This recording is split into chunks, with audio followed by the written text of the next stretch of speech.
to build the ultimate backyard rocket. Bell ringing with a coat hanger.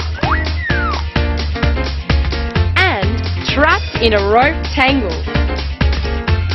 A compass to point you in the right direction when you're tracking down stolen goods. Better still, how to make dirty water squeaky clean.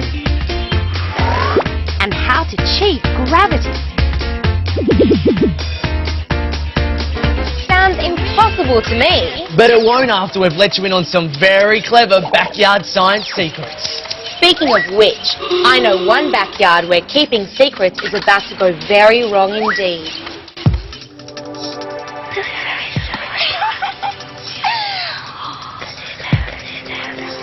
You can't beat hanging out with your best friend and sharing secrets.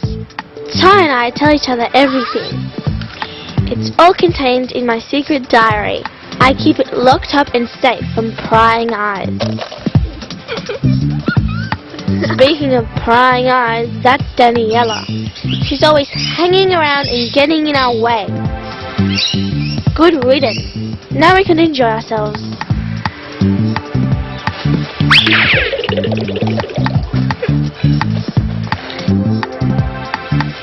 Oh no! That diary's got all our deepest secrets. We've got to find it. What's this? A message from Daniela. That's a tree, and I bet the N means north. The S and W must mean south and west. The numbers must mean distances. It's like a treasure map. If we could only work out which direction is which, then we can get my diary back. We're going to need a compass. Migrating birds use natural compasses to fly from one end of the earth and back again each year. Some birds take their bearings from the sun. Others find their way by using tiny grains of magnetic material near their brains, which sense the Earth's magnetic field just like a compass.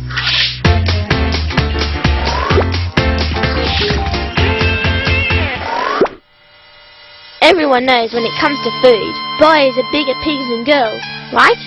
Well, here's a race that will settle it once and for all. Blake the Bolter versus Margot the Muncher. Who can eat the most dry cereal in a minute? Okay, eaters. Mouths at the ready. Get set. And they're off. Blake's hoeing into it. Margot's pacing herself. I wonder who's going to end up the cereal chomping champion.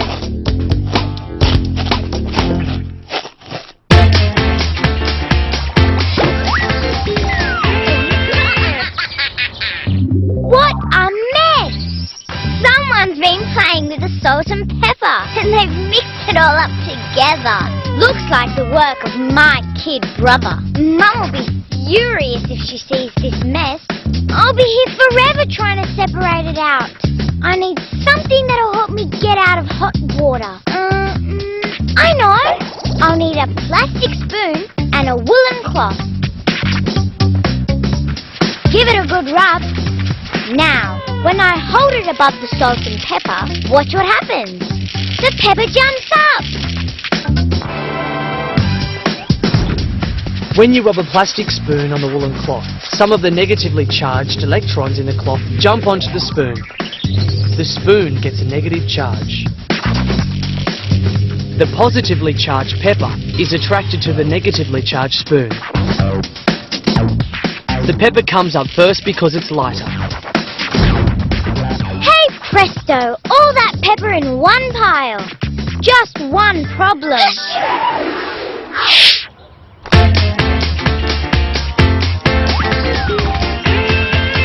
Whoops! That pepper went in all directions. I think that's what's going to happen to Sophie and Ty too if they don't get their bearings on that missing diary pretty soon. I'm a genius. I've just remembered a way to make a compass. Draw a circle on a piece of paper. Mark the compass points north, south, east and west.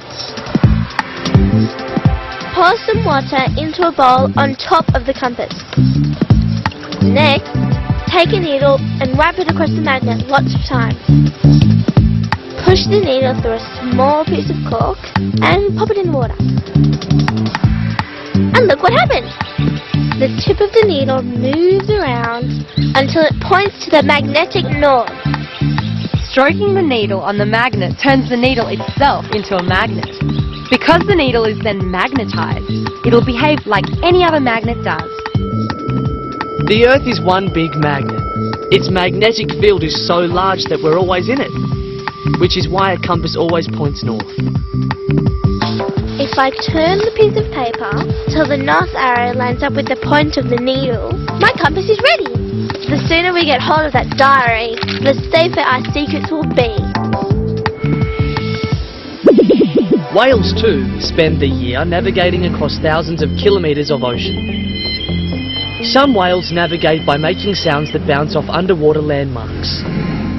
They build up a map inside their brains that helps them stop running aground. Like migrating birds, many whales also find their way using an inbuilt compass in their brains that senses the Earth's magnetic field and keeps them on course.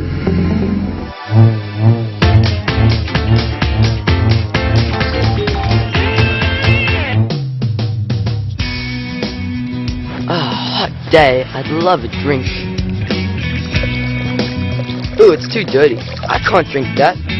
This water's got lots of mud in it, and it might have harmful bugs hiding in it too. We'd have to boil it before we could drink it. But you can make dirty water like this look much cleaner, even if you can't get all the bugs out. The way to get dirt out is to filter it. I'll show you an easy way to make a filter that works. First, I put a small hole in the bottom of a plastic container. That's about right. Then I put in a few scoops of coarse gravel and about the same amount of sand. Then I put the container over the cup and pour in the water. I have to do this a few times. I'm getting there. The filter works because the dirt in the water gets stuck in the layers of sand and gravel. Each time the water goes through, more and more of the finer particles get trapped, until... Clean as a whistle.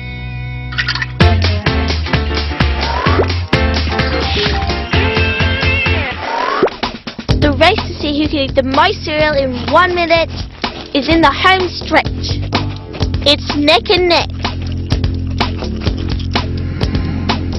Blake's putting in a huge effort. Margot's looking really relaxed. Aha!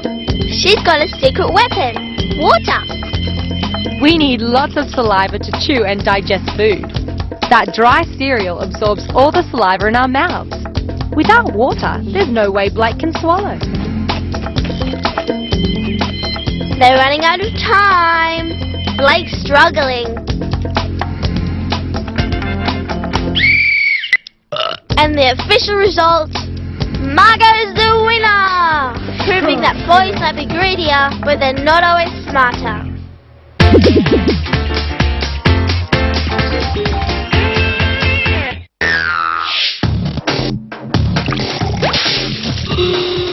She got me again. But now she reckons she can show me how to cheat gravity.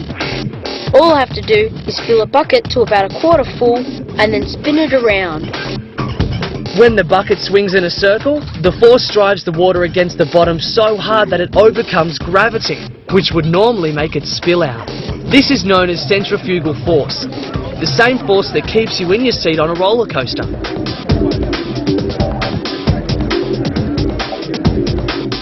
I've got an idea. Let's try something. Your turn.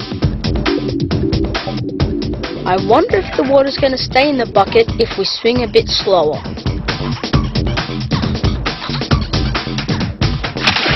I guess not.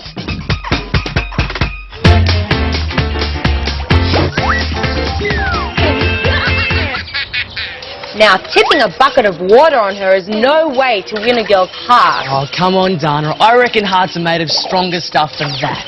Look at this. Have a guess at what's the strongest part of your body. Your legs? Your arms? Maybe even your bottom? Nope, the strongest muscle in your body is one you can't even see, your heart. Here's an easy way to show just how strong it is. First, find your pulse. It's the throbbing you could feel in your wrist. Each throb is a beat made by your heart as it pumps blood around your body. You can count the beats. The average for a 10-year-old is 80 beats a minute. About a cupful is pumped every time your heart beats. How about trying to do that 80 times a minute?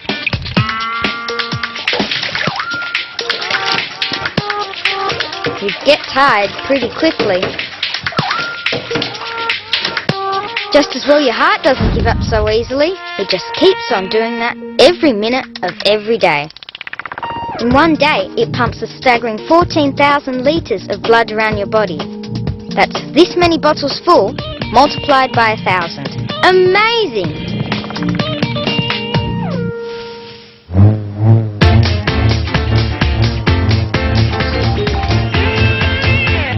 Oh, what a day. My precious diary snatched by pesky Daniela. Her crazy cryptic map. Finally, my amazing cork compass to the rescue. Now, let's get that diary back in safe hands. Daniela's map says 10 paces north from the tree stump. According to my floating cork compass, north is over there.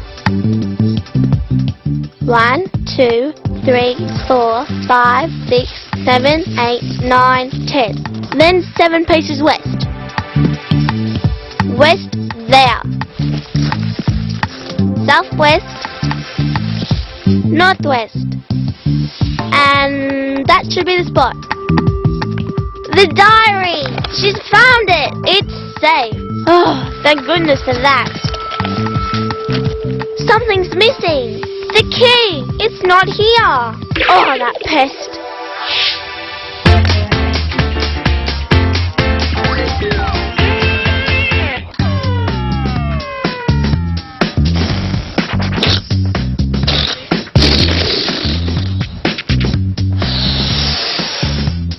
Three, 2, 1, lift off!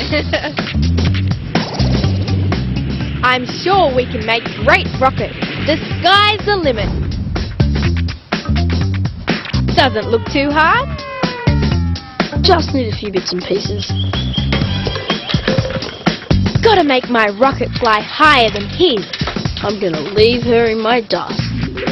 Just takes a bottle, Maybe a lemon. and I think we have ourselves a space race. Real rockets can use 2 different kinds of fuel to take off. Liquid rockets burn highly refined petrol or hydrogen. Fuel in solid rockets can be as simple as a kind of gunpowder. But once you've lit them, you can't switch them off. So you better make sure you're pointed in the right direction.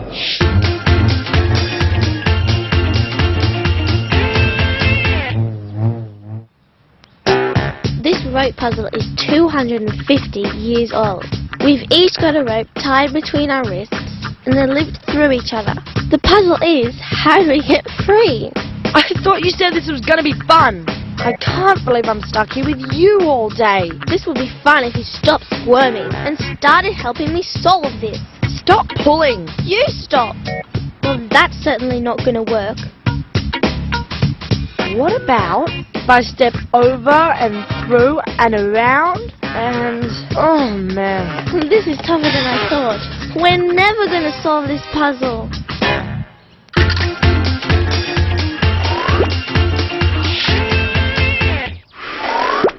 I'm sure it seemed like a good idea at the time. We'll check back with those 2 later. But now an experiment that sounds fantastic. Oh, is that the dinner bell? No, not yet. I can fix that.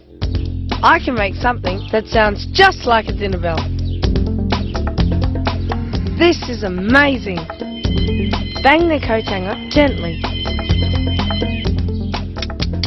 Not very impressive, huh? But now, watch this. Tie strings to the corners. Wrap them around your fingers and put your fingers in your ears. Look stupid, but listen. It sounds just like Big Ben.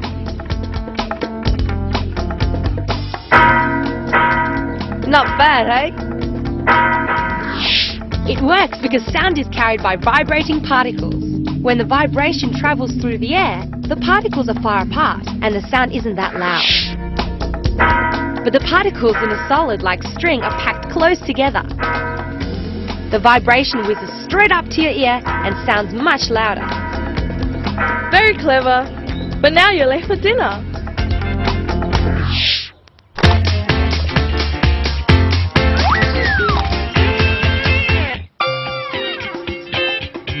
I'm going to make myself a little boat that sails without wind. Just cut out the shape from cardboard.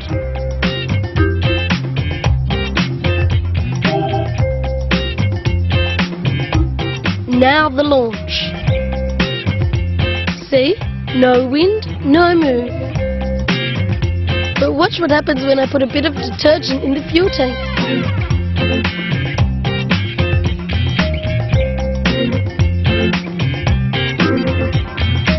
It will take a second or two. Off she goes. The soap coming off the back of the boat lowers the surface tension behind it. The tension in front of the boat stays the same, pulling the boat forward. Now that is a clever boat. Detergent-powered boats, now there's an idea. And I wonder what Shamini and Blake have found to power their rockets. Shamini and I are making completely different rockets to win this space race. Man, I've got to beat her. I'm going for the more conventional look. This bottle will be my rocket. Now, I'll need some fins on the outside to keep it steady in the air. Cardboard is fine. Just stick them on with tape. Not bad. With my rocket, it'll be the cork that flies, not the bottle. Better dress it up a bit. And some foil, so it looks like a real rocket ship. Perfect. Scared yet? You will be once I get the power happening inside the bottle. I'm way ahead of her. I'm going for the awesome power of compressed air. I've attached a foot pump to a cork with a small hole through the middle. Now, just jam the cork in the base and I'm ready to go. You'll be left in my space dust. The chemical reaction in my bottle will blow my cork and Blake away. A little bit of lemon juice, a little bit of water, mix them up, and the secret ingredient, baking powder. When I drop in a scoop of that, stand back. It should be time for liftoff. There's only one way to know whose design is best. It's off to the launch pad for a rocket ship showdown.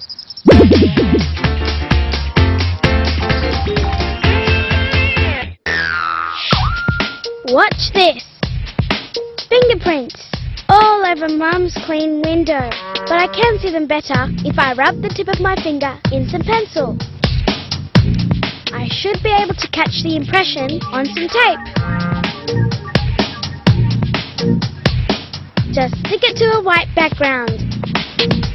There it is.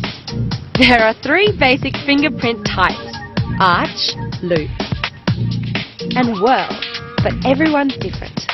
I think mine is sort of a whirl. I'd be a great burglar with this tape. No fingerprints. But hey, weird. I couldn't pick up the money if I was a burglar. It just slips out. Your fingerprints are also known as friction ridges. They give your fingers better grip. I must have ridges in other places I need to grip. Even on the soles of my feet to stop me slipping. They don't stop the smell though.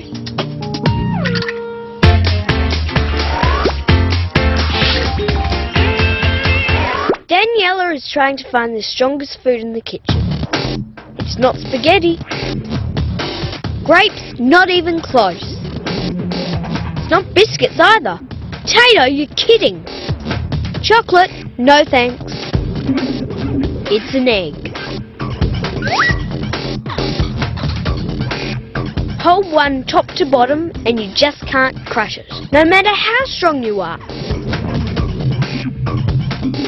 The egg is tough to crack this way because it's able to spread the force equally around the whole shell. And even though it's thin, that shell is strong enough to withstand the pressure. Of course, there is another way. When you tap it on the side, the egg cracks easily because all the force is concentrated on one spot. Omelette, anyone? Everyone knows eggs can be brown or white, but what makes them that way? It's nothing to do with their quality or flavour. It's determined by the colour of the chicken that laid it. A brown or red chicken lays brown eggs. And you guessed it, a white chicken lays white eggs.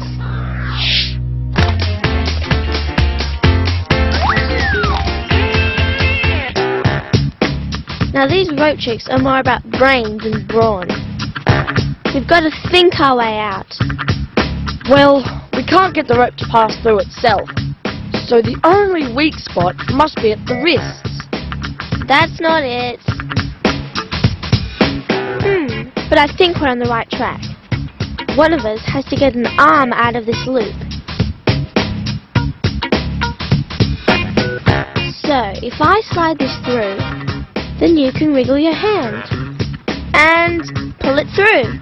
We did it! We solved the puzzle! Well done, they're free. Now it's all systems go for takeoff in the backyard space race. Nothing can beat lemon power. Air pressure will rule the skies. You're going down. Nope, I'm going up, way up. Got my mask to protect me from chemicals? Everything is ready for liftoff. T-minus 10, In goes the baking soda. 9, Start pumping in the air. 8, Jam in the cork. 7, The pressure's building up. 6, Give it a good shake. 5, It's getting close. 4, It's fizzing up. 3, 2, 1, 0, liftoff. I'm off first. Look at it go. Lemon fizz rules. Look how high I went. He'll never beat that. Uh-oh, Houston, we might have a problem here. Come on, little rocket, you've got to win. Blast off!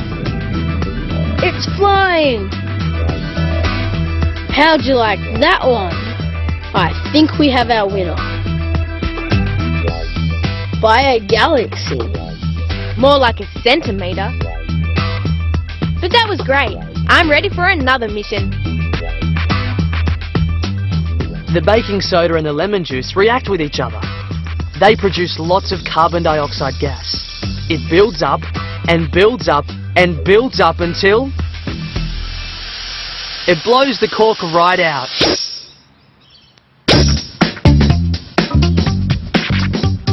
Look out, NASA, here I come. By pumping in more and more air, the pressure inside builds and builds until it blows the cork right out and the bottle heads for the stars. Well done, fellow astronaut. We're both stars. You know, I thought your lemon power would be a real fizzer. And I thought you were just a windbag. I wonder if there's a prize for the first plastic bottle into orbit. Maybe the first pork on the moon. Well, it's time for us to blast off too. Thanks for watching. We'll see you next time on Backyard Science.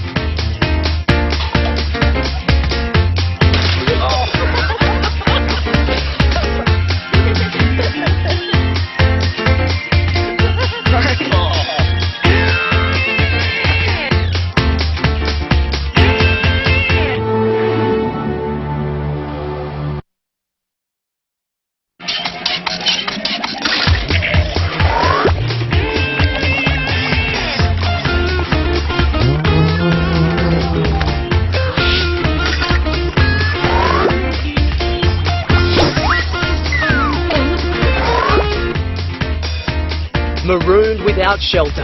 Backyard science to the rescue. Sound you can see. And books that put up a fight. It's a mystery, but we're looking for clues. Blast off on a secret mission. And hi-ya! Coin karate. How does he do that stuff? It's a mystery to me. Well, mystery's our business here on Backyard Science. And first up, it looks as though someone's got sticky fingers. But will they get away with it?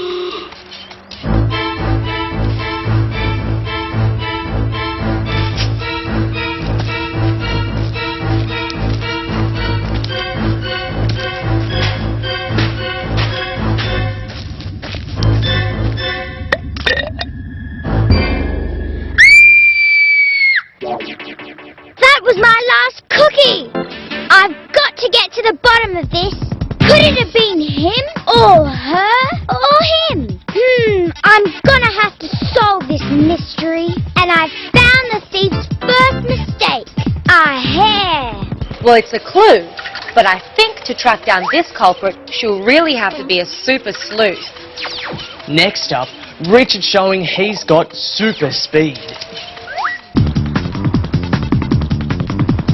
Sunham says I can have as many of her coins as I like, but there's a catch. I can't touch the stack, and I can only take them from the bottom. No problem.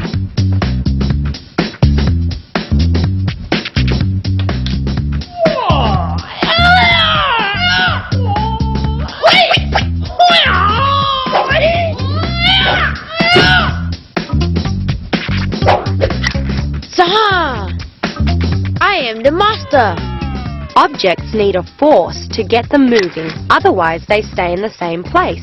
It's known as inertia. Because he's only hitting the bottom coin, inertia keeps the others still. So, wanna lose any more points? No, but you've got to give me a chance to win them back. 2 people can use inertia. I bet all the rest I could get this paper out without knocking over the stack. You're on. Okay, 1, 2, 3. Mr. Inertia strikes again. And I get my money back.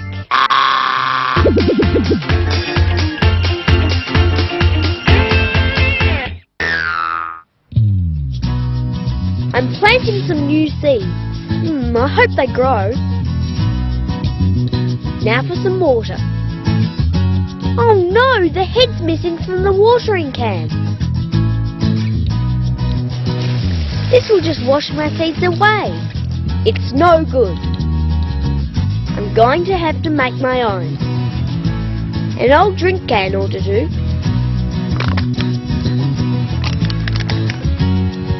I'll just make 4 holes around the base.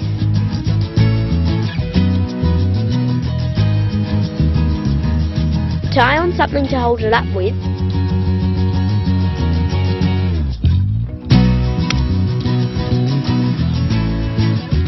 And I'll fill it up with water.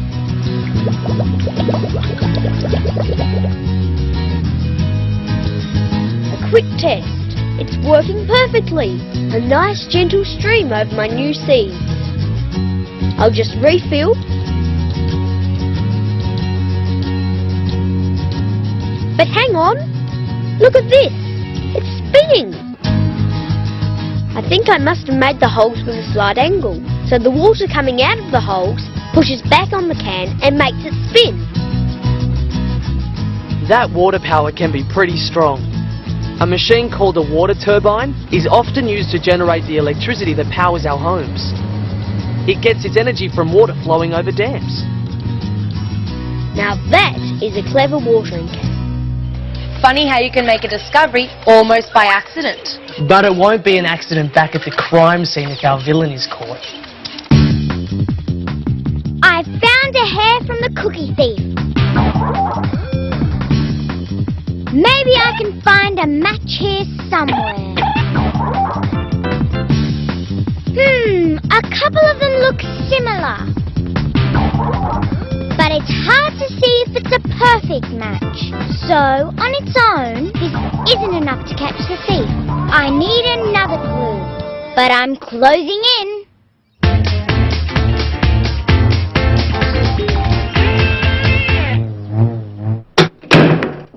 Margot's been grounded again, and she's serving time up in her bedroom. I really need to get a message to her, but if I shout, her mum's gonna catch me. But I've got an idea for a rocket-powered delivery. Better get started. I'm gonna need a balloon, some scissors, and sticky tape, a drinking straw, a piece of paper, and Margot's found some string in her room. She's tied on her end. Now I'll thread the string through the straw. I'm gonna need every bit of puff I've got to reach that window. Tricky, taping the balloon to the straw. Now it's ready for launch. 3, 2, 1. We have liftoff. Hey, the rocket has landed. The balloon works as a simple rocket. The air is squeezed inside the balloon at high pressure. When you let the nozzle go, it all rushes out, pushing the balloon forward, and in this case, upward.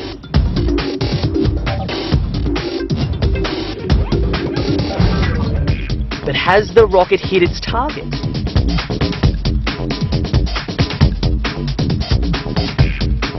Oh man, looks like I've unearthed an alien species. Next time, I'll stick to my own kind. That balloon only needed enough power to reach a window. But imagine how much power the space shuttle uses.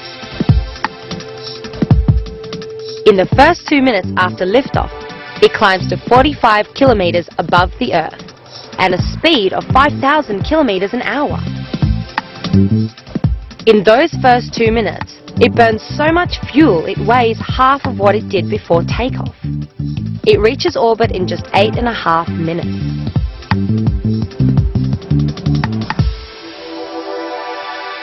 Wouldn't that be the ultimate, floating around in space? Maybe there's a few more clues floating around our crime scene back here on Earth. Conditions around the crime scene were perfect for gathering another kind of clue. Footprints. Our thief obviously hasn't learned to watch their step, and that was his or her second mistake. Footprints are important clues for police, and in more ways than you might realise. This machine actually measures the way a person walks and helps police match a barefoot to a shoe. Shoes are different sizes with different soles. It should be possible to make a match. Let me see. There doesn't seem to be a match. Maybe the thief changed shoes. My search for clues goes on.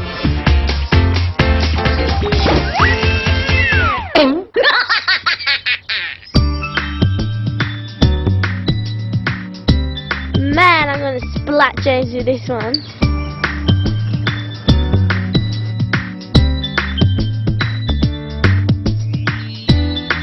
Think quick. Wow, he's fast. But I wonder if I'm faster.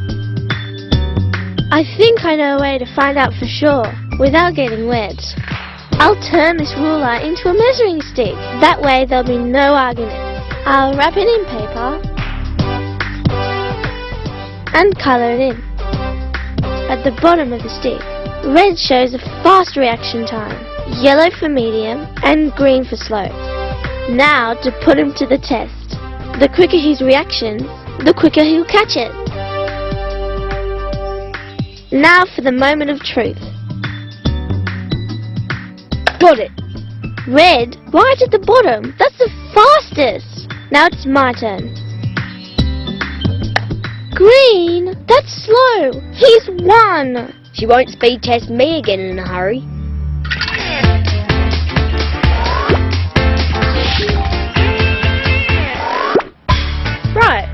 trick anyone can do with a normal handkerchief. Just hold it tight. As you'd expect, when I pour water on it, it goes straight through. No trick there.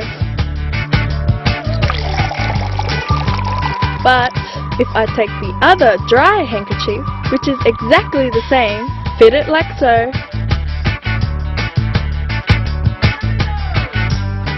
and pour. It doesn't leak!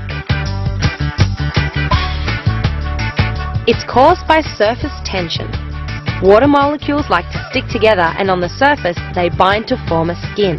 When the glass is tipped slowly, the skin, or surface tension, remains intact. But one false move and the skin will break. So far, our cookie thief has managed to stay one step ahead of the detective. But she's following those clues, and he must be at the end of the trail somewhere. I've got one last idea how to find the thief.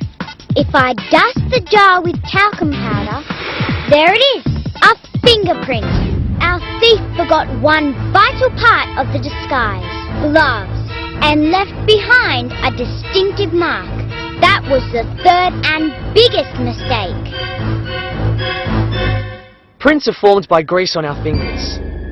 Police can find traces on paper years after the person touched it. No two people had the same fingerprint, not even twins. So time is running out for our thief. Now I'll just take a moment.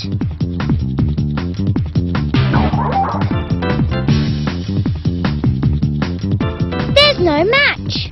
I don't understand. Over here. My little brother, I should have known. Let's check the evidence. The hair color, the fingerprint, the markings on the shoe. Caught red-handed.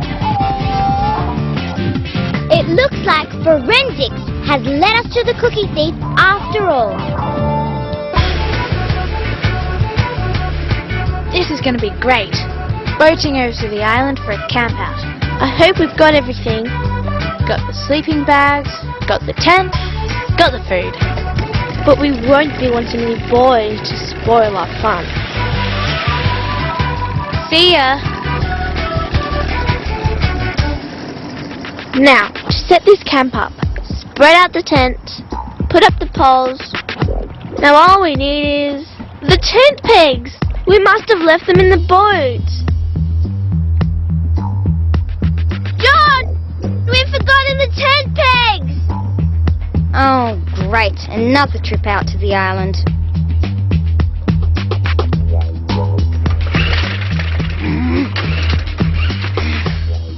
What's she playing at?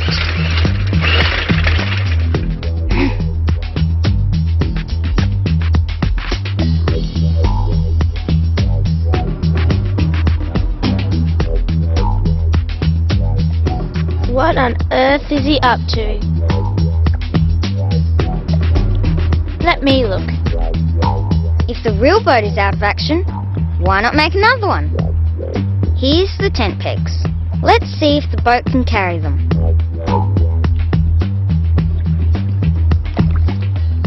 He cannot be serious. Perfect. It floats. Now, all I have to do is get it over to the island. Oh, brother. Boats come in more shapes and sizes than you can imagine. Aircraft carriers can be more than 300 meters long and weigh nearly 100,000 tons. And others, like this bat boat, hardly weigh anything and don't seem to spend too much time in the water at all. John's got a long way to go before he builds something like that. But we'll keep an eye on it. Actually, you better make that 2 eyes.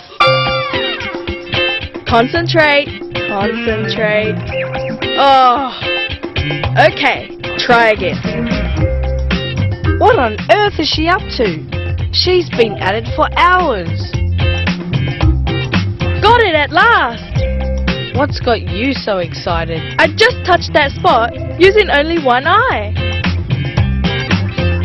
You Don't try if you think it's so easy. All you have to do is cover one eye and touch the dot on the paper. I think you're in for a surprise.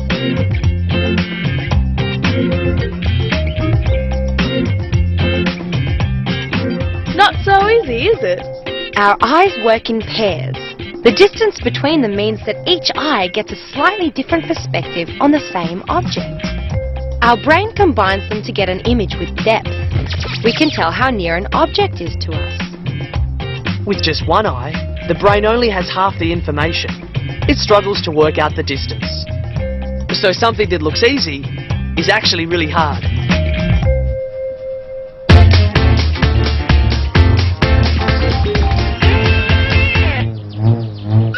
Ever wanted to see sound? I'll show you. But it'll drive adults crazy. Take a round tin and cover it with plastic. Use a rubber band to make sure it's tight. Then sprinkle some brown sugar on top. Now the fun part. When I hit the tray, it vibrates, and that starts the air vibrating too. That forms sound waves, which scatter everywhere, making the sugar dance. The closer I am, the higher they jump. Other sound waves reach your eardrum, and they vibrate too, and we hear those vibrations as noise. No wonder Mum hates that trick. I think she made her point loud and clear. I hear that, and I also hear John's working on a grand plan to get those tent pegs across to the island. I wish you'd hurry up. Well, this is starting to look a bit more like a boat, but I'm going to need an engine to get it across there. What's he up to now? I hate it when people litter. Probably the guy on the jet ski. A water jet. There's an idea. Maybe I can make a water jet with this rubbish.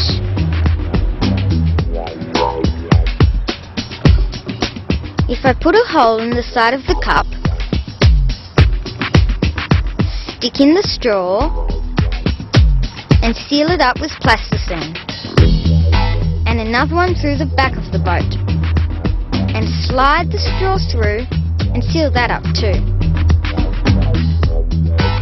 There, it's done. The water should push out the back. It's working! Now for a test run. Hey, not bad. It's going. But she's pretty slow, and I think the tank's a bit small. I reckon I can make an even better one. We're never gonna get the tent up.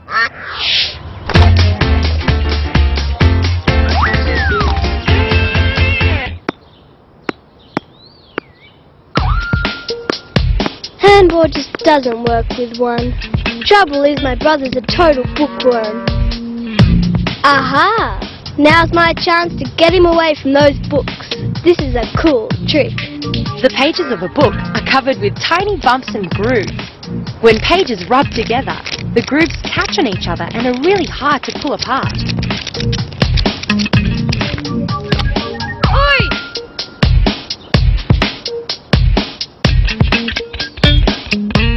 It's called friction, and it's more powerful than you think.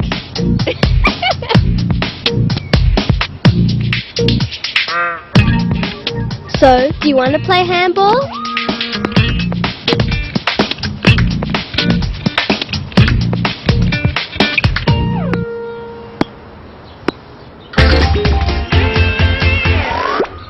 I've got a sensational trick. I'm going to get this egg into the other cup without touching it. No hands. Here I go. 1, 2, 2.5, 3.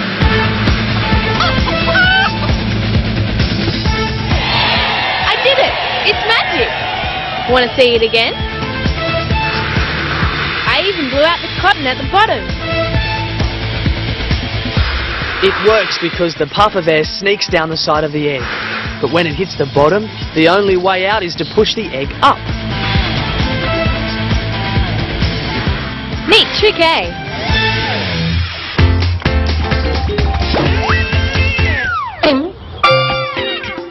Must be a hard life being a duck. What? All they do is drift around all day.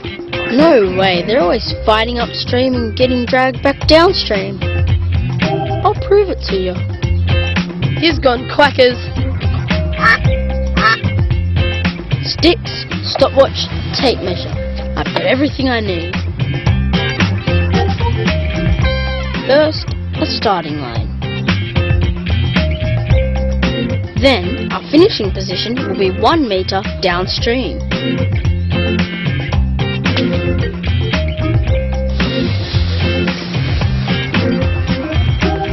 Ready, set, go! As soon as the ball hits the water, I start the clock. And I stop it when the ball crosses the finishing line. 5 seconds. The river's flowing at a metre every 5 seconds. That's 12 metres a minute.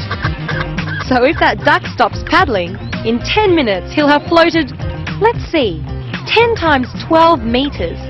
That's 120 metres downstream. You know, it must be a tough life being a duck. Take a guess which is the longest river in the world. It's the Nile, which is 6,825 kilometres long and runs all the way from Central Africa to Egypt on the Mediterranean Sea. If you guessed the Amazon in South America, you weren't far off. It's just 400 kilometres shorter. But the Amazon is a much bigger river. In fact, it carries 1/5 of all the world's fresh water. It's a good thing John doesn't have to deal with a river the size of the Amazon. But it's still a long way to cross for a little boat if the girls are going to get their tent up before dark. My water jet didn't work. I need another sort of engine. Maybe there's something I can use in the boat. There are plenty of smart ways to move across water. Hovercraft use propellers in an unusual way, blowing air out the back to push themselves. And for a more leisurely pace, riverboats still chug along with paddles. I've got another idea.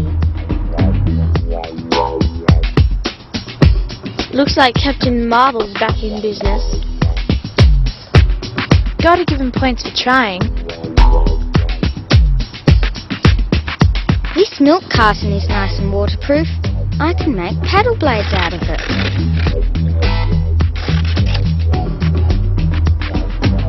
Hey, nice. A rubber band between 2 pencils will make a fine engine. Just wind it up and up. Perfect! A paddle wheel. She's gonna need a lot of winds to get across there. Looks like he's gonna try again. Okay, little paddle boat, good luck. Away she goes. Something's coming across. Look at it go! Just like a real paddle steamer. I hope the band has enough turns. Maybe.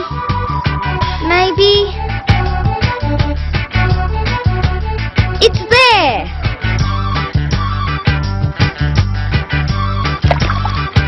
You've done it, John. You legend. We've got the tent pegs. Just call me John the Boat Builder. Well done, John. Now all you have to do is fix the real boat so you can pick them up in the morning. We can't hang around till then. So we'll see you high and dry next time on Backyard Science.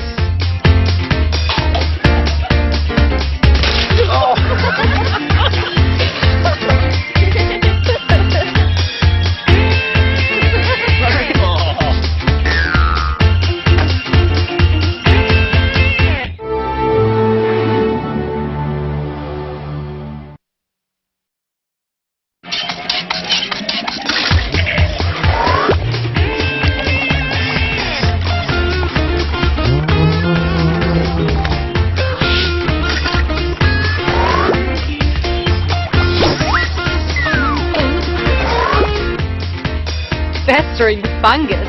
making mold that'll turn you off your lunch. Groovy, make your own lava land. And the cool power of hot sweat. Thrills and spills on the bike track, but can the track weather the looming storm? Life in the ice and snow. How could you live in here? And how to scare someone with an apple? But first, out to the bike track where the riders are ready, where the track's been prepared to perfection and where nothing could spoil the fun. Surely. Here it is, a bike track to test the world's best riders. That's us, Genevieve and Priscilla.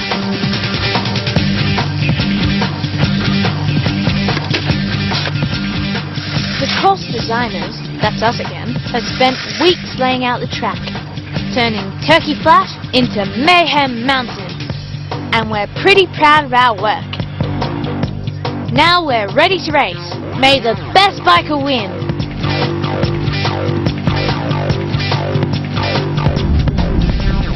What was that? Sounds like a thunderstorm. Can we race in a storm like this? Not likely. We're ducking for cover. Yay! Perfect racing weather.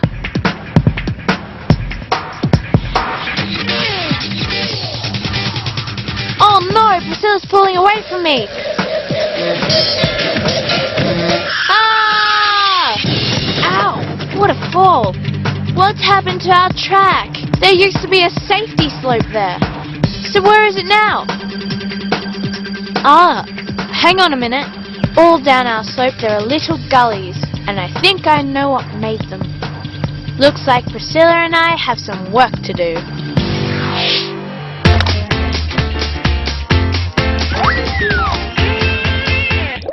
If you think that making disgusting bubble sounds with a straw is the best way to annoy your parents, Daniela! then here's something that will drive them completely mad. Take a plastic straw and flatten one end with your fingers. The flatter the better. Then cut the flattened end into a point. Flatten it out again. Use your mouth to bite it flat if necessary. Now open the flattened end slightly, take a deep breath and blow. If you're a bit small like me, then it might be a bit hard as your lungs are small. But keep trying. If nothing is happening, then yep, you've guessed it. Flatten it out again. When you blow through the pointed end, it forces the two ends to vibrate very fast against each other and create the duck-like sounds. Cutting the straw varies the pitch of the noise with very satisfying results. If all goes according to plan, you should be able to make lots of silly noises. And that is guaranteed to drive your parents nuts. Daniela!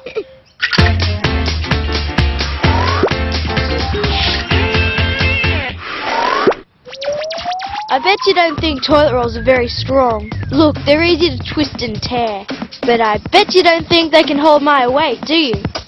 Well, I'll show you. Now, watch this. Carefully. Yay! Told you! Each toilet roll is a cylinder, a shape that shares any weight that's put on top. So the cylinder is a lot stronger than it looks. Which is why you see cylinders in lots of building structures.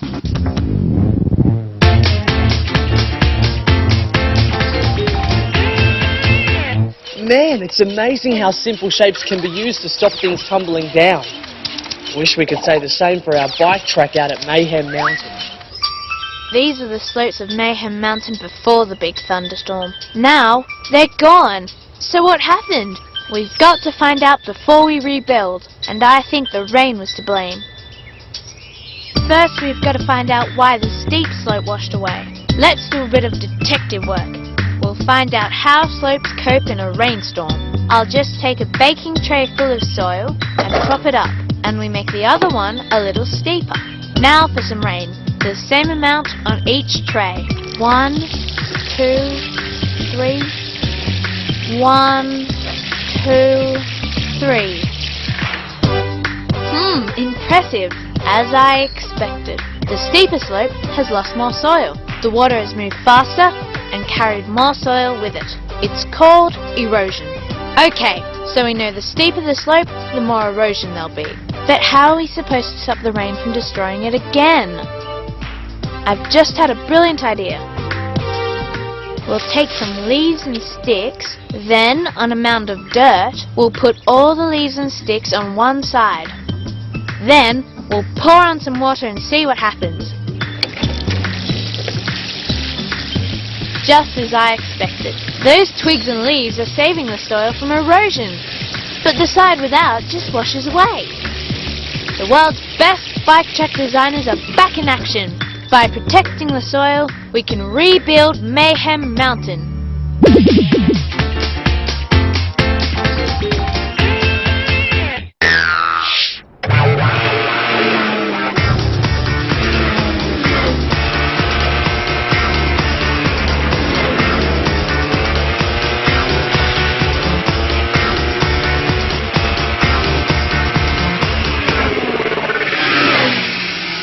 One of the really cool things about having a snowfield for your backyard is that you can go exploring.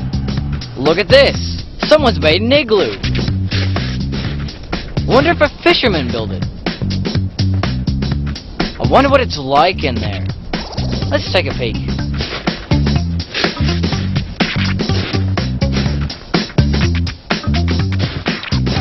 The walls are round like a dome. That's how the snow stays up. Each part of the curve shows the weight of the snow above it. And believe it or not, it can get really warm in here. That's because ice and snow are good insulators. They keep the heat trapped inside. Man, it's too hot in here. Let's go find something else to explore.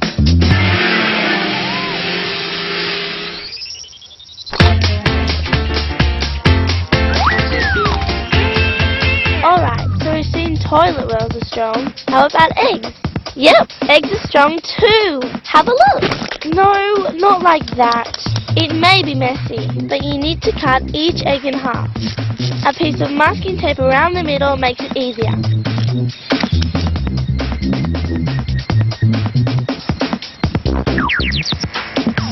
Now, can I stand on these without breaking them? Oh, will they break? The eggs pull my weight! Like cylinders, domes are strong shapes because the weight is spread along the whole structure. No single part of the shape supports the weight above, and the eggshells remain uncracked.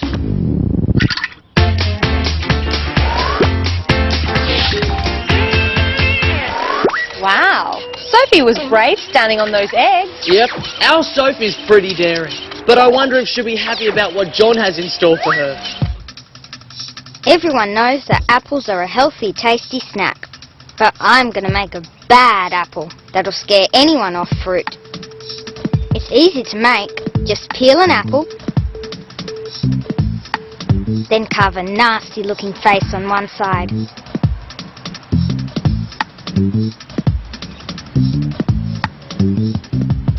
Done! Now to dry him. A bowl of water and a lot of salt is all it takes. Stir all in until it dissolves.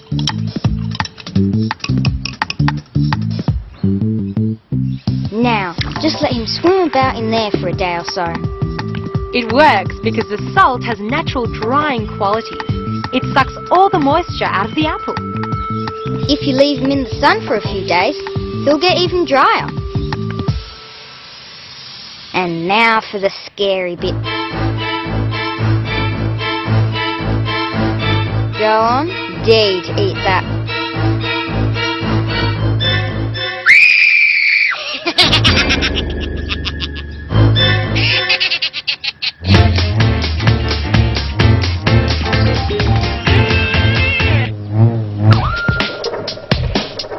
Anyone can spin a coin, but how do you make it go round and round without touching it with your hands? Put the coin into a balloon, then blow up the balloon and tie off the end. Then, hold the balloon with the hand at each end. Move the balloon in a circular motion in front of you. Once you have the coin spinning, you can stop moving the balloon and the coin will carry on going round.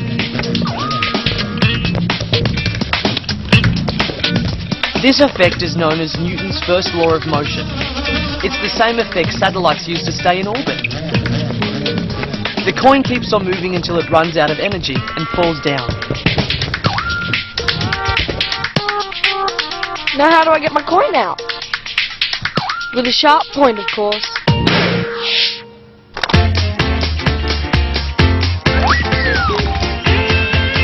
I've always wondered how satellites manage to stay in orbit without falling to Earth. Yeah, and well, I'm wondering if Priscilla and Genevieve are still in a spin at the bike track. Our crusade to save Mayhem Mountain begins.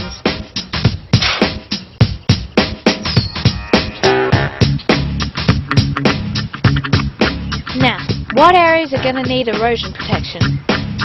The steep section below the track, for sure. It's got no plant cover at all. This part of the track is going to become a no-go zone for erosion.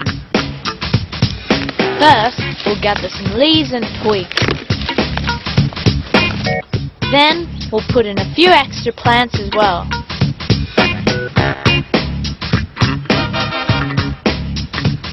Hey! Not only the world's best bike track designers, but world-famous landscape gardeners as well. Mayhem Mountain has never looked so good. Now we're all set for some racing.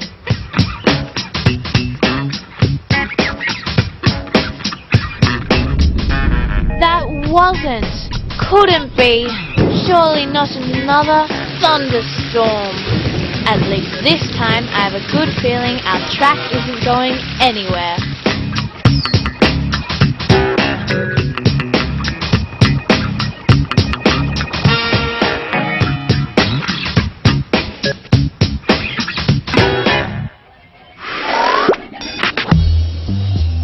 Here we go, Lucas. Just move my bag over, would you? Oh, this reeks. What on earth is that smell?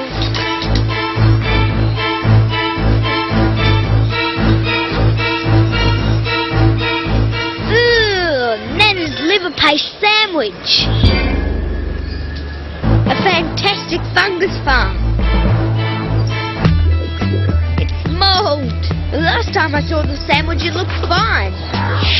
That was a week ago at Nana's place. She means well. But I hate liver paste sandwiches. Yuck! So while Nana wasn't looking, I've got an idea. Back in a moment.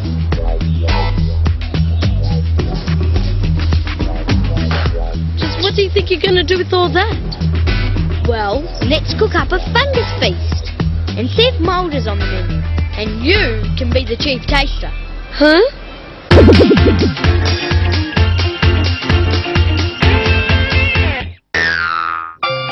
Welcome to today's balancing battle. Our challenge is to try and find the most balanced kids. Simple test, knock down the lipstick using nothing more than your nose. First up is Alex. Lipstick at his fingertips, arms behind his back. He bends, he leans, he's over. Next, the amazingly talented and coordinated me. What smooth action, a clear victory. But no matter how many times Alex tries, he will not win. That's because he has more weight in the top part of his body than the bottom. Some people have the larger part of their weight in the lower part of their body. When kneeling, they can shift their weight forward more and reach the lipstick without falling down. So nature and skill meant I was destined to win. It's all down to body shape.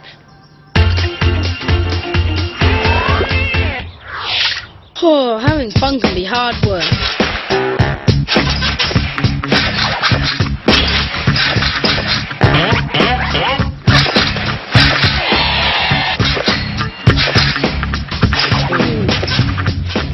Phew, I'm really hot and sweaty. That's a nice breeze and it's really cooling me off from these sweaty patches. I wonder why that is. Thanks, Dad.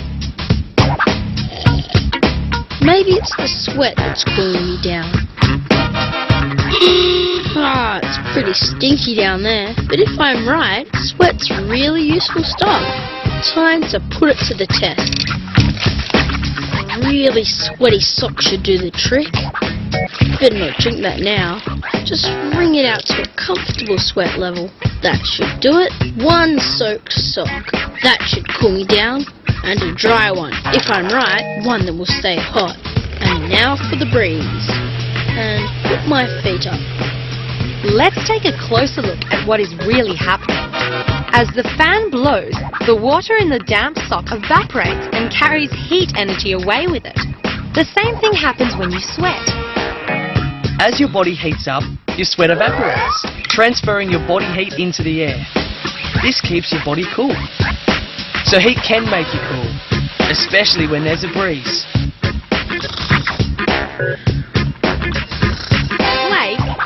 Blake! Oi, wake up!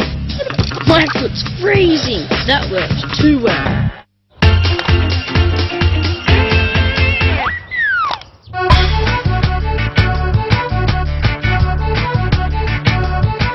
Time to liven things up. Who's in for a drink? Okay. 4 lemonades, please.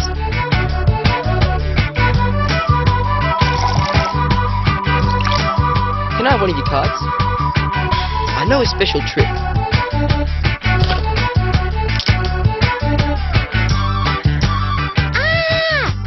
Even though we can't feel it, the air around us is always pushing in on us. It's called air pressure. That pressure pushes up harder on the card than the lemonade pushes down. So the drink stays put. This'll wake the girls up. Oh, look! Cool! Here we go. Lemonades all round. Just what we needed. Thanks, Boulay. Well done, Boulay. That's a card trick I've never seen before. And something I'm not sure I want to see again is Joseph's mould meal. Seems that things might be getting a bit out of hand at Slime Central. Let's see if it grows on us. I want to give Lucas a meal he'll never forget. But what ingredients have I got? 2 slices of bread for starters. Just peachy. Plain yogurt. A can of baked beans. Alright, make yourself useful. We're going to create a few dishes and see which ones mould likes the best. First up on the menu of disgusting delights is peaches, an old favourite. Easy queasy. Cover it with plastic and it's done. Okay, I'm getting the hang of this. Let's try 2 different bread dishes. First, there's the crusty cut lunch. We'll see if mould takes a hold here. Now for the spit sandwich. Just take a slice of bread and add a little bit of this. Bob's your uncle. Next up, we have the house special beans. Very easy to prepare. And I guess we'll need some dessert too. Yogurt. Sweet and simple. And as with all today's dishes, we just leave them outside. Hopefully by this time next week, these dishes will be really on the turn.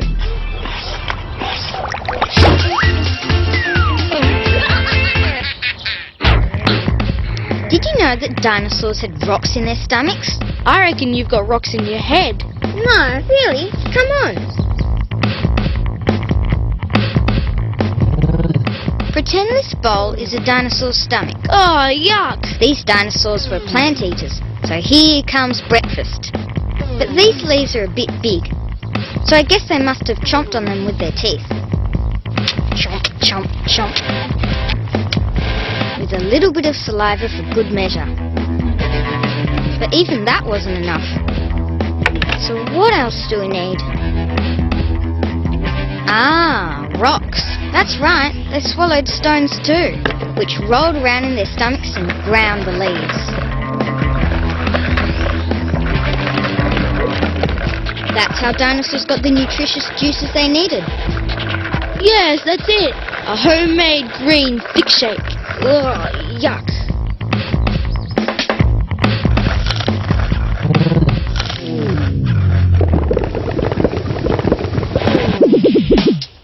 And eating rocks didn't die out in the Stone Age either.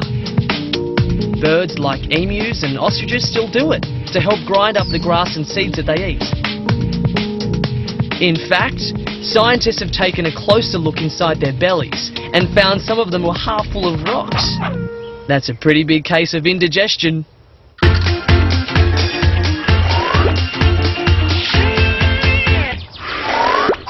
Have you ever seen a lamp like this? Groovy, baby. Well, it's called a lava lamp, and I'm gonna make my own mini lava lamp that doesn't need any electricity. All you need is a glass jar, some water, some vegetable oil, some food coloring, and some salt. First, fill up the glass jar about 2/3 full of water. Then, fill the remainder of the glass jar with vegetable oil. The oil floats on top of the water. Now that the oil has settled, add a drop of food coloring.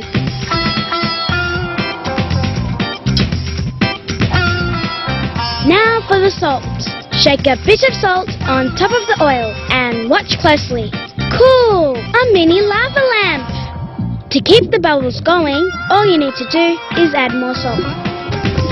The salt is heavier than the water, so it sinks to the bottom of the jar, carrying a little blob of oil with it. The salt then starts to dissolve and lets go a blob of oil, which floats back to the top. More salt, more bubbles. Cool! A groovy lava lamp. Another bright idea from the backyard science team. But it's not all good news on this show. We have to make one more visit to Joseph's disgusting diner. Hold on to your stomachs and prepare for the meal I hope you'll never see on your table. Welcome back to Joseph's foul food kitchen, where the dishes really go off. Mould is the name of the game here, but we need to take precautions, as mouldy food contains harmful bacteria. Remember how our dishes looked last week? I wonder what's happened in 7 days. Let's start with the beans.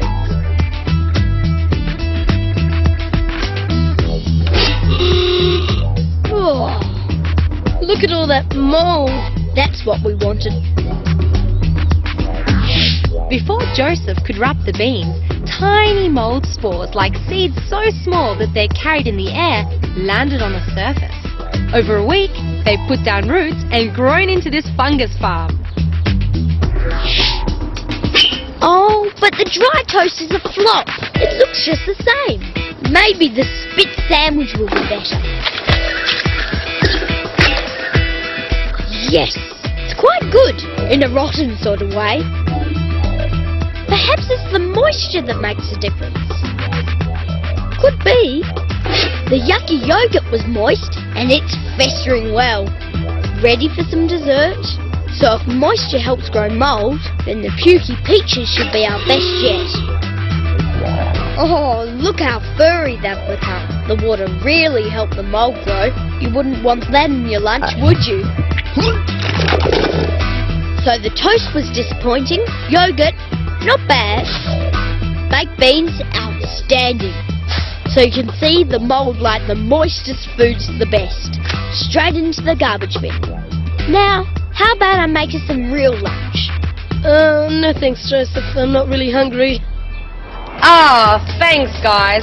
I think we really should stop the show there before the health inspectors arrive. I'm with you. I think we all had our fill of that one. See you next time on Backyard Science.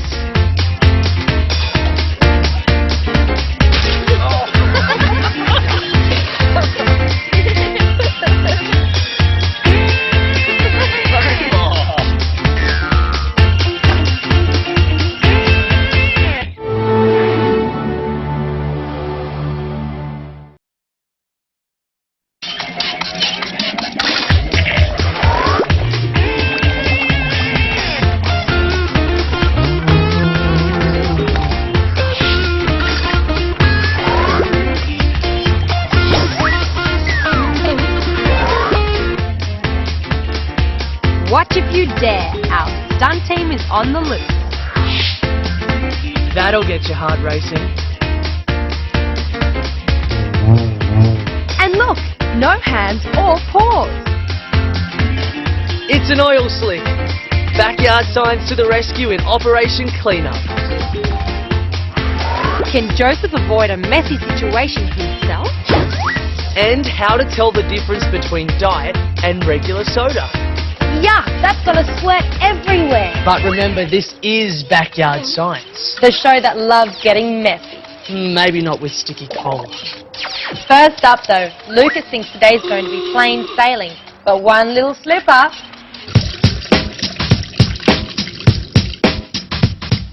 Oh, sailing, I love it. Out on the water with my boat. My brother better not be spilling that oil of his around my fish. Oh, he's in for it now. Huh? Oh, the cooking oil. Oh, nice one, hotshot, an oil bar. Oh, look what he's done. We've got to figure out a way of cleaning up this water. Otherwise, my goldfish will die. Die, we're gonna die. Don't panic. I'm gonna go out there and punch him in the gills.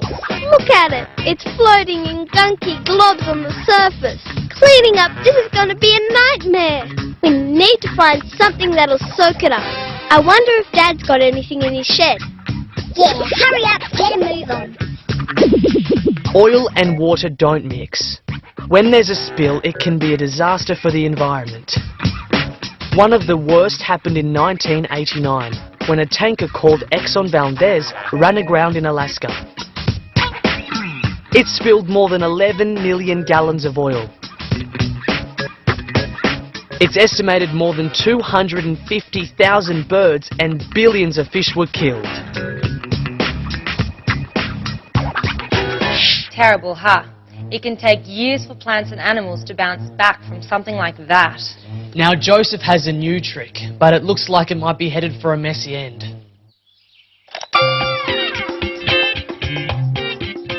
Check out this balancing act. Hope Mum doesn't notice I borrowed her eggs. It's going well. Oh man. Yuck! I've got to find a way to avoid this. How about I put one egg in a glass of water and the other in vinegar? Just let them soak for a few hours. When you come back, the egg and the water is the same. But look at the egg and the vinegar. It's fizzing. There's a chemical reaction going on. The acid in the vinegar is reacting with the egg's shell. Now, let's have another try.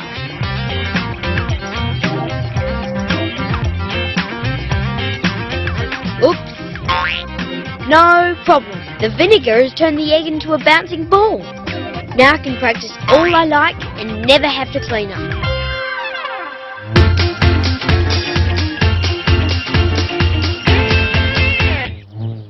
Everyone knows what a huge splash you can make when you dive bomb into a swimming pool. Right on the surface, the water feels hard, which is why you can hear such a big noise when you land. That's because of surface tension. All the molecules on top are pulled tightly together. They form a skin like a weak layer of plastic wrap. Here's a cool way of showing how surface tension works. Put some milk into a bowl, make sure it's at room temperature. Now squeeze a few drops of food colouring. It just sits there because it hasn't broken the surface tension. But watch this. A couple of drops of detergent splits up the molecules in the middle, and all the colours are sucked towards the edges. That's what happens when you break surface tension.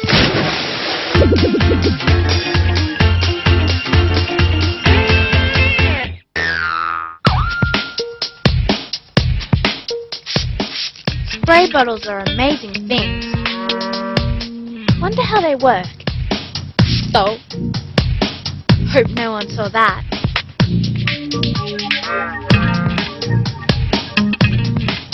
I know there's a tube inside there, a bit like this straw.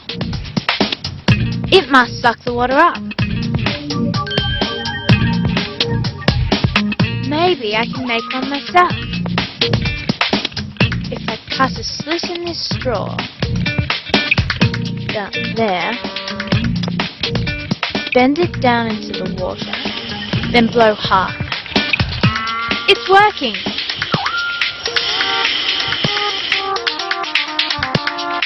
By blowing across the top, I must be sucking the water out the straw. Then it squirts out the front. No chance of hitting myself now. Oh, by the way, the straw's no good afterwards. Hey, don't even think about it, Dana. Now I wonder how they're getting on with that oiling Operation Cleanup.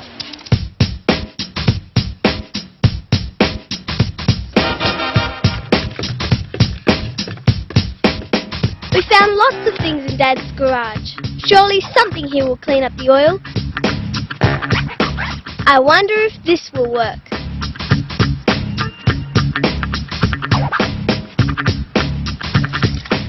That's stupid. They're just pushing the oil around. Oh, no good, it slides off.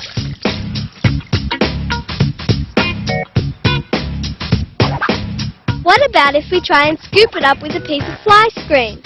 Look out, they're back again. Now they're making it worse. It's slipping through. What a pair of sinners.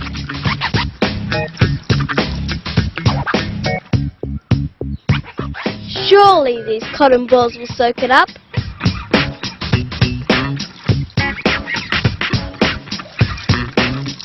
Who are these guys kidding? The oil won't stick to the cotton. This oil is tricky stuff. What can we use to soak it up?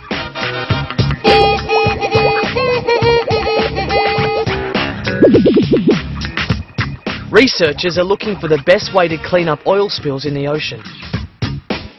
Here they're testing birds' feathers as a way to soak up the oil. On land, high-pressure hoses have been used to blast it off rocks. And they even use microscopic organisms that love eating oil. Scrubbing rocks. What a tough way to keep the water clean. But it's important because you never know what or who is down there. Have you ever wanted to command your own underwater vessel? Well, shipmates, here's how you do it. First of all, you'll need an old drink bottle, a big one. Then a pen cap and some modelling clay. Get the pen lid and stick the clay at the end of the point on the cap. That's your submarine. Then fill up the bottle with water right to the very top. Take the submarine and slowly, I mean slowly, put it into the water, catching a bubble inside. If it sinks, take some of the clay off. If it's too floaty, add some more. The sub should just barely float. Next, put the lid on the bottle. Now for the fun bit. Make the submarine dive and surface at your command. Squeeze the bottle hard and you're in dive mode. Stop squeezing and up she comes. With a little practice, you can even get it to stop right in the middle.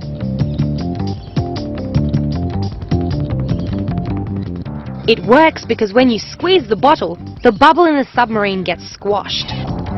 That lets in more water, the sub gets heavier and it sinks. When you stop squeezing, the bubble gets bigger.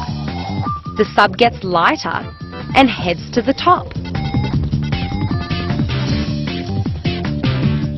Fish use the same principle to float up and down in the water without much effort. They have a small gas-filled sac inside their bodies called a swim bladder. Unfortunately, people don't have one.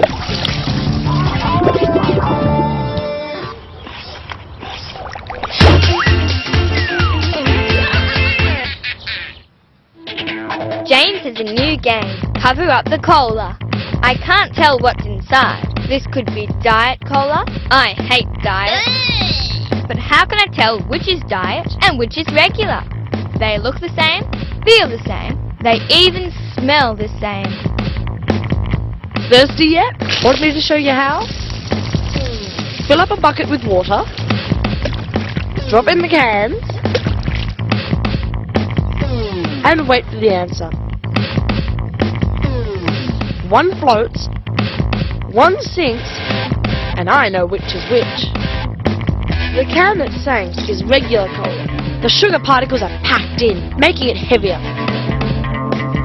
The one that floated is diet, no sugar particles. So there you have it, regular sinks. I wonder if it stays down there forever. It's thirsty work, this science.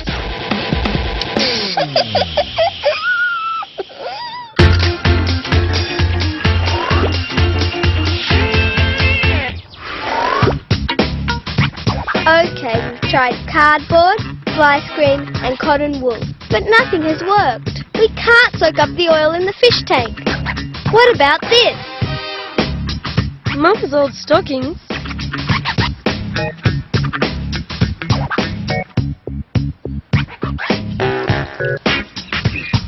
Hey, hey, hey! It's working! Globs of oil are getting soaked up into the stockings. Oh, at last they're getting somewhere. Nylon is made of similar stuff to oil, so they stick together. Look how much I've soaked up. Not bad. And I thought of another way to do this.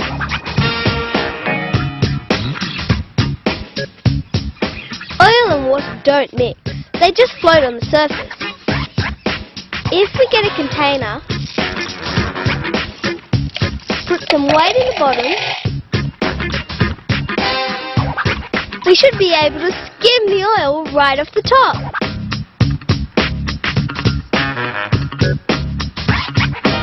Look at that! We've done it!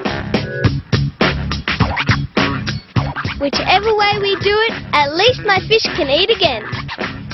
Great, about time. Now get that big walrus away from us before he does it again.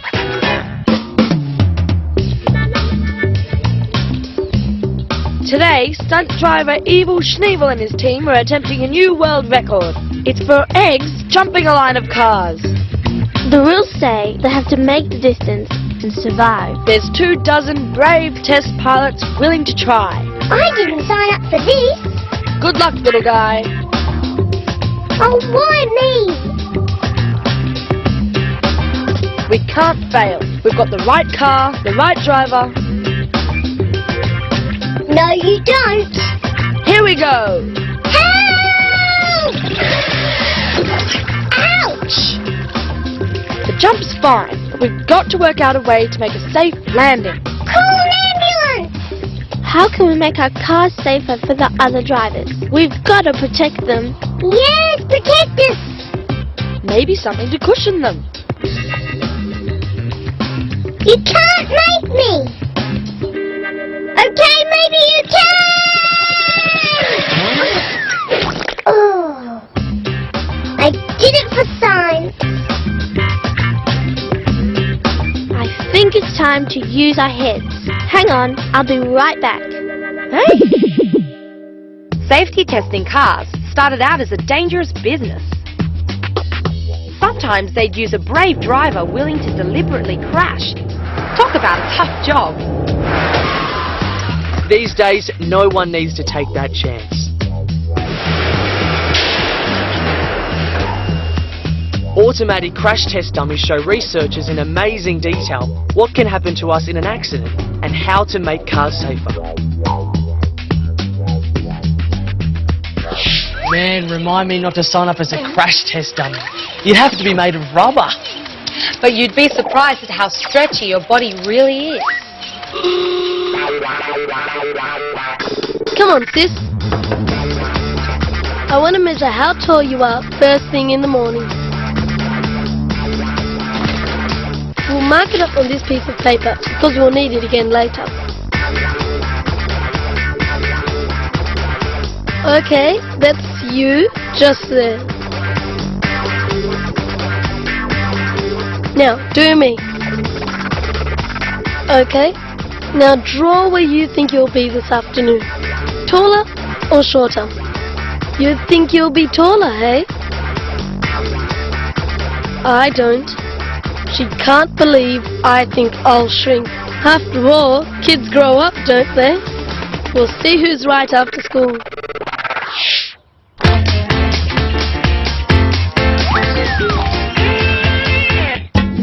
Mum's always buying white flowers, but I really prefer bright colours. I've got an idea to give them a bit of zing.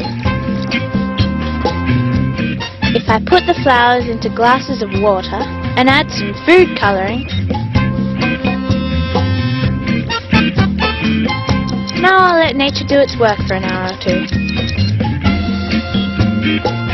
It worked! Check out the change!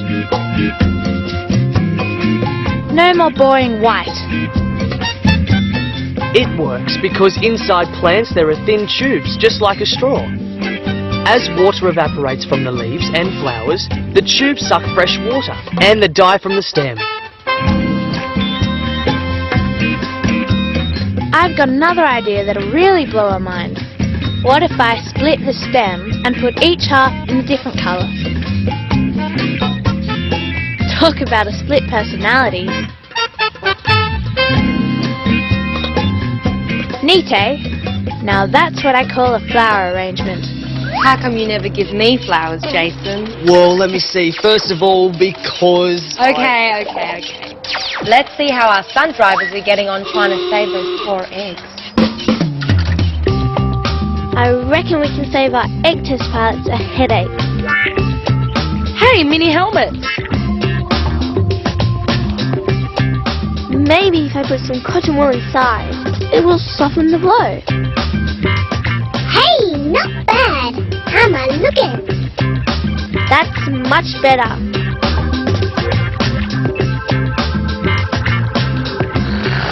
Brilliant. Here we go, Helmet Man. Yeehaw! Ouch! His head's okay. Well, we forgot about his, well, other end. Got a band-aid? He must be bouncing around inside the car. What we need is something to keep him steady. Something like a car's seat belt. Now, this is more like it. This ought to stop him crashing forward into the steering wheel. Okay, he's all strapped in and helmeted up. Good luck, little guy. I hope this works.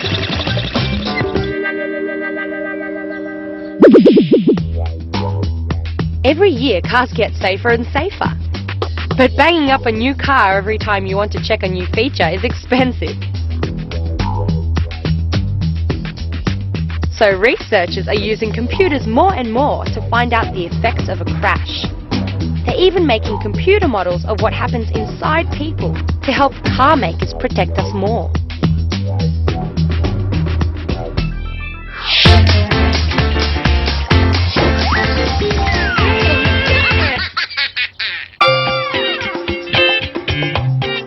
Hey, don't throw that drink can away.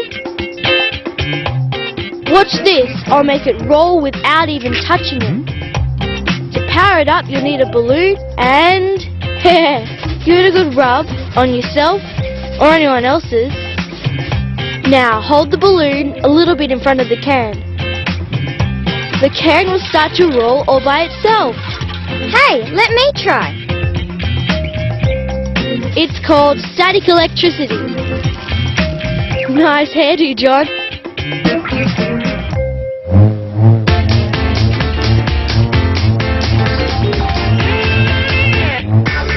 Okay, this is it, the big measuring moment. When we marked our heights this morning, Priscilla was this tall. But she thought she'd be a bit taller now. I, on the other hand, reckoned I've shrunk a bit. Well, let's find out. And I think you're in for a shock. You're shorter. You forgot one thing. Gravity. Everyone has a backbone, which is made up of smaller bones called vertebrae, stacked one on top of the other. At night, when we're asleep, we lie down and the vertebrae stretch out a little. But during the day, when we're standing up, gravity squeezes the bones together.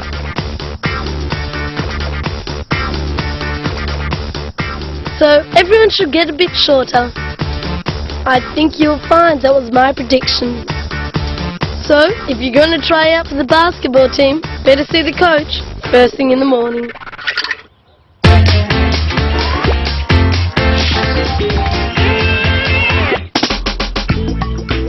Hi boss, you're just in time to try something out for me. Try what out? I'm supposed to be going snorkeling. This test. All you have to do is touch and circle the coconut about a dozen times. Round and round like this. Then pick it up and see if you can follow that line straight to the bucket and drop in the coconut. Okay, I'll give it a shot. Right. Now pick it up. Whoops-a-daisy. Then straight along the line. Oh no, he's gone way off track. When Boss spins, the fluid in his inner ear, which controls our balance, spins too. When he stops, the fluid keeps spinning for a little while longer.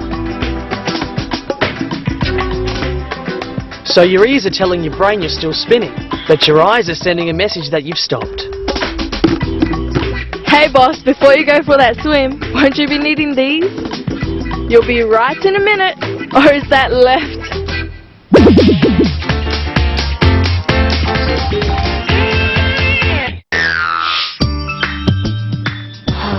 That Jen, she's so great. I've got to show her how I feel. Hey Jen, can you help me make a stethoscope? I've got a bottle, some modelling clay, and some tubing. Okay, so you cut the top off the bottle. Wrap 2 bits of tube with clay. And jam it into the bottle's mouth. Incredible! A stethoscope. It makes quiet sounds louder. If you put the bottle against my chest, I'm sure it's in there somewhere. Nothing, eh? I know how to make it louder. I'll do some exercise. My muscles will use more oxygen. My heart starts pumping harder and faster. Pretty loud, huh? At last she knows what's in my heart. Well, a beating heart is better than beating eggs. I wonder if our egg and a seatbelt survived this great leap. We've given him a seatbelt and a crash helmet. I hope he'll be okay. I hope this works.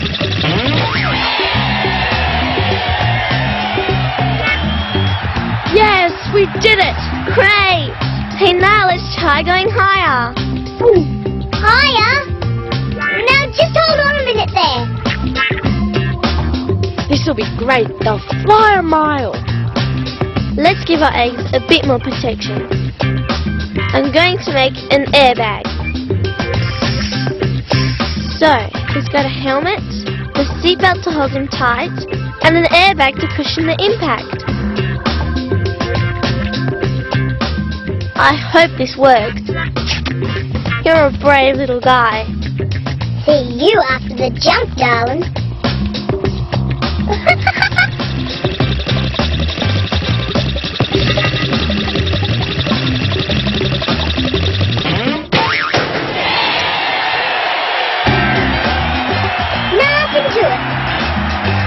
Well, hello again.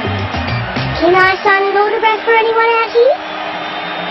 They did it! They made a safe car for crash testing eggs. I'm not exactly sure if it's that safe. We'd better get out of here before another egg bites the dust. See you next time on Backyard Science.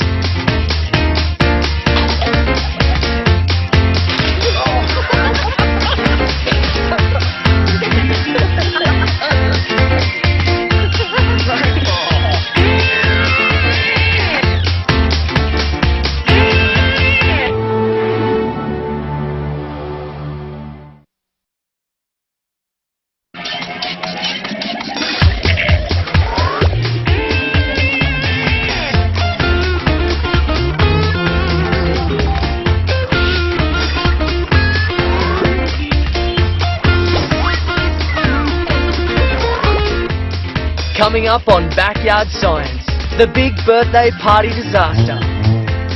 How to keep your cool on a hot day. And how to impress your friends big time. How to measure the wind in your own backyard. find out why skaters spin so fast. And a different sort of backyard skating altogether. But first, ever wanted to look after your own world? Control the rain and the sun? Well, here's a way for your wish to come true. I'd love to know how the world works, but it's too complicated, so I'm going to make my own mini-world. That way, I might be able to see how all the bits work together. Get hold of a really big jar, one with a lid you can seal up real tight. Pile in a layer of pebbles. Over that, throw a deeper level of garden soil. Now for a bit of gardening. Sprinkle in a few seeds. Beans or grass will do fine. We'll go a bit deeper. Here's a fine-looking specimen. Yum! Pop a few of these in the jar and you're away. Near the window it goes, but out of the direct sunlight. Give it a spray of water. Now sit back and watch what happens to your mini-world.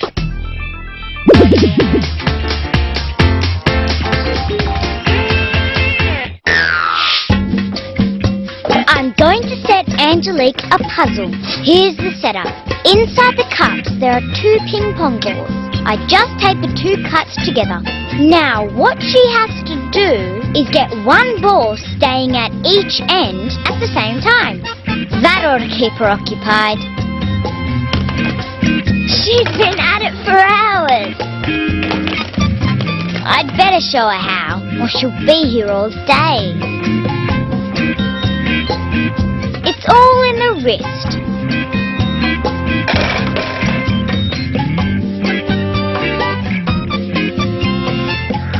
Centrifugal force pushes the balls out, and they're both in one end of the cups at the same time. That's my spinning challenge. Now our friend Joseph says he has a challenge that'll have us both in a spin.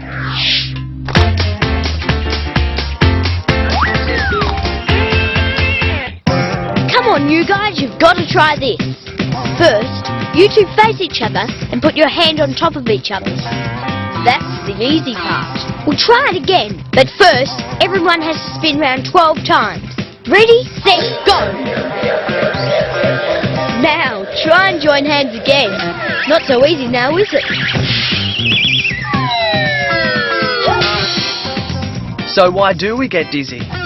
Well, it happens when our eyes don't believe our ears and our brains get confused. Your balance is controlled by tiny channels of fluid inside your ear. They tell your brain which way your head is pointing. When you spin around, the fluid spins too, even after you've stopped. The confusion caused is what we call being dizzy. So your ears are telling your brain that you're still spinning, but your eyes are saying you've stopped. But there is a way to spin around and not get too dizzy, and a ballerina can show us how. Oh, I hate feeling dizzy. Can't wait to find out how ballerinas beat that one. Yeah, and I want to know how dancers and ice skaters can spin so fast. I could sit here and watch Christy Grace skate all day. She's just fantastic, especially when she spins around. Wow! Hey, I just noticed something. The yo-yo wraps around my finger faster and faster as the string gets shorter. Hey, the same thing's happening with her.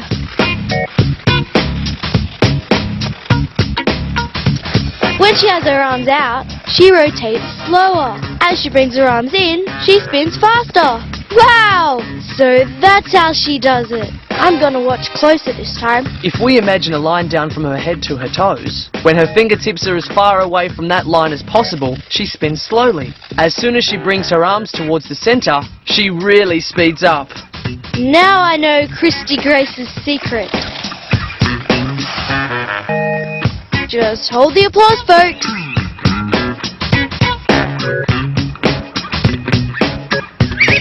Whoops! I think I'll stick to spinning my yo-yo around.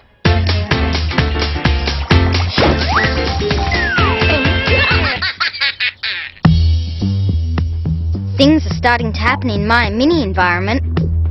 You can see the seeds sprouting, but that's just the start. To live, everything needs to eat, drink and breathe. In the outside world, water comes from rain, and it's the same in the jar. As the jar warms up in the sun, water evaporates from the soil and the leaves of the plants. When it reaches the top, tiny water droplets form. They get bigger and bigger till they fall back down just like rain. When it comes to breathing, there's another cycle going on. To survive, animals breathe in oxygen and breathe out carbon dioxide. And guess what? Plants do the opposite. So the worms help the plants, and the plants help the worms. So that's breathing water. But what about food? I wonder what these guys are eating.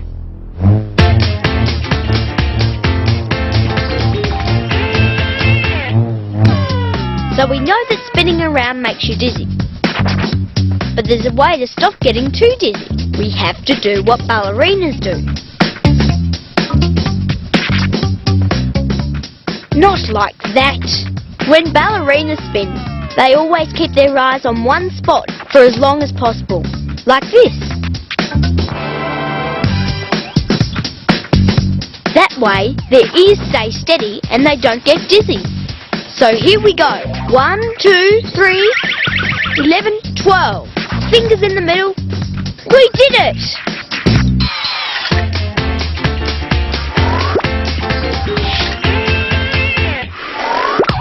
I wonder what we can do with this odd cubby house. I bet Priscilla is imagining her own gym, and Lucas wants his own recording studio. I'm so good at predicting. I think I'll build a weather station, and you're gonna love it. Now, for measuring wind speed and direction. Got my kite! Nah, don't need it. I've got a better idea. We need to show how strong the wind is. So first we'll mark out 3 zones to show light, medium and strong winds on a piece of cardboard.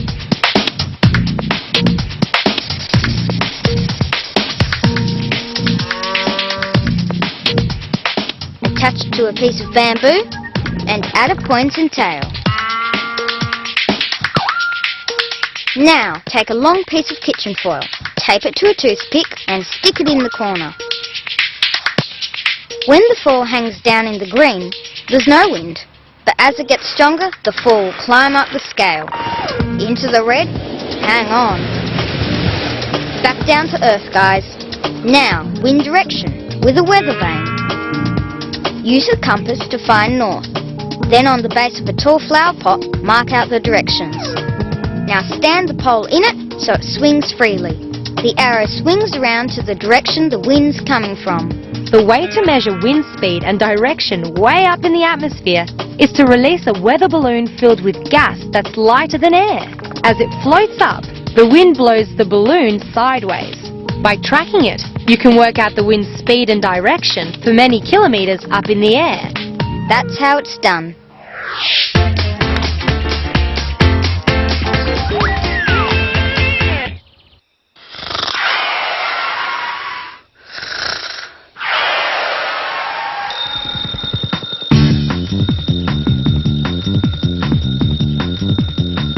Love a bit of early morning lawn surfing.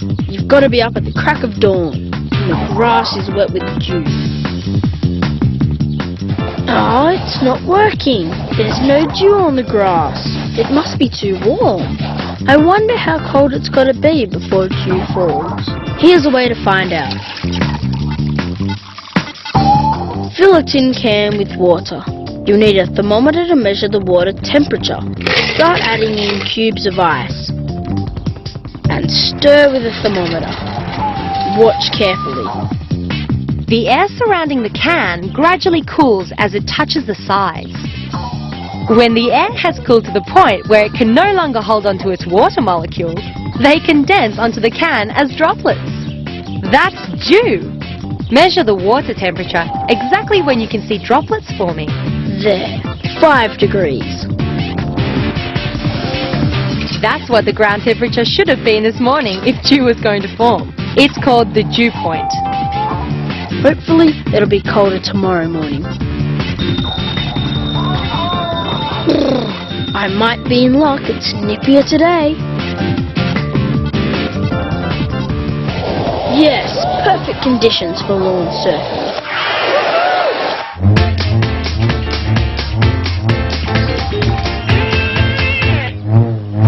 Here's a trick question. How can I turn these holes here into the colour of the paper on that wall? Want to know how? Each torch is covered with one of the pieces of cellophane paper. So I get red, blue and green. Lights out. Here we go. Let's start combining them. When I mix the red light with the blue light, I get magenta. Let's try another combination. Green and blue gives me cyan. And green and red gives me yellow. We're still not there because we haven't got white yet, but hang on. When I combine all three of these colored lights, I make white light. There! I've made my three colours look just like the paper on that wall. Hey, that's given me a great new interior decorating idea. I think John's been doing a bit of fancy interior decorating in that mini world of his. Hey, something's working. My plant's grown heaps in these last few days. We know there's a cycle of air and water inside the jar, but what are they eating in there? Well, the worms eat the nutrients from decaying leaves, and their waste feeds the plant. Plants also turn sunlight into food. Try leaving your ecosystem in the shade for a week or two.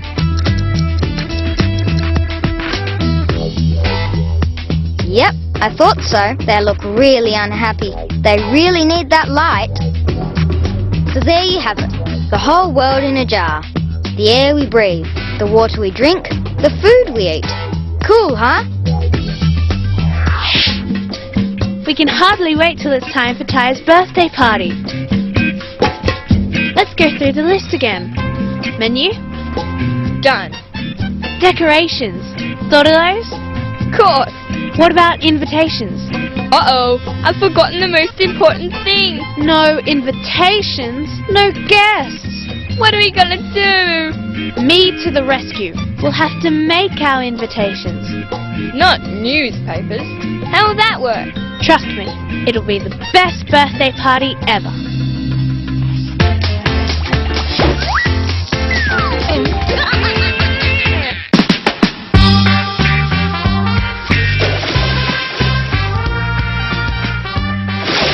There's nothing worse on a hot day than reaching for a nice cold drink only to find it's gone warm in the sun. Thankfully, there is something you can do about it, and it's a lot cheaper than buying a fridge. Make sure you've got a bowl, some water, a flower pot and a plant sprayer.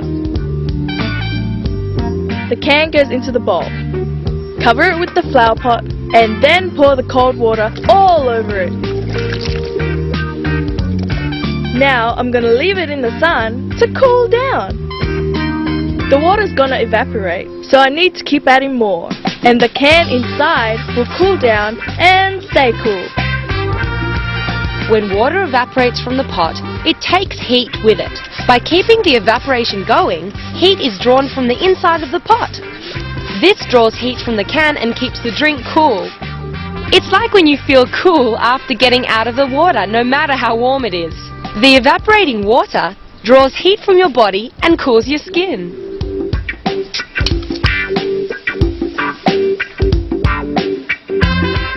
That's more like it. A drink cooled by the sun.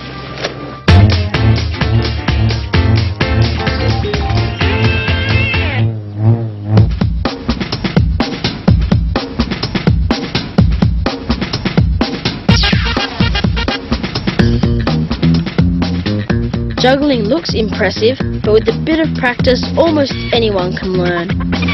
First though, you need some juggling balls. You need a bunch of balloons and some fine sand or rice to fill them with. Keep stretching the balloon till you get enough in.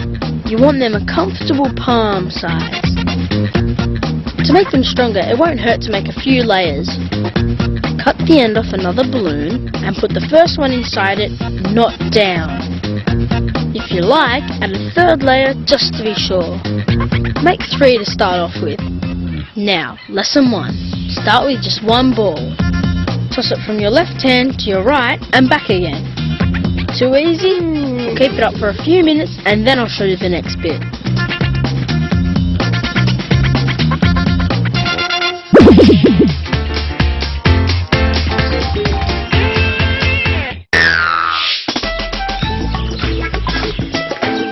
I love looking at interesting birds, but it's hard when they fly away as soon as they see me coming. I've got an idea. I'll just tie a few sticks together to make a frame. Cover it with something to hide behind. A few leaves to disguise it. Not bad. This is what birdwatchers call a bird hide. No surprises why. It lets you hide from the birds, so they stick around, giving you a good long look. Oh, look at that one. And that. They've got no idea I'm even here. Now that was pretty smart thinking. That's for sure. But are Sophie and Ty smart enough to come up with some eye-catching party invitations? If you're gonna have invitations, you gotta have pretty paper. And we're gonna make our own. I've done it before. First we cut up old newspapers. Then we add warm water to soften it all up. Add a splash of detergent to break down the fibres in the newspaper. Then we stir it up to make one big mush. You following all this? Yuck! How on earth will this ever look pretty? Don't worry, Ty. I know what I'm doing. I'll come back and show you the rest after it's soaked for a couple of hours. Okay, so the mixture's had a good soaking. Still doesn't look like an invitation to me. Don't worry. Now we tip the mushy pulp into a tray. Add some glue and squish it all up together. This paper's looking really grey and horrible. Not really party colours at all. Just trust me. I know exactly how to add a splash of colour. Oh, I hope she's right.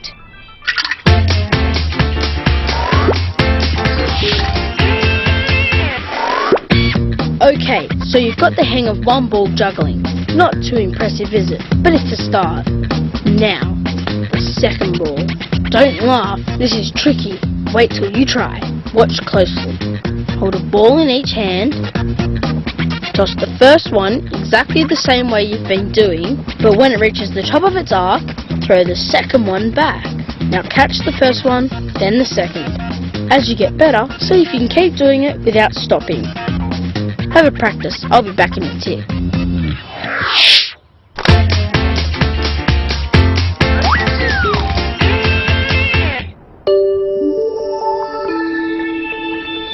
I live in a pretty cool place. Actually, it's freezing. All around me there's ice and snow. That's enough fun for one day. Time for a rest. It snowed all last night. Can't wait to go for a spin on fresh, fast snow. Oh no! An avalanche from the roof has covered my skidoo. Oh, I bet the engine's frozen up. Better dig it out. This'll never start. That's gonna ruin my whole day. Let's see. Yes, it worked! I don't get it. Surely the snow would have frozen the engine. Hang on a second. I can test this out.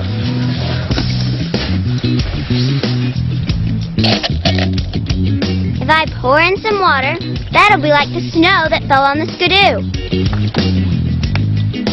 And then some oil. That's like the oil in my engine. Now I'll go and have some fun while it freezes.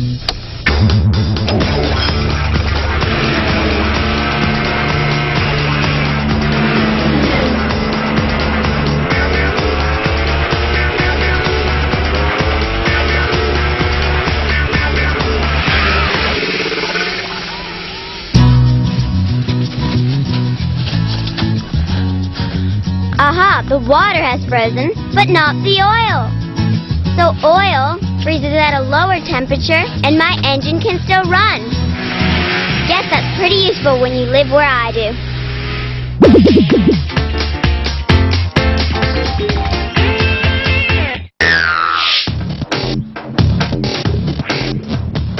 Here's what I call the pine cone puzzle. You'll need 3 pine cones that look about the same. Put one in a big glass jar with some water. Close the lid and put the jar outside. Put another pine cone in a paper bag and leave it outside. And put the third one, just as it is, in a dry place. Now, guess which pine cone's going to open the most? A pine cone opens so that it can drop its seeds.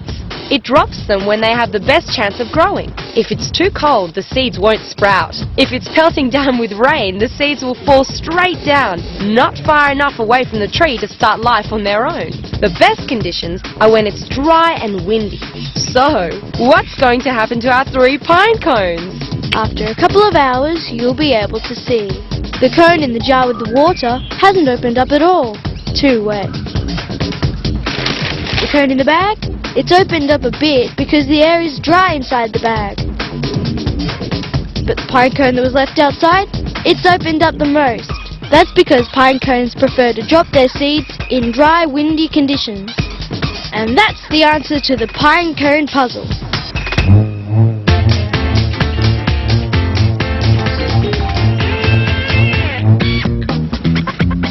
Okay, so you've got the hang of juggling back and forwards with 2 balls. Now for the grand finale. 3 balls. It's just like 2 balls, but a little busier. Start with 2 balls in one hand and 1 in the other. Make the first toss from the hand with 2 balls. Same as before, when it reaches the top of the arc, throw the ball from the other hand. This is where it gets tricky. Catch the first ball and throw the third. Catch the second, then catch the third. That's it. Stop there. You've juggled 3 balls. Keep at it. It'll take a while and you're going to drop plenty. But eventually you'll get more confident and be able to do it without stopping. Oh, and here's something to think about while you're doing it.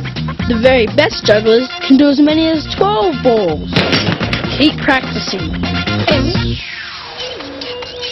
Now that's what I call a bit of backyard brilliance. The same sort of brilliance those party invitations will need, I'm thinking. How is Sophie gonna make my yucky grey party invitations look nice? Here's my solution. Food colouring. Just add it to the pulp mix. Psychedelic! Hey, you're right, it looks groovier already. But so, I've never seen party invitations as soggy as this. Well, what we have to do is lay it out on a piece of old fly screen, or anything that'll let the air flow through, and dry out the pulp. Now squeeze out as much water as you can. It might look like dog food, but when it's dried out, it'll stick together to make a sheet of recycled paper. It's still missing something. I know. Something to give it a bit of spark. Yay! Glitter saves the invite. Now we have to roll it really hard until it's flat like a sheet of paper and leave it out to dry. Wow! I told you they'd look great. All that's left to do is trim them up so they look like proper invitations. Now, who will we invite? Jason? Steve? Peter? Phew! That's one birthday party saved. Backyard signs to the rescue once again. See you next time.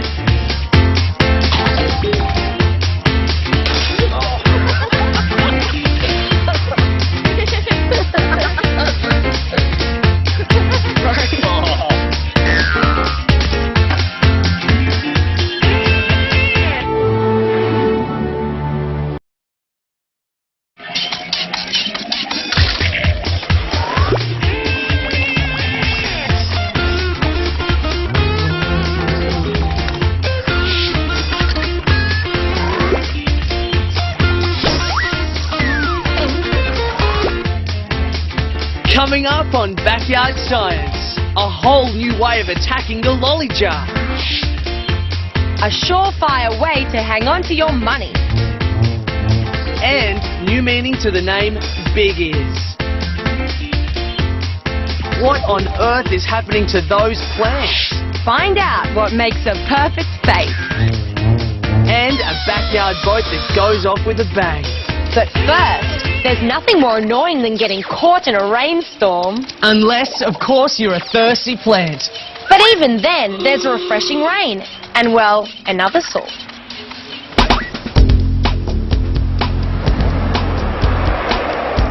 I mightn't be the world's greatest gardener, but how hard can it be to grow a pot plant?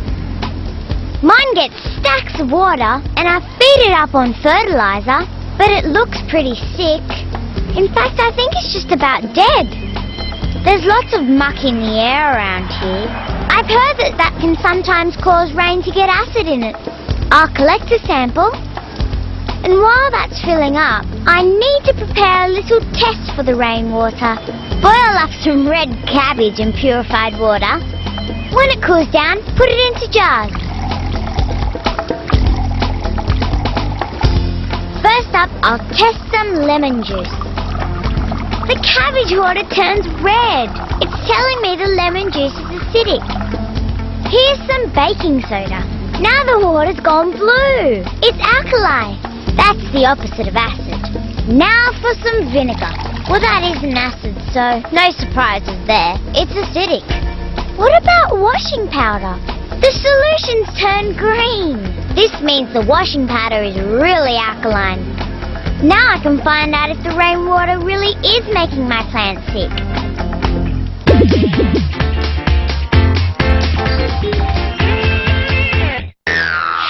I'm gonna make a jet boat, and it's gonna be balloon powered.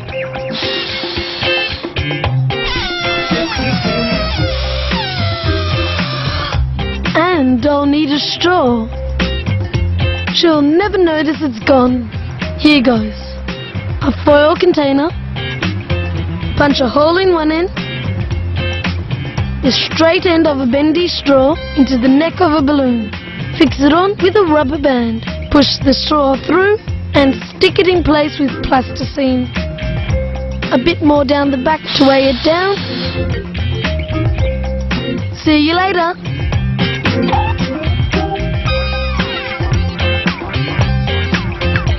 Now, away she goes. Oh, a jet boat. Look at the air rushing out of the balloon. Gotta give it another go.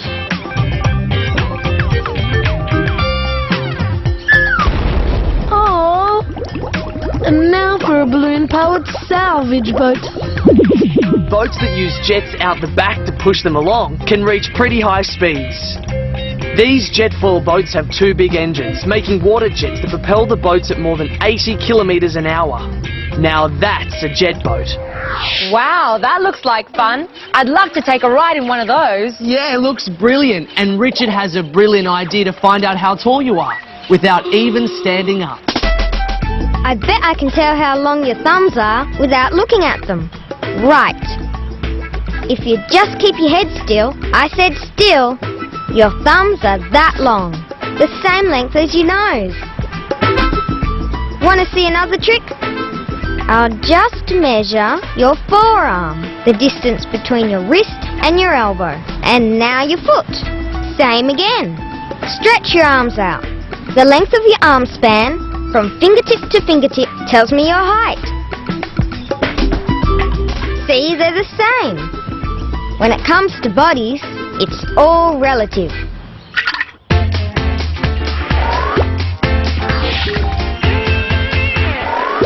The sun's a fantastic source of energy. It heats up the world's oceans. So Liam and I are going to find the best way to heat up water in our homemade hot water system.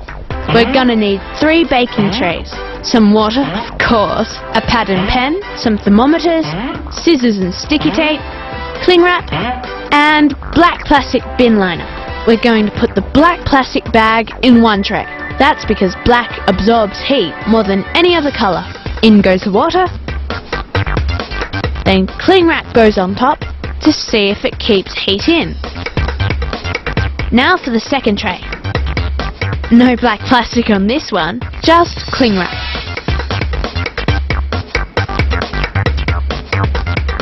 The third one, just water.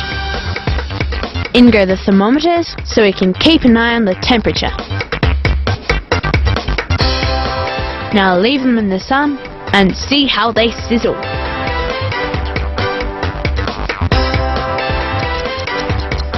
Now, let's check the temperatures. Black plastic and cling wrap, 15 degrees. Cling wrap only, 12 degrees. The last one, still only 9 degrees. Let's leave them in the sun for a bit longer.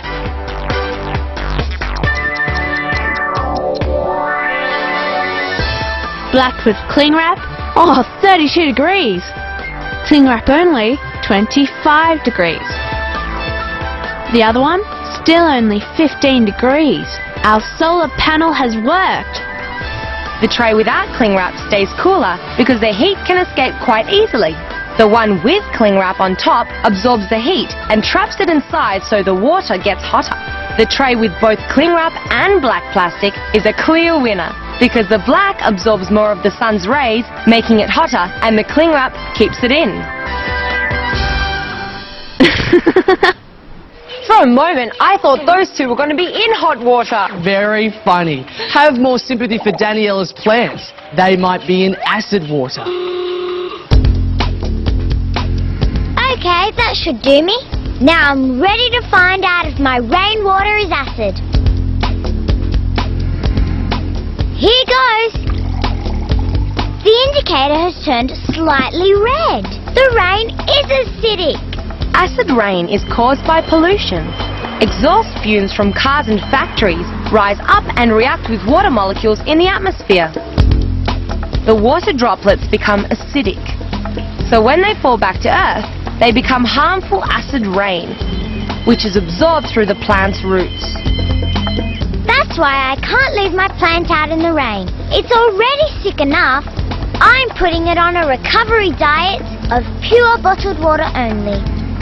I wonder what would have happened if I'd left it out in that rain forever. I reckon these 4 plants will help me find out. Over the next 2 weeks, I'll give 1 bottled water, this rainwater, this a mild vinegar water mix, and the last a strong vinegar water mix. Sorry, little plantlings, it's all in the name of science.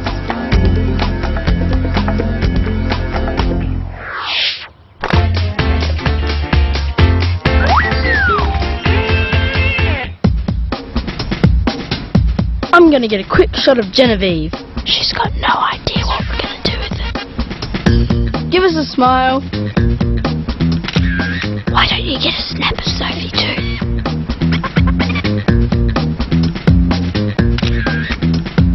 Losers. Got him! Let's go see what we can do with the photos. There we are. Now for some fun. Quite pretty, really. Hey, what about Sophie? Not too bad either. There's a way of changing all that. I'll just grab a mirror.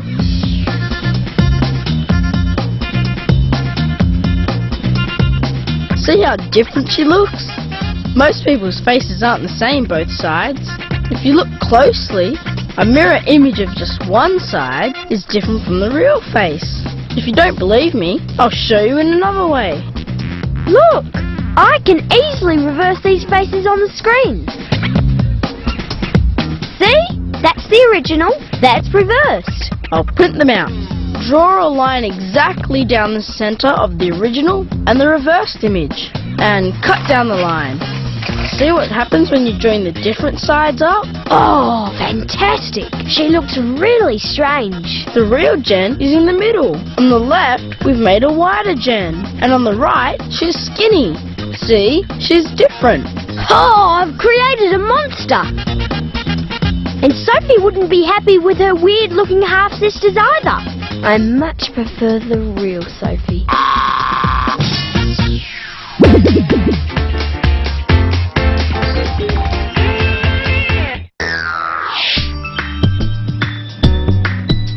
Mushrooms seem to grow everywhere.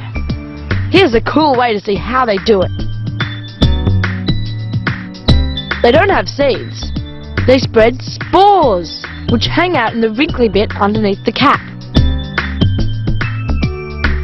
They're too small to seed just one, but there's a way of getting out thousands of them.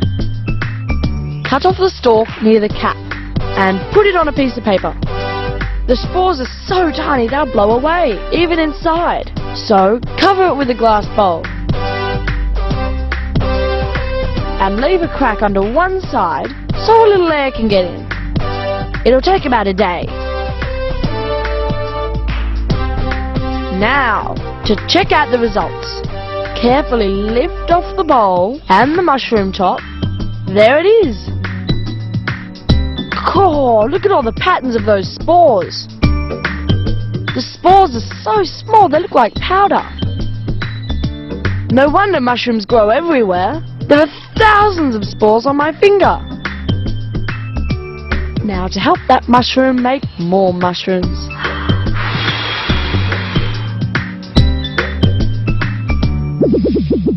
The bit of the mushroom you can see is just the very top of a fungus that lives mostly underground.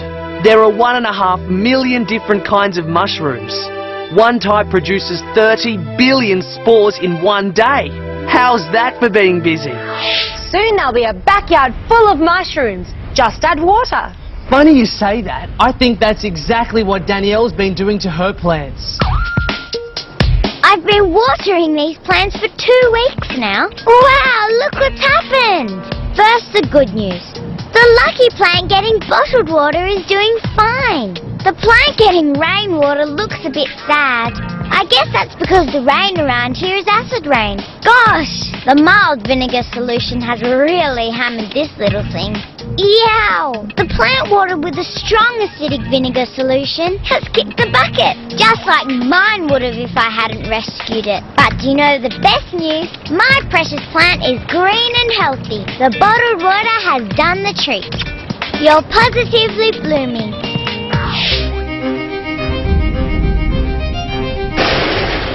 The brave adventurer has entered the Cave of Doom.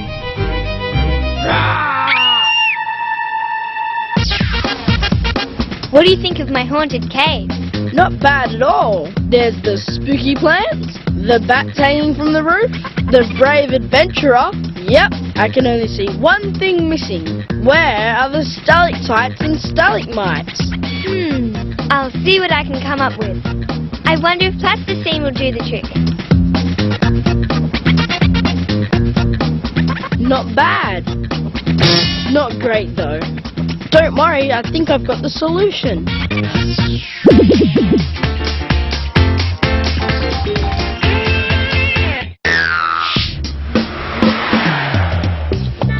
Looks like things have gone a bit quiet. Nobody looks very inspired. I've got a cool idea. Angelique's jelly beans. A pile for me, a pile for you. Here's the target. Whoever gets the most in, wins. Let's see what you can do. Doll, try again. Oh, close. That's all yours gone. I'll let you in on a secret that's guaranteed to improve your aim no end. All you need is this.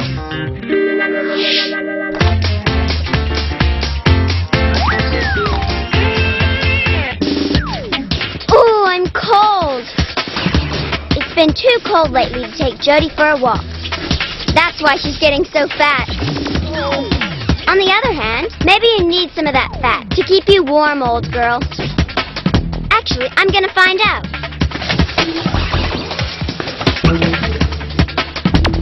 Shortening, cups. Shortening is made of animal fat. So if this stuff is what keeps my dog warm, I'll know pretty soon. In goes the thermometer, room temperature. Good.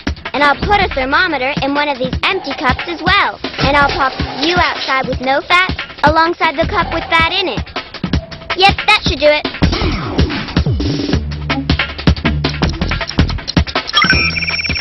They should be pretty cold by now. Oh, the temperature of the thermometer surrounded by the fat has only dropped a couple of degrees. But the cup with no fat in it has dropped to freezing. You're fat for a good reason, aren't you, girl? Imagine living with all that freezing snow and those dripping icicles. Dripping icicles. Hey, that reminds me. I wonder how Margot and Liam are going with their plans to make stalactites and stalagmites for their haunted cave. I'll show you a way to grow real stalactites and stalagmites and make this the best haunted cave ever. Okay, here we go. First we need 3/4 of a cup of Epsom salts. Fill up the cup with warm tap water and start stirring. You're going to need 2 cups full of this stuff. We need to keep stirring until no more Epsom salts will dissolve. That's the second cup done. Now take some cotton, about a foot long, tie a weight to one end and lower this into the bottom of the cup. Do the same to the other end of the string and put it in the second cup. Both cups are now chock full of completely dissolved Epsom salts.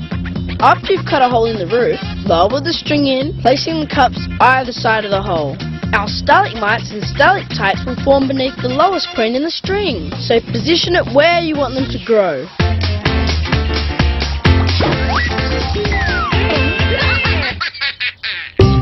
Daniela didn't have much luck getting those lollies into the jar, but I've got just the thing. Get a clothes peg and stretch a rubber band around it. Push the jelly bean against the elastic and into the jaws of the clothes peg. Aim carefully. Fire! How's that? See how it works? The power of elastic shoots the jelly beans off at high speed, and the peg lets me aim with pinpoint accuracy. See? I can't miss. Your go. Oh, bad luck. Your pile's gone. Oh.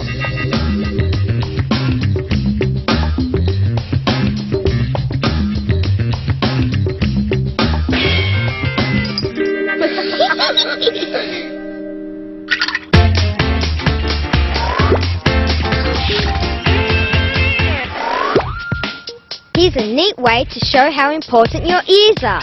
They not only allow us to hear things, but they tell us where those things are. Totally dark, Blake? Good. Now all you have to do is use your ears to find out where Sharmini is. Blake! Blake! Where is she, Blake? Na na na na na. Yep, you're headed in the right direction. Because we have 2 ears, the sound arrives at each at slightly different times.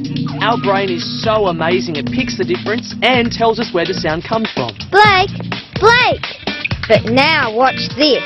I've rigged up a nifty gadget. Blake won't know whether he's coming or going. Oh, I hope Richard's not going to be mean to poor Blake. Ha! If you want to see mean, just wait till you see what Ben's about to do.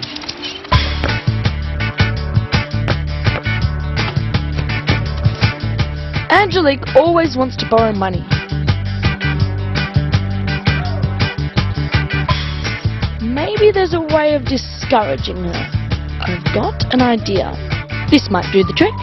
Absorbent paper, saucer, some vinegar, put some paper towel into a saucer, give it a good slurp of vinegar. Watch closely. In go some coins. This only works with copper ones.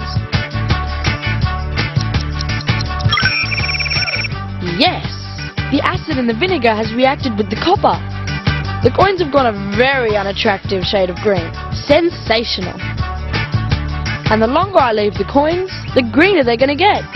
It's just like the Statue of Liberty in New York. At first, the famous statue was bright and shiny, but today it's gone all green. That's partly because of salt and partly because the copper in the statue has reacted with acid in the rain. It's a similar chemical reaction to the one that's made Ben's coins go all green. Now all I have to do is keep a few of these with me at all times. Okay, here we go. Yep, I can spare a few coins.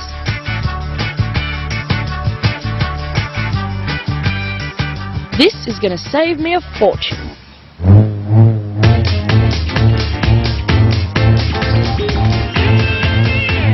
Sit up, all you golfing enthusiasts, and watch this.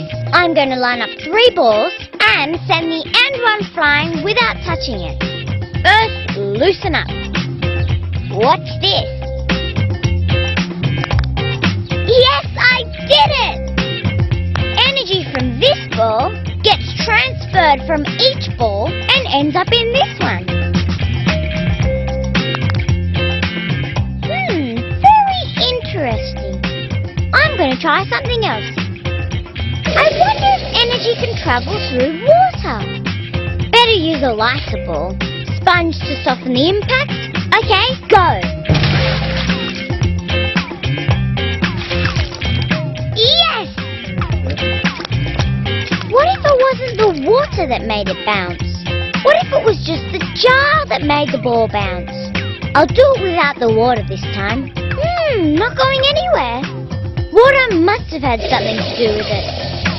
One more time for luck. Go! That proves it.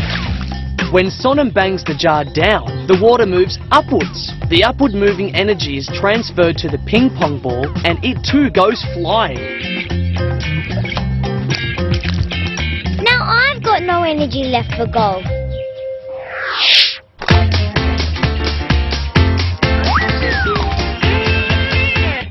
So, we've seen how Blake can tell where Sharmini is without seeing her. Blake! Blake! His ears let him know. But this should fool him. I've taped 2 funnels to tubes about 1 metre or so long. My device basically means these funnels have become his new ears.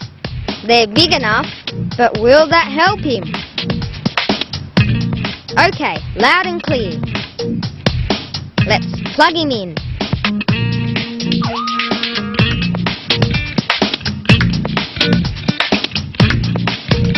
The sound coming in the funnel on Blake's right travels along the tube and into his right ear. Sound going into the left funnel ends up in his left ear, so Blake hears normally.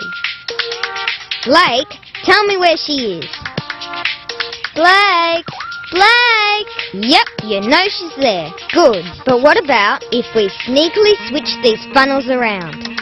Now when Sharmini calls out, sound going into the funnel on the right ends up in Blake's left ear. Sound going into the left funnel goes into his right ear. Blake now hears back to front. Blake! Blake! Blake! Blake! That's totally confused Blake's ears. Blake! Blake! Oh, well, poor Blake. You certainly helped prove a point. Your brain relies on your ears for directions. Some things, though, are just better not heard. I can't believe my ears. You're not going to believe how those stalagmites and stalactites are looking either. Now that is a haunted cave. Hey, look at it. It worked. A stalactite. And underneath, a stalagmite. The water was crammed full of dissolved salt. The cotton acted like a wick sucking up the water. The salt soaked down to the lowest point on the string, and when the water began to evaporate, crystals were left behind. Some dripped off and made the stalagmites coming up. The brave adventurer has returned to the Cave of Doom, searching for the fabled treasure. It's a bit spooky in here now. These stalactites are really beautiful though. They must have formed over thousands and thousands of years. A cave monster! I'm getting out of here! Cave monster? Well, I'm out of here as well. Me too, but that's only because we've reached the end of Backyard Science. See you next time.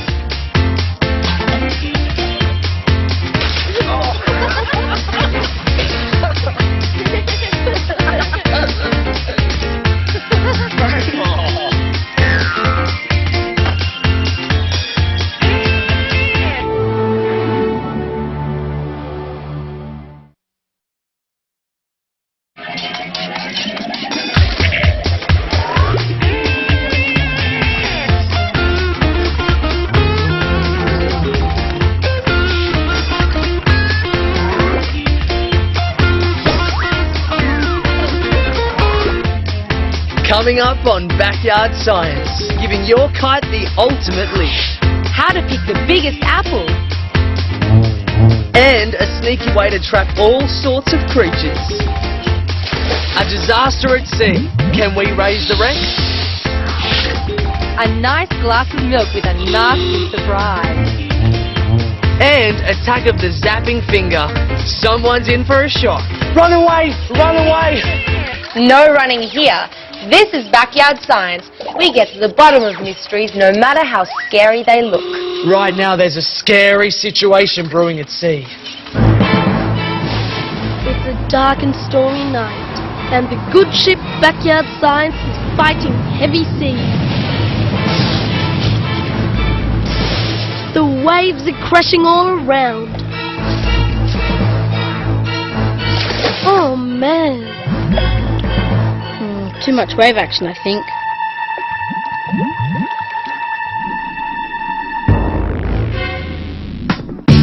Looks like a drop for the Super Scooper.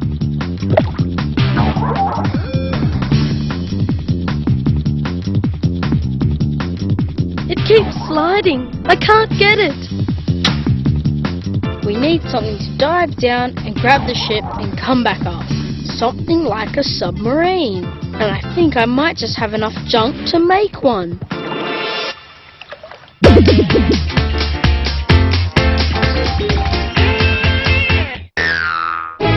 The zapper has the victim in his sights.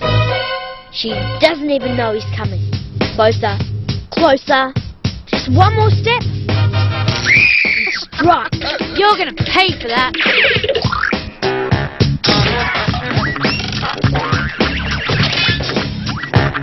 By rubbing your feet along the carpet, you pick up lots of negatively charged electrons.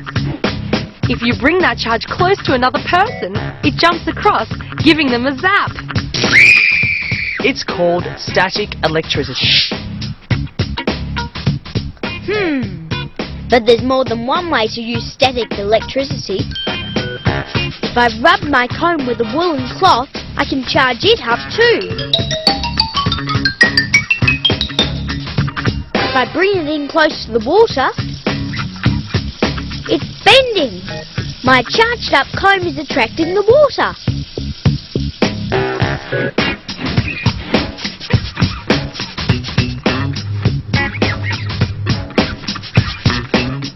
What about bits of paper? I can even make a ping pong ball move without touching it.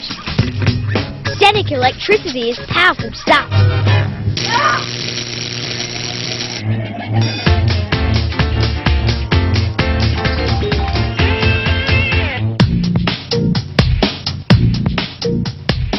There's no way I can breathe underwater. At least, not without a little help from my snorkel.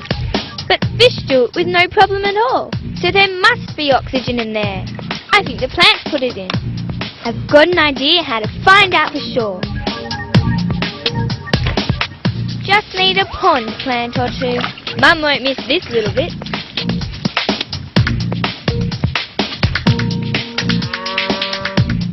Now, while my fish are off at the movies, I'll borrow their tanks. Put the plants in and cover them up with a big glass bowl. I just have to sit back and watch. There, tiny bubbles. Unlike people, plants don't breathe in oxygen. They breathe it out. That's what those little bubbles are. They dissolve in the water and give the fish something to breathe. Good trick, that. Can you imagine a fish in a snorkel? All those tiny bubbles. And funnily enough, bubbles might come in handy for our underwater salvage team. I know how to make a tiny diver. Maybe that'll help rescue our ship. You just take an ordinary pen cap and put some modelling clay on the end. You drop it in a bottle of water, catching a bubble of air in the top of the cap. I can make the diver do anything I want. I can make it dive, I can make it surface. When I squeeze the bottle, I'm forcing water into the cap, squashing the bubble, and the diver sinks. When I let go, the bubble gets bigger again and the diver rises. We're going to need something a lot bigger to rescue our boat. I'm working on that, and I think I might just have an idea.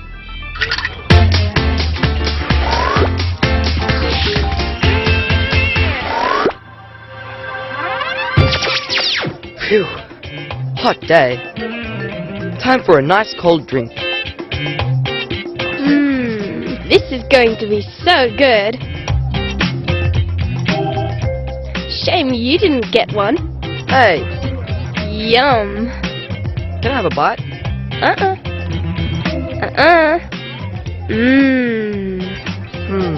Science to the rescue. I bet you your ice cream that I can move water from this glass into that one without touching either. I don't think so. Put your popsicle where your mouth is then. I'd like to see you fail first. The bet's on. Right then. I'll just twist this piece of absorbent paper. This will do the job for me. Watch and weep, my friend. There are thousands of tiny spaces in the fibre of the paper, and the water moves into them and advances along the twisted material. Trees do the same thing. That's how water gets to the treetops. This movement is known as capillary action. That's how trees move water from their roots up through tree trunks and into the leaves. And look, what have we here? Water has moved from one glass to the other.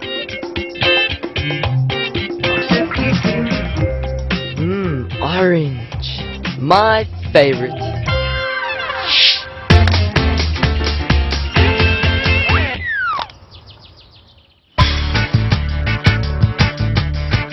I'm gonna cause an eruption right here.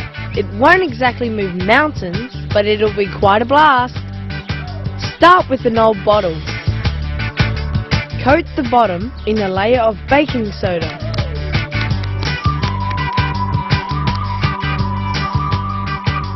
And a touch of glitter for fun.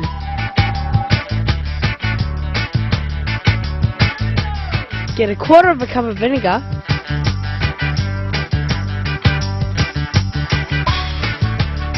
Mix in some dishwashing soap for bubbles and some red food colouring for effect.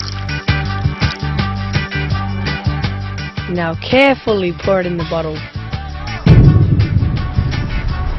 Stand back, she's gonna blow. And that's my volcano. One of the most famous volcanoes is Mount St. Helens in Washington State, USA. In May 1980, a huge eruption blasted 23 square miles of rock off the mountain. It felled trees as far as 17 miles away.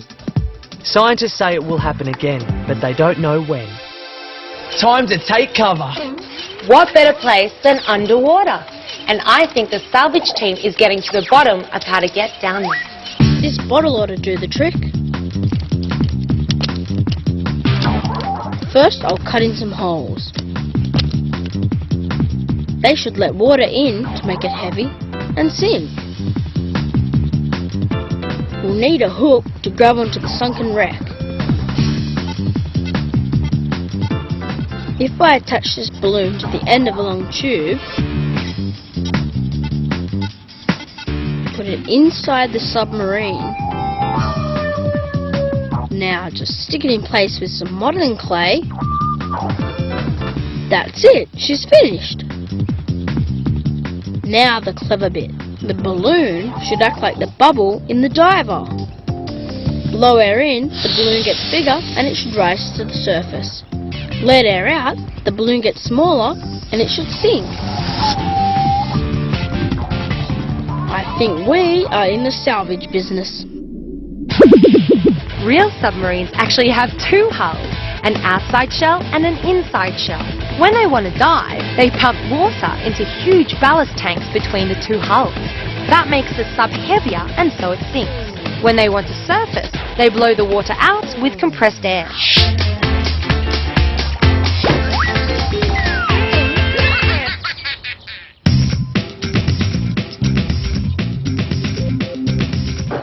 Uh-oh, that's a bad idea. She's forgotten the milk and cookies. few hours in the hot sun, and interesting things start to happen to milk. You shouldn't really be doing this.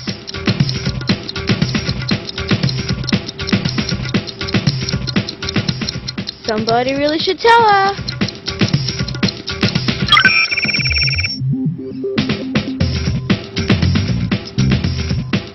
She's not gonna like this. Don't do it.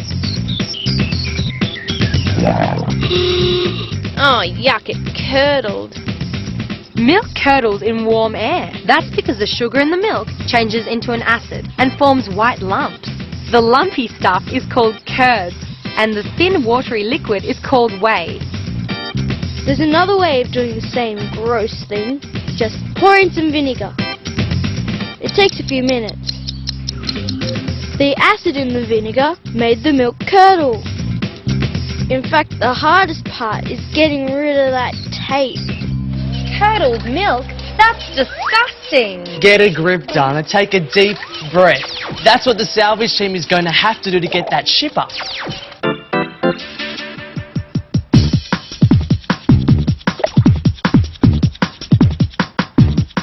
We've made our submarine to reach the sunken ship. First, a test run. If we let air out of the balloon, water fills the bottle. It sinks. Blow the balloon up. Up she comes. Now to attempt the daring rescue. Let the air out. Down she goes. Carefully. Now up a bit. Missed it. Down again.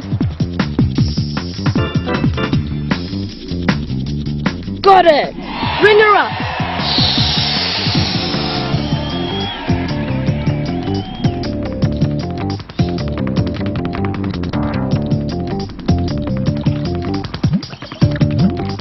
We did it! Our salvage sub worked!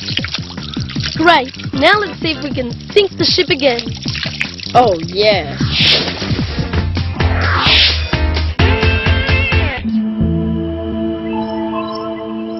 My friend Ben has a fixation with wanting to fly. Right now he's superhero crazy. Look at his ridiculous red cape. I bet he wishes he could just take off. At least Superman could fly. That's more than you could say for Ben's kite. Poor Ben. He gets so down in the dumps when his kites don't work. Mustn't laugh. I think it's time to give him a helping hand. Sophie to the rescue. There are thousands of different types of kites. People began making them in China at least 3,000 years ago. Some designs are really elaborate, but all kites work on the same principle. They are pushed upwards by deflecting the wind downwards. Kites like these are designed for very precise movement. That means they can be used for stunt tricks, like flying in formation. Other kites are designed to catch the wind so well, they can even be launched from the water. Now wouldn't Ben and Sophie be envious of that?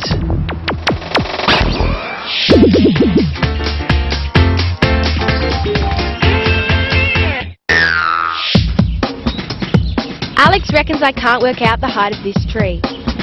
I'm sure I can.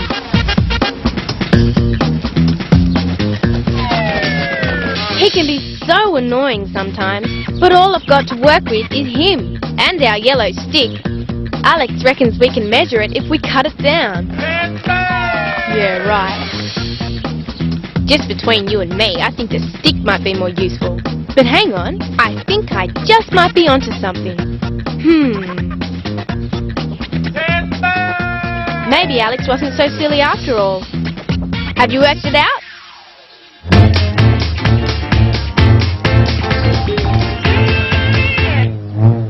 Okay, here goes. I know there are lots of creatures out there that I never see. Time to find out what they are. I've got a secret weapon, the perfect way to outsmart those wild beasts. Dig a hole, just deep enough, lined with a smooth, slippery bowl. And bait the traps with a tasty morsel or two. They won't be able to resist. This little roof will keep out the sun and rain. And I'm not stopping at one trap. I'll need a few to catch my quarry. And now I'll make myself scarce. Don't want to get caught in the stampede.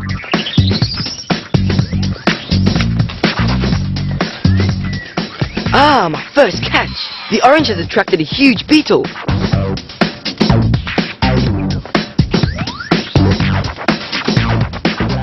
And I've trapped a gorgeous centipede.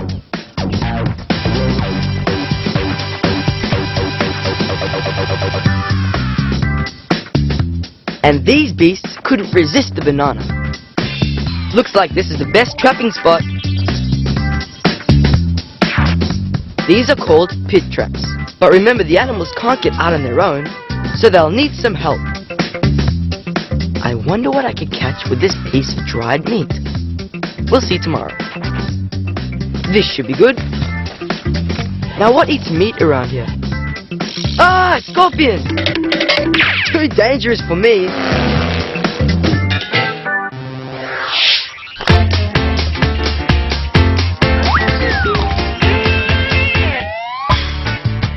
As usual, Blake and I both want to eat the biggest apple.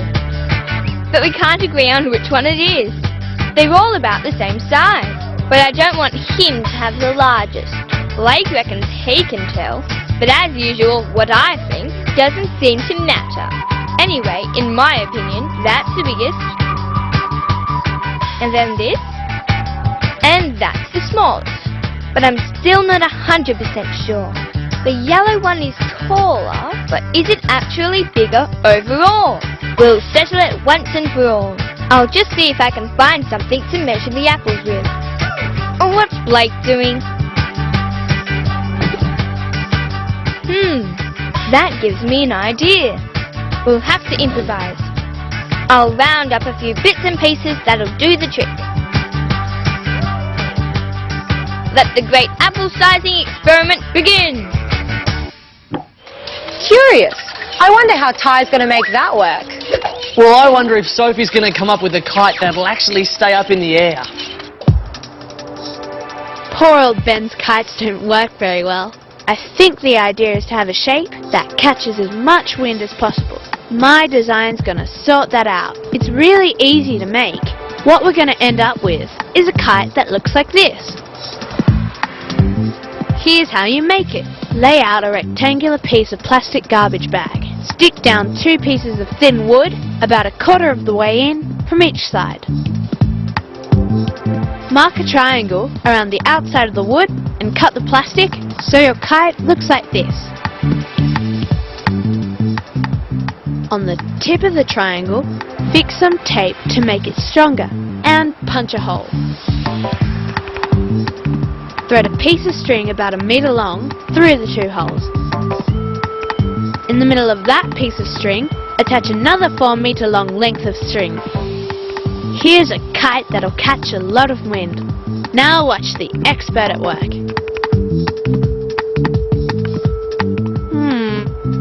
There's more to kite flying than I thought. I don't think the shape's the problem. I think we have to work out a better way to catch that wind. You'd be amazed at how much wind well-designed kites can catch. These kites are strong enough to pull sand skiers along a beach, and even strong enough to take sand yachts for a bit of a spin.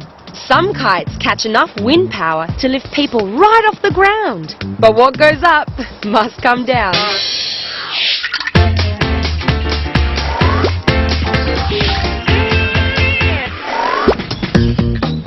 Alex has challenged me to find out the height of this tree. All I've got to help me is this stick, and him. But I think I can do it.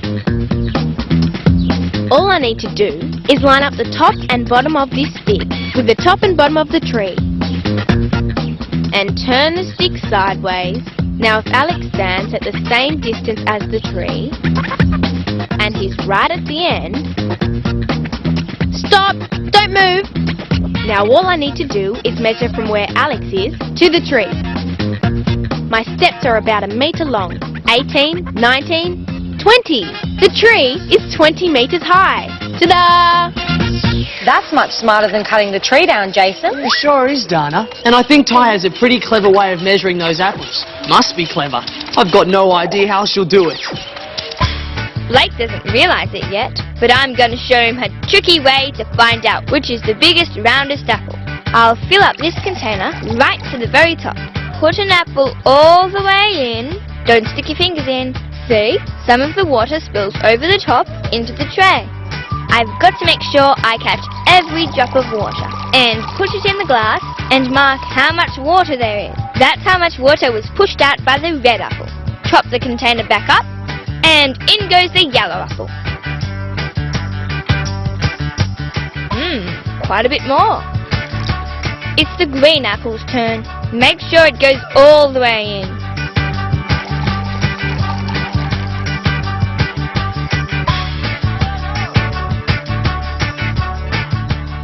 So there's our answer.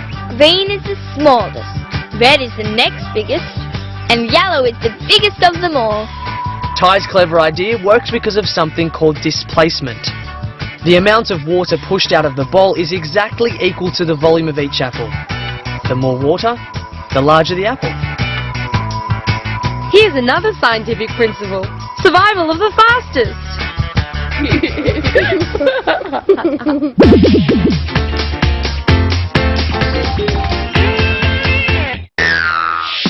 Imagine a world with only 3 colors. Well, it's true. There are only 3 simple or primary colors. And I'm going to prove it to you. Look at all these colors. I'll show you how they're made. If I sort the colors out, then pour a tiny amount of water in with them, the dye should start to come off. It takes a while though, so be patient. They're ready! I need some absorbent paper. These bits of coffee filters will do. They'll suck up the dye and separate it into the colors it's made from. You can see that the yellow ones are made only with the yellow dye, and the red is made with only red. They're both primary colors, but the purple dye separates into red and blue, our third primary color. And the brown is made up of all the 3 primary colors, red, yellow, and blue. In fact, with the right amounts of the primary colors, you can make any color, which is just as well because I like them all. Well, that's one thing to do with colors. Now let's see if Sophie and Ben can get their kite up and flying. I can't believe my kite didn't get off the ground. I thought I'd done everything right. We need to figure out which direction the strongest wind gusts are coming from. Looks like Ben's had an idea. We could use his pillow slip as a windsock. Whichever way the pillow slip billows out is the direction the wind's coming from. Windsocks show wind directions at airports. They also warn parachutists if they're going to be blown off course. Windsocks come in all shapes and sizes, but they all work pretty much in the same way. And now I know which way to launch my kite. I need to have the kite facing into the wind. That way it catches the full force of the breeze. Yay, it's flying! If you want to keep your kite up in the air, it's important to keep your flying line tight. If the flying line becomes slack, bring in some line until you feel the tension again. Woohoo! It's flying! Unlike Superman here, kites defy gravity when they stay up in the air. At least now Superman's getting a bit of flying time, even if his feet are still on the ground. Just as well it wasn't blowing a gale, or Superman really might have taken off. Now that would have been a backyard science adventure to remember. See you next time.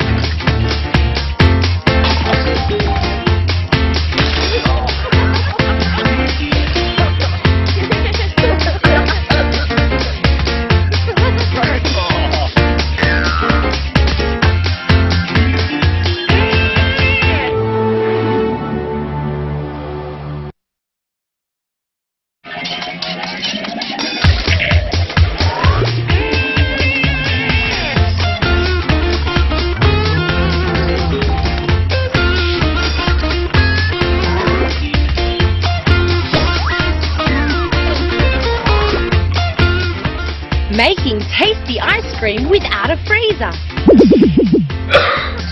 How bugs like to travel in the air. And the bouncing ball that always comes back. Something smells good, but how will Lucas find his lunch? Are you a super taster? Here's one way to find out.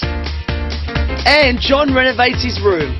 All he has to do is choose a colour. Welcome to Backyard Science, the show that finds the smart way to do just about anything. But first, Lucas has a problem, and it all starts with his nose. Food! I smell food! Oh, it smells good. Someone's cooked up a treat. But where's it coming from? I reckon I could smell food half a mile away. It's still out there, somewhere. Not under here. A hungry boy never gives up. Nothing. It must be over here. There's food somewhere out there. I know it. But I just can't see it. What this starving boy needs is a telescope. These lenses will do the trick. Ah, cardboard. Perfect. And some scissors and tape. Now, where was I? These magnifying glasses should make things look bigger. That's because the glass is thicker in the middle. Whoa, it makes things look upside down. I've got to figure out the best length to make my telescope. So I need to get the best image from these two lenses. Put one of the lenses close to your eye, and the other one you move away from the eye. Like this. That's it. The perfect distance. Cut the card to that length. Roll it up, stick it together, and then fit in the two lenses. Not bad. A quick and easy homemade telescope. Now I'll be able to spot where that delicious food smell is coming from. It's got to be out there somewhere. Lucas's telescope is just a small one, but take a look at these. This one's so big, it's got its own door. Big telescopes use huge lenses. They also capture images not just of light, but faint electrical signals from way off in the universe. They're so powerful that they can capture really clear images of what other stars and galaxies look like.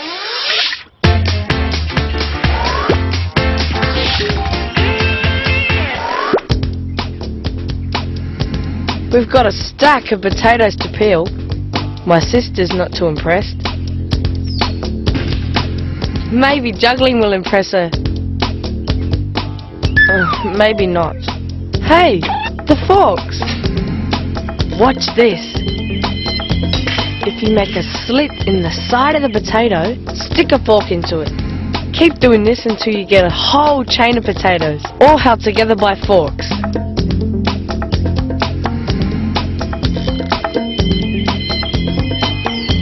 Looks weird, but it gets weirder.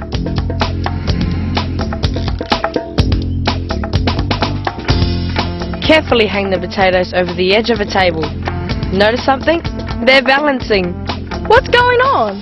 What happened to gravity? You'd think the center of gravity, the point on which the potatoes balance, should be there. But it can't be. The center of gravity of our potatoes is there. So what happens if I add more weight to our balancing potatoes? Look out. I think I just lost the center of gravity.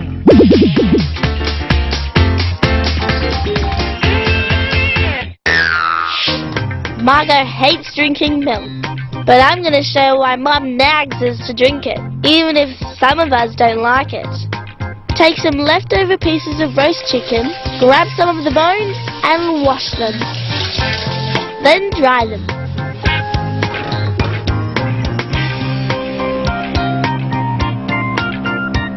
This is tougher than I thought. Now for the next step. I'm going to tip some vinegar into a jar and pop in some of the bones. When we come back a few days later, look at what's happened to the bones. They're all soft and bendy. Like our bones, chicken bones have a mineral called calcium in them to make them hard. Vinegar is an acid strong enough to dissolve the calcium in the bone. Without calcium, there's nothing to keep the bone hard. So my mum is right. You need calcium to keep your bones and teeth strong. And milk is full of calcium, so we better drink up.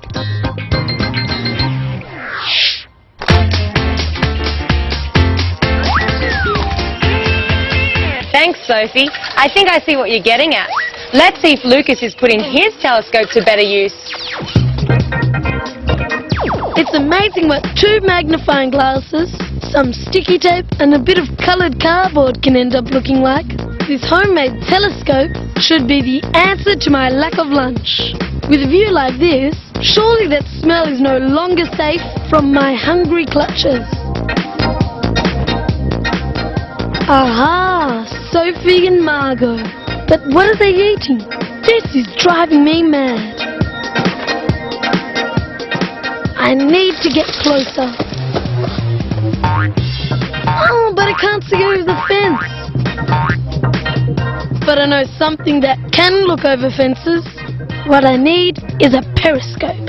I'll need a milk carton and a couple of mirrors.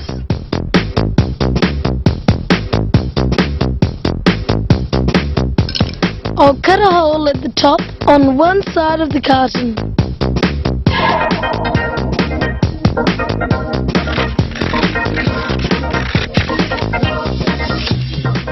And a small hole to look through on the other side of the bottom. Now, make some slits at the side and slide in the mirrors. Make sure the shiny sides face each other.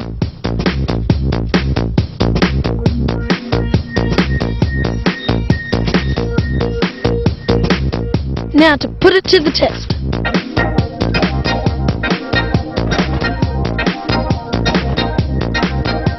Light is bounced from the top mirror to the bottom one and into my eyes. It's like being a foot taller. Soon that food will be mine. Periscopes have been used on submarines for more than 100 years. Today there are even periscopes on remote-controlled spy submarines.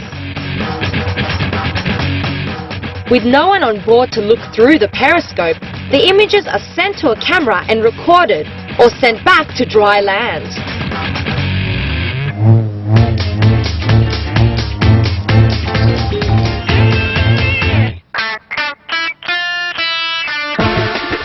I know we taste food with our taste buds, but what are they? I've promised Ben a reward if he helps me out. A little food colouring on his tongue shows the little bumps where the taste buds live.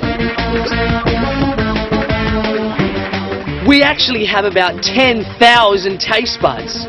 Each bud has about 100 taste receptor cells inside. Now I've heard we taste different things in different parts of our tongue. Now this is salty water. Tell me where you taste it.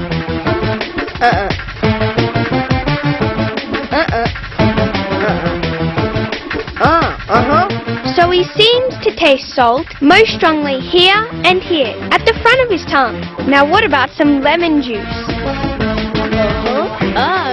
Yep, that was a sour one. He tasted that at the sides of his tongue, towards the back. Let's try tonic water.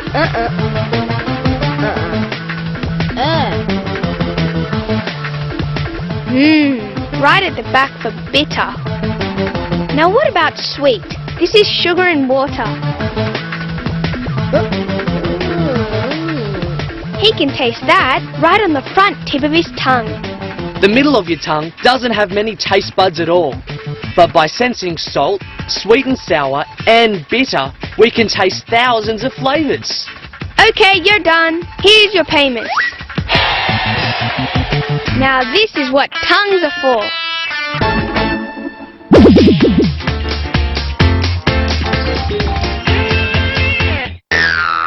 Looks like Ben and Angelique have got that one licked, Dana. Yes, Jason, they seem pretty happy with themselves, but I think John needs a little cheering up.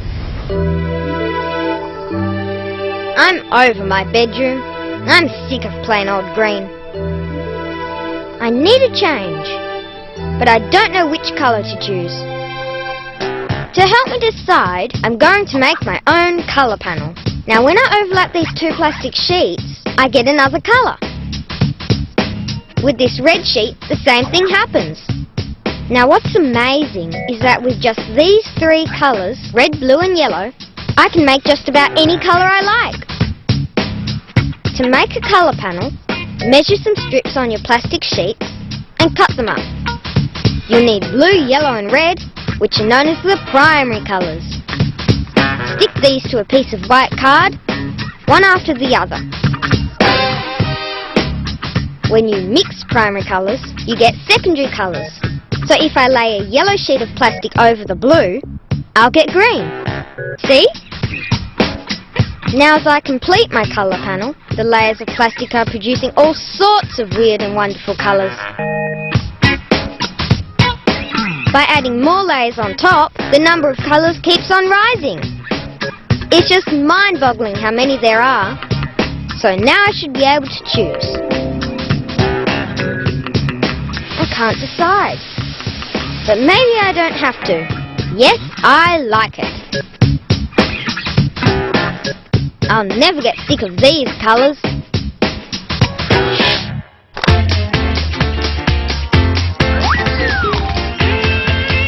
Looks like John needs to be a little more decisive to me. But I know someone who knows exactly what he wants. Food. If this can't help me find my lunch, I'll starve.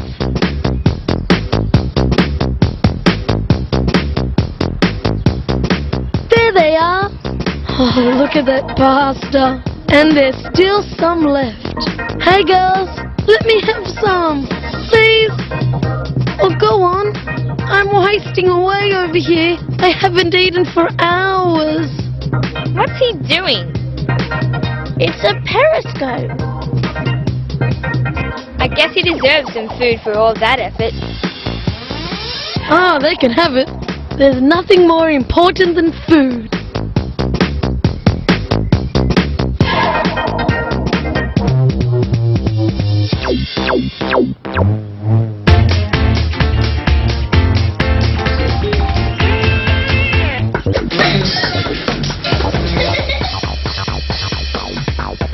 I don't know what those girls are laughing about, but I hope they stand there until I finish their ice cream. It tastes delicious. It was so good of them to leave it for me.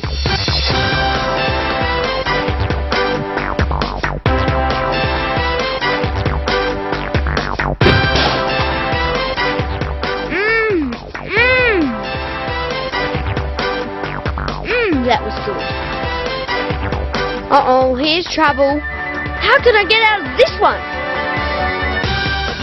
How about I show you how to make your own ice cream? Then you'll never run out.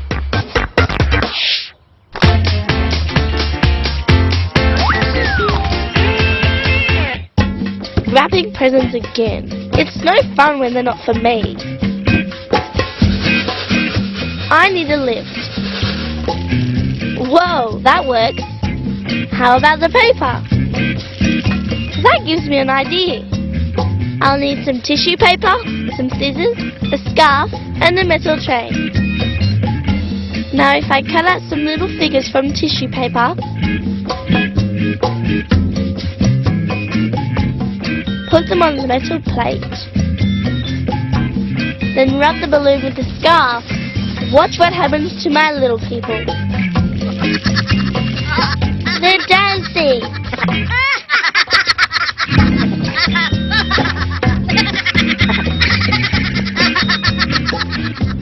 The balloon becomes electrically charged when it's rubbed with a woolen scarf. It attracts the dancers and also charges them. After a while, they fall down. Then they're attracted all over again. As long as I keep rubbing, they'll keep dancing. It's cheaper than batteries.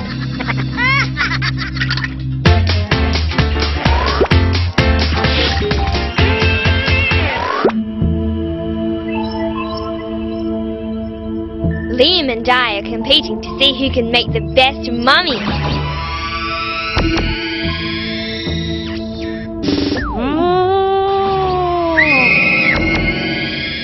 Round 1 definitely goes to Liam, but I've got a feeling I'm going to win round 2.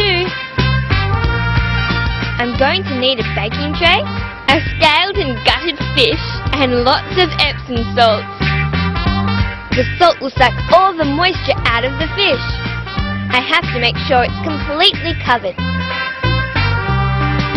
In a couple of weeks, that fish there is going to be as stiff as an old Egyptian pharaoh. Ancient Egyptians had mummy making down to a fine art. They even made mummies of their pets. Before the bodies were wrapped from top to toe in strips of linen, body parts were packed and covered in salt. The salt kept the body tissues dry and helped preserve the mummies for thousands of years. Okay, it's been 2 weeks. Let's see how my fish is doing. It's pretty solid. Yep, it's well and truly mummified. The Epsom salts have drawn moisture from the outside and the inside of the fish. And it doesn't even smell. I wonder what that Liam's up to.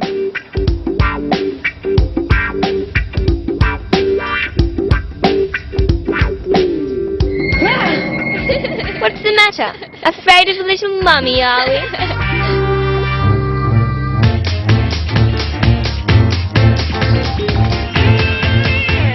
I'm going to try that at home, Dana. You want to help me?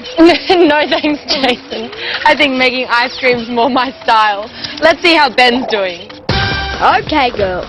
To make ice cream, you'll need cream, milk, drinking chocolate and sugar, a bowl, some spoons, and whatever yummy stuff you want to put into it. Perfect. Now, mix together 2 spoons of drinking chocolate powder, 1 spoon of sugar, 4 spoons of milk, and 2 spoons of cream. And stir.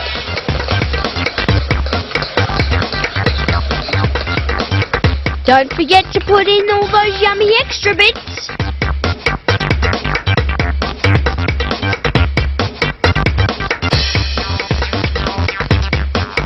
Now, the trick is to turn that goo into ice cream. And we're going to do it the old-fashioned way, before refrigerators were born. We need a bowl of ice and lots of it. And salt. The salt will help make the ice cream set. Seems odd, but it works. We'll see why later. Put the ice cream mixture in the bowl, on top of the salted ice cubes. Put a towel over the bowl. Now you need to stir it every few minutes. But mostly, you wait.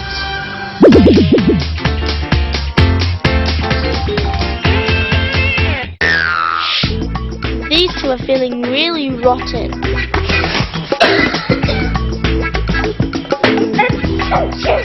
Joseph was sick first, and then John got sick.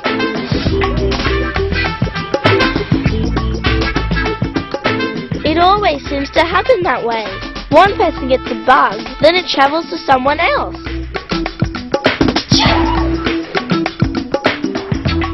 How did it get there? Yuck! A rotten apple. Maybe the sick apple could infect another. If I take some of the bugs from here and put them into a healthy apple, we'll see if it gets sick. Give it a few jabs.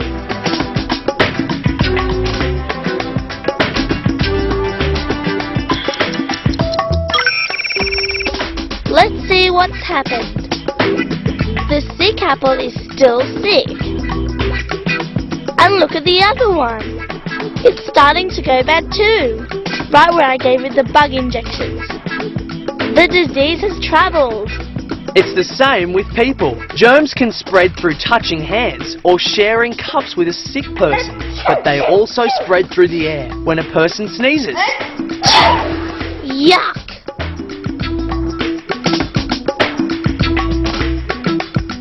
And with all those bugs around here, looks like Al needs some looking after now.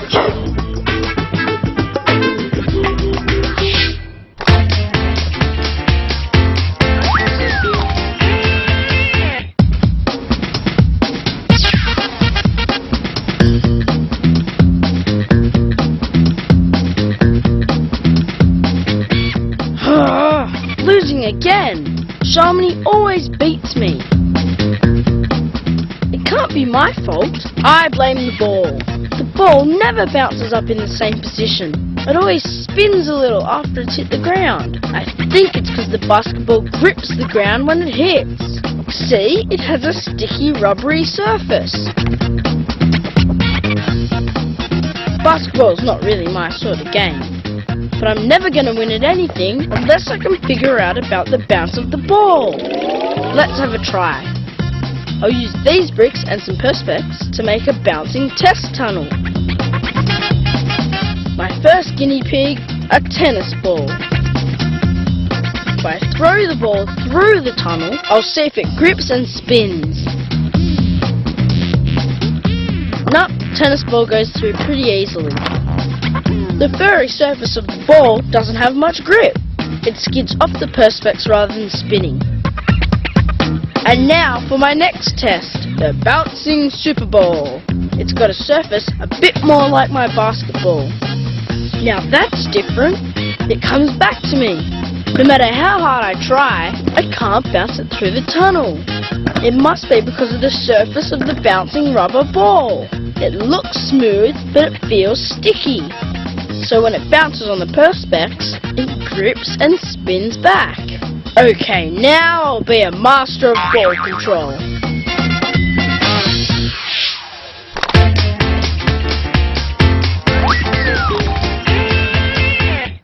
Daniela in a ridiculous white coat and big glasses and boring lectures about things that no one's interested in. Each water molecule contains 2 hydrogen and 1 oxygen atom, and there's an empty space between each water molecule. For goodness sake, all she means is that water has holes in it. We've got a glass filled with hot water, right to the top. Who thinks it's going to overflow if I tip anything else in? I'll buy an ice cream for everyone if I make a mess. This calls for a steady hand. There, a whole teaspoon of sugar. You'd think the water would overflow, but the sugar has dissolved into the invisible holes in the water, so it takes up less space. My piggy bank is saved! No ice creams! That's it! Back to you, Professor. Let's get out of here while we can.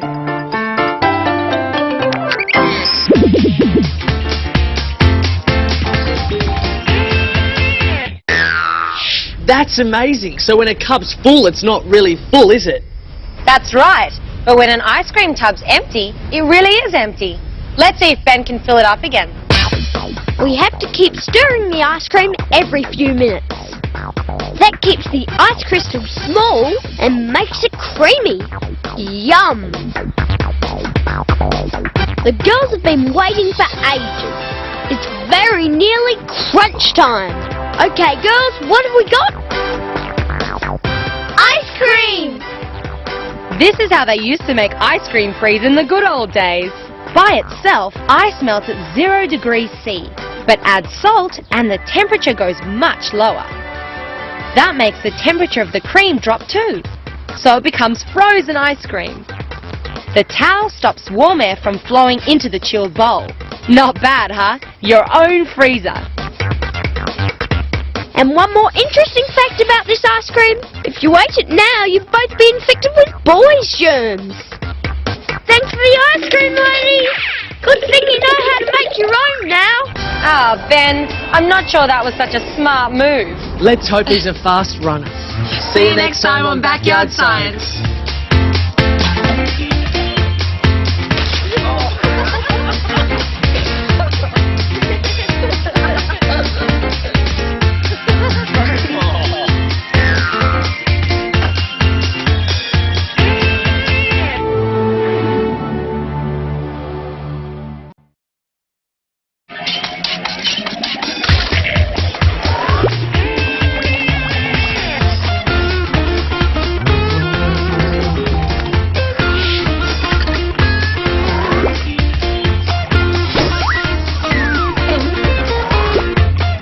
Coming up on Backyard Science, how to become a radio star by making your voice as smooth as silk. Give your breakfast cereal real sticking power. And, oops, Melted that butter? Why not make your own? Make some chopper blades that'll have your helicopter hovering like a real one. Heading skywards, the levitating power of little fingers. And a vision tester that'll show you why you need eyes in the back of your head. You know, Dana, I've always fancied myself as a rather dashing chopper pilot. Really? And I thought you just had your head in the clouds. Oh no, we pilots have our feet firmly on the ground. Until we learn how to take off, that is. Wilson wants to be a pilot when he grows up. Yeah, right. He can't even fly his model airplane. Ouch! Maybe it's time I showed him a different sort of aircraft. Not a fixed-wing plane like this, but a helicopter. Wilson's about to discover what rotating wings are all about.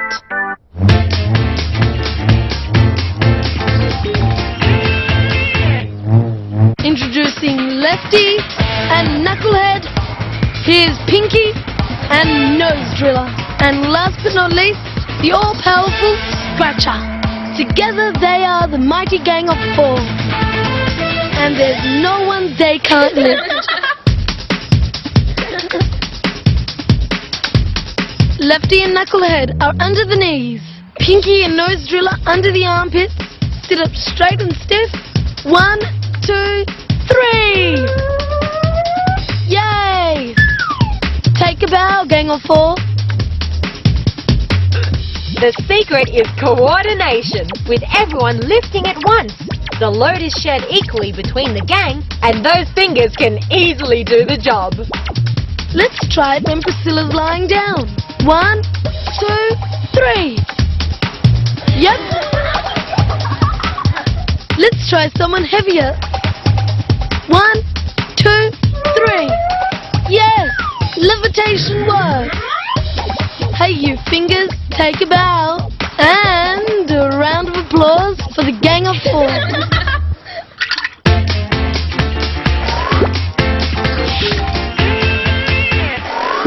Have you ever noticed how hard it is to see out of the corner of your eye? Especially when I'm trying to spot the others before they sneak up and pinch the cookies. I can see something moving, but I can't tell if it's Lucas in his black sweater or Ben in blue. There's Lucas! Oh, it's a broom! That's it. I'm going to find out once and for all why it's so hard to recognize things out of the corner of my eye.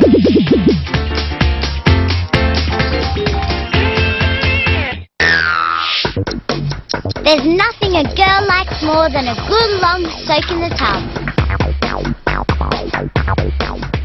Daniela, you've been in there for ages!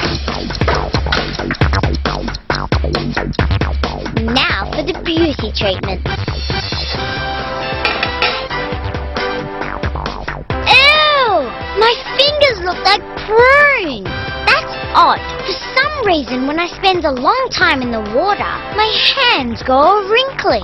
Back of my hands, no. Arms, no. Legs, no. Tops of my feet, no. It's only my fingers. Curious. I'm gonna find out why. You go, girl. No one wants to end up with wrinkles in their fingers. True enough, but nobody wants to end up with a helicopter design that's got wrinkles in it either. Our budding helicopter pilot is about to get his first lesson in rotating wings. First, I'll poke the pen in the apple. Popstick blades are next. I'll just space them around the apple core. The pen is what you turn to make it spin, just like a helicopter does. There it is.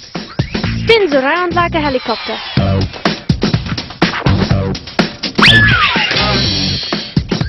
Okay, that's just the idea. But this one's too heavy to fly. We need a helicopter that's light enough for the blades to lift it. Stay there, and I'll show you how to make a helicopter that really flies.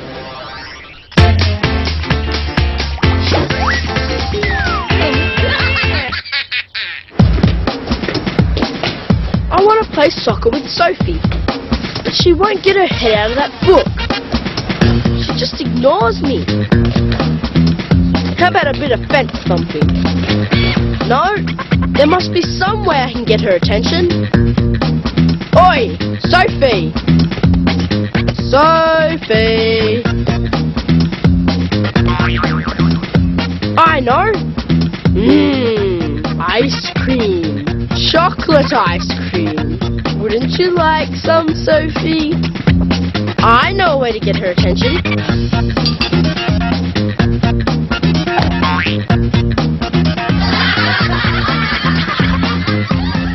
The knee jerk is called a reflex and happens when you gently tap someone's knee below the kneecap. The tap causes the thigh muscle to stretch and a message is sent to the spinal cord. The spinal cord then sends a message back to the knee telling it to jerk. That got her attention. Oh, she's got the ice cream. Now who can I play with? Genevieve. Yes, at last, a reaction. Sometimes your doctor tests knee jerk reflexes using a small rubber hammer, but the knee's not the only place where the doctor taps. There might be a tap near the arms, on the fingers, even the ankle. That's because nerves in our arms and legs are joined to different parts of our spinal cord. By tapping in different places, the doctor finds out which parts of the spinal cord might be damaged.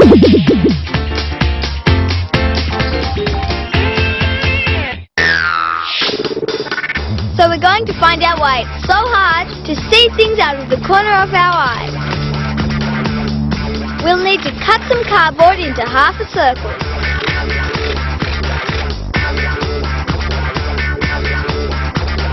Something to hold it with. And a pin to mark the center point. It's going to perch under our noses like this. We're going to draw some shapes, some of them coloured. We're going to use the cards to see how close they have to be before we can recognise them. Our vision tester should work a treat.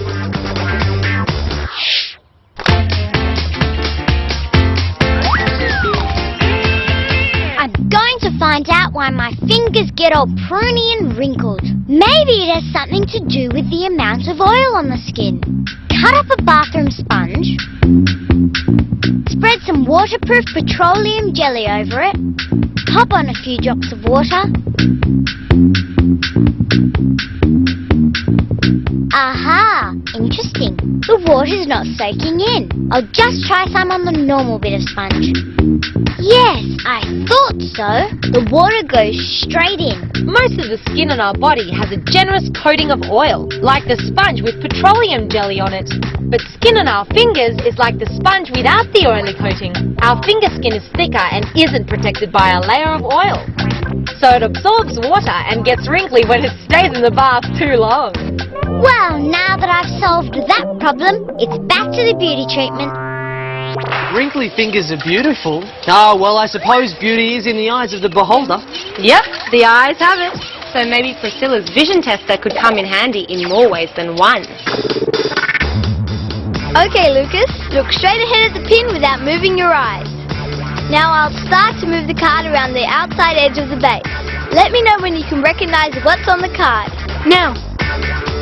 Okay, I'll note down the angle where you first recognize the red circle.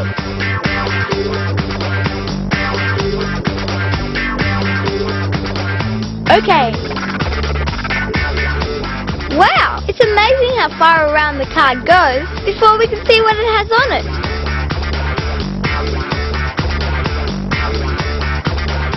We see things sharply only when they're near the centre of our eyes.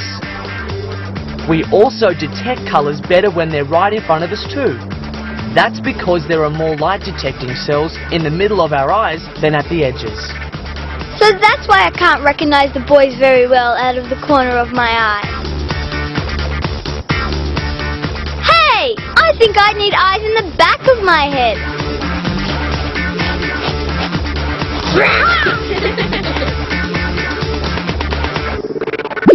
Wedge-tailed eagles can see twice as well as humans can. That's because there are more than 10 times as many light-detecting cells in their eyes than ours. Good eyesight helps these birds swoop down and pounce on their prey with pinpoint accuracy. Just think what food I could lay my eyes on if I could see like a bird. Sorry, Dana, I can't think about food now. I'm dying to find out how that homemade helicopter is going to fly. I'm going to show Mr. Pilot here how to make helicopters. All we'll need is paper, scissors, and a few bits and pieces. A simple model first. Rule 2 straight lines this wide. Rule more lines crosswise about here. 3 more lines down here.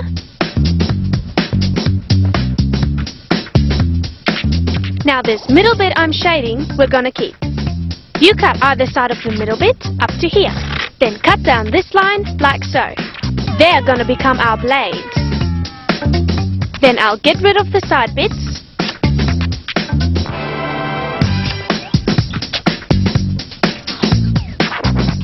I'll fold and add a paper clip for weight.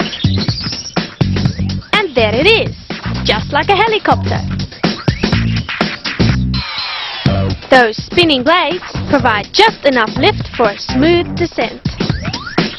A helicopter stays in the air because of its spinning blades. Each blade in the rotor is actually a wing. The wing shape creates lift as it slices through the air. The blades create just enough upward lift to balance the helicopter's downward weight. Okay, now we're going to make some blades that spin around a shaft like a real helicopter. Draw a square, lines joining the diagonals, and cut halfway down each diagonal. Then all you do is fold the corners in. Pin them down. Snip off a bit of a drinking straw, it'll be a spacer. On goes the cork for weight. And test flight time.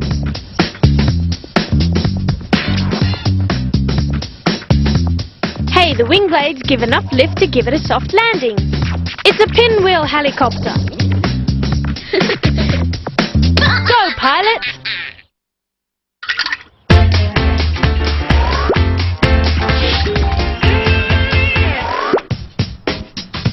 I sure look the part. Roxy Socks Off from 8FM, radio that rocks your world. For my first interview, I'm going out on the street to get the word straight from the kids. And who knows how tough it is out on the street? More than skaters. How's it going, guys? So tell me what it's like being outcast in your own suburbs. And what about not having anywhere decent to skate? Isn't that right? Fascinating. Well, guys, it's been real. Thanks for your time, dudes. Good luck and rock on. Awesome! My first interview. Skater boys didn't say much, but at least I can check out my questions. How's it going, guys? So tell me what it's like being outcast in your own suburb. What is that? My voice sounds nothing like I hear it in my head. And there's so much other noise. Well, guys, it's been real. How am I ever going to get a gig on radio? I'll have to find out what I'm doing wrong. I'm going to try something.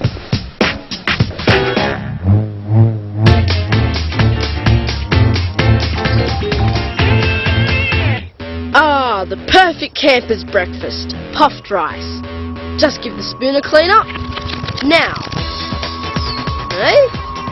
That's odd. They're sticky. I wonder why. Now they're not. But when I rub the plastic spoon with my woolen jumper, they just can't get enough of it. When Blake rubs the spoon on his jumper, he generates what's called static electricity. Blake's spoon is now negatively charged. Opposite charges attract. So any grains of puffed rice in the bowl that have a large enough positive electric charge are attracted to the spoon.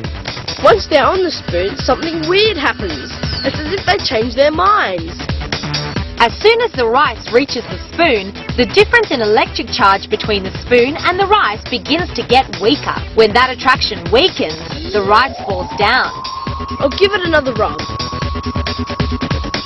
And off they go. I don't know, you'd think they'd make up their minds.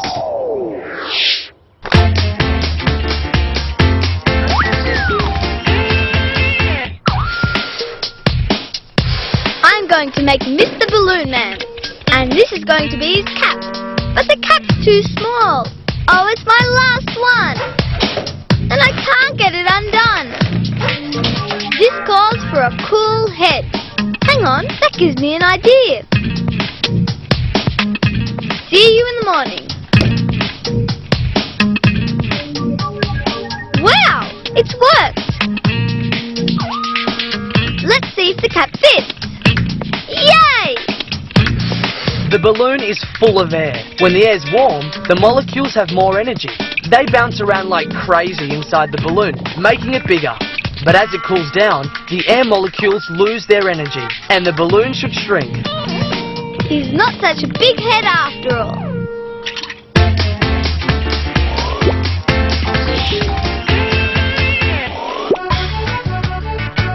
I like doing the shopping for my grandma, but boy, it gets heavy. Home at last. I'll just put all this away before Gran wakes up from her nap. Fruit. Oh no, the butter melted. It's spoiled. What'll I do? Maybe I can use Gran's cream to make some butter. I've heard butter is churned up cream. I wonder if... I'll get shaking and see what happens.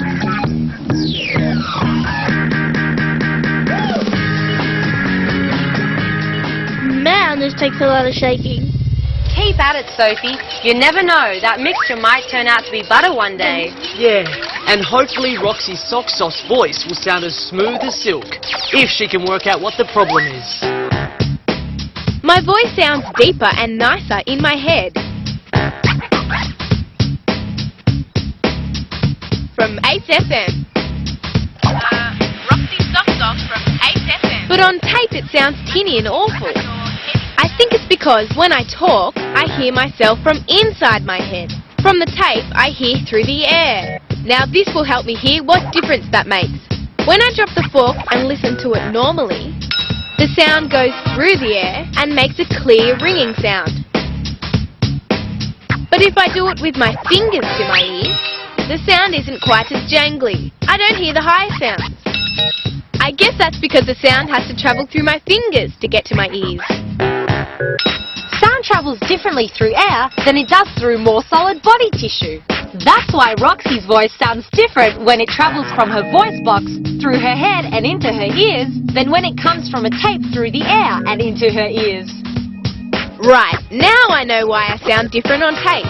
Oh well, it's how everybody else hears me anyway. Now to get rid of all that horrible noise my microphone picked up.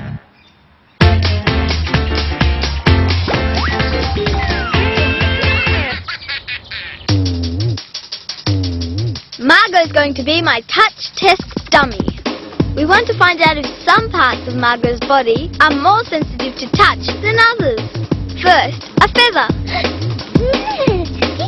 Looks like Margot's sensitive to a feather everywhere. Now, eyes.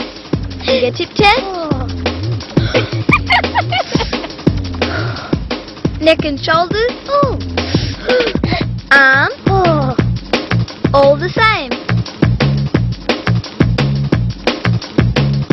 But what about something a bit smaller? The point of a felt-tip pen on Margot's shoulder. 1. Good.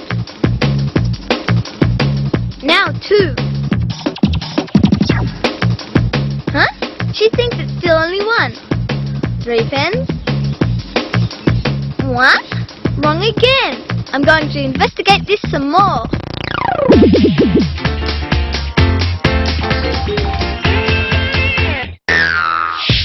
I'm getting something to display my model cars. It's got to be level. Let's try. No, way off. Let's adjust it. Better, but still not level. I've got an idea how to work out whether or not it's level. Half fill a glass with water. Now if I put it on a surface I know is flat and stick tape exactly along the waterline. If the surface isn't flat, the water won't line up with the tape. What builders use is a spirit level. A spirit level is a tool that tells you when a surface is horizontal. If the bubble is centered, the surface is level. Now for my card display. This end needs to be higher.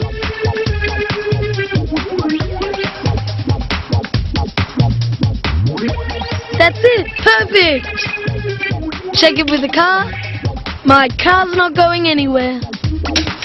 Good. Line them up.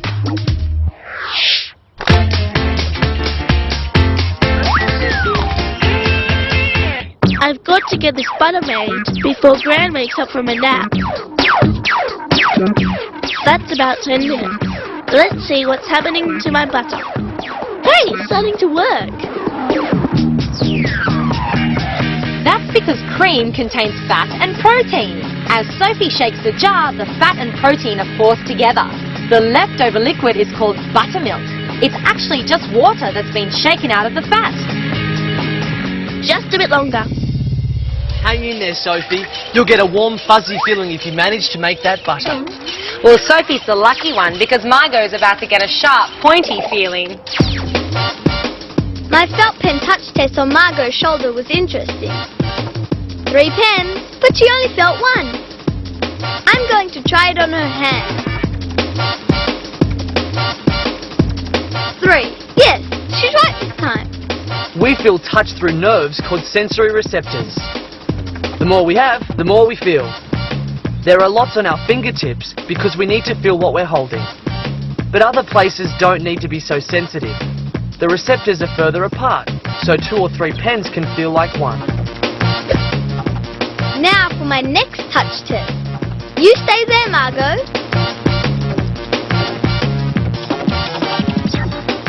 All I think she's feeling now is a touch lonely.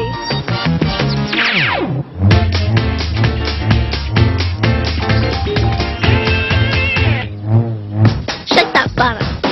Shake that butter. I think it's done. Yep, it's buttery alright. Into a butter container. Now all I need to do is put it in the fridge to hide it. When Gran gets up, she'll have all the butter she needs. As for this, well, in the bin for you. Phew, another successful Sophie to the rescue on Backyard Science. Yep, and I think Roxy's socks off is hot to trot in the voice box department too. When I hear my voice through my head, I don't hear the high sounds because they travel through body tissue. Maybe I can cut them out on the tape by making my voice go through a different sort of material on the microphone. First up, see how the radio sounds with a microphone wrapped in a towel. The one and only Club B, proudly brought to you. That's cutting out too much sound. I can hardly hear it. Let's try the newspaper. You're listening to Club PFM and you're listening to Club That's not doing it for me. There's hardly any softening of the sound. Let me see if the foam is any better. Brought to you by Arden's Precision Springs and Grass Flakes. Only Club B, proudly brought to you by Arden. Hey, not bad. Still clear, and it's not so noisy. Materials with lots of small spaces like foam absorb sound and help keep unwanted noise to a minimum. That's why many microphones have a foam sleeve over them. You know, I think I'm back in business. Look out, listeners. Roxy Socks Off is back and coming at you loud and live. Stay tuned and you might be lucky enough to catch Roxy on your radio dial. But for us, it's time to tune out because we've come to the end of another Backyard Science. See you next time.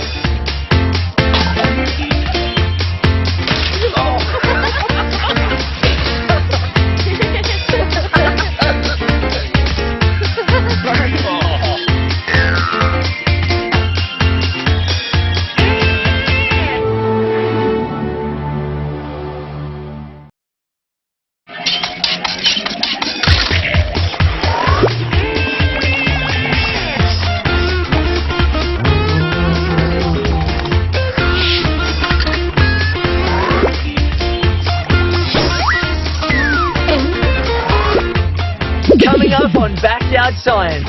How to raise your own frogs in a homemade pond. The secrets to lying on a bed of nails revealed. And drops under pressure. Which one will win the great running water race? Hey, don't just recycle. We're going to show you how to turn old newspapers into a brand new clubhouse. Richard straps on the goggles and becomes a test pilot for a very weird aeroplane. And how the little guy can beat the muscle man. Could be useful for a guy like you, Jason. Hey, brains always beat brawn, Dana. But first, a clubhouse that'll be the envy of the neighbourhood. Just round up some spare newspapers and a bunch of friends with some time on their hands.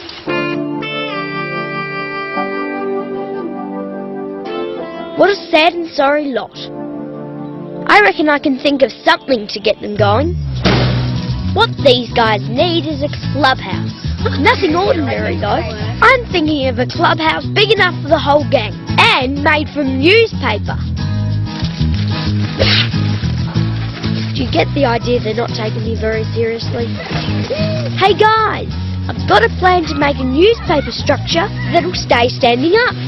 Trust me, by the time we're done, we'll have a clubhouse that's strong and will never blow away. The trick is to make the newspaper sturdy enough. Now, lie a few sheets of paper on top of each other, put a toothpick on the corner, and start rolling. Keep it as tight as you can. When you're finished, tape it up. Don't stop now. We're going to need a whole lot of these to make the ultimate clubhouse.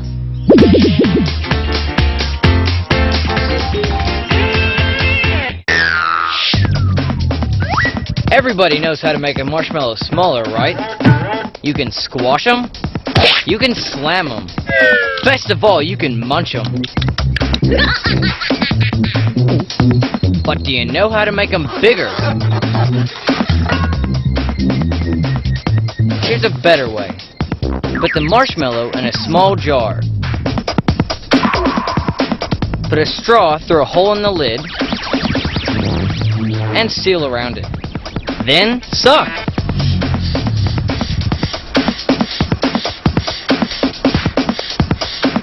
It works because marshmallows are mainly air.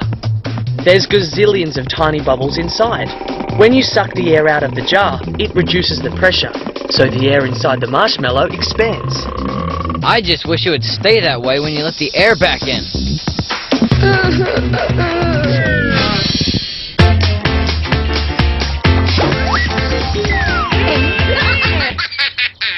Stand by for an aviation spectacular. Have you ever seen a glider like this? Who thinks it will fly like a bird? And who thinks it will crash and burn? Let's see. 1, 2... Hold on. Before we do, why don't I show you how to make one? Want to see it again? All you need is 2 strips of paper. One about 25 centimeters long, the other about half that length, plus a drinking straw. Make the 2 strips into loops by sticking the ends together and tape them to each end of a straw. Easy! It doesn't really look like a plane, does it? Now for the real test. 1, 2, 3! Not bad, huh? The circular shape of the wings gives the plane its lift. In theory, as long as you keep the proportions the same, any size plane should also be able to fly. Not bad, Dana. Richard's plane might look unusual, but I've never seen a better glider. Speaking of unusual, I wonder how that clubhouse is coming along. I'm not convinced old papers will be strong enough. These are the building blocks for our brilliant newspaper clubhouse. Talk about strength in numbers. 63, 64, 65. That's it. Stop, everybody. Okay, now the fun starts. Cut a tube to exactly 65 centimeters. We need 35 tubes of that length. We also need 30 tubes that are about 5 finger widths shorter than the long ones. You guys do those, and you guys can stick with the long ones. And just so we don't get confused, we'll paint the long ones blue, short ones red. They'll be our club colours.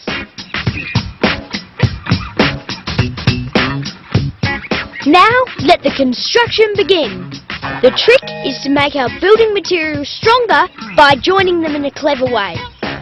First up, the base. We need 10 longs. Make them into a circle and join them up with some sticky tape. That's our base. Now for the clever part. We combine the long and the short tubes. Okay, red team, put a short tube at each joint in the base. Blue team, put a long tube beside each short one. Back to the drawing board. We need to create a V shape with our red and blue tubes. Tape them together at the base. Fantastic! Now it's these triangular shapes that will give our clubhouse its strength. Red team, join the tips of the short tubes. Blue team, do the long ones. Believe it or not, our clubhouse is beginning to take shape. Great work, teams. This is going to be the best clubhouse ever.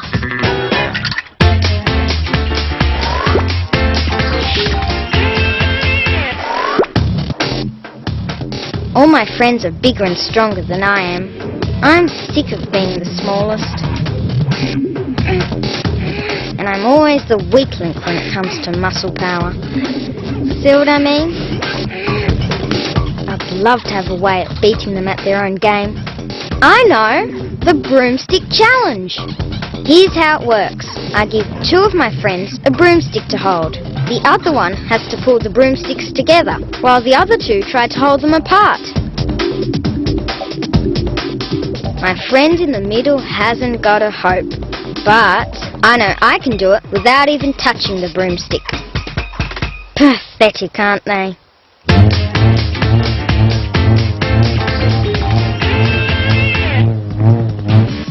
I bet mine bounced higher than yours. You're on. Ready, go. Okay, my turn. Rats, her ball bounces higher. Ah, I can do better than that. Watch this. Whoa, let me try that. Whenever a ball is bounced, it has momentum and energy. When 2 balls are bouncing together, the energy from the first gets transferred to the second ball. And that makes the second ball fly off with even more energy. Alright, let's try something that doesn't normally bounce. Fantastic! That works too!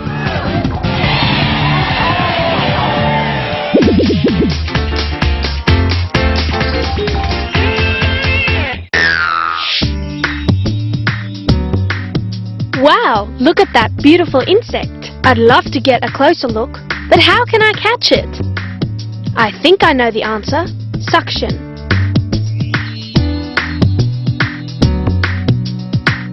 Okay, got my box of tricks. He's going to end up in this jar, and he'll get in through this hole I'm making. I just need to persuade him a little. These will be my suction tubes. Don't want to swallow the little fella, so I'll cover my end with gauze. It needs to be airtight, so put the lid on firmly, carefully seal up the holes, and it's ready. Now suck. A safe bug catcher for me and the bugs. There you go, a nice soft landing.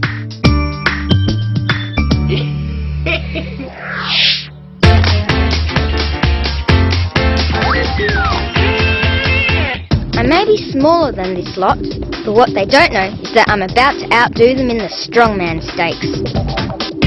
This time, I'll tie one end of a piece of rope to one of the broomsticks. Then I'll weave the rope in and out of the 2 sticks.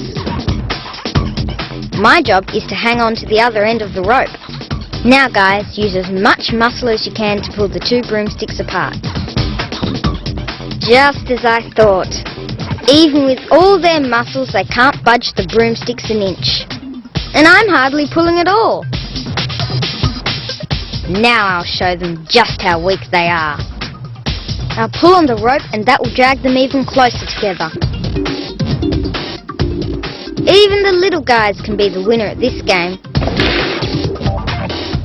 For each time the rope is wrapped around the broomsticks, John's pulling power approximately doubles.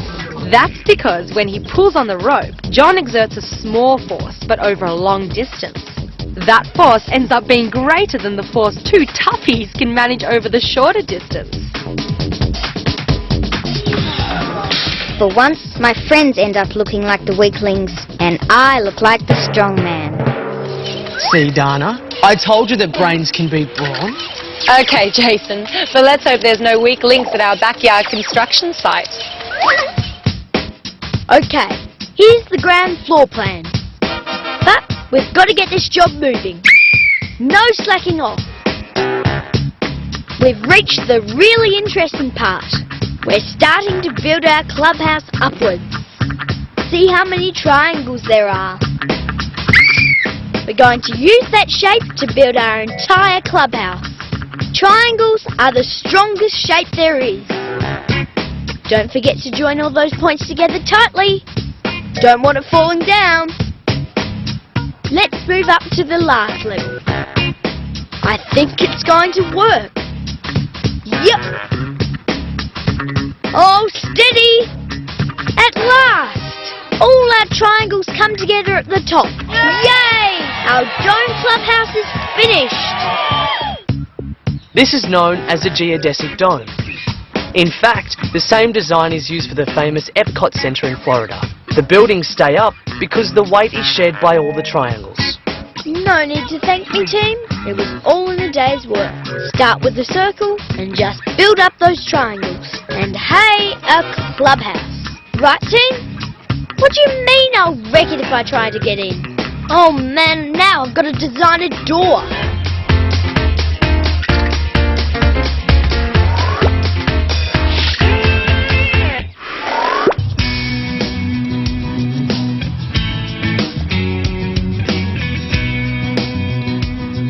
Oh, who's there? Look what I'm doing. I'm going to make my own tadpole farm at home. I'm getting all the stuff I need from here. Look, it's a bit dirty, but I'll bet there's frog's eggs in there. That's where tadpoles come from. Wouldn't it be great if we could get our tadpoles to grow? All it needs is water from a pond and an old wash tub. Now add some weeds from the pond because they put oxygen back into the water. Okay, now pour the water in.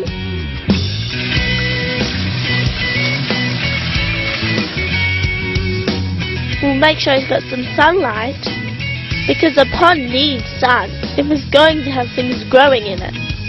But too much would cook them. Yep, it's just a matter of time before our little pond is home to a bunch of swimming tadpoles.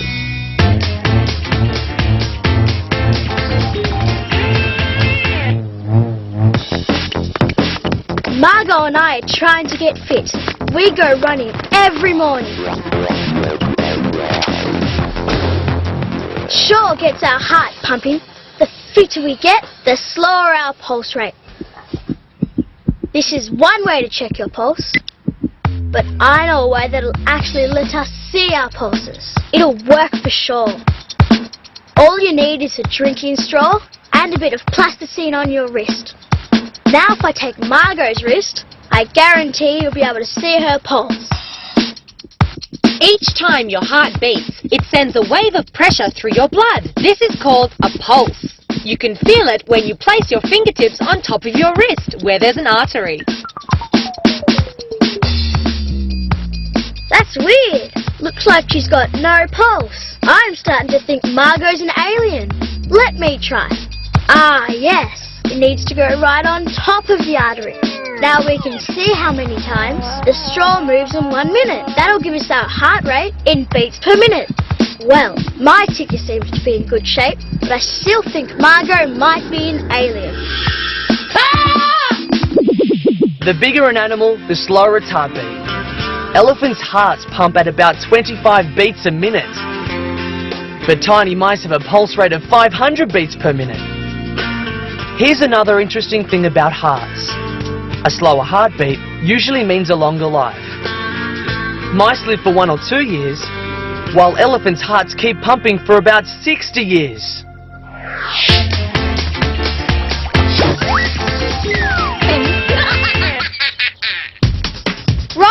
Roll up to the greatest balancing act on earth.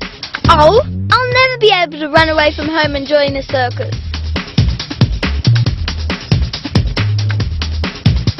Why is Lucas so good and I'm so hopeless? I think he needs a handicap.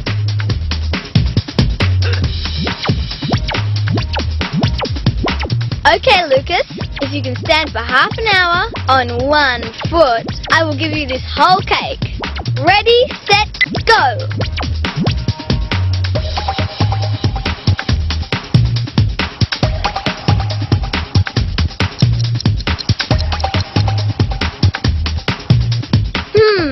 He's too good. Let's make things a bit trickier. See how good you are at doing it with your eyes shut.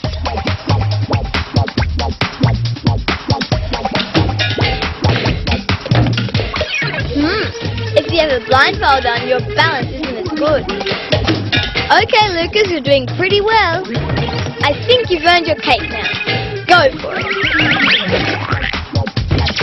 Staying balanced requires your eyes and ears to work together. Canals in your ears use fluid to help you balance. And your eyes keep checking on whether you're upright or not. When you're blindfolded, you've only got half your balancing mechanism working, and you might be headed for a fall. I think you'll have to be the circus clown after that balancing act.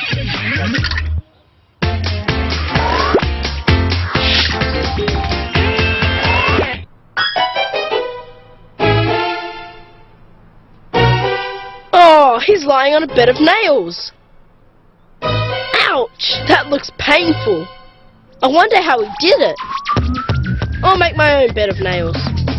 Some wood, a hammer and nails, and a stunt balloon to the rescue. I won't be putting a hole in my backside to do it. First, the bed of nails. Okay, nail into the wood. Yep, that's a sharp point. Right, let's see if this can take the balloon without bursting it. Maybe I need more nails. Nope. So how did that guy survive all those sharp points? I remember he had lots and lots of nails. I know. This has to work. Lots of sharp points. Yes! I did it! The balloon didn't break! The more points there are, the more the weight of an object is shed around. So, if there are enough sharp points, the pressure is actually very small. Mind you, I don't think I'd like to sleep on that. Ouch! A bed of nails? No, thanks. I'd never get a good night's sleep. Well, just thank your lucky stars you don't have to spend your life in a murky old pond like Sophie and Ben's tadpoles do. I'll scoop some water out.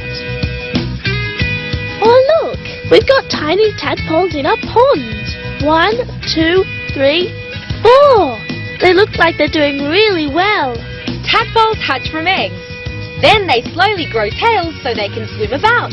That can take about 6 weeks, but the change can take longer if the weather is cold. I think it's feeding time for the little guy, Ben. Yummy. Boiled lettuce. Tadpoles in the wild normally eat algae, but might not get enough of that in a homemade pond. Boiled spinach or lettuce will do the job. A spoonful or so each day. If they're not eating it all, you're probably giving them too much. That should make them grow.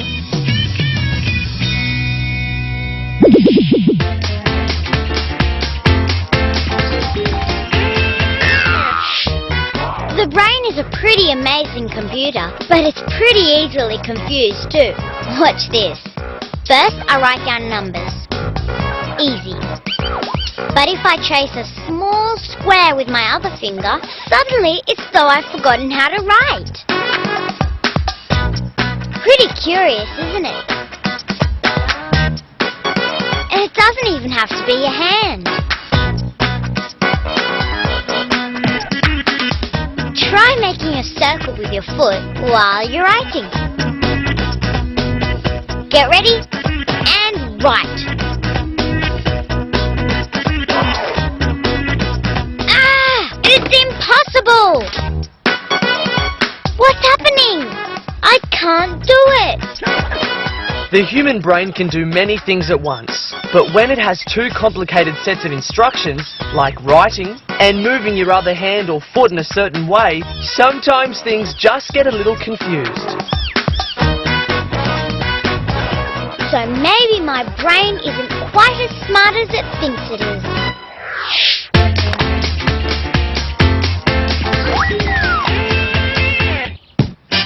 How to make water droplets race each other.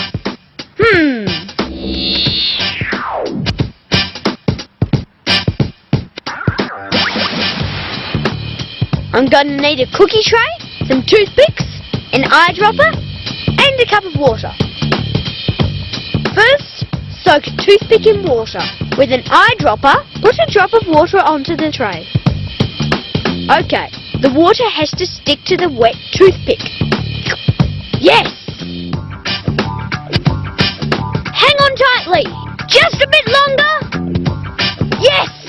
The power of surface tension! I'll just get another racing droplet ready. Ladies and gentlemen, the race is about to start. May the best droplet win. On your mark, get set, go! Surface tension happens partly because water molecules have a positive electric charge on one end and a negative charge on the other. Opposite charges attract, so the droplet and the water on the toothpick stick together.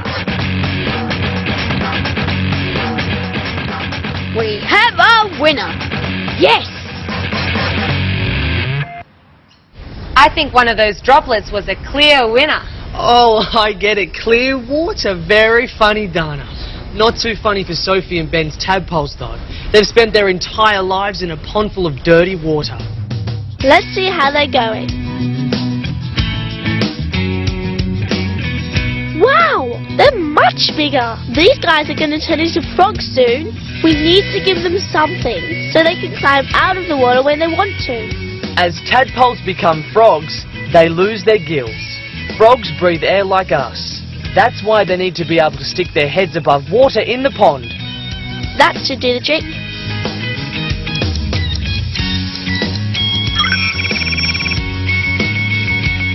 Wow, frogs! They're huge! Hey, it's a beauty, isn't it, Ben? I can't believe you're a little tadpole one. I'll get another one.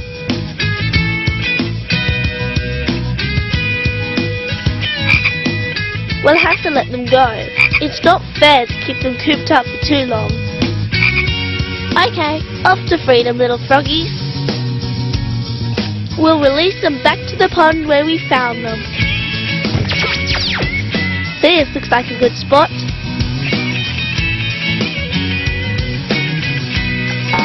Come on, little frogs. It's time for you to explore your new home.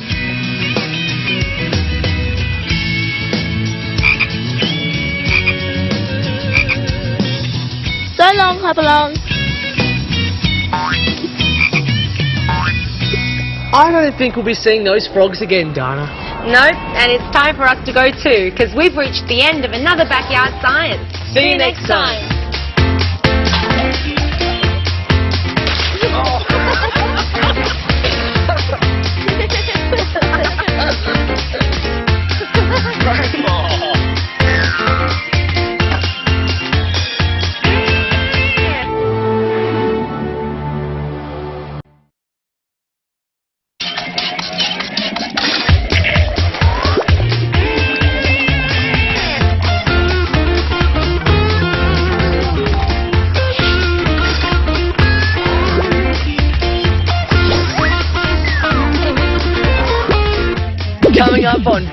signs. The comeback can. But how can you make it keep on coming back? A smashing trick! How to drop a cup without breaking it. And a painter puts his paper to the test. Could it possibly leak? Rubbish! Getting to the bottom of what happens when things go bad. Training a coin to dance on top of a bottle. And the case of the disappearing glass. Now you see it, now you don't. But first, getting down and dirty is one of our specialties here on Backyard Science. So when we get a chance to make our very own rubbish dump, we think we're spoiled rotten. It's funny, but it seems to me nature is much better at taking care of its own litter than the stuff we make. Leaves just run away and disappear into the soil. Other things can take much longer. Some of our rubbish just never seems to go away. I reckon some will still be here when I'm old and grey. And just because we bury them in a rubbish dump doesn't mean they disappear. But I wonder how long things do last.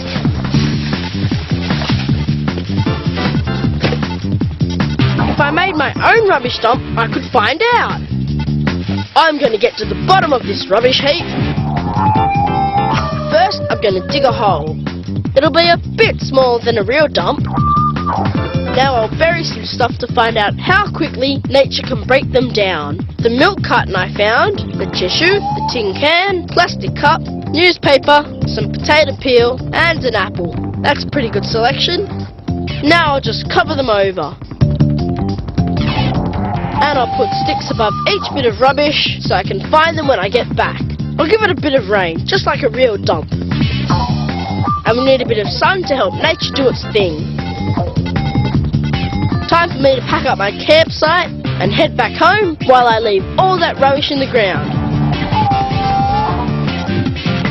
I'll give nature a couple of weeks to do its work. This could get pretty smelly.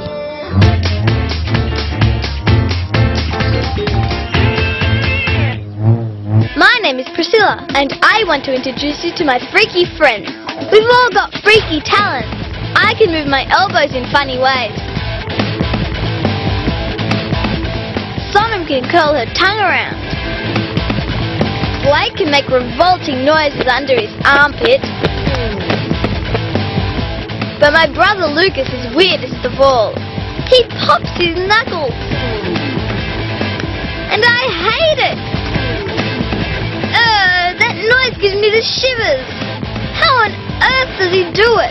He holds his hands together and stretches his fingers together and... no, that's not it.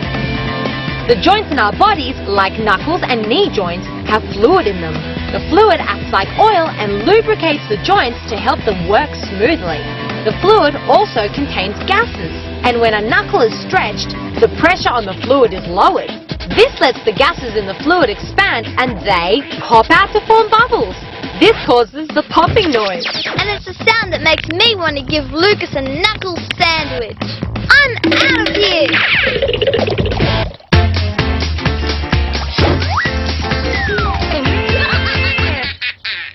Oh, it's my big sister's birthday in a couple of days, and I haven't got any money to buy her a present. I could use some of these flowers, but they probably won't last. Unless I can preserve them somehow.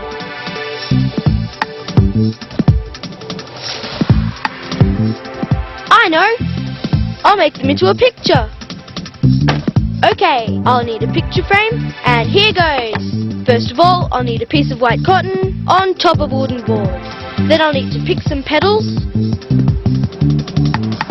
I'll choose lots of different colours and types. Put some petals upside down on the fabric. Cover them with a clear plastic bag.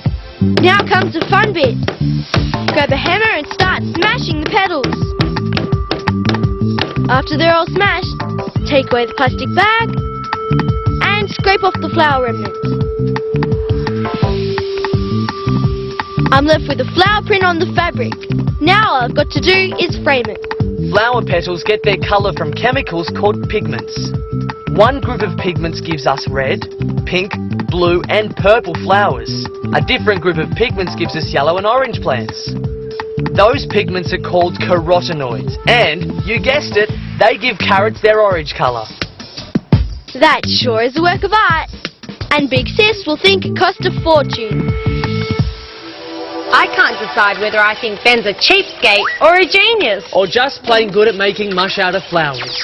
Speaking of mush, I wonder if anything's turned into mush in Blake's mini landfill.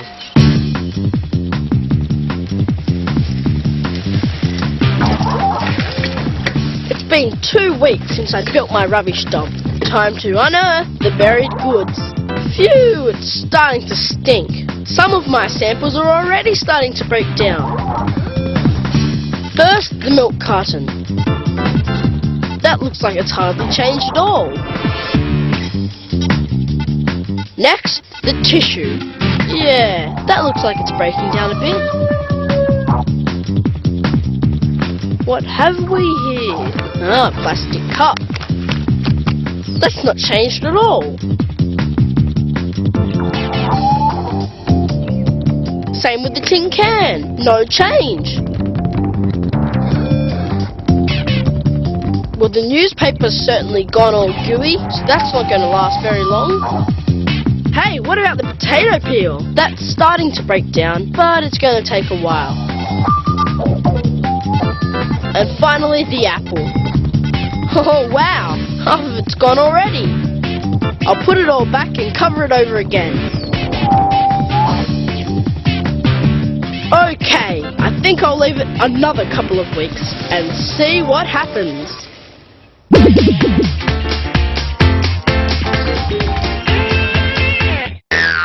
Ladies and gentlemen, gather round for an amazing disappearing act. I'll show you how to make this glass disappear by placing it inside this glass vase. How, you ask? Well, I need some magic liquid. First, I shall show you that there is nothing up my sleeves. Place the glass into the vase. Can you all see the glass? Good. Now I shall make this glass disappear. All I need is some of my magic liquid. And shazam! The glass has disappeared.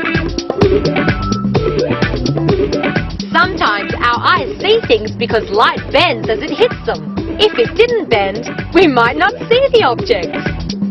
Because the glass and Ben's magic liquid bend the light in much the same way, light goes into the liquid and bends. But when it hits the glass, it keeps going straight on, so the glass stays invisible. So, what was the magic liquid? Come and have a taste, Priscilla. Yep, good old baby oil. Yikes, now they're doing a disappearing act. Man, that's what I call magic. That glass just disappeared into thin air. Or was it thick oil? I think you're just full of hot air, Jason. And speaking of hot, let's go somewhere where it's not. We're decorating our house because we're having a party. Come on, Slow Coach. We know balloons stretch. They're made of rubber. Rubber stretches. Whoa! He's making me dizzy. What was all that for? It's warm. The stretching makes molecules inside the balloon all crash into each other. All the friction produces heat. Like when we rub our hands together. They're hot. Hey, that's hot.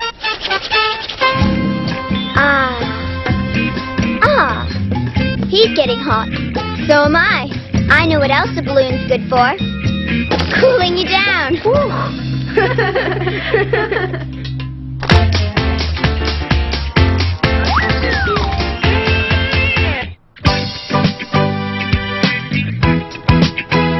Priscilla is dancing crazy. She'd dance the night away if she could. Alright then, I'll add to her dancing repertoire with something she's never seen before. This glass bottle's been in the freezer for an hour.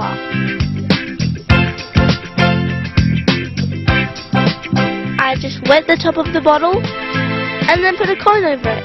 For this to work, you've got to make sure the coin completely covers the top of the bottle. Then rub your hands together really fast. Put your warm hands on the side of the bottle and watch the coin carefully.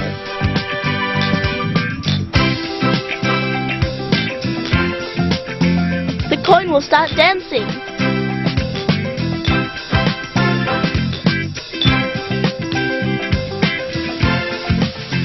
The heat from Sophie's warmed hand is transferred to the glass bottle.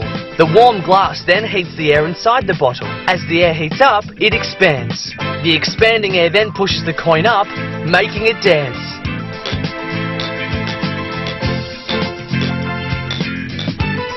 There you go, Priscilla. Add that new dance move to your routine, and there might be cold hard cash in it.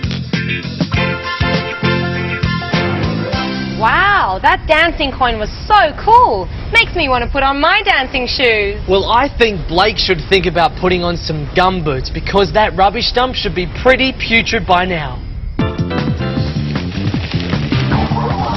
Okay, it's been a month now. Let's see how my dump's going.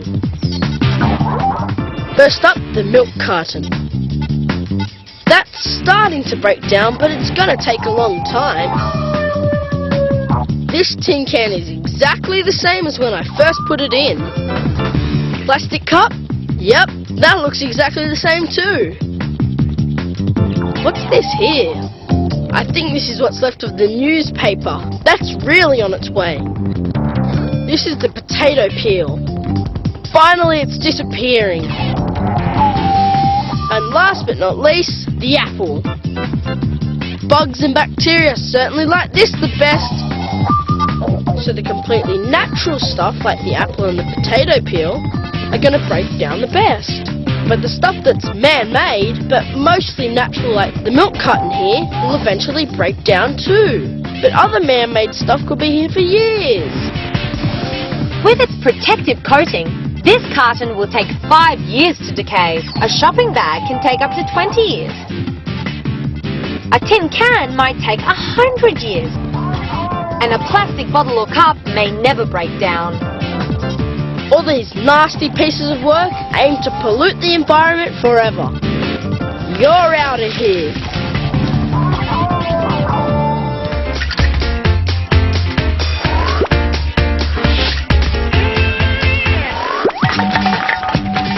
Every day it's the same. All the guys want to do is kick cans around. But today I'm going to show them a can like they've never seen before. I'm going to show them that this is rubbish. What they need is this. They're going to need to keep their distance for this one. Sure, it doesn't look very special now, but it's what happens next that'll blow their minds. Okay, I'm off. Stand by for the kickoff. And...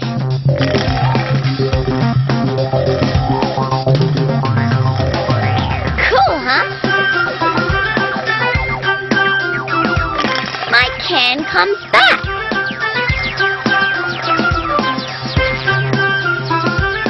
I call it the comeback can. I can see I've got them hook, line and sinker. But can they guess how it's done?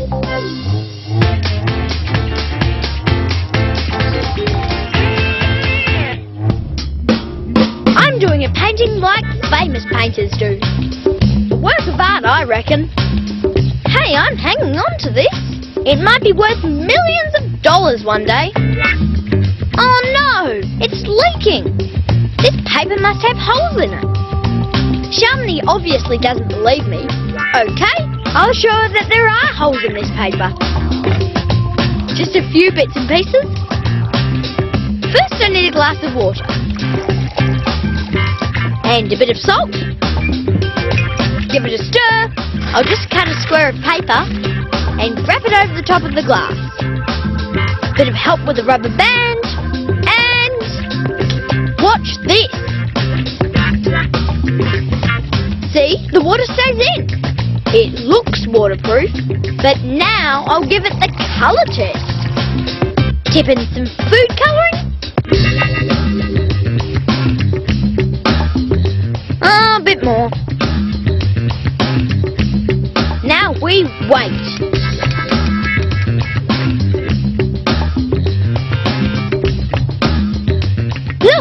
happening? Fresh water is attracted to salty water, so if the green water seeps up into the salty water in the glass, the paper leaks. There's a special process called osmosis that lets water and other substances through. It flows through tiny pores in the paper, too small for the eye to see. I can see Sharmini has a whole new respect for my artistic ability. I think I'm going to call my painting Osmosis.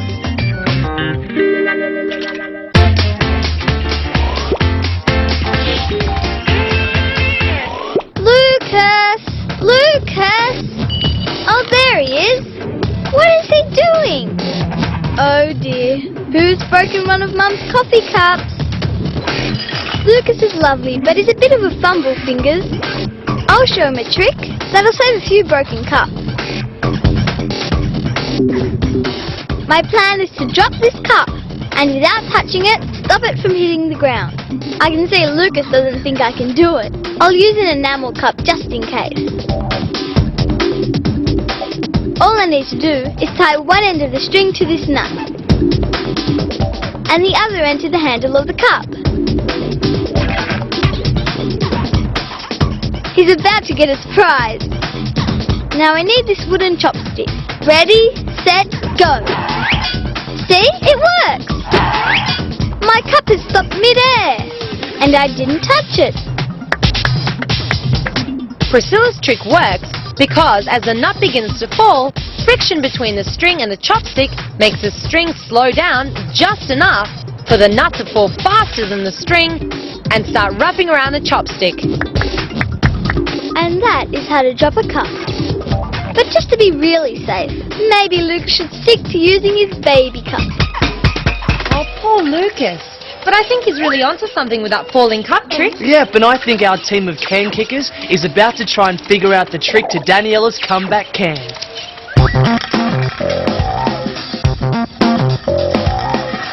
The guys think my comeback can was pretty cool. Yep, they're impressed. And I bet they want to know how it works. Let's see if their collective brain power is up to mine. I'll give the guys a clue. The lid comes off. I can just hear those brain cogs grinding. Joseph looks like he's had an idea. What's he looking for? Rocks. Not part of my idea, but it could work. Let's see how he goes. Oh dear. Some original thinking, but no movement at the station. Back to the drawing board. What else can they think of? Plasticine? Not bad. It will roll differently for sure, but how differently? James has understood his orders. And it's off. Nope. No backward movement there, James. He's gonna have to come up with something smarter than that. No time for a drink, Richard. Oh, he's going to try water. Maybe.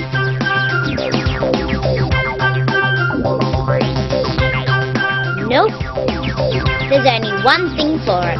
They're gonna have to learn from the expert and find out how a real comeback can work.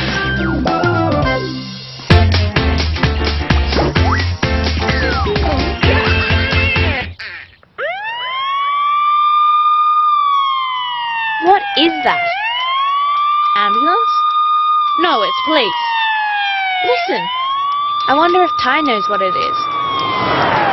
The sound of the siren rises, then falls away. It's like something shifting as it passes by. Hey, why don't we use a different sort of siren and find out why the sound changes?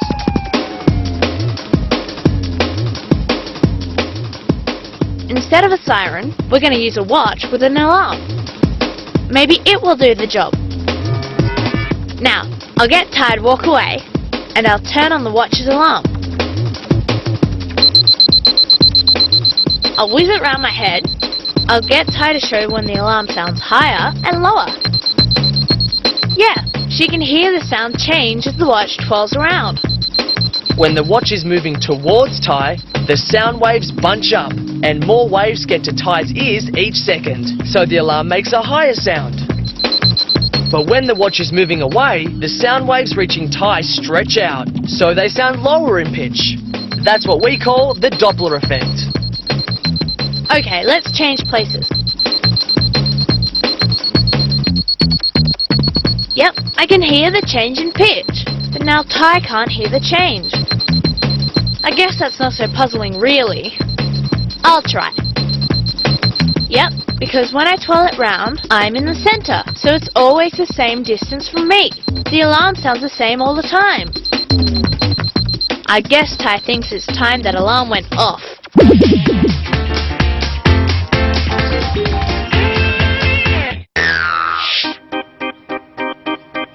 I love the way bubbles float through the air.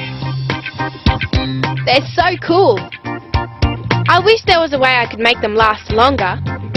I know. I'll need some vinegar, a small bowl, some baking soda, and a big glass bowl. This fruit bowl will do the trick. Put the baking soda into the smaller bowl, then pour the vinegar in. Now I'll just blow some ordinary bubbles, filled mostly with air. Just as I thought. They're floating in midair. The acidic vinegar and the baking soda make carbon dioxide bubbles. Carbon dioxide gas is heavier than air, so this mass of fizzing bubbles just sinks to the bottom of the bowl. That leaves the lighter air-filled bubbles lying on top of the carbon dioxide bubbles. 2 layers of bubbles, one floating on top of the other. You know what I call that experiment, Dana? A bit of froth and bubble. Very funny. But froth and bubble time's over at the Comeback Can Design Factory, because they're down to serious business now. Okay, showtime. I'm gonna show my buddies how a comeback can works.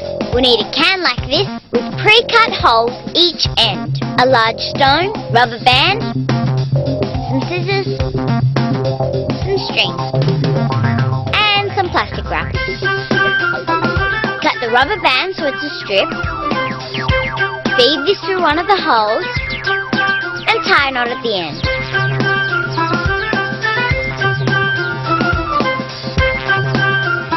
Next, cover the stone in plastic wrap. Cut a piece of string about 5 centimeters long. Tie this around the wrap to secure it. Now comes the tricky bit. Pull out the rubber band from the tin. You may need some help with this. Tie the stone to the band, pop the stone back into the can, thread the rubber band through the lid, making sure it's pulled tight with the stone in the middle. Fasten the lid and tie a knot on the outside. And now the world's coolest comeback can is ready for demonstration.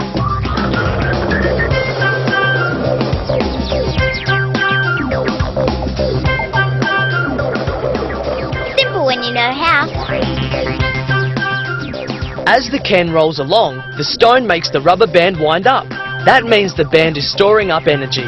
Once the rubber band is tightly twisted, the can stops moving. Then the rubber band releases that stored energy as it unwinds. And the can will come rolling back towards you. This is mine. Those guys can make their own.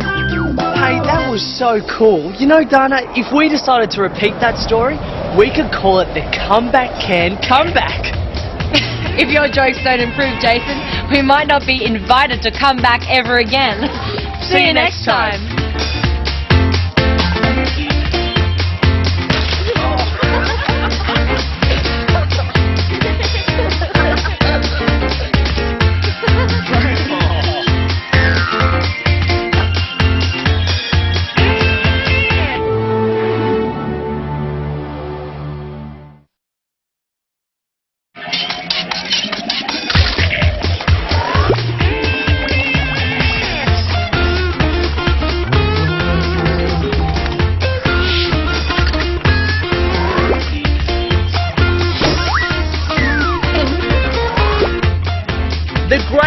rescue, making a gadget that'll get lost clothes from out-of-the-way places. How to become a mesmerising snake charmer in your own backyard. And a great way to make your very own scrumptious rock candy. How to make fantastic looking fossils in your own backyard. Turning blocks of ice into brilliant sculptures. And something to really get your heart pounding. But first, on the trail of the dinosaurs. The fearsome beasts made quite an impression when they roamed the earth. And recreating those impressions is exactly what Lucas and Priscilla are about to do. I think I found something. It's a fossil. There, look closely. You can see the outline of something. It could be thousands or even millions of years old. Fossils tell us what life was like millions of years ago. Some fossils were formed when ancient animals and plants hardened into stone. Others are called trace fossils. That's when animals leave imprints of what they look like. I know a way we can make a fossil imprint that won't take a million years to get hard. Find some interesting shapes we can make fossils out of. I'll take care of the magic mud.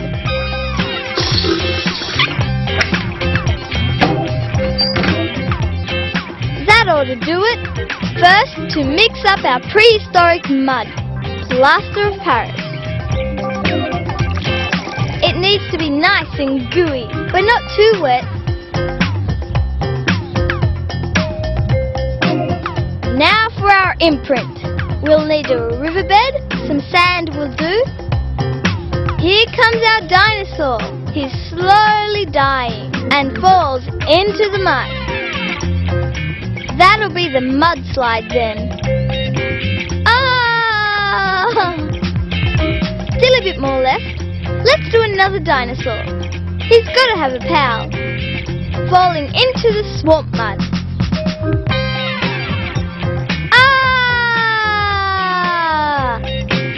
Now we leave it to set. Let's fossilize some leaves as well.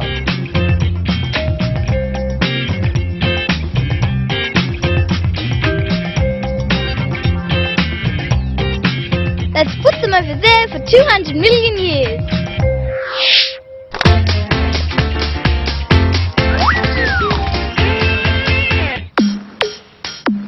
Typical. Party about to start, and John's fallen asleep on the job. We've done all the inside cleaning. John's head he'd have the pool area spick and span. I know how we can fix that. We'll need his straw. Wake up call coming up. I'll start winding and winding. Now when I say go, you flick the straw. Go! As the straw winds up, air is trapped inside. Because there's so much built-up air pressure, when the straw is flicked, it bursts with a loud bang. On with it, buddy. We're up to welcome the party guests.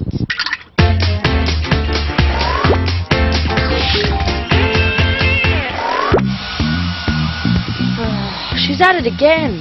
Angelique's always wishing her hair was longer. No matter how much she dries it, it doesn't stretch. I wonder why. What sort of things could affect the length of hair? That's interesting. Paper changes when it gets wet. I wonder what will happen if I give the paper a good dunking. I'll just screw it up and pour water over it. Interesting. It expands. I've got a few things that will help me find out if that happens to hair too.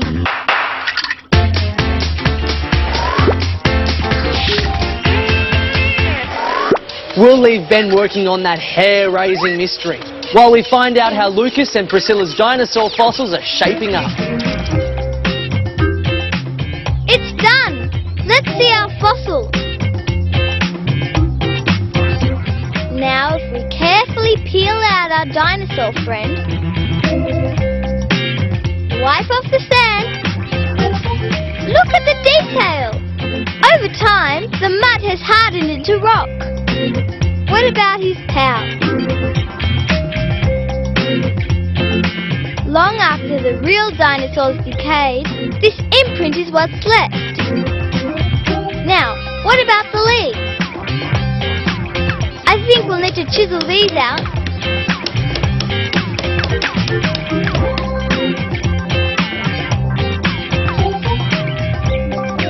Hey, we've got a collection going! These are trace fossils. Imprints like these show what plants and animals looked like millions of years ago. I've got another idea. I've heard of fossilized footprints being found. Maybe we can make our own footprint, left by the famous Clumsiosaurus rex. Here goes.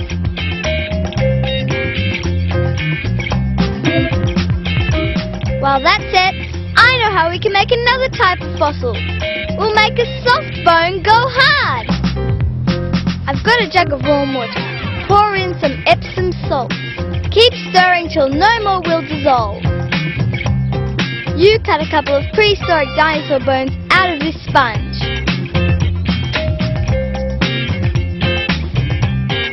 We need another container half full of sand.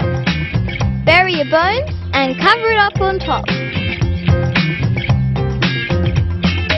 Now carefully pour the solution into the sand, making sure the sand is saturated but not completely underwater. And we wait for the water to evaporate. I think this is going to be really cool.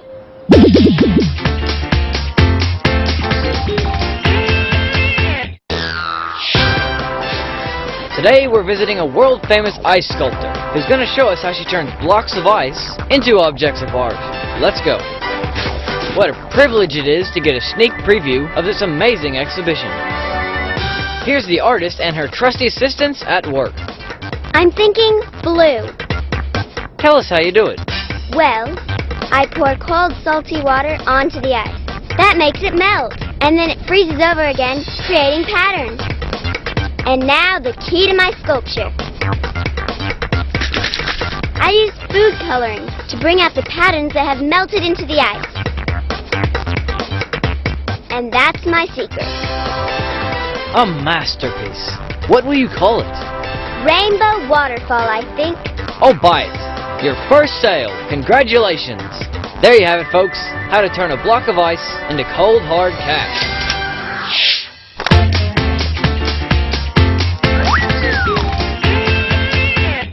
I'm going to find out if moisture affects the length of Angelique's hair. I'll need to pin down a piece of paper, a straw, some plasticine on one end of the straw. That'll be my pointer. Just need a scale, get my pointer working, and Angelique's donation to science. I'll take one end of the hair down, the other end taped to the straw. Okay, that's where it is now. The weatherman says rain's on the way, so I'm going to see if Angelique's hair will change length as the humidity increases. Hey, the moist air has made the hair longer. By this much. Amazing. Human hair has a protein that makes it expand when it gets moist and contract when it dries. So moisture is what really makes Angelique's hair get longer. She's wasting her time with the hairdryer. No wonder it doesn't last.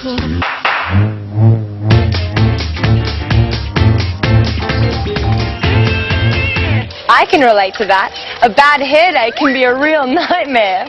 If you want really scary though, try watching a horror movie like this.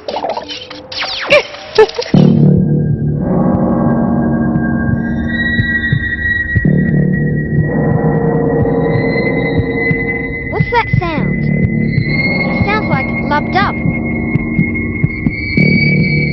It's Priscilla's heart. She must be scared. It is lub-dub. I'll show her what's going on. Here's how to make the lub-dub sound. Start by tracing around the bottom of a spool. Cut out 2 paper circles. Get some glue. and stick the paper circles to the end of the spool.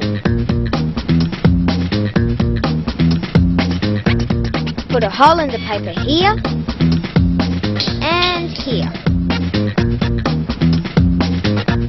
Cut a smaller circle and place it over the hole. This makes a flap. Now for a test run. Hear the lub-dub sound? It's like a little heart. The sound it makes is a bit like the sound a real heart makes when the valves close. Doctors call the sound of heartbeats lub-dub. When the valves separating the upper and lower part of the heart close, a lub sound is heard. When the valves in the arteries carrying blood to the body close, a dub sound is heard. You can tell how healthy your heart is by the sound. If the valves are leaky, you might hear a lub shh sound. Hear this sound, Priscilla? That's how scared you were. What?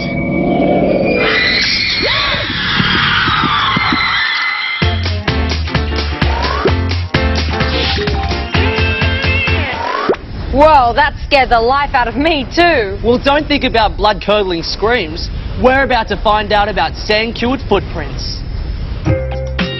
Here goes! A boy-sized footprint. That's great! This shows us how big Clumsiosaurus rex was. That's why dinosaur footprint fossils are so important. And now, our other sort of fossil, salty bones.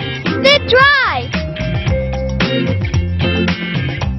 They're not spongy anymore. They've gone as solid as a rock.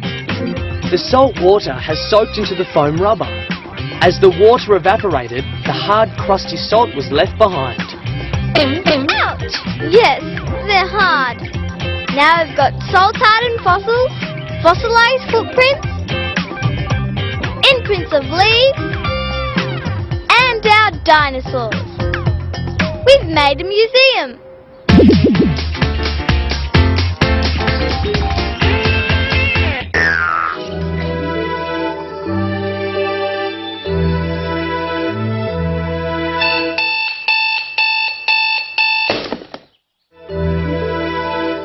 Strange things happen when I oversleep.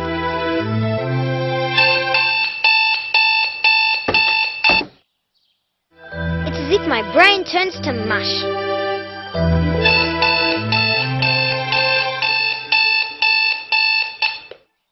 Oh no, I'm going to be late. What a mess.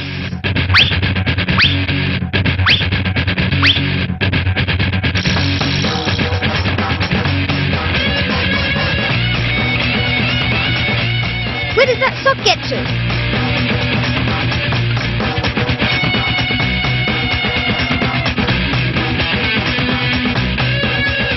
Oh no! If I don't find a way to get that sock out, I'm a goner!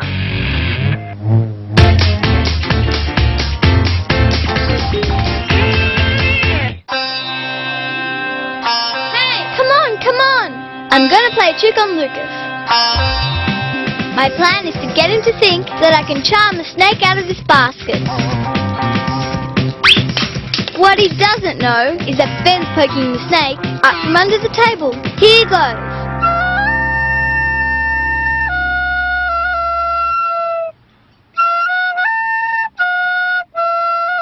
Looks like he's falling for it.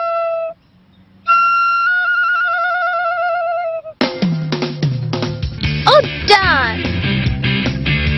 Time for plan B. I've drawn a coil on a piece of paper. Now I draw some snake markings, then cut around the coil. I'm going to tape a paper clip to my snake's head and some string so my snake doesn't get away. And my snake charmer's secret, a magnet taped to the end of my recorder. I hope I'll be able to fool Lucas this time. And there's my huge paper cobra. Now I just need my audience.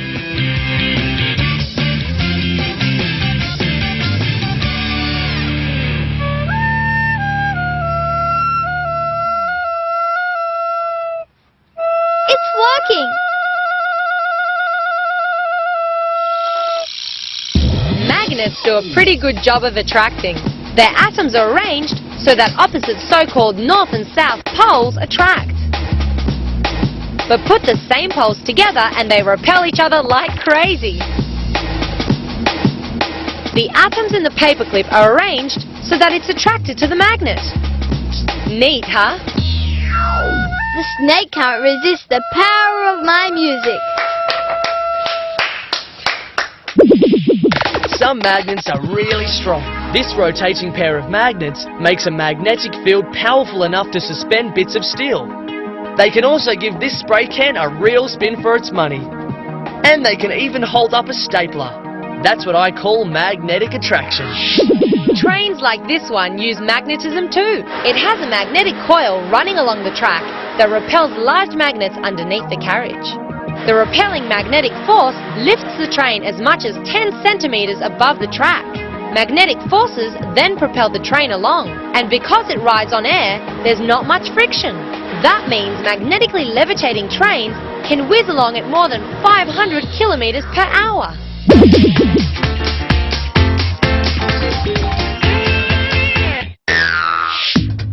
I'm craving for something sweet to eat, but all I've got is boring old sugar. Hang on, I can use this to make candy. First you have to dissolve as much sugar as possible into a glass of warm water. Just keep on stirring and adding, stirring and adding. Keep going until no more will dissolve.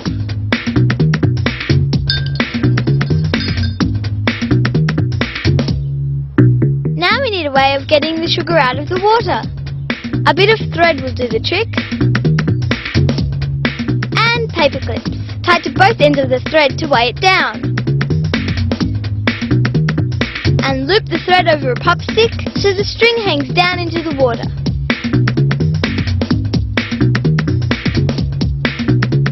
Don't let it touch the bottom.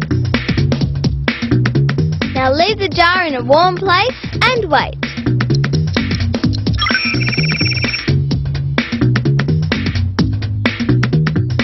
Sugar crystals!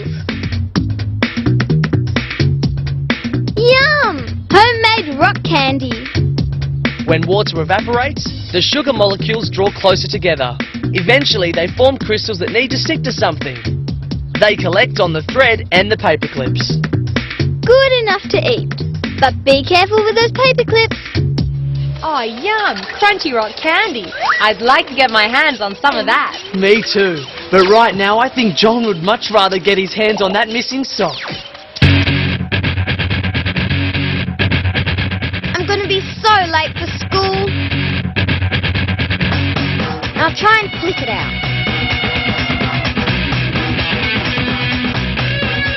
I can't get the right angle. I need something that grips.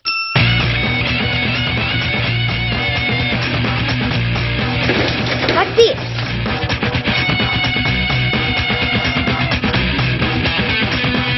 Can't work it properly in this tight space. The broom's got the length and the pliers have got the gripping potential. I just need something that combines them both. These drinking straws can be attached together. That gives me the length. Now I need to find something that opens and closes. This hairpin will do the trick. Just tape my straws together, cut a length of string, and thread it through the straws, attach my hairpin to the string, and bend the ends apart. And there it is, my gripping gadget. Now we're getting somewhere. This should work.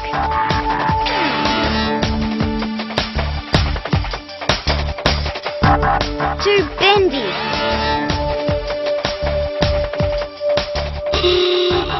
So late. Maybe John could use a gripping gadget like this one. It's an extendable mechanical arm that's used to move things to and from the cargo bay on the space shuttle. One advantage here, in space the force of gravity is much smaller than on Earth, so things are lighter.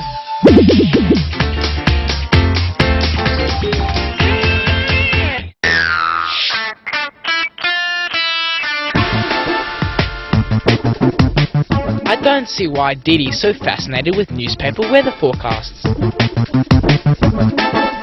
It's always hot at this time of the year. Time for me to set her a puzzle. My tricky riddle. How can something stay dry when it's held underwater? She hasn't got a clue. I'll get her to pass over the weather page. Scrunch it up and put it in this plastic cup. Now tip some water into the bowl.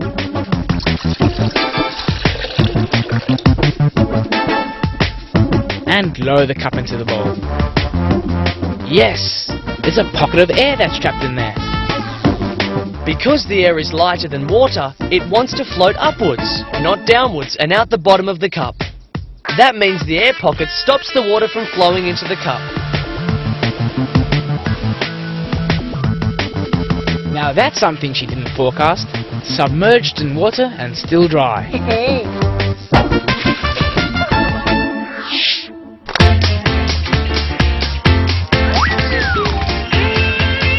Something put my head in a spin this morning.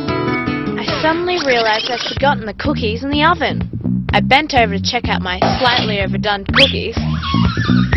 When I stood up, I felt dizzy. Lucky it was only temporary. We sometimes call this feeling lightheaded. Sophie's blood vessels didn't have enough time to adjust to her quick change in position, so not enough blood went to her brain. There's another way to see the effect gravity has on your heart. I'll get Blake to hold one hand as high as he can, but let the other hang down the side. Leave them there for at least a minute. Now, I compare Blake's hands. The hand he held up high is pale compared to the hand that was kept low. That's because gravity pulls blood in the high arm downwards. Your heart can't fully counter the force of gravity, so blood drains from your arm. With the lower hands, gravity draws the blood down into the hand. That's all well and good, but it doesn't help my cooking much. Hey, I cooked those. There goes a pretty sad looking bunch of burnt biscuits. Don't think anyone's going to want them back. No, but I think John better get that sock back or he's going to be very late for school. The straw is perfect for the brittle thing, but they're too bendy. But this tube is perfect. A bit of plasticine, but will it work?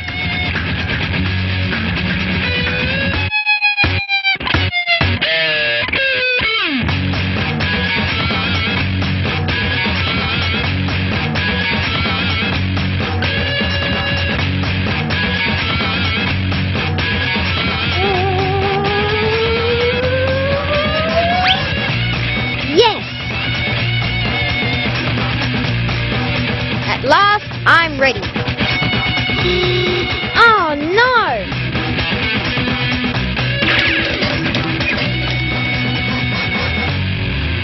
You know, Dana, I'm still puzzled by something. Why on earth didn't John just pull his bed out and get his sock out that way?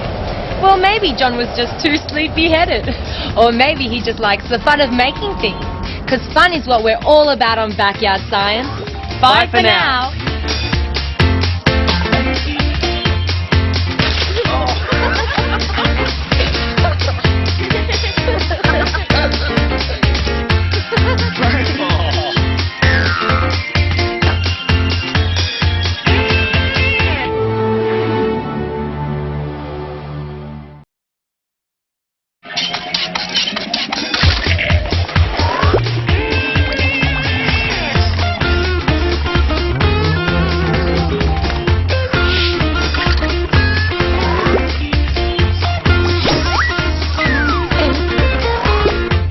Coming up on Backyard Science, how wriggling worms turn into the magicians of the underground. Using yeast to explode a balloon. And how to shatter a ruler with a single sheet of newspaper. Hoist away, how to get a heavy flower pot heading skywards. Find find out what stops an iceberg from sinking to the bottom of the sea. And how to sort out the good eggs from the bad. But first, lifting heavy objects can be downright dangerous. You might drop something nasty on your toe, or you could even injure your back. So when there's an emergency lifting job to be done, don't put your back into it. Maybe think about using your brains instead. Oh dear, Mum's precious African violets. They look really sick. She asked John and me to look after them while she was away. They seem to be wet enough. What are we going to do? Maybe they need more sun. We'll have to get this pot onto the balcony. It'll get sun all day there. Come on, give us a hand.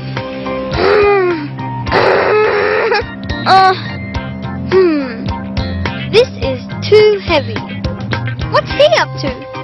This is a good idea. We've got to get help lifting it. I know exactly how we can get the pot onto the trolley.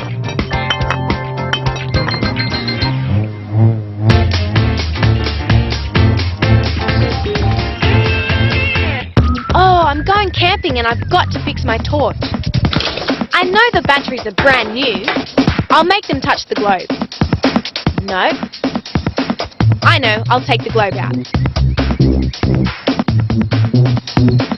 Straight on the battery. It's all dead. Maybe Ty knows what's going on.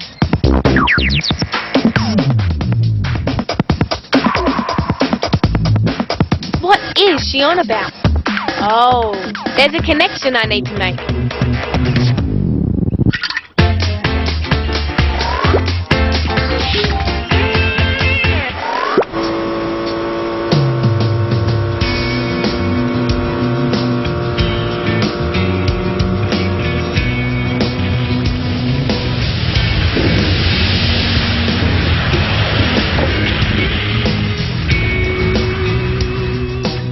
That avalanche was such an awesome sight. And it looks so cool when all that ice floats in the water.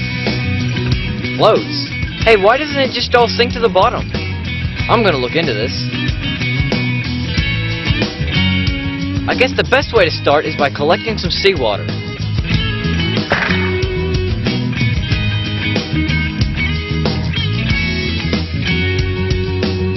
It's not to drink. It's way too salty. This water is for weighing. Right. 640 grams. Now let's see how the fresh water weighs up. 596 grams.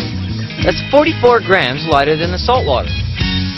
I guess that has something to do with why the ice floats. It sure does. Ice is always frozen fresh water, even if it's come from the sea, because salt doesn't freeze. So ice can float in the ocean because it's much lighter than the dense salty water surrounding it. That means icebergs are made of fresh water, which explains why they float instead of sinking straight to the bottom.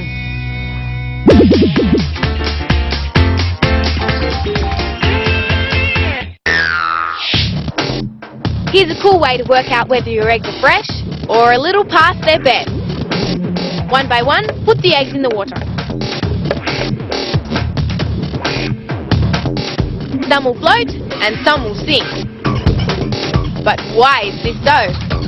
Well, it's probably because the floating eggs are lighter than the sinkers. There must be something lifting the floaters up. I wonder if what's making them float is the same thing that's making them rotten. An eggshell has about 17,000 tiny pores on its surface. The reason an egg goes bad is because bacteria get into these tiny pores and generate gas there. These thousands of pores also take in smells and flavours from the outside air. Cooks sometimes store eggs with onions and truffles, so the egg can absorb the flavour. Oh, these are the rotten ones, and they've sure got a flavour that can only be called rotten egg gas. Oh, if I had to put up with the smell of rotten eggs, I'd be getting them as far away from me as possible. That's all very well, Dana, but if you've got a mighty big flower pot, then getting it somewhere else is easier said than done. We've got to get this pot onto the balcony so these poor old flowers get plenty of sun before Mum comes home. This is how we're going to get our heavy pot onto the trolley. We did it! Priscilla and John are using the plank as a lever. It's balanced on the bricks on a point called a fulcrum. The fulcrum is taking most of the flower pot's weight. That lets Priscilla use the plank as a lever, making the load much easier to lift. We did it! Uh-oh. We'll never get the pot up there. Now what?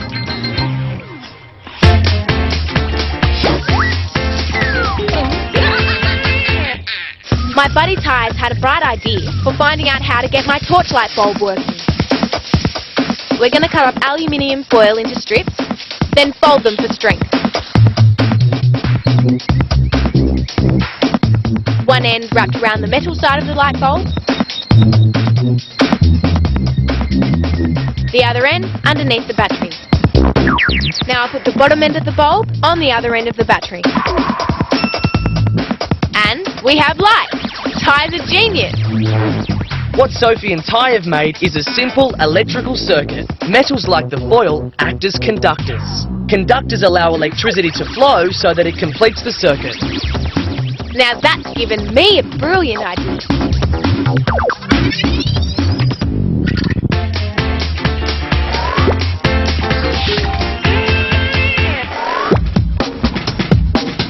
I love watching things float on water. Leaves do it. Sometimes I see insects as well. I wish I could walk on water, but my feet aren't up to it. Although some creatures have feet that are made for walking on water. And I'm going to make an insect to find out how they do it. I'm going to need water and thin metal foil folded in half. I trace around a cutout of 3 insect-shaped legs on the folded foil. Unfold and cut around the edges. And there's my water-walking insect. Pour some water in a bowl. Now if I put my insect on the water carefully enough, it works. I blow it around and it stays on top. It's as though there's a skin on the water. The skin is actually the water molecules themselves. Because of surface tension, they bind together strongly enough to support Blake's insect. I've seen some insects scoot along the top of the water. I'm going to try something. If I fold the tail down to the water too, then I get a drop of dishwashing detergent and dab it on the tail of my insect.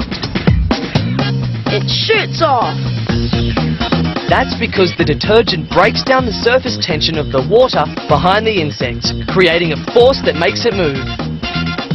Now, if I could only try and balance my hands and legs slowly enough on the water.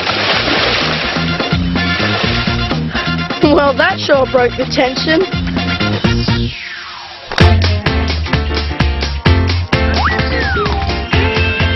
I wonder if we can separate the foil with water and see if electricity still travels through it. So I'll put one end of the foil strip in the water and the other end under the battery, and another strip with one end in the water and the other around the globe, and link them up. No, it's not working at all. The water's not conducting electricity. Back to the genius. She's off. What? Salt? Oh, it's fizzing. Will it light the bulb though? No. Yes, it's shining. What happened was the electricity could complete the circuit because of salt in the water. Salt is a conductor. All that fizz in the water happens because water is made of hydrogen and oxygen. And when the electrical current goes through the salt water, some of the water breaks down. And that releases hydrogen gas at the battery end and oxygen gas at the light bulb end. So my torch just needed better connections. Thanks to Ty for shedding some light on that one. Now they're what I call 2 pretty switched on girls. And I reckon Priscilla and John are pretty switched on too. Bet you it won't be long before they come up with a brilliant way of getting that flower pot up on the balcony. First, we'll need some rope like this. We'll grab one of those pulleys. Then we're set. John's going to tie the rope around the pot. He's knotting it to make it really secure. I'll attach the pulley to the roof of the balcony and make it really tight, while John throws the rope under the pot and crosses it over as though he's tying a parcel. Next, attach a long piece of rope to this and double knot it so it's really strong. I'll catch the other end. I'll thread it through the pulley and tie a strong knot. We're ready to go. Okay, pull! Come on, move! Oh, it's no good. It's still too heavy.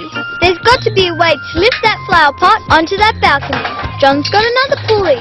It's just the same as the first one. I wonder how that's going to help. How can we use both pulleys? Aha! Tie them together. Let's try. John's putting the rope through the pulley, and I'll grab the other end. Through the pulley, and now I'll pull. It's coming up! I'll keep pulling, and pulling.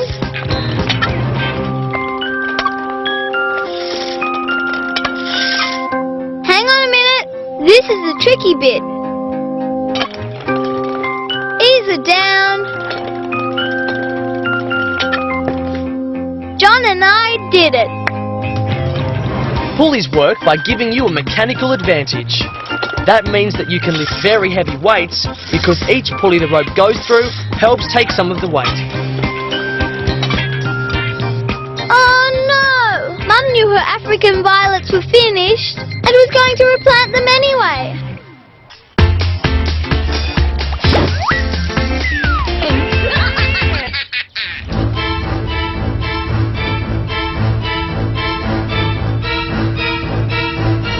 Wriggly, creepy, crawly things oozing out of the earth.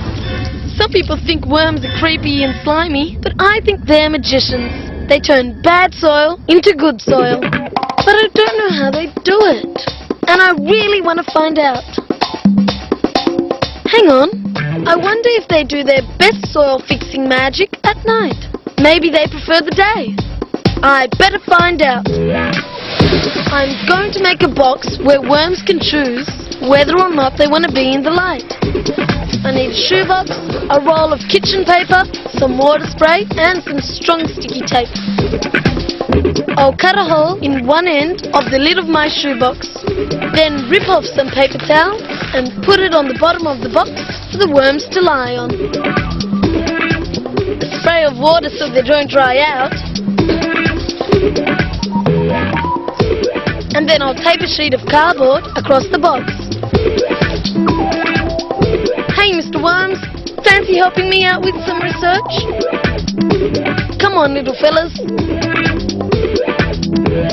I'll put them in one end of the box, pop on the lid, turn on the torch at the worm end. If the worms stay under the light, I'll know they like daylight. If they try to get away, I'll know they're night crawlers.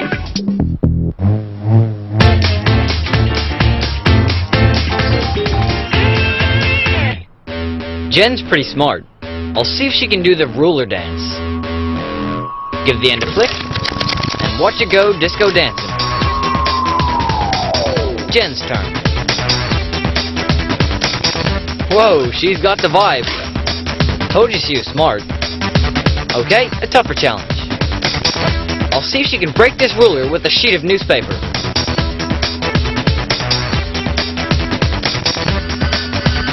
Aha! She's going for brute force. Nope, the ruler's too tough. I'll give her a hint. Use the flat surface of the table. Nice try, Genevieve, but no prize. Okay, a little demo is called for. Lay the ruler here, with about 1/3 hanging over the edge. Now I'll put the sheet of newspaper out flat, and lay it over the ruler. Now watch this. Hard and quick.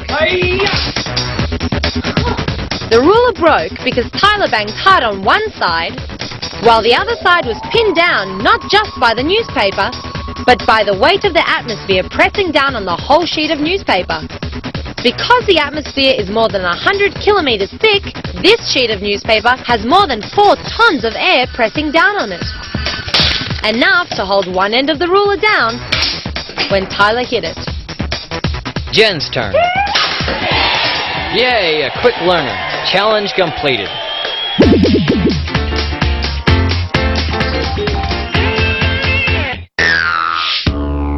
And for the next amazing performance from Sophie's funky bag of tricks, how to make the temperature of steel wool increase without you even touching it.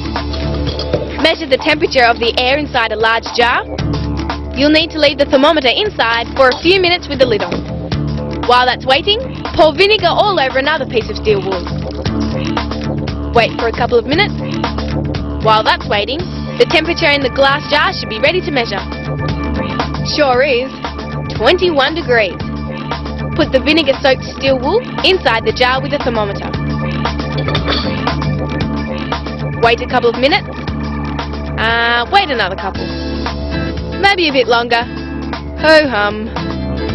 Feels warm. Okay, let's see. Wow! 32 degrees. It's gone up 11 degrees. The steel wool got hotter because it started to rust. Acid in the vinegar stripped the steel clean.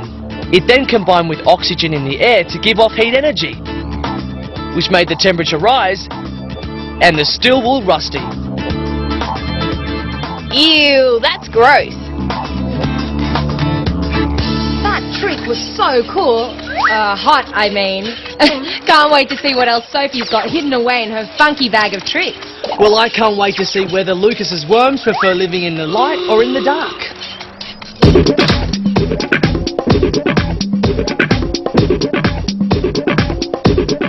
Aha! So my worms are all at the dark end. They're night crawlers after all. If I want to see how my worms turn bad soil into good soil, I'll have to trick them into coming out during the day. Earthworms have no eyes in their heads, but they are able to sense light, and they try to avoid it. So if I want to get my worms out in daylight, I'll have to use some magic myself. I've heard that worms don't like detergent. So if I get it down into the soil, they'll come to the top to get away from it. It worked. Hello, Mr. Worm. You'll need a rinse after that soapy shower. I better not let them dry out too much, so I'll pop them into a jar and get them out of the sun. Right, I think I've got enough. These fellas are getting a new home. Don't worry, my slimy little friends. Soon you'll be back to turning bad soil into good, and right where I can see you do it.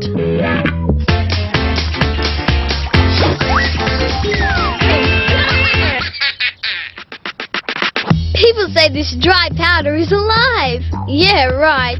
It's called yeast. I'm sure it doesn't look very alive, but you never know. So I'm going to put it to the test with this balloon. Here goes. First I measure out a handful of yeast. Then I tip some of the yeast into the balloon. Spoonful of sugar. Down the hatch. About half a cup of water. Tie a knot.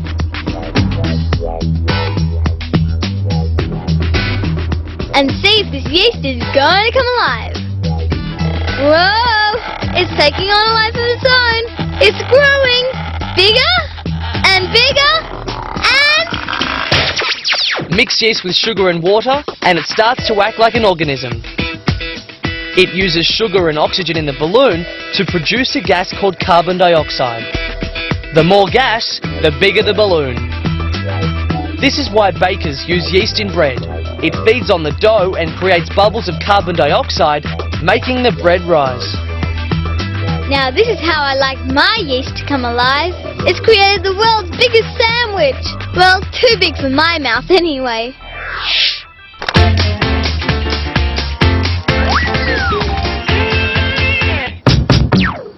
Lucas and I are pretending to be agents on a secret mission. We're looking for a plant that defies the laws of nature. The imaginary upside-down plant. The leaves grow down, the roots grow up. I think I found it. Back to the secret incubator. Our mission is to grow the amazing upside-down plant ourselves. Brilliant! Over there, that's a good spot. Right, the secret ingredients. Cup, jar of water, absorbent paper. Let's go to work. Pop in the seed. Add water. Now we'll keep this in a warm, safe place. And wait. It'll take a few days.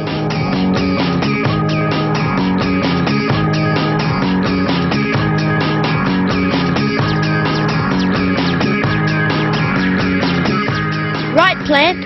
Spill your upside-down secrets.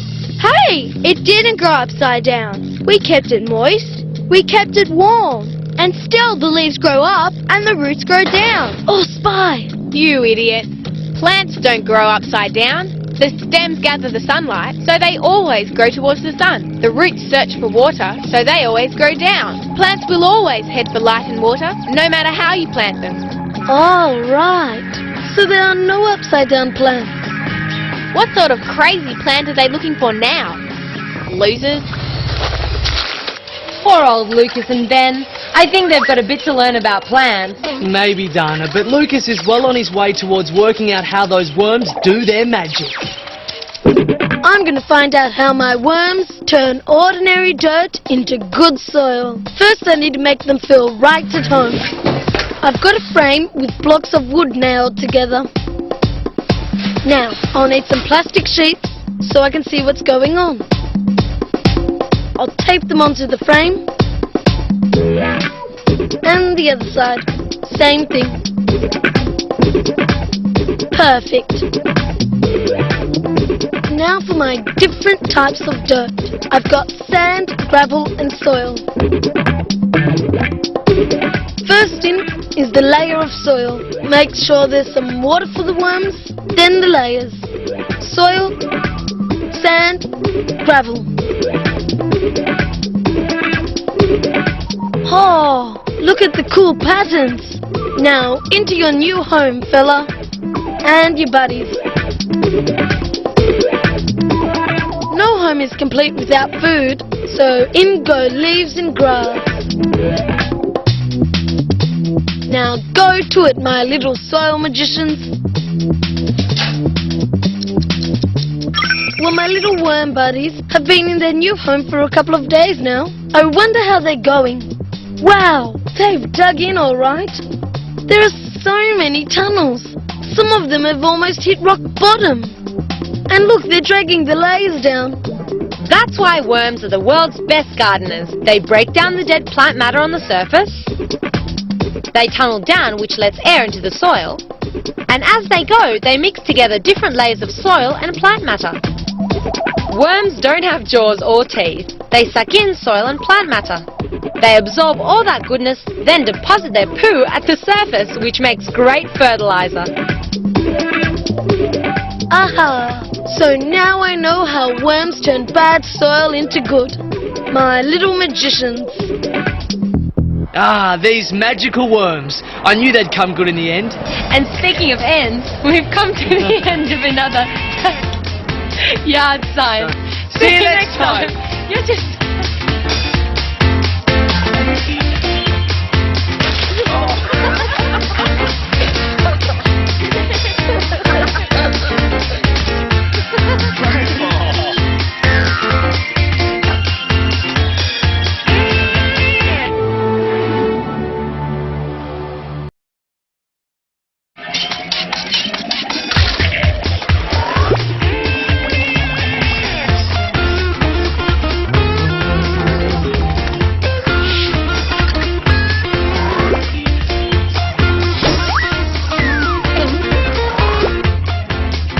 Coming up on Backyard Science, trying our hand at some robotic hijinks. Hitting the right note with a common garden hose. And don't adjust your sets. There's really nothing up with this picture. how to get your football team into tip-top shape, How to impersonate a chicken? and build a brilliant racing beetle. But first, time to polish the boots, pump up the football. And hire a coach who's on top of the game. Ready? Take a deep breath and... Soccer season's just around the corner. Our team's got to win this year. I'm coach and the team wants me to get them in tip-top condition. Oh no! They're all puffed out already! We have to build up those lungs. Get down and give me 20. No, not push-ups. 20 deep breaths. I'm gonna have to show these guys how their lungs work. Put your hand on your stomach. Breathe without moving your hand. That's filling your lungs just with your chest muscles. Now breathe, moving your hand up and down. See? That's using your stomach muscles. You get more air in. Now, our big challenge. We're gonna find out whose lungs can fill up the most.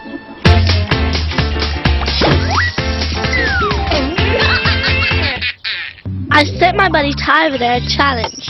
She's got to figure out a way to pick up that cup of water and move it to the other side of the table without using her hands.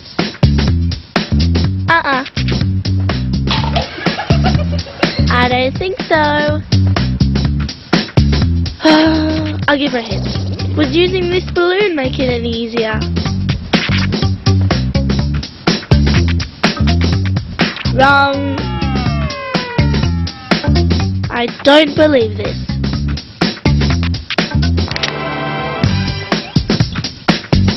Over to moi.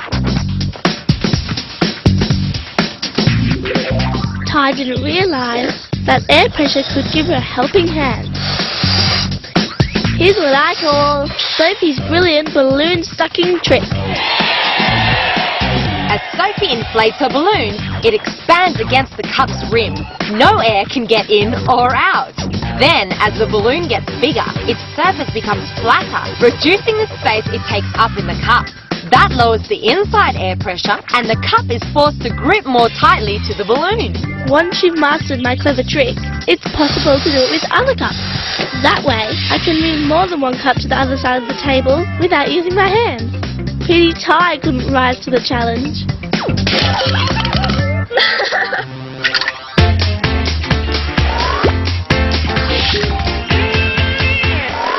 I'm going to show you how to make my world-famous, friction-powered, bustling beetle. First, I take a piece of thick cardboard. I trace around my beetle shape, then I cut it out. Next, think I'll make it look like a ladybird. Pretty good, hey? Now I cut 2 pieces of a drinking straw, about this length. Here's the important bit. The straws must be angled so they form a slight V shape. I get some sticky tape and stick the lengths of straw to the back of my beetle. Now I add some legs using pipe cleaners. Stick on some eyes, and my beetle is ready to go. Now thread some string around a post. Pass the string through each of the straws. To make my beetle move, I pull it backwards and forwards on the string like this. My beetle is off and running! The friction between the straws and the moving string creates enough force to make Blake's beetle move along. The faster Blake pulls the strings through the straws, the faster the beetle goes. Yes! My friction-powered beetle is heading for the winning post.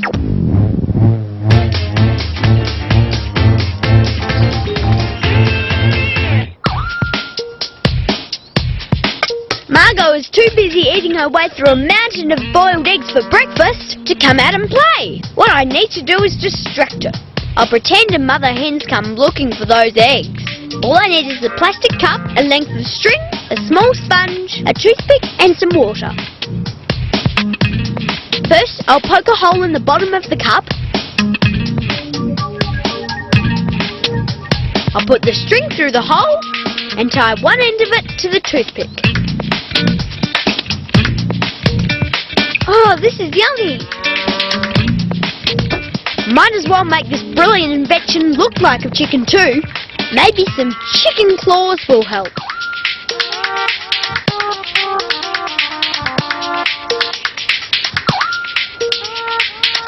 Then I'll wet the sponge. I reckon this is all I need to make Margot give up her boiled eggs and come out to play. Up there for thinking, Ben. Can't wait to see what he does with our chicken. And I can't wait to see how our backyard science football team is shaping up for the start of the soccer season. Lung power is what's going to help our soccer team win this season. Using this bottle, we'll see whose lungs can hold the most air. Fill up a 2-litre soft drink bottle with water. Tip it upside down in a tub of water. While it's underwater, stick a tube through the opening. Priscilla first. As you breathe out, the air in your lungs will push the water out of the bottle. First time, use just your chest muscles. Blow. And this is how much air you had in your lungs. Now, do it again. This time, use your chest muscles and your stomach muscles. I'll refill the bottle. Big breath. Hold it. Hey, what a difference. A lot more air in your lungs. Who thinks they can beat Priscilla? Okay, Lucas, have a go. Use all your muscles. Hey, you blew all the water out of the bottle. Sonam's next. Go!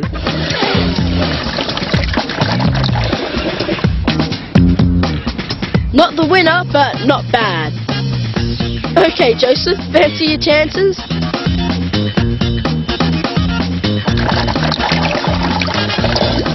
Wow, you emptied the bottle in no time. You're the Puff Power winner. Now, come on. I'll let you into the secret of increasing the amount of air your lungs can breathe in.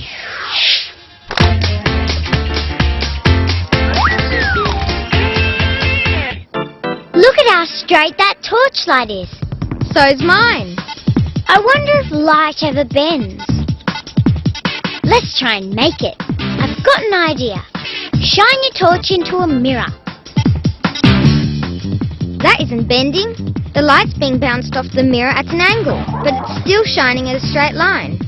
We need something to make the light bend, and I think I know how to do it. I'll need a funnel because this is going to involve water. Some plasticine to fill gaps, then some black paint and an empty drink bottle. Poke a hole in the bottom, shove a straw in, seal it up. Now, let's paint the front half of the bottle black. How's that going to help? It's going to stop the light escaping. Straw too. See, the back half is still clear. Put the tray there to catch the water. Now you hold the funnel. I think I know how you're going to do this. You watch while I shine a torch from behind through the water in the bottle. Yes, the light's bending as the water goes over your finger. As John shines his torch through the unpainted back of the bottle, the light is reflected many, many times as it travels through the water. When the water pours out of the straw, the light follows the flow and looks as if it's bending. That's how we made light bend.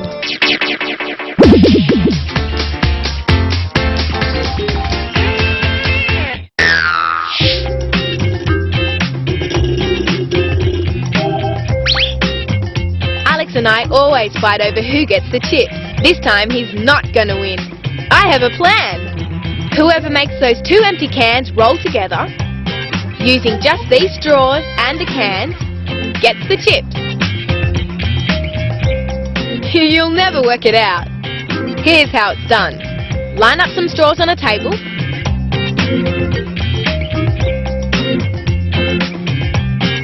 And put 2 empty drink cans on top. Blow between the 2 cans. Look what happens. Blowing between the cans reduces the air pressure between them. Then the air on the outer sides of the cans pushes them together. Looks like I'm the winner. Hey!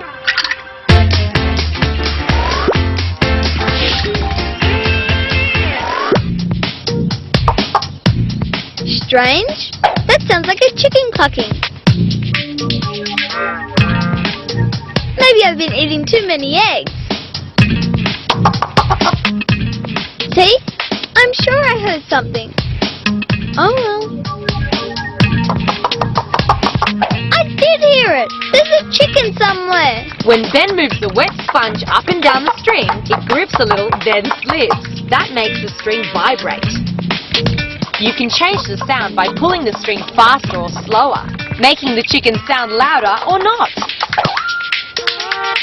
Oh, hi Margot. Do you fancy coming out to play now? I don't think so.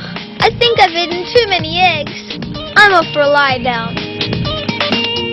Poor old Ben. I think that's what's called counting your chickens before they hatch. Yep, but planning ahead is half the battle, as our backyard science soccer team is finding out.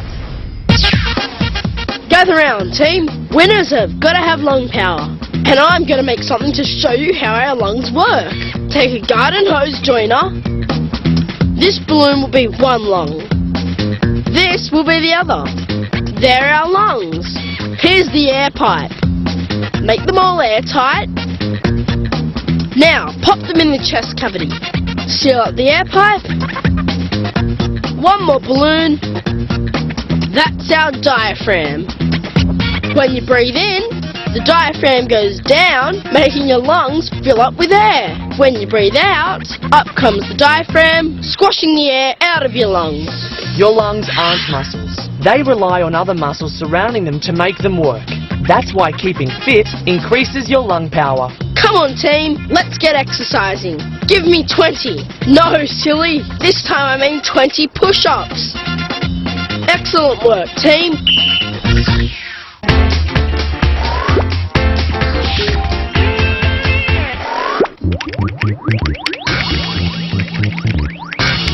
My friends here think they're pretty clever. In computer land, they're the masters of their domain. But I'm going to see how good they are with a challenge that'll force them to think outside their cyber world. Sorry guys, back to reality.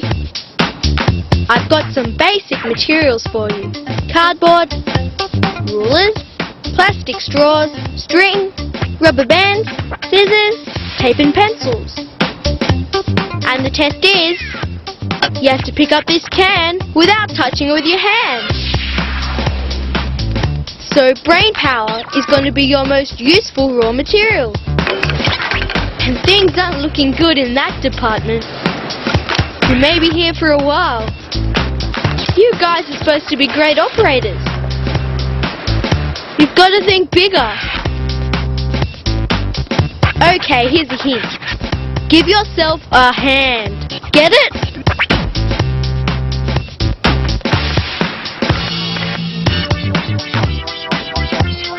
Build yourself a hand.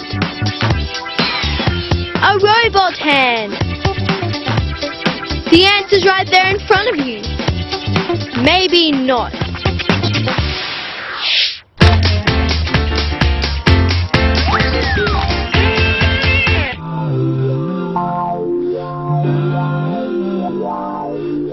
This show is so boring.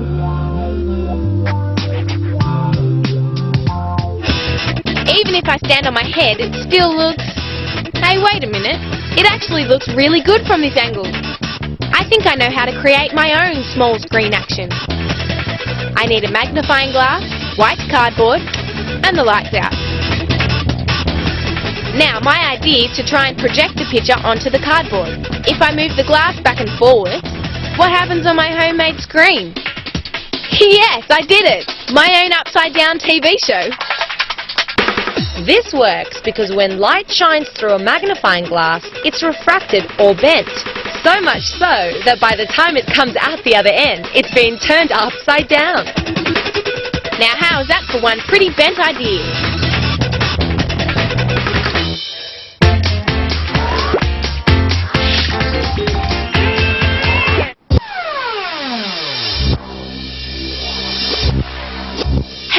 some for me.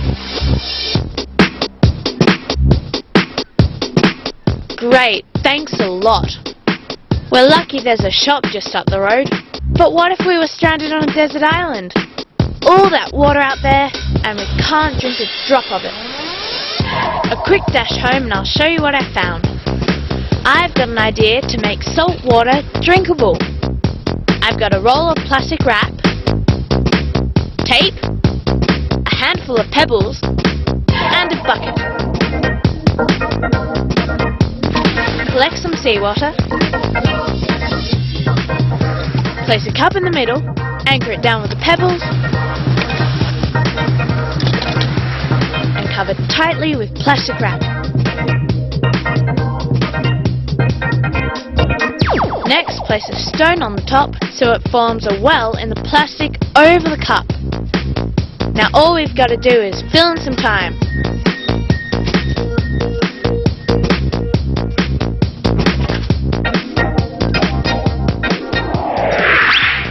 Okay, let's see if we've got water to quench our hard-earned thirst. Wow, our homemade tank is full of beautiful, fresh water. The heat of the sun evaporates the water in the bucket, but it has nowhere to go because it's trapped by the plastic. When this happens, condensation droplets form and eventually fall down into the cup. The salt in the seawater doesn't evaporate at the same rate, so it gets left behind in the bucket.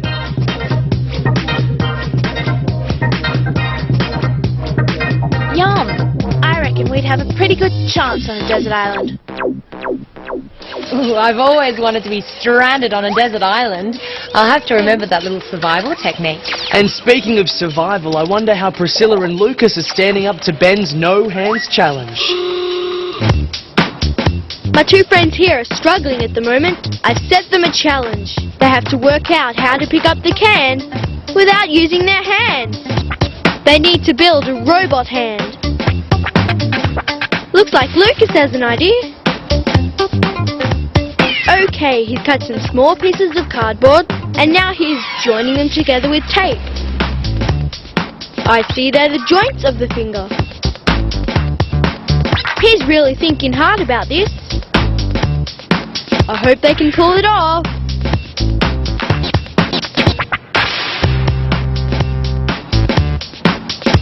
Now they're joining the 3 cut-out fingers to a square of cardboard.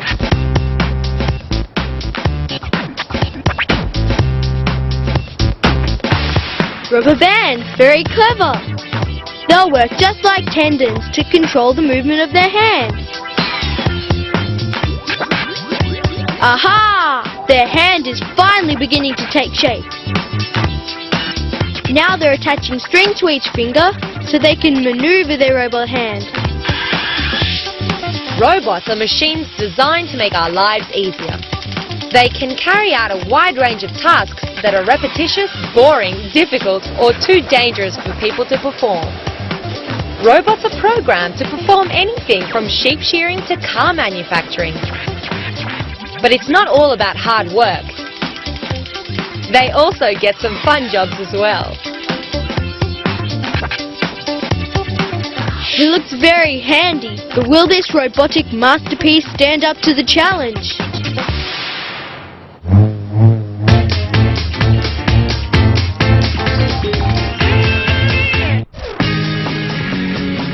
When Mum goes out, I blast the music and go off at my own private dance club. Hope the neighbours can't hear this. Which gives me a thought. I wonder how the ear actually works. It starts with a drum, so by covering a cylinder with plastic wrap, I have a homemade eardrum ready to play. Next I need to roll up some cardboard. This will be like the outside of our ear, and being a funnel, it's the perfect shape for sending sound into.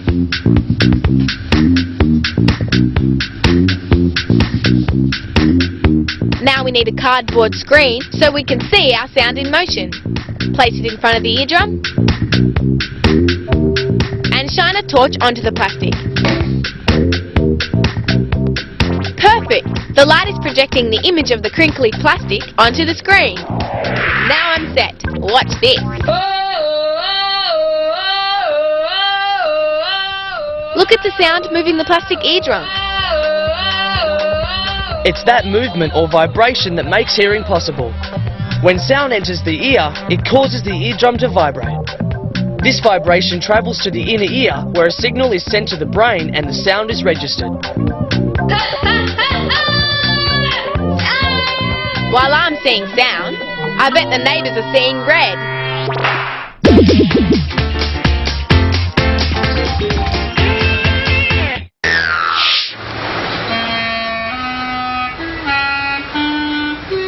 Not that clarinet again.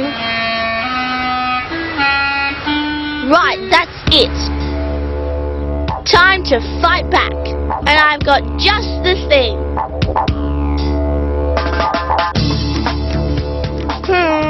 My plan isn't quite coming together. I know. What about something on the end to make it easier to blow? Music to annoy with. But wait, I can do better. Let's see if I can turn up the volume a bit. Excellent. A working hosophone.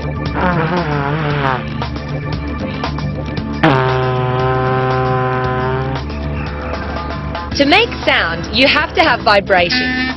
The clarinet relies on a reed in the mouthpiece to make the air vibrate. And in the hosophone's case, it's the lips that work to cause the vibrations. As the sound waves leave the instruments, they're amplified through the funnel.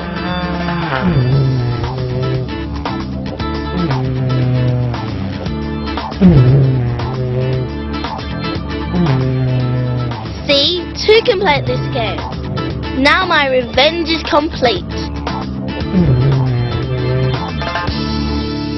The hosophone.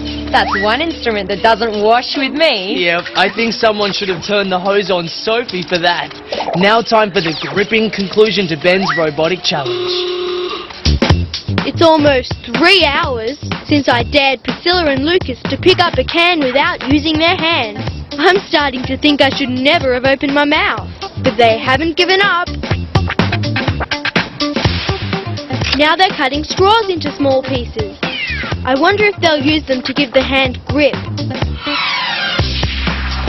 And now Priscilla's threading string through the straws. Can't say I see how that's gonna work. Yes, they have movement.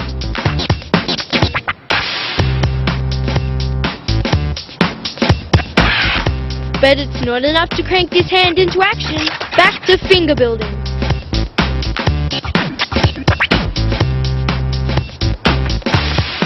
With all 3 fingers complete, it's starting to look like the real deal. Very few robots resemble humans. That's mainly the stuff of movies.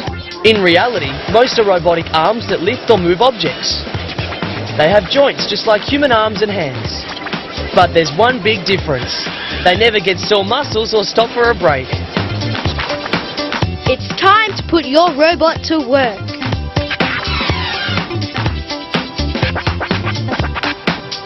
So far, so good. Oh no! It's slipping! Yes! Woohoo! Sensational! Brilliant! High 5! I mean high 3.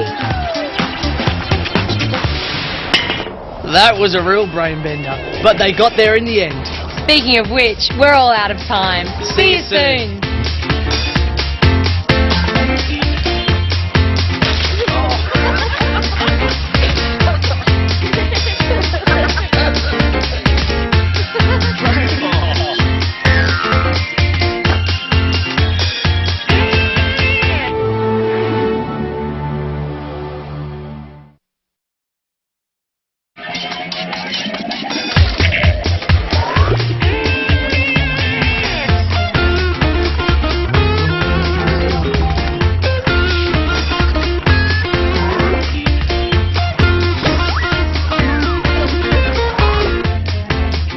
Coming up on Backyard Science, constructing a gravity-defying roller coaster.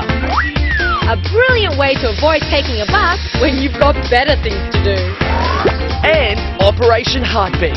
Surgery guaranteed to make your blood pump faster. Capture images of a lifetime with your own homemade camera. Plastic drinking cups take on a whole new shape of their own. And can an egg carton really learn to fly? But first, if you're one of the snap-happy gang who loves flicking through photo albums, or pointing the camera in someone else's direction, then we've got a brand new backyard photographic experience coming right up. Every day brings new events. And as usual, world-famous photographer Daniela will be on assignment ready to capture them. Images of joy. Images of action. And the photographer's greatest challenge, the reluctant subject. I can tell her now that it wasn't her best side. Good thing there's no film. Amazingly, the first cameras didn't use film either. In fact, I think I should make a camera and show Sophie how clever it was.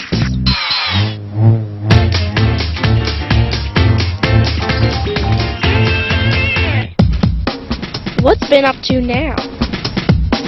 Wow, a pyramid. That's original. Not. But it does give me an idea of something really spectacular. What would happen if we joined hundreds of these cups? 200 or 300? Whoa, this could be huge. Now, we're going to join all the cups together and see what we get. This is going to need a heap of masking tape. Use the tape to stick the cups together, back to back. And then tape over the rim.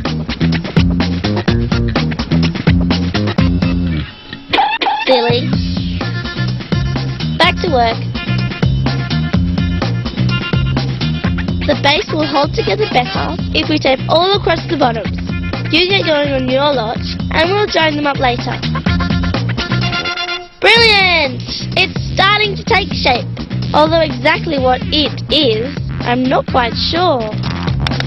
How do I look?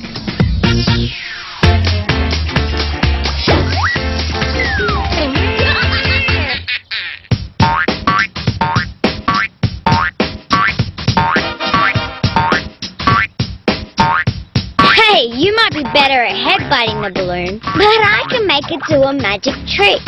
I can turn this into a water-loving balloon. Come on! Turn on the tap. Hold the string steady.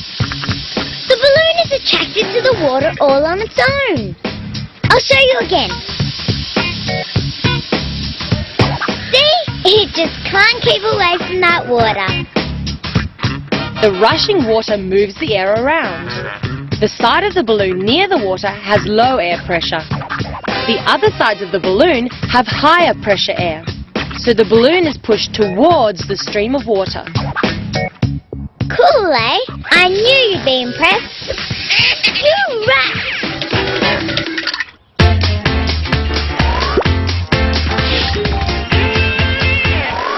I can just imagine what's going to happen to Ben when Daniela catches him. If she gets her camera working, I reckon we'll see Ben's picture hanging in a rogue's gallery somewhere.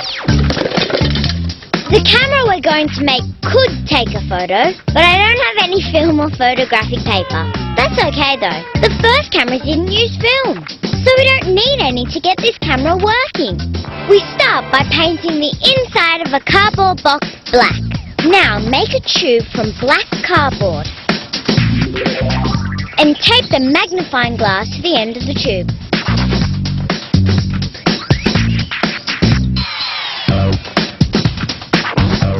How cool is that? On the front of the box, cut a round hole so the tube slides in snugly.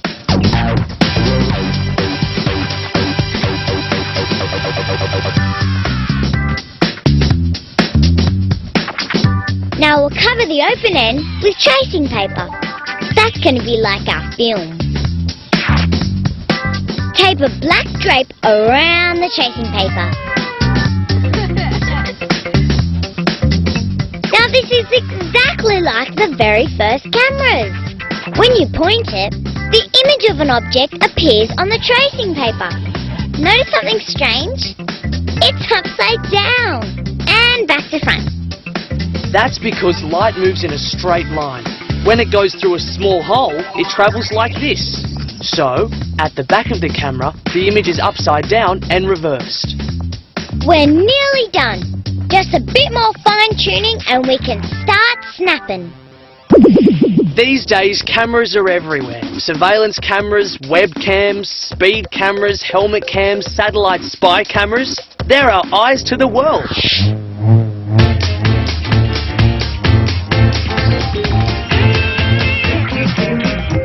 Flying eggs, catch!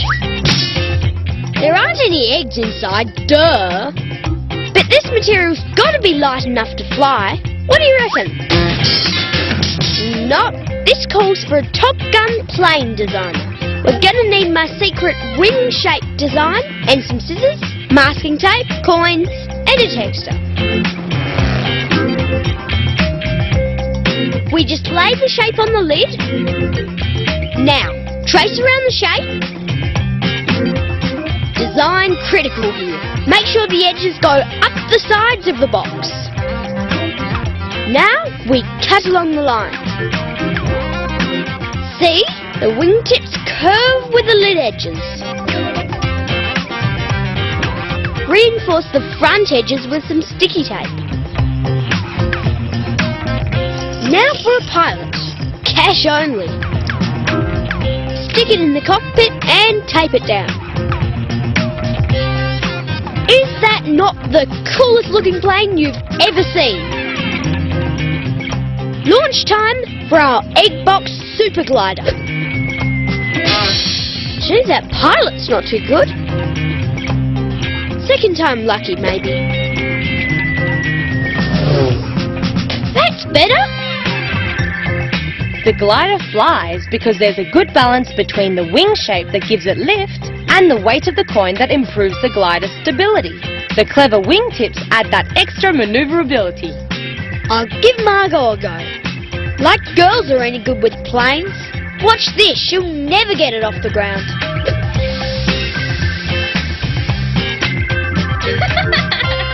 Beginner's luck.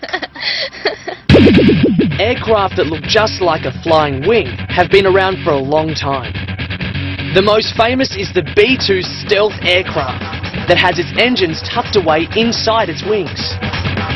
Because it doesn't have a tail like other planes, the B-2 slices through the air more easily and can travel enormous distances before it needs refueling.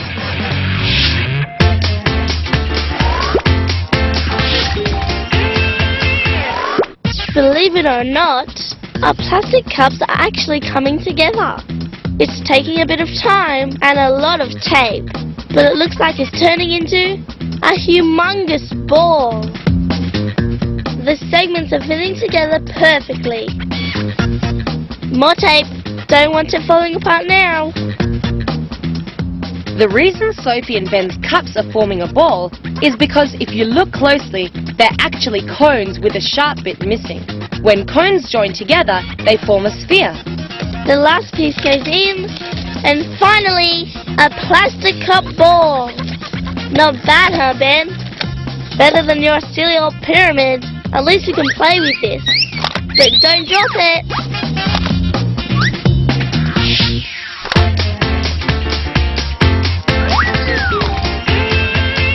That was so cool. Fancy making a big ball out of plastic cups. Well, just wait until you see what Angelique and Priscilla do with strips of paper. There's loads of really brilliant things you can do with lengths of paper. It could be a headband, or a bracelet, a funny hat, a moustache, or a belt. Or you could make what's called a Mobius strip. All you need is tape, scissors, and paper. Cut out a strip of paper about this wide. Really important now. Twist the strip once and then stick the two ends together. And that's what we call a Mobius strip. And that's just the start of the fun. If you start drawing a line down the middle of the strip And keep going. You'll come back to where you started. But you'll find your line goes on both sides of the strip. That's because the Mobius strip has only got one side. Now cut down the middle of the strip. Instead of getting two separate strips, the Mobius strip becomes one long strip. Brilliant! If you start cutting a third of the width across and keep cutting, the cut actually goes around twice before ending up back at the starting point. And the band separates into two strips. One of them is twice as long as the other. And they're linked together. Isn't the Mobius strip amazing?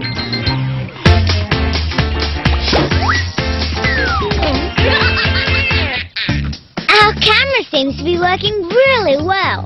But even though you can tell it's a flower, it's still a bit fuzzy. That's why we need our magnifying glass. By moving it in and out, we can make the image sharper by bringing it into focus. Now to take a photo like they did in the old days, through sketching.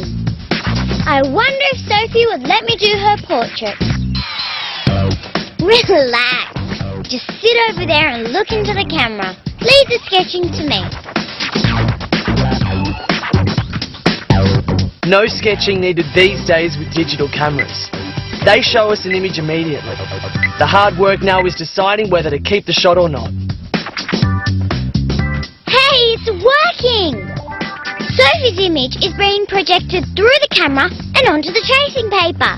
All I have to do is trace the outline of Sophie's face and we'll have a world-class portrait. You'd hardly call it an instinct camera, would you?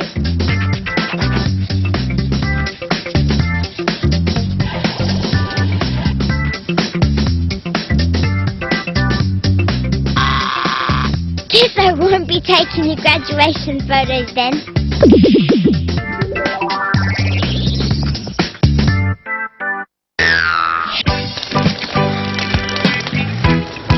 Hi gang, marbles again. I think it's time we tried something a bit more cool. I reckon we could make a marble do a complete loop through the air. Let's make a really big roller coaster. Come on! All we need is some piles of books, some thin cardboard, masking tape and scissors. Right team, let's cut the cardboard into strips. About 2 fingers wide should do it, and as long as your forearm. They can be joined together to make curves in the longer track. And we can start stacking these books into piles. They'll be our hills and valleys. Don't stop now! This is going to be the coolest roller coaster ever!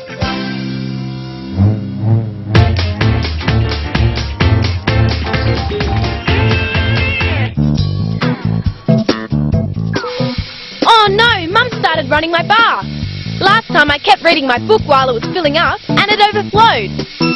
I'm going to make sure that doesn't happen this time. I'll need to take a few things with me for this. Now, while I'm totally absorbed in my book, I need to make sure the water doesn't overflow. And believe it or not, this balloon will help me do just that. First I measure the depth of the bath with some ribbon and tie it to the plug.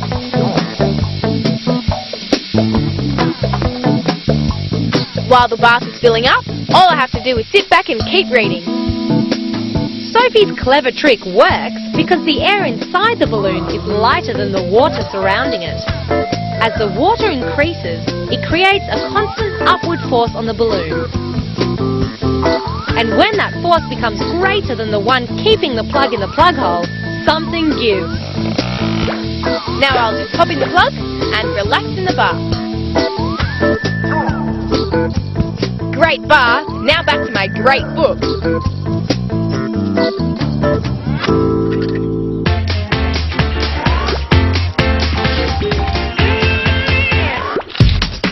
Okay, Sharmini and I are getting creative. Oh no, there's nothing worse than running out of paint when that artistic urge hits. But with a bit of clever concocting, I can make my own colourful paints. Just wait, you'll love it. Yes, you'll need a brick and a hammer, some craft glue, a saucepan, a couple of eggs, water, a spoon, and some safety glasses. I need a break after all that. Can't wait to see how those two are going to make paint out of all that stuff. Well, I can't wait to see how that roller coaster's coming along. Right, these cardboard strips are going to be our tracks. They're bent in the middle so our marble will stay on course. Now let's start joining our tracks together. Stick them down so they don't wobble all over the place. We need to make some serious ups and downs here. If this is going to be the roller coaster ride of the century, the sky's the limit. Hills, valleys, curves, turns. Keep going till we run out of ideas. Or cardboard. Time for a test run. The hardest part might be the hill climb. Our marble is going to need some oomph. Maybe it needs more of a run-up. Stand back. Wow, it sure goes. Looking good, gang. More turns and curves than you can poke a stick at. How cool is it? And now for the ultimate roller coaster experience, our 360-degree death-defying loop. Go, designers! You'll need tape and more cardboard and... yes, you've done it! A super loop! Now for the big finish. A ramp at the end, so the marble flies right off the track. Good job, you design supremos! Right, now let's see what happens at the bottom. Oh, we're going to need something to catch our marble. Grab a can!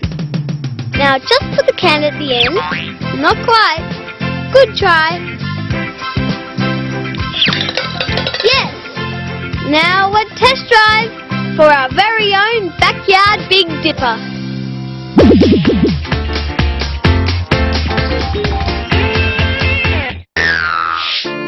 I can't make up my mind. Which is my favourite time of year? I love autumn. The leaves are all pretty reds and yellows. And they fall everywhere.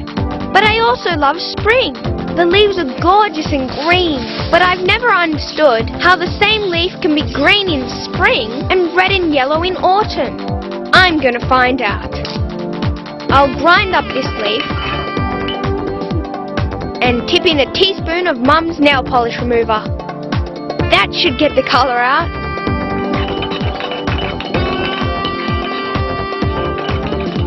Now I'll just cut up a piece of coffee filter paper. Dip it into my leaf colour. Pop it into a plastic cup with a bit of rubbing fluid in it. And wait.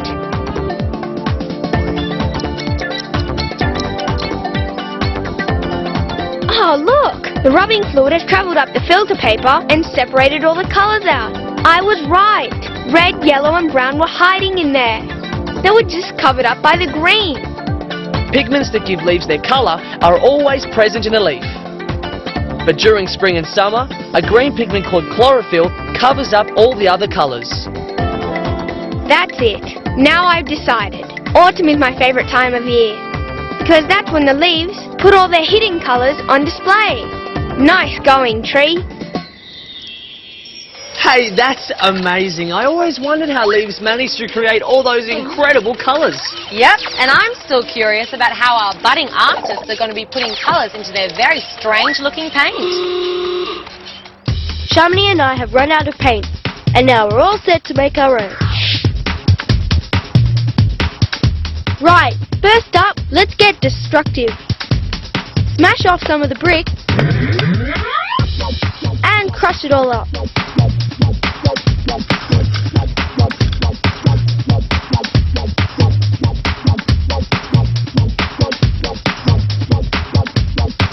Now add a tablespoon of water. Hey, wait a minute. Now Shamini reckons she's the expert paint maker. Okay, she's come up with some chalk. That's interesting. Some chalk, water, and glue. Wow, that colour looks great. Now to really get cracking. And just a squeeze of glue.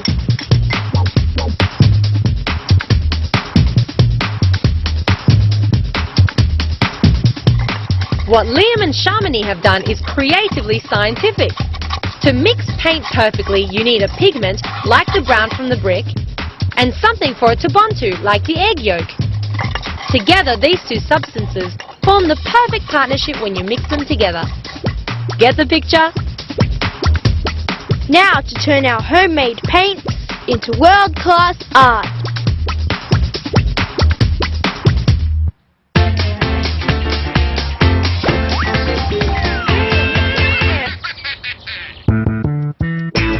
Today we will be performing open heart surgery.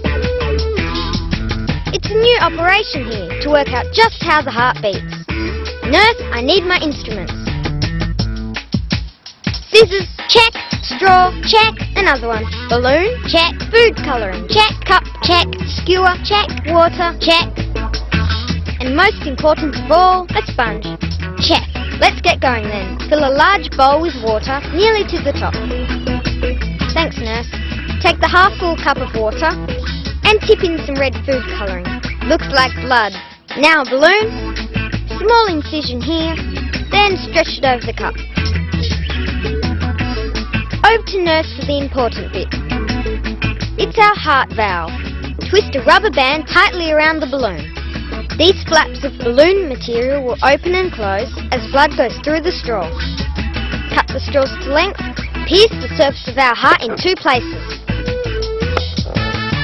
Insert one artery with the balloon on the end, the other straw on the other side of the heart.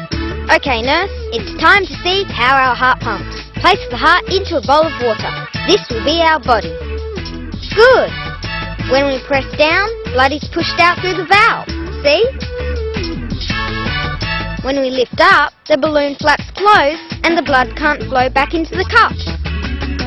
So that's how our heart keeps blood flowing in one direction around our bodies. I think it's nurse's job to care for the patient after the operation. Open heart surgery is so exhausting. Well, somebody's got to keep that heart pumping. Incredible! Our backyard medical team sure created a pretty funky beating heart. Speaking of heart-pumping action, I think it's time we headed back to the roller coaster where that marble is getting ready to roll. Drivers, in your seats. We're almost set for the first ever attempt at the gravity-defying backyard Big Dipper. 5, 4, 3, 2, 1, take off! Great start. Up the hill with ease. Cornering beautifully. Will it make the loop? Yes. Now the tunnel. Yes. Down the back straight. And into the can. Once a smooth round object like the marble starts rolling, it'll keep going unless something stops it. The marble has what's called inertia.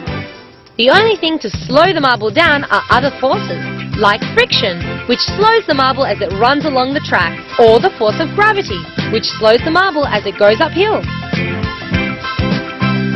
Well, with the success of our backyard Big Dipper, I think we're a force to be reckoned with.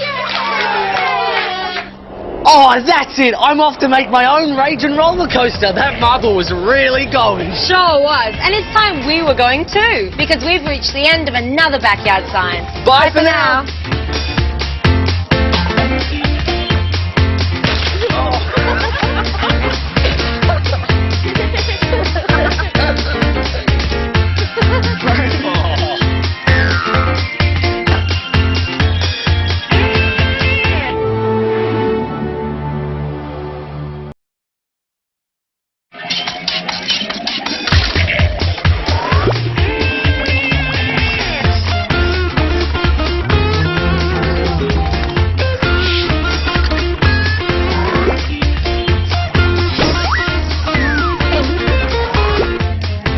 up on Backyard Science, using fake flowers to beat butterflies at their own game. The mysterious colours of the rainbow all around us, but how do they get there? And look, no hands. How to get an ice cube out of a glass without touching it. Touchdown time for a flying egg. Can there be a soft landing? Frighten your friends with a monster in a paper bag. Maybe hearing is believing. And amazing patterns from an ancient paper puzzle. Make your own in a flash. But first... Look, Jason, it's a bird. It's a plane. It's a... Can't be. Surely not a flying egg. Now that's a Backyard Science mystery we're going to have to crack. Ty and I are going to try and get some eggs down to Blake without breaking any. Let's try free fall. Oops, this is a stickier problem than we thought. We've got to find a way to soften the landing. Okay, we'll give this a go. Oh dear, not even close.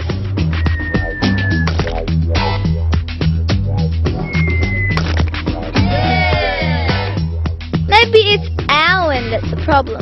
We'd better think of something clever before we run out of eggs.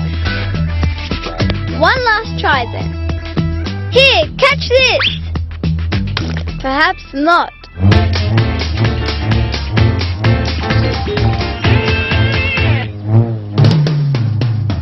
We're going to show you how to make cool pictures like these with an ancient Chinese puzzle called a tangram. You'll need a square piece of paper, some scissors, a felt tip pen and a ruler. Start by drawing a dividing line from top left to bottom right. Fold the top corner over to that line and make a crease. Draw along this crease parallel to your first line. Next, draw a line down the middle between the two parallels. Fold the tip of your card into the corner you've just created. Flatten out the line and draw down it. Now make a fold along the widest diagonal. Draw a line down the crease to the centre. Fold the long side into the centre point you've created. Draw along the crease so you create a triangle. Now you've got all the elements of a tangram. Okay, start cutting.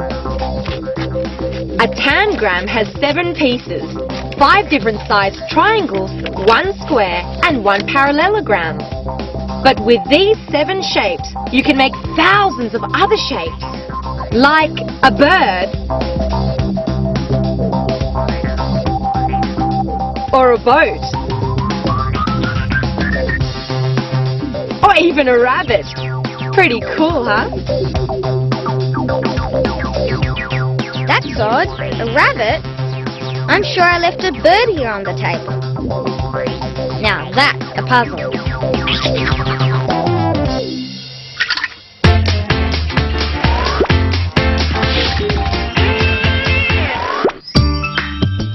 I'm going to give Angelique the surprise of her life. I'm making out there's a monster insect trapped in this bag.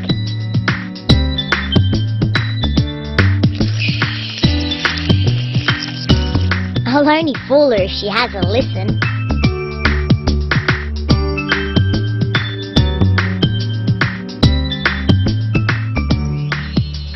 Good. Hearing is believing. She thinks that's his huge feet. She's imagining colossal antennae and mighty munching sounds. Here's something worth knowing about sound. It travels much better through a solid like paper than it does through air. Even the tiniest scratches are much louder than we normally hear. So that can trick your brain into thinking the smallest bug is the biggest monster. Oh, it's so scary.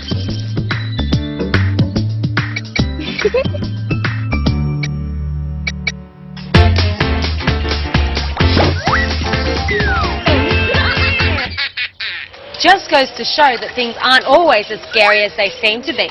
I don't know, Dinah. If I was facing the fate of one of Ty and Margot's flying eggs, I'd be petrified. Our attempt to get eggs down to Blake without breaking any is failing miserably. We've tried everything. think we need a parachute. Get some garbage bags, tape, scissors, string, and some plastic cups. Ty will make a small parachute. I'll make a big one. Just cut out a square. Then you'll need 4 pieces of string, all the same length. They'll be the suspension lines. Stick one of these to each corner of the plastic square. Then attach them to your cup. Put the precious cargo in the cup. Which will float best?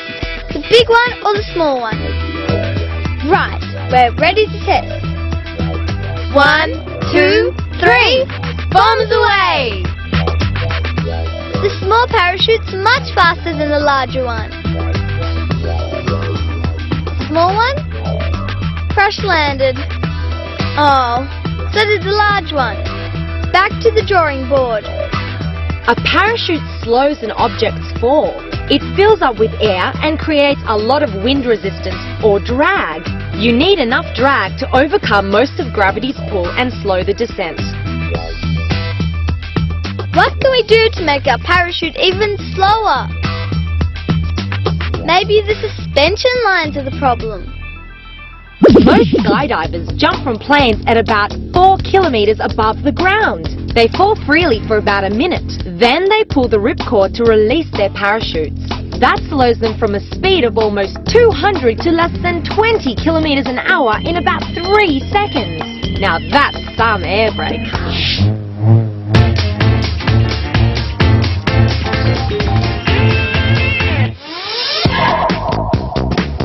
I'm going to find out the best way to get butter stains off clothes. And Blake's my test dummy. A pretty reluctant one too. Come on.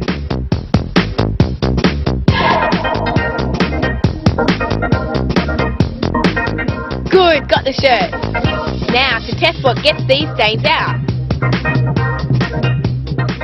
Okay, I've got lemon, I've got onion, and I've got milk. First the lemon. Just rub it in. Not really working. Now the onion. Rub that in too. Not much better. And now for the milk. Just a slurp. Ah, yes. He's got no idea what's going on. To get the stain out, you need to dissolve it. And the rule goes, like dissolves like. The butter stain is basically fat. There's no fat in lemons, no fat in onions either. But milk, it has loads of fat. It dissolved the butter best of all. There you go, problem solved. Now he knows how to get butter stains out.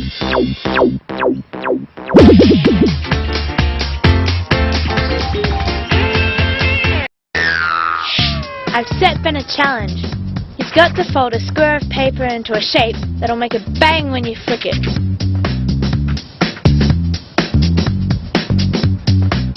No, that's not right. Making shapes out of paper is called origami. It looks more like agony the way Ben's doing it, but he's pretty determined. Keep folding, Ben. Nope, that's not it either. Looks like he's run out of ideas. Time for the expert to step in. He's not going to find any answers in a book. I'll show him how to do it. Take a piece of stiff paper, say 30 by 40 centimeters. Watch carefully. Fold the long edges of the paper together, then open it again. Now fold all of the corners to meet at the crease. Fold the paper in half along the first fold, then fold it in half lengthways. Looking good, Ben. Fold down the 2 sharp corners. Now fold the paper back along the second fold to make a triangle shape. Like this. Now for the fun part. Hold it by the 2 sharp corners. But how does it work? Like this. When the paper banger is flicked, a flap of paper springs out. This produces a sudden and large movement of air, forming a sound wave. Lightning is another big banging sound that's caused by movement of air. We hear it as thunder. A lightning flash heats the air so that it expands suddenly, sending a powerful sound wave through the air.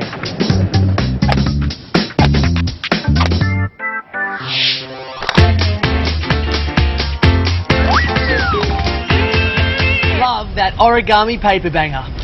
That's what I call ingenious. I think Margot and Ty had better come up with something ingenious before they run out of eggs. I think the answer to making our parachute go slower might be in the suspension line.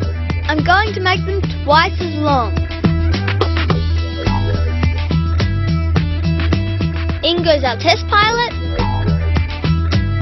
Whoa! Yes, that's good. 1, 2, 3. Uh-oh! There's a crosswind! It's landed in enemy territory!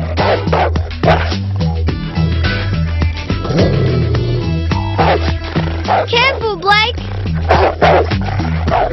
At least it landed safely, so the longer strings did slow it down. At last we're on the right track, but how can we improve the steering?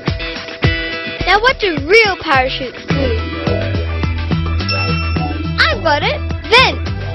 Vents in parachutes help skydivers steer by letting air escape out one side of the canopy. They increase the rate of descent a bit, but they provide stability in windy conditions. We'll need to make 2 hand-sized cuts in the parachute. Right, here it is, our last hope. Let's see if the vents do the trick.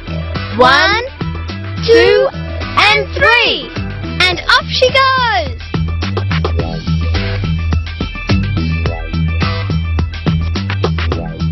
A perfect landing! Yes! We did it!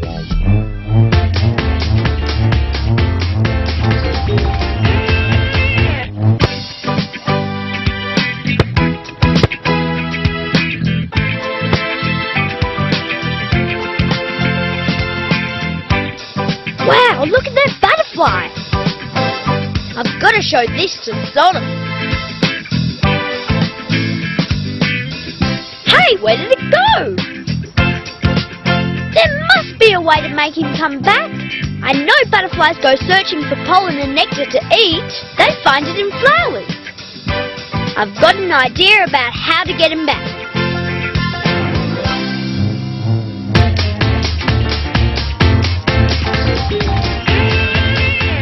Sophie and I have set ourselves a challenge. We have to get our ice cubes out of our glasses without touching the ice with our fingers. First, the chopstick lift. Nope. Now the sticky tape trick. Hopeless. What about the toothpick extraction? Nah. Now we're stumped. What's left that hasn't been tried? Well, we've got some salt. And there's this thread. This is going to need some thought.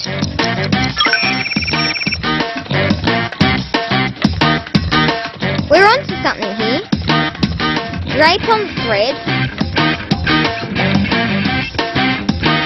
Then sprinkle the salt on the ice cube. Wait a minute. Then lift.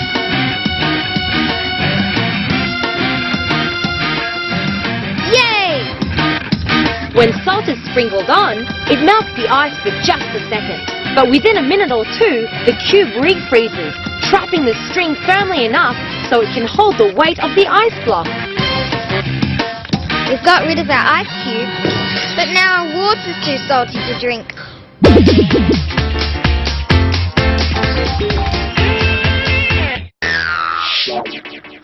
Lucas thinks he's really good at hide and seek, but he'll never find me this time. Uh-oh, tickle in my nose.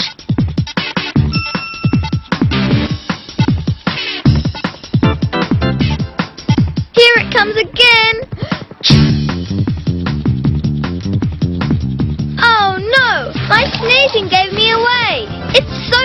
frustrating. I've got to find out what makes me sneeze.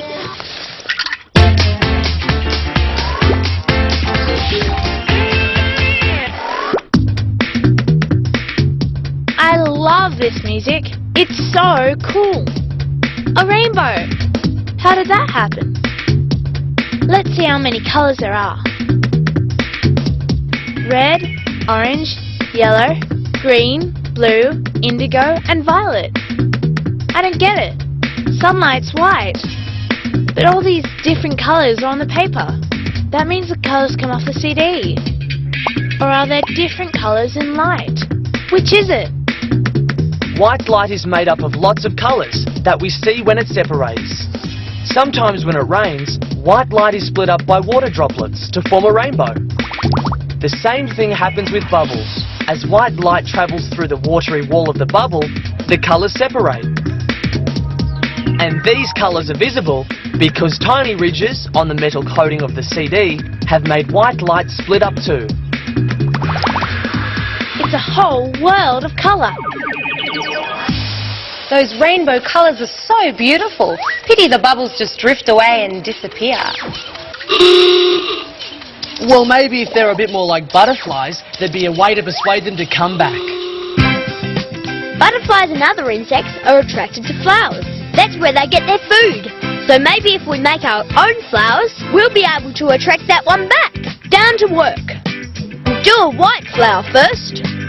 Draw some petal shapes. And cut them out.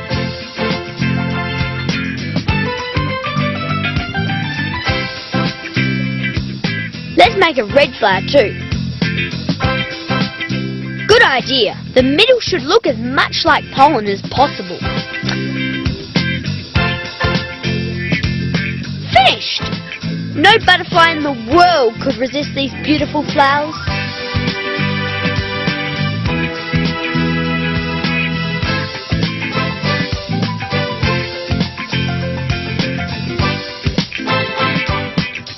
Now we wait. Flowers have different colours depending on the type of insect they want to attract to spread their pollen. Butterflies are often attracted to red flowers. The flowers aren't attracting anything. Not even the red one. I think we're doing something wrong. Looks like Sodom's got an idea.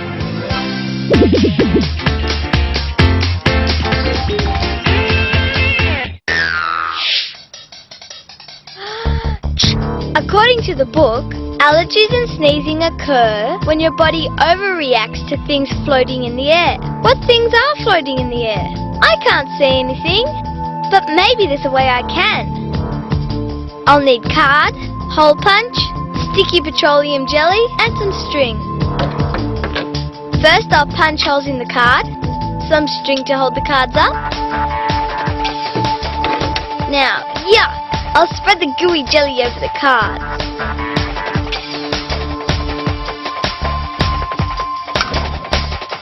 Okay, I'll hang them in the garden. Now I might find out what makes me sneeze all the time.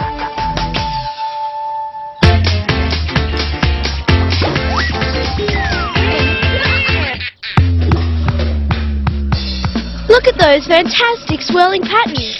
They look fantastic. But water's a clear liquid. Patterns are hard to see. I'm going to try and make the swirling patterns in the liquid more visible. I know. Food colouring.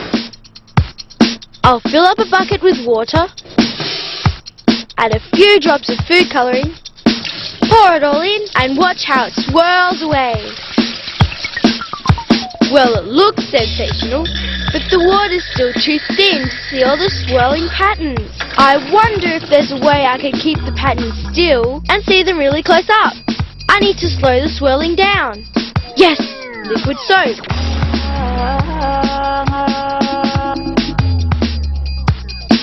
Maybe it's too thick. Better add some water. Not too much or all the soap will turn to foam. Put the lid back on. Time for the great experiment. Cool! I can finally see lots more patterns in the liquid. I knew it. The liquid soap contains a chemical that gives the soap a nice pearly shiny look. It holds together even though the water is swirling around. That shows up all those patterns you'd never normally see in crystal clear water. Who'd have thought a bottle of liquid soap could be a pattern-making machine? Who'd have thought all those invisible patterns were floating around all that time right under our noses? You've just got to find a way of seeing them, I guess. Which reminds me, I wonder if Priscilla's been able to find out what's been floating in the air and making her sneeze. Time to see if my cards have collected anything floating in the air. I'm sure there's lots of junk, but I'm not sure what it is. Better have a close-up look. Dust!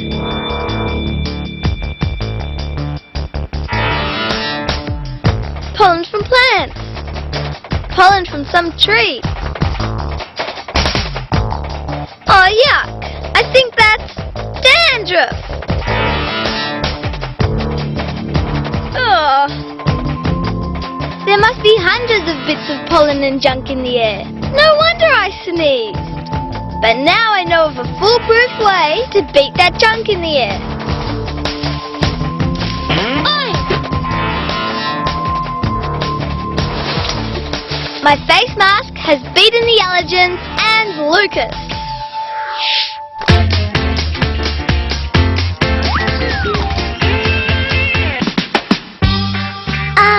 Breakfast, the most important meal of the day. So Mum and Dad tell us. But do you know what you're eating every morning? I bet James wonders what I'm up to. Yeah, thought he'd think I was nuts. Okay, not like this. But you probably eat some metal yourself every morning. Honest. Watch this. Take your regular cereal, put it into a bowl and cover it with water. Mash it up with a spoon for a while. Then when you've reduced it to a pulp, grab a magnet. Stir around the bottom. Now look closely at the end of the magnet. That's iron! It really is. Can't see it? I'll make it easier for you. I'll rub it on this paper. Still can't see it. Hang on, I'll get a magnifying glass. That's iron, it really is. Our bodies need it to make blood. That's why if you look at the ingredients on some cereal packets, they'll have tiny pieces of iron or iron stuff added to the mix. Cleverer still, drinking orange juice at the same time helps your body absorb it better. Hey, I never knew that when I'm eating cereal, I'm actually pumping iron. Hey, slow down, big guy. Take some time to smell the roses. And I wonder what's happening with Joseph and Sonam's fake flowers. Sonam thinks she knows where we're going wrong. Real flowers smell. They have a scent to attract the insects. Honey dissolved in water with a touch of perfume. The perfume to attract them and the honey to feed them, just like real nectar. Now we wait for a while.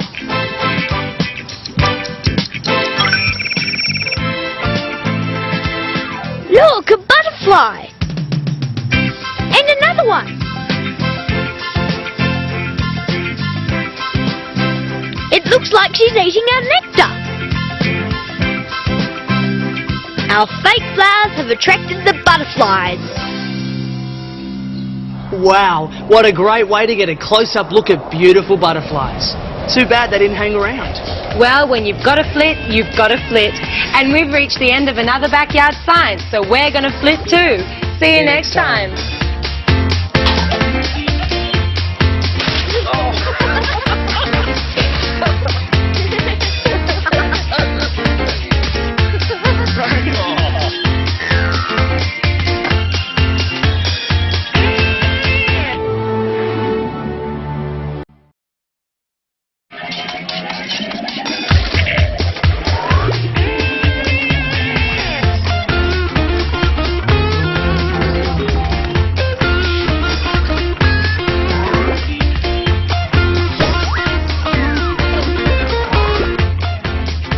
Make your own movies on a budget.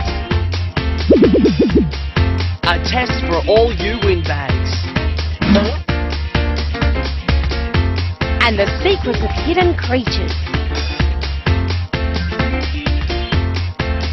Getting to the bottom of those rock pools.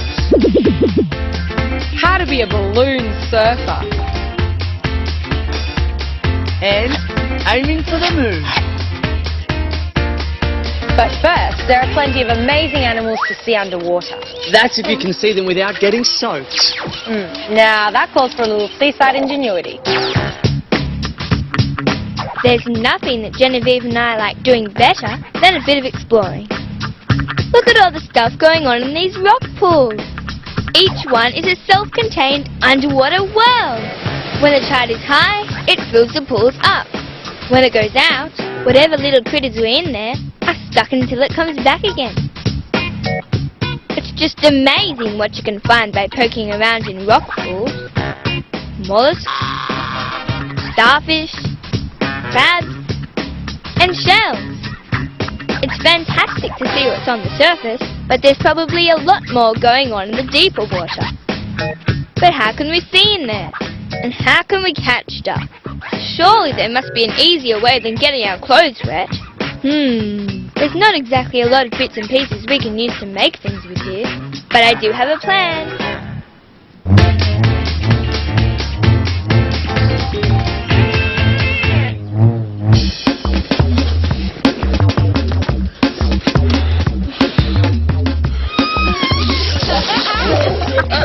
Balloons are like little cushions of air.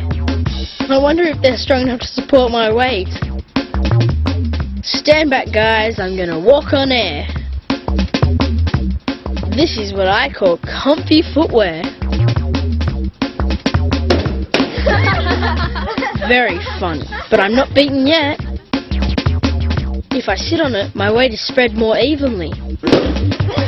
Okay then. Maybe I need some more balloons. That might be the go. Start blowing.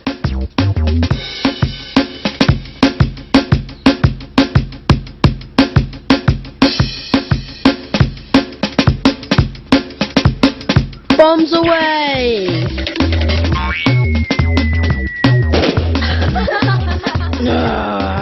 Back to the drawing board. I've got an idea. Let's try something.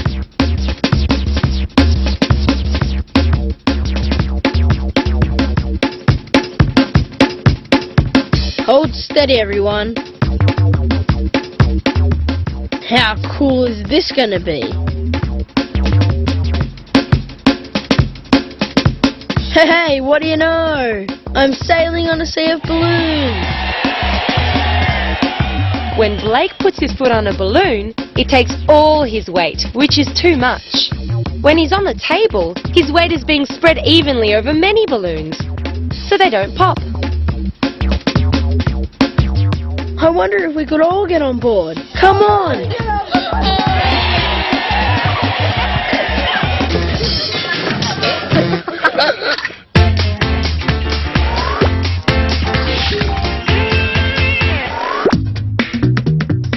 It's time my coin collection had a bit of a clean-up. That didn't make it shinier. That didn't help either. How to get rid of stains. Okay, so what I need is a bowl, a jug, a teaspoon, some vinegar, and some salt. Start by half filling the jug with vinegar. Pour it into the bowl. Add a couple of teaspoons of salt. Give it a really good stir. We're ready for the test. I'll give it a few minutes. Maybe a few minutes more. Cool! It's clean! And it only took about 20 minutes. The dirty coins are covered with a layer of oxygen and copper molecules, called copper oxide. The salt and vinegar combine to make an acid mixture that really attacks that copper oxide. Now for the rest of my collection.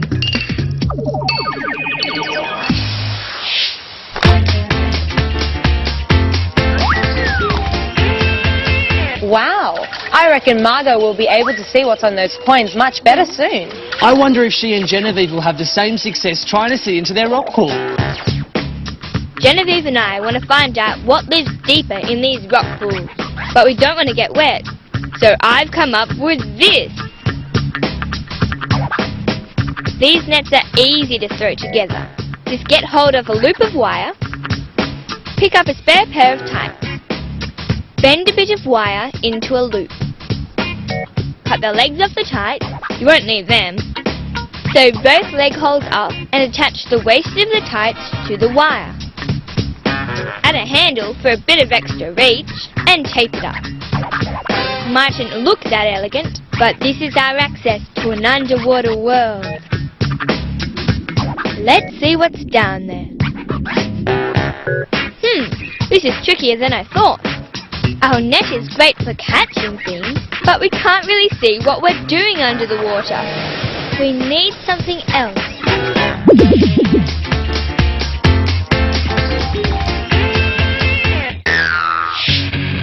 Listen up, Rocketeers. We're gonna put a rocket on the moon. No, I mean we're gonna be the first to put a rocket on that moon. Go on. See who can build a rocket that can make the distance and hit the target. Ah, going for a slimline rocket body.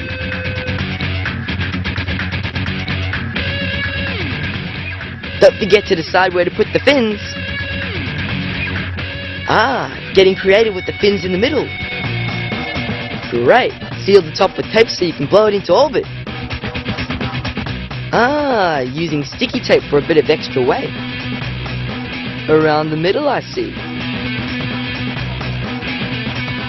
Okay, launch time. Green rocket, launch. Pink rocket, launch.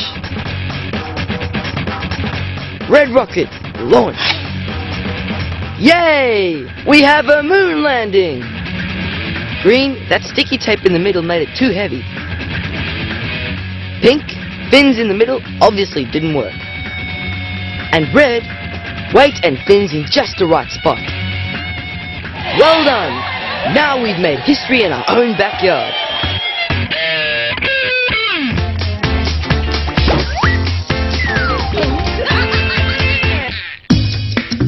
That should be long enough for my coin collection to look dazzling. Yep, they're all looking pretty shiny. I wonder if they'll get even shinier if I leave the salt and vinegar on them. I'll leave half of them with the vinegar and salt on. The rest, I'll give a bit of a rinse. There we go. They look pretty clean, that's for sure. Well, the rinsed ones are still shiny. But hey, look at the ones with salt and vinegar on them. They're worse than before. When the coins are exposed to the air, the salt and vinegar mixture makes it easy for copper atoms to join with the oxygen from the air and chlorine from the salt to make a new greeny-blue coating called malachite. Oh dear, I'm worse off than when I started. Back to the salt and vinegar bath for you.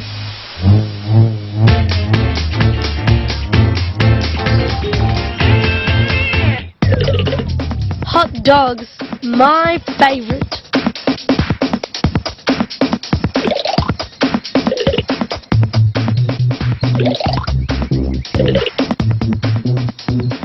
She just doesn't understand.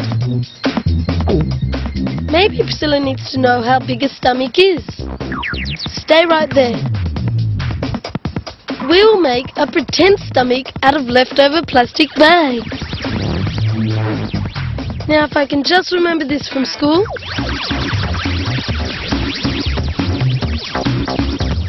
That's a start. Then we need another wider one. Now we need about 5 long ones.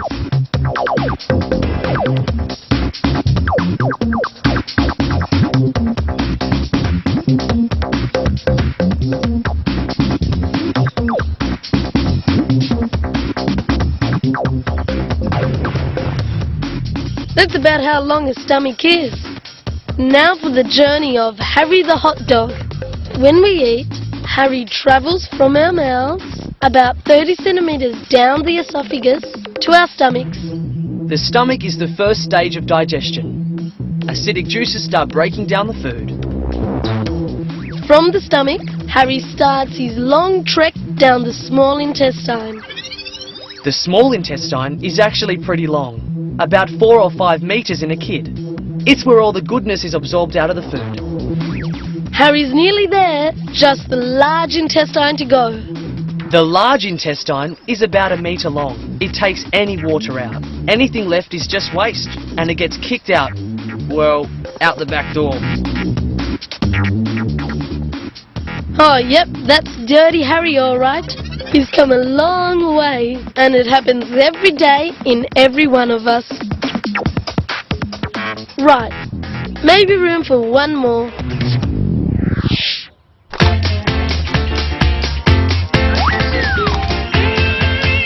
That was the grossest thing I've ever seen on Backyard Science. Yeah, that's about as low as we get. Unless, perhaps, we need to get to the bottom of a rock pool. Genevieve is out looking for some stuff that we can use to make a pair of underwater eyes. That's how we're going to look deep into rock pools. But I've already found what we need. Old milk bottles and a roll of cling wrap. Start by cutting off the tops.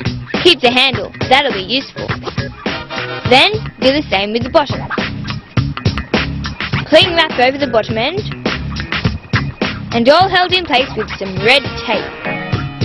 Pretty simple, really. But does it work? Only one way to find out. Wow, this is good!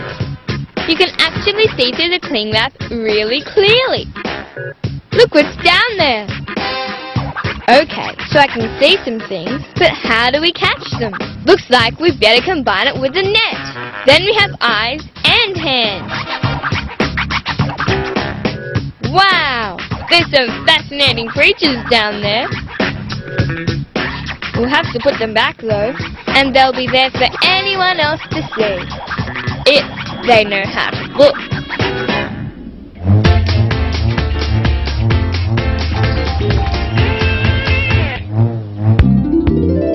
My ambition is to be in pictures.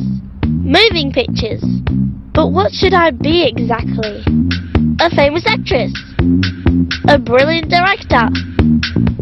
A genius writer. A deal-making producer. I know, an award-winning camerawoman. Maybe not. So many choices, but I don't have any money.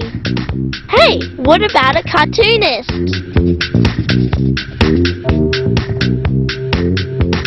How do they make cartoons? If I draw a picture on this card, I should be able to make it move. If I'm going to make a cartoon, most of the drawing has to be the same. First, I'll do an outline in pencil. Now to go over it in pen. The pen leaves an imprint, so I can make my next drawing identical. I'm going to have some fun with that missing arm, but first I have to do more drawing.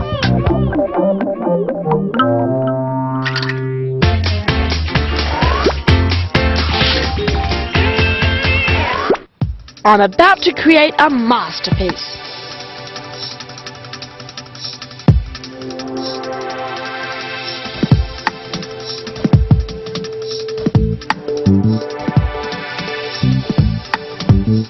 But I don't think trees are really my thing. I want something wilder. How about I make my own oil paints? If I put a bit of this linseed oil in with the paint, let's see. Now, I know oil floats on water, so I'm going to make a floating painting. Brilliant! It looks amazing!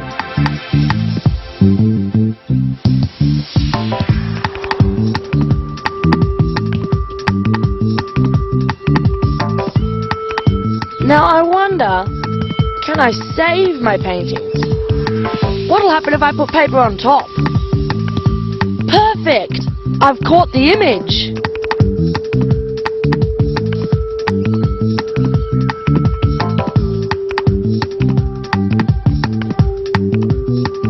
when you dry them, you can hang them in the finest gallery.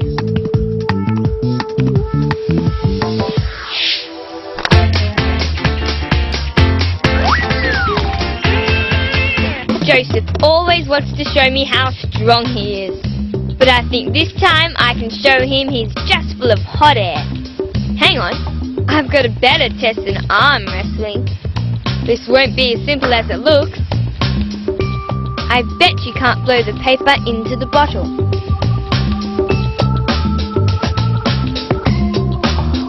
Looks pretty confident, doesn't he? Harder!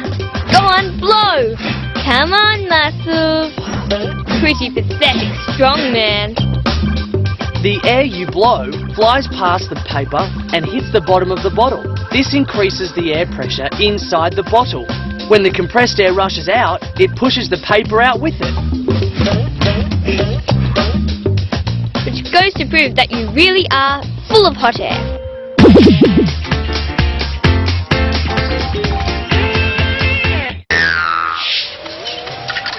Margot's right. That's impossible. But anything's possible in the world of cartoons. Let's see how Sophie's blockbuster is coming along.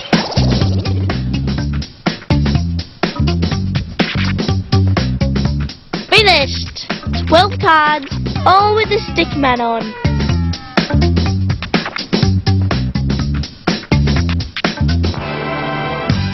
May as well give him some eyes. Now for the missing arm. I'll make sure each one is in a slightly different position. Time to check how it's working. He's waving at me! Why don't I change his expression as well? Time to bind the book together. Now for the fun bit. Yay! My first cartoon! I'm going to call it Stick Man Wave. A cartoon works because our eyes and brain hold onto images for a fraction of a second after the real image has disappeared. That means if you can get a second image up quickly, they seem to blend together. And that's all a cartoon does. It keeps replacing images before you have time to register the change. So it all looks part of the same picture. Hey, I've just had another idea.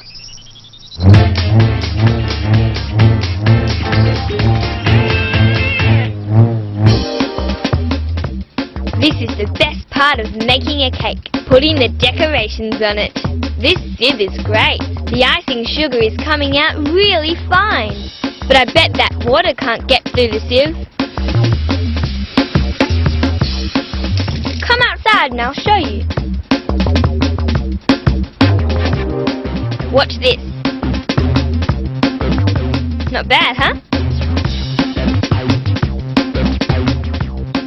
It's because of surface tension. When water comes into contact with air, it pulls together as if it were forming a skin. That means that each little opening in the sieve is so well sealed that air can neither flow in nor water flow out. Wait, there's one more thing. Watch what happens if I lift the bottle just a little bit.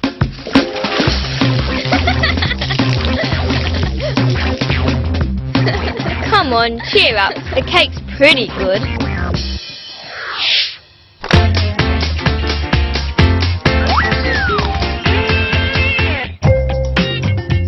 Here we go, 1 raw egg, and making sure the water's cold first, 1 hard-boiled. Let's see if Ty can tell the difference. Can you tell which is which?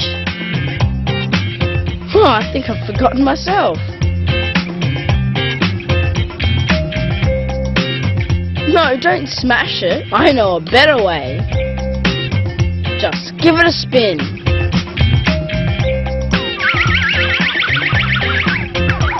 you see that? Watch. When I stop the egg with my finger, then quickly let it go, it starts spinning again. I reckon this is the raw egg. Yep, I'm right. In a raw egg, the runny yolk and white inside will move separately to the shell. Unlike the egg in the cooked shell, which is solid, it moves with the shell. When the raw egg spins, the soggy insides keep on spinning even when the shell stops. The motion of the insides forces the shell to start spinning again. So this one should be hard-boiled. Here's your treat, Bonzo.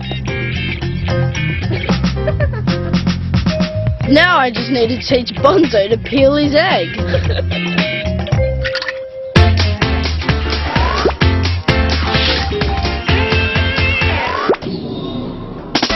Not a wild creature in sight.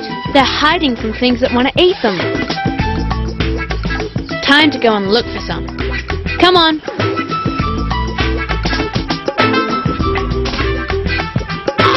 What is she wearing? She's dressed for a disco.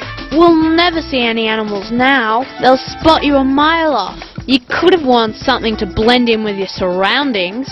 Green, for instance. It's all about not being seen. Let me show you how animals do it. First, help me cut out some moths. Now colour them in.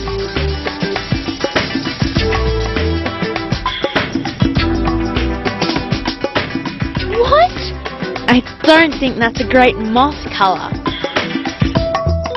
Look, if I put our moths in a tree, yours are easy to see, but mine blend in with the natural colours. Yours would have been eaten in an instant. Making themselves invisible is how many animals protect themselves from other animals that want to eat them. Many animals take on the colours and patterns of the plants and rocks around them. It's called camouflage. So some animals can even sneak up on you.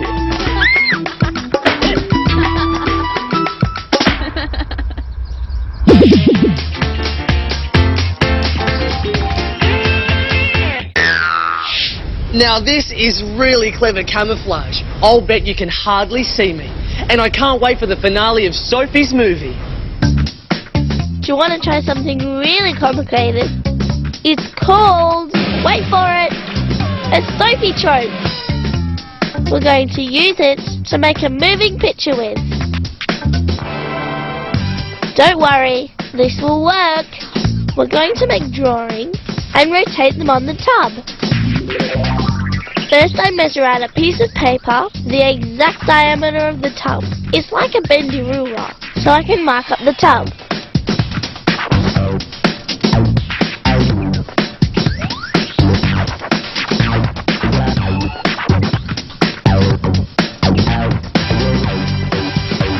Now cut some slits. Perfect. Because of my careful measuring, all the slits are the same size and evenly spaced. Now for the cartoon. This time, I'll move Stickman's legs around. Our cartoon's nearly ready. Just stick the pictures between the slits.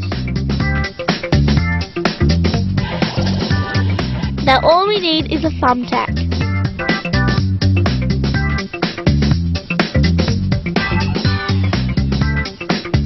Lights, camera, action! And now wait until it's at the right speed. Yay, it's moving! A Sophie trope uses the same principle of moving images that a camera does. If the second image is in a slightly different position from the first image, to the eye it looks like the object is actually moving. I think I'll call my latest masterpiece, Stickman Jump. Looks pretty good, doesn't it, Jason? Yeah, but it's not that easy being animated, I must say. See you next time.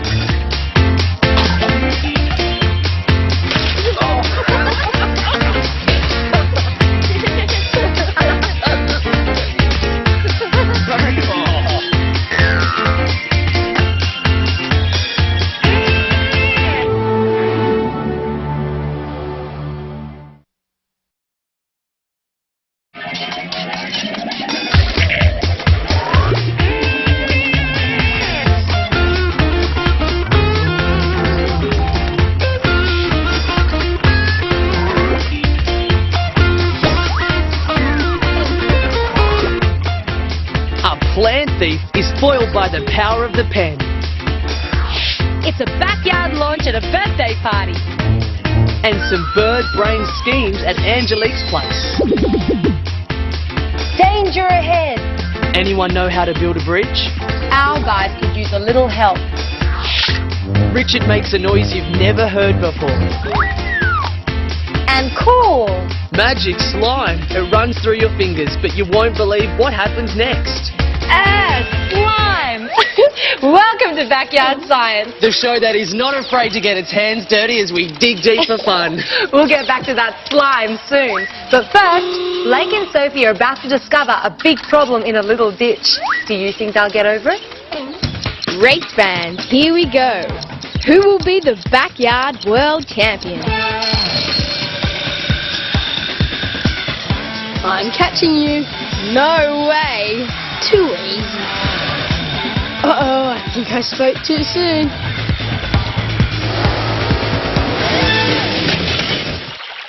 We've got to find a way over Heartbreak Hollow. Well, we could try to jump it, or we could build a bridge. I'll be right back.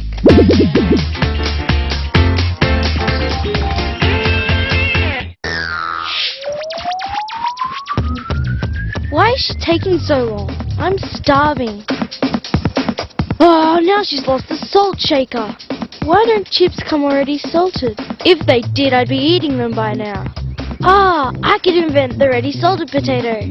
Great, I'm going to sell ready salted potatoes to all the chip shops. I'm going to make a fortune. Let's see if it works.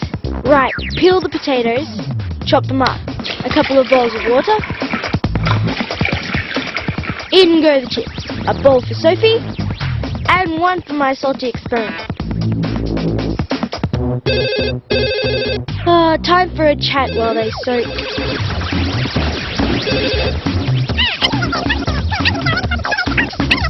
Alright, see you then, bye. Now, how are those potatoes? Oh, that doesn't look too good.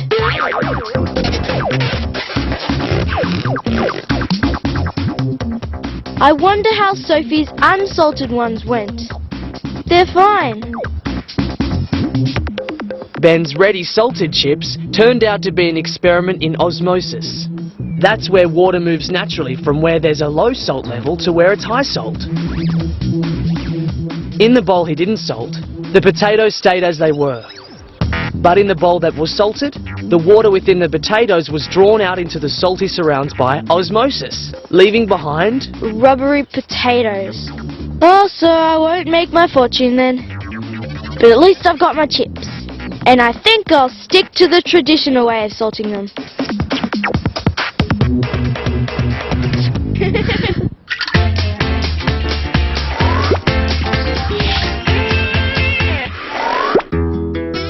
My bedroom just doesn't cut it as a dance club.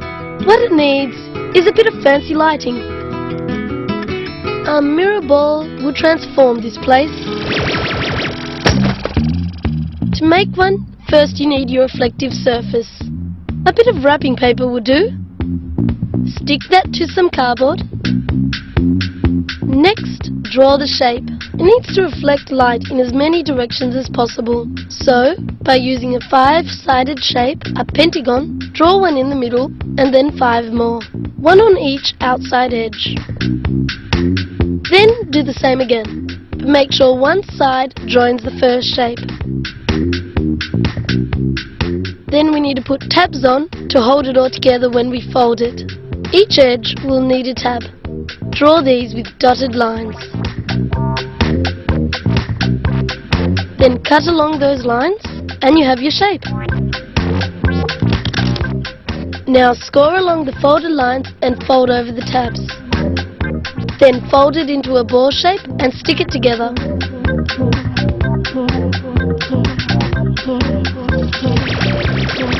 Just make the room dark and point a lamp at the disco ball. The transformation is complete. See the way the light catches the different angles and reflects around the room. No self-respecting disco is complete without one.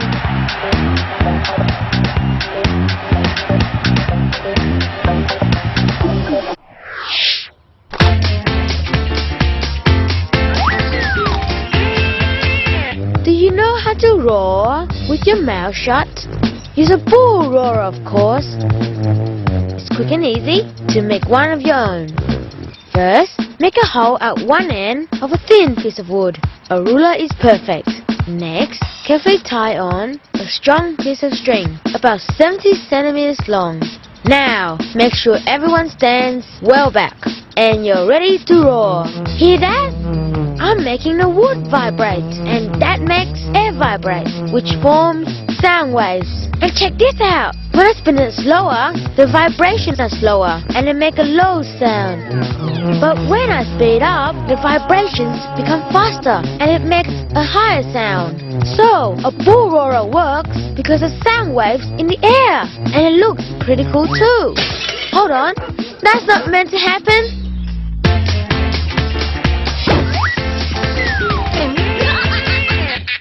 Here's the challenge. I have asked my 5 mates to figure out how they can balance on each other without falling over.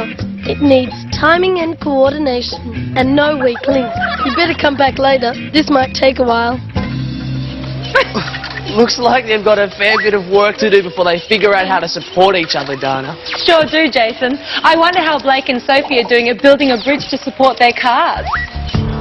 Never fear, Blake the bridge builder's here with my trusty cardboard bridge. More like Blake the dreamer. This'll never work.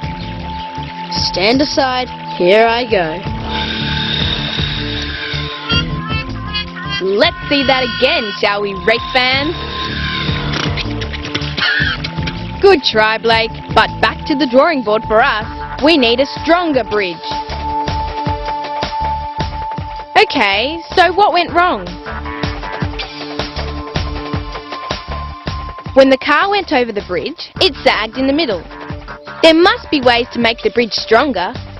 Squares aren't very strong at all. The square bends easily because it's not a strong shape. What about triangles? They're really strong. When you push down on a triangle, the weight is spread. So we build a triangular bridge? Nope, we use the triangles as part of it. Like this. See the triangles? They make it more rigid. Okay, let's give this one a go. I'm not using mine for this. Give me yours.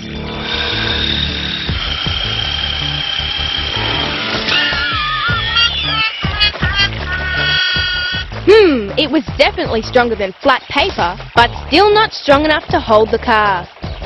There must be a better shape to use. Who thinks the longest suspension bridge in the world is the famous Golden Gate Bridge in San Francisco? Wrong. In fact, it's only number 8 on the list. The longest is the Akashi Bridge in Japan. The middle section between the tall pylons is 1.9 kilometers long. Yet the entire length of the Golden Gate is just under 1.3 kilometers long. I knew that. I did. And I know you're going to love the next bit. It's all about magic slime. Roll up for the amazing punching slime show. Gather round as my lovely assistant and I make the magic potion. Sophie, get the props. First, we get a wide, shallow container. Then add some corn flour. Next, pour in some water. Finally, a dash of food colouring for fun. Thank you, Sophie. The mixture will be hard to stir and stodgy, but soon it will become a gross, slippery mess. See how the magic slime slips through my fingers. Now, who thinks they're tough enough to punch a hole through this slippery mess? Ah, James. Good luck, but I think you underestimate the power of the slime.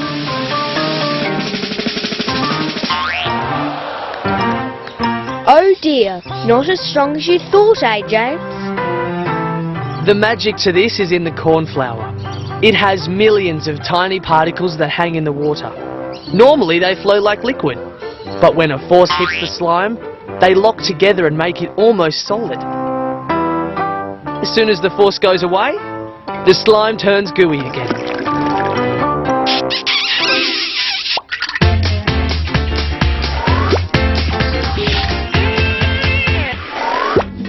It's so difficult to sit down on each other.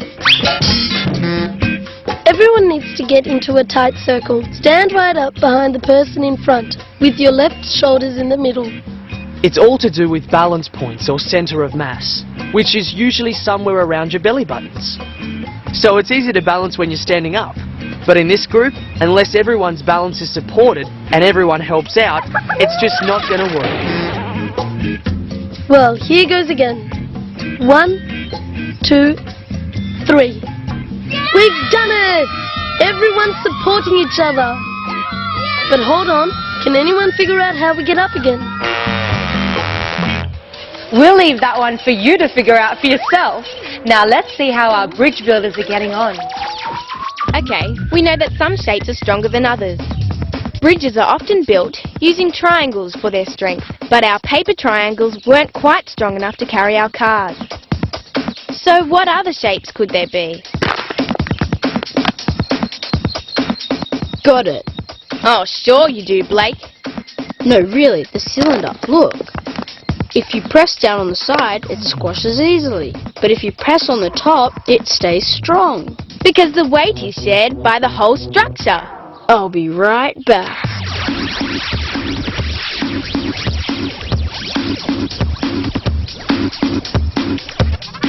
You like this bit, don't you?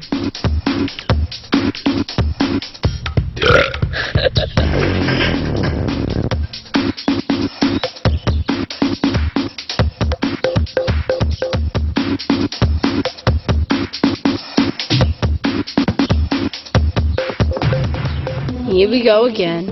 You know what? This just might work. It's got my triangles on the top and my strong cylinders supporting it underneath. But there's only one way to find out.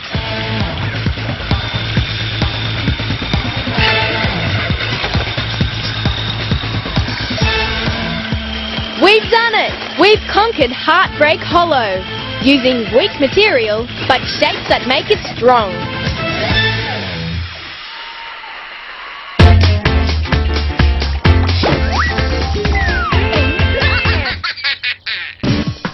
That Blake next door, he's so obsessed with his plants. He's just got a new one too, and I think he's in love. I might just have some fun with it. I can't believe it! Someone's taken my new plant! I've got to find it. I can't see any clues left behind. Hang on, what's this? The thief left a note to tease me, and that could be a big mistake. The ink on the note will help me find the thief. And here are the suspects.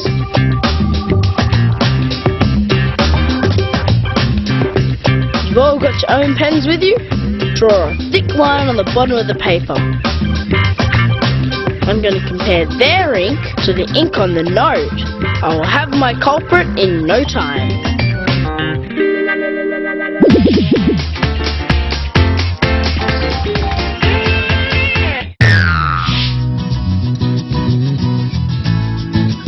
What are you doing? Making a cardboard film.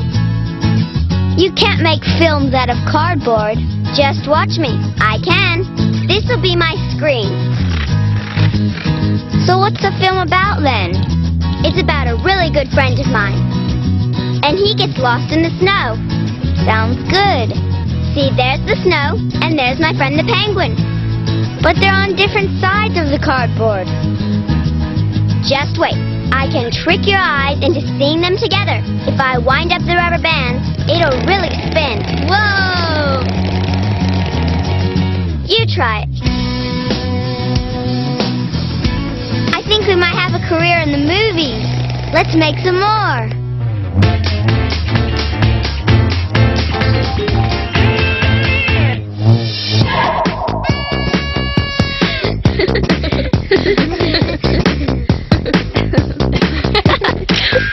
What's wrong with Sophie?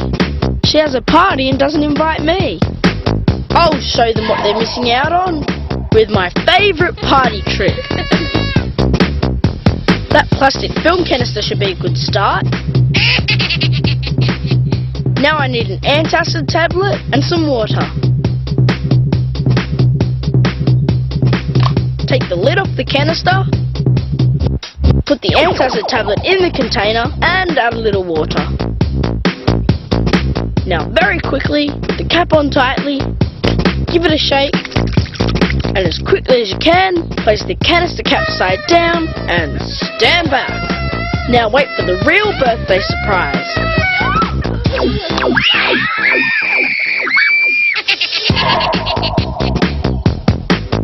Adding water to the tablet creates a gas called carbon dioxide. As the chemical reaction continues, it builds up more and more pressure inside the film canister, until the cap is blasted down and the rocket is blasted up.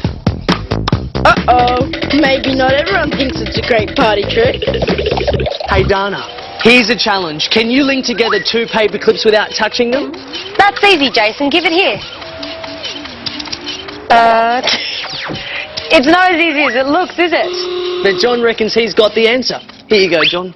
Thanks, Jason. A note and 2 paper clips. And all I have to do is link the paper clips. This is too easy. First, fold the note like so. And put it on the first paper clip.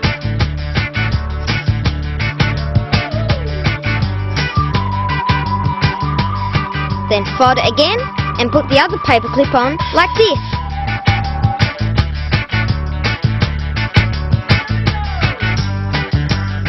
Then grab the 2 ends of the note and pull it apart.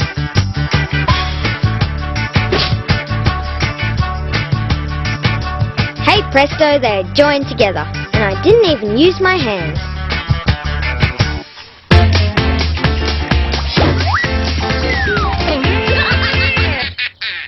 Oranges. I just can't get enough of them. But Mum says I can only have 1 before lunch. I'll have the biggest. But which one is bigger? They look the same. Maybe I could weigh them.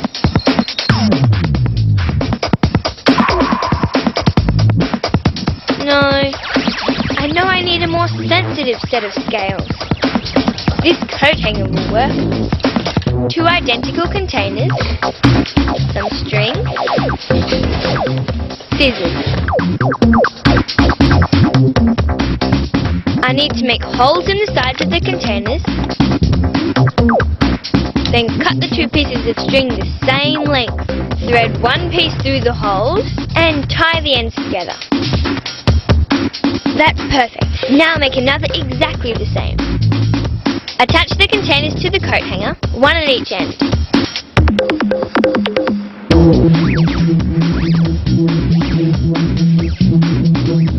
Hang it up. Make it level. In go the oranges. Wait for it. Oh, it's close, but there's my answer. That's the one for me.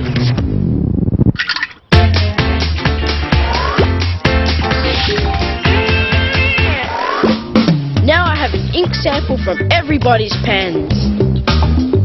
I'm going to see whose matches the ink on the note left at the crime scene. First I need 4 cups. I fix each piece of paper with a paper clip. Pour in a little water so it's just below the ink line. And now watch what happens. As the water travels up the paper, the ink begins to run. Different pens use ink made from different dyes. This trick separates them. Here's the second one. It looks similar, but not exactly the same. Okay, the third one. The blues are coming out. And finally,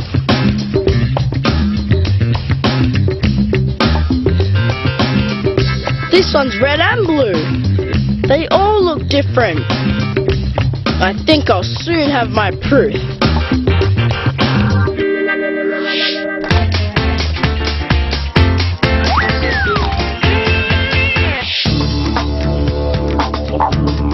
I love birds. They really brighten up the place. I just wish there were more of them in my garden. I According to my bird book, there are some clever ways to attract them. One is with the grass whistle. Split a long blade of grass down the middle. Stretch it tightly between the top and bottom of your thumbs.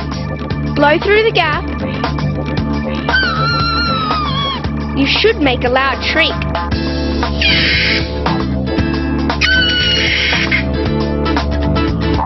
Another way is with a paper whistle. Fold a piece of paper in half and bend the ends outwards. Make a tear in the middle. Then hold the ends of the paper against your mouth and blow into the middle.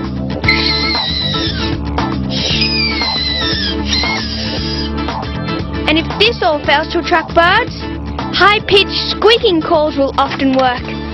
Rub a piece of polystyrene on a glass jar.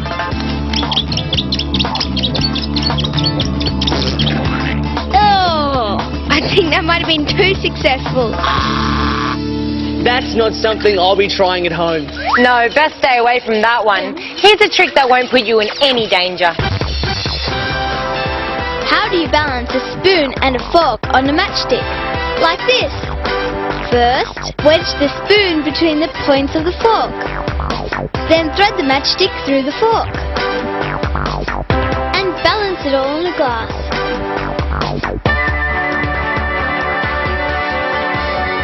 Easy.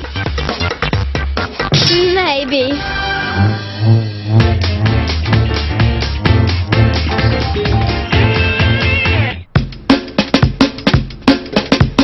You know the drill. Your turn to do the dishes, Ben. It won't take long. Sure.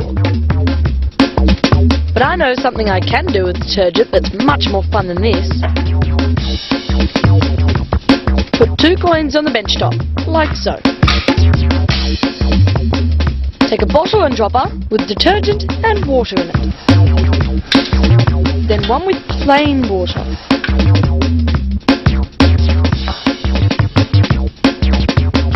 The question is, which coin will hold the most water? Let's see. In the right corner, plain water. In the left corner, detergent. As I add the drops, you'll see a dome of water gradually form. The coin with the plain water has lots more water on it. That's because the drops are much bigger. On the other side, the detergent breaks down the surface tension and makes smaller drops. Oh, the plain water has overflowed, and the soapy water is still going, and going, and going, and going, until... But even though the detergent coin held a lot more drops, the plain coin still had more water, thanks to surface tension. Ben, have you finished those dishes? Oh, well, back to the task at hand. Amazing what some people will do to get out of doing the dishes, isn't it? Yep, but I don't think there's any way out for our plan thief. Do you know who it is, Blake? Okay, now I've got my 4 sheets of evidence. I'll be able to tell whose ink matches the ink on the note. To get a sample from the note, just add water. There's blue in there. Now a comparison. No blue there. No, not that one. There's blue there, but it doesn't match. Yes, that's the one. The blue here is the closest match. Now to confront the thief. Anyone want to confess? Ty, anything to say? Sonam, do you have a new plan? No, the fact is, I know the thief is... Don't worry, your plan's safe. Promise! Great detective work, Blake. Now you've just got to catch him. Keep running, Ben. Keep running. We'll see you next time.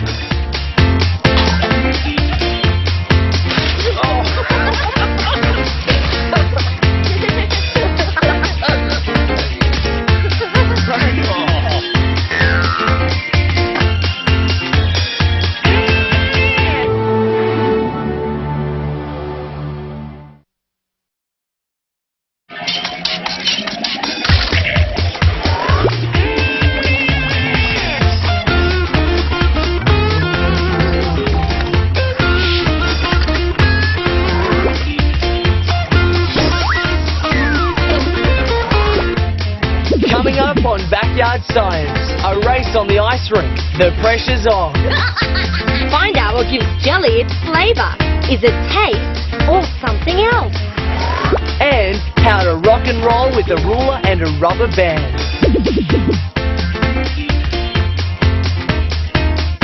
Calling in a watery removalist. Spin out with a high-speed game of marbles. And a tasty test that'll leave you wanting more. And that's just a portion of the Backyard Science smorgasbord. As always, we've searched the globe furiously for the bizarre, the bold and the brilliant. And yet again, we're here to deliver. So let's lift up with a bright idea from Sophie and Genevieve. You look totally enthralled in that book. Not. I've got an idea that'll make it a really uplifting read. Try and pick it up without using your body. No, no good. I said not using any part of your body.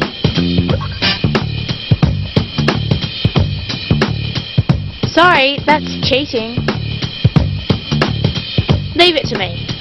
Wait right there, and no touching that book.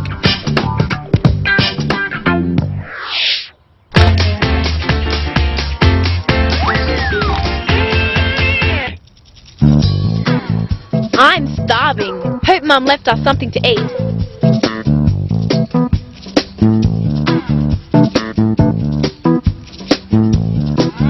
Oh, Liam's not hungry. Sushi. Very sophisticated. Liam really thinks his sense of taste is so refined. Well, we're going to see about that. Here, put this on, James. Block your nose, Liam. Open your mouth and stick out your tongue. I'll put that taste of yours to the test. He has no idea what it is. This potato will get him. Yep, not a clue. He's not as good as he thinks.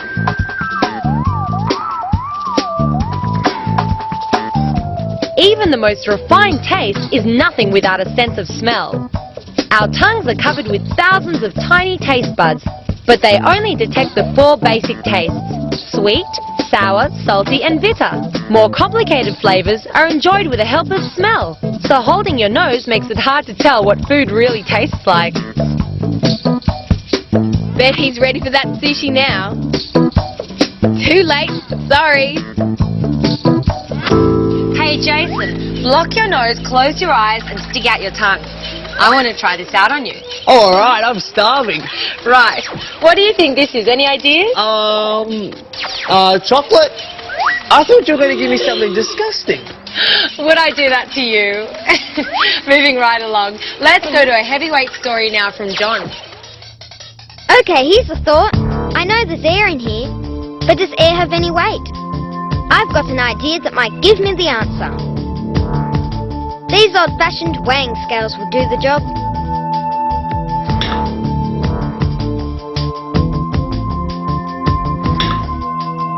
Nah, I just can't get the right weight balance. Maybe air doesn't have any weight after all. But I still have one more idea up my sleeve.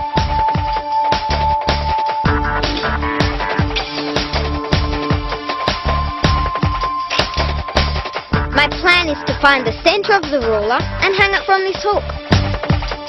Now I need 2 balloons blown up to exactly the same size and 2 pieces of string exactly the same length, so they weigh the same. Right there, perfectly balanced. Now for the fun part. Look at that! The remaining balloon has pulled the ruler down, proving the air does have weight. It sure does. But we really only notice the air on a windy day. That's because we are so used to its weight pushing down on us evenly from all sides at all times.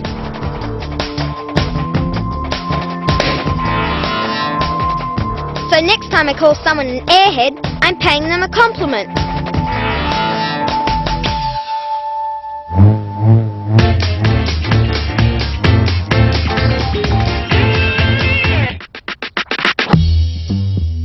getting bored. I wonder what it's like outside. Cool, it stopped raining. Let's get out there. Oh, how bright is it? The sun's really stinging my eyes.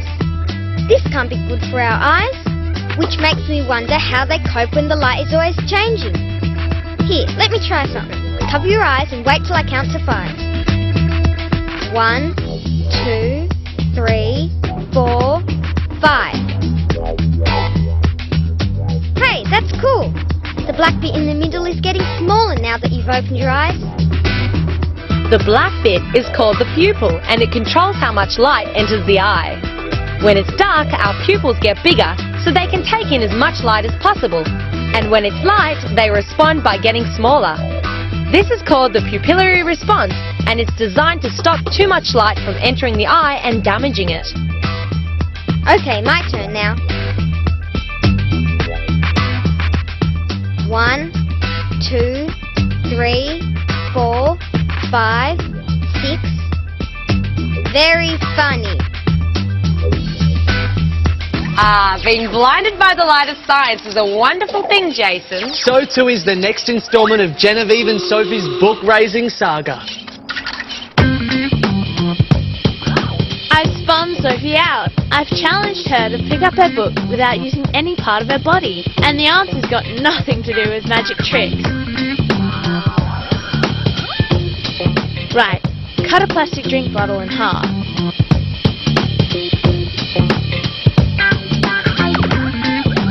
And carefully poke a hole in the bottom.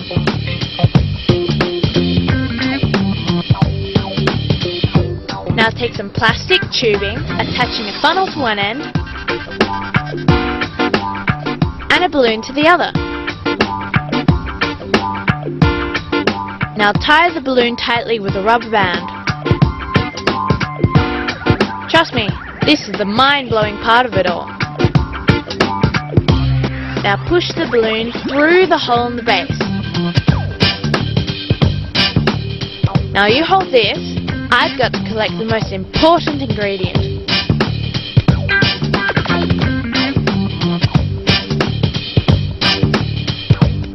I just know Sophie's gonna love this.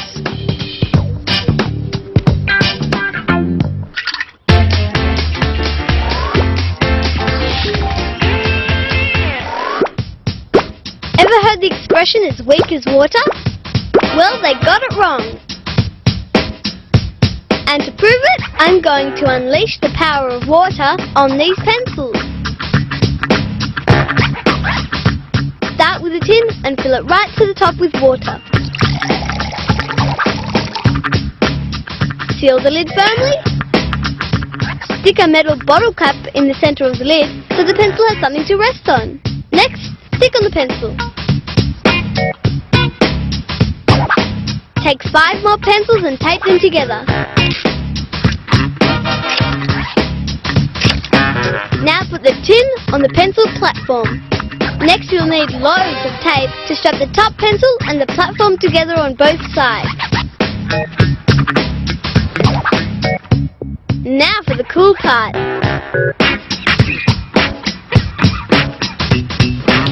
Stick the pencil can in the freezer for 24 hours and then check it out.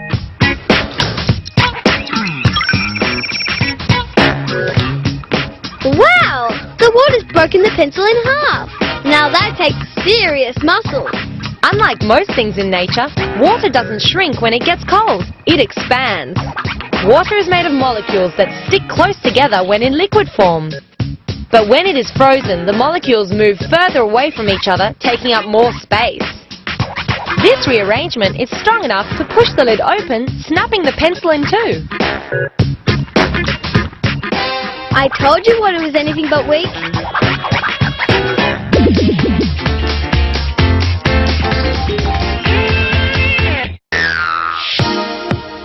I bet Ben can't get the marble out of the bowl without touching it. Go on, give it a try. I don't think a stick will do the job.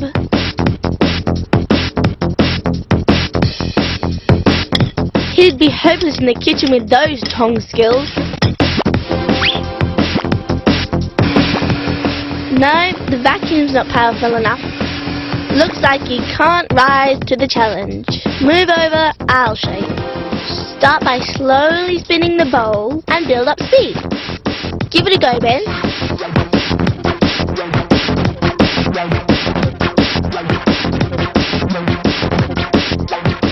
Yes! You got the marble out of the bowl without putting a finger on it. It happens because of something called centrifugal force. This pulls an object outwards when rotated at high speed, like the marble against the sides of the bowl. Actually, you could say centrifugal force is responsible for many of life's thrills. It is one of the forces at work when a roller coaster speeds around the track and helps hold you in when you're upside down and feeling inside out. Oh, I'm feeling dizzy just watching our marble coaster. Whoops, right over. Cool, that's what I call a real spin out. Now from hands-free marbles to Genevieve's closed book test. So let's see if she's any closer to her moment of truth. Right, I'm back, and it's crunch time for my idea to pick up Sophie's book without using any part of our bodies. So let's give it a go. Place a book on top of the plastic bottle. Sophie, keep that funnel high over the book. Steady now while I pour down the water. Look, the water's going down the tube.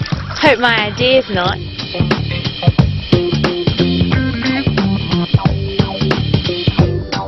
Okay, keep pouring. Sensational! It's filling the balloon and blowing it up as it goes.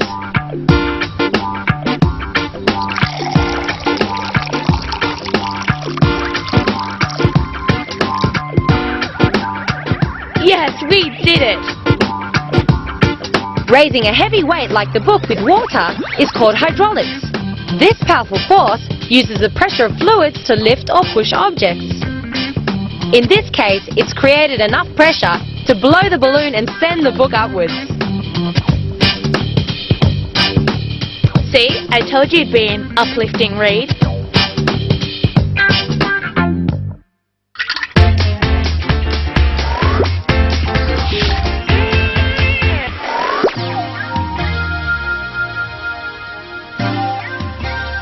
Liam loves racing me across the ice. We're ready to go. Uh-oh, what's Christy Grace doing here? Go!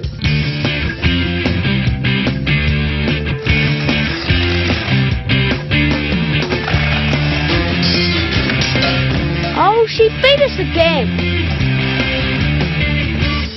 Liam and I hate it when she does that. She just skims across the ice, almost as if she's floating. She has an edge, too, to be precise. Those skates.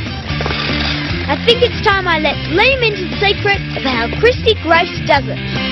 I get the idea Liam doesn't think there's a trick to it. Looks like I just have to show him.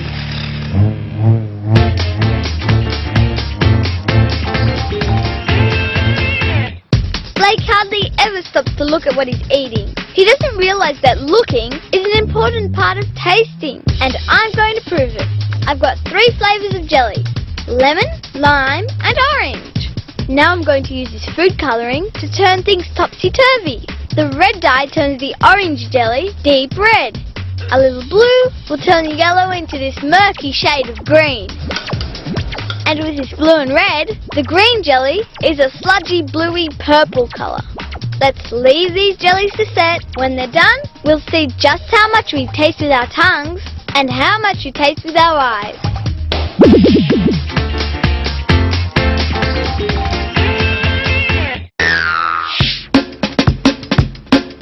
John is always boasting about that watch of his. I need to find a cooler way to tell the time than him. There's an idea. I can make a sundial. It should be pretty simple to make. Draw a circle around a ball. Find the center of the circle. Make a hole in it with a pen. Cut out the circle and stick your pen in the hole. Look where the shadows cast and mark a line on the outside of the circle. Now I'm going to need that watch of John's to get started. Time please. 12 o'clock.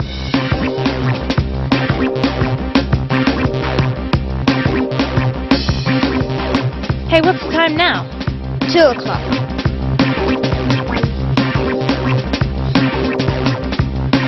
Time again.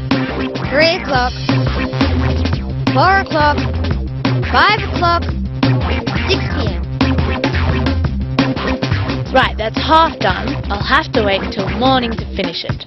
As the sun moves daily from east to west, the pencil's shadow follows a path from left to right, ending at the sunset line. This is how a sundial looks in the northern hemisphere. In the southern hemisphere, the shadow would point to the south. I suppose you want to know the time. Now don't tell me. It's 11 o'clock. I think that's what you call being beaten by the clock.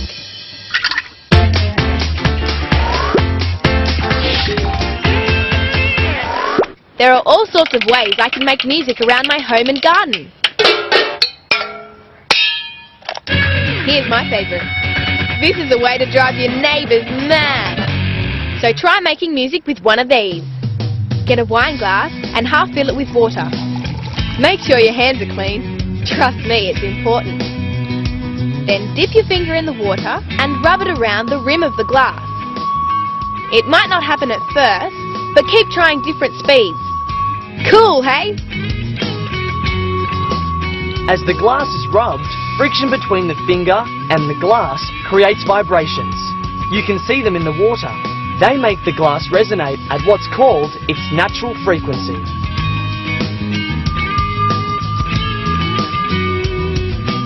The musical sound becomes louder and clearer the closer you get to the natural frequency of the glass.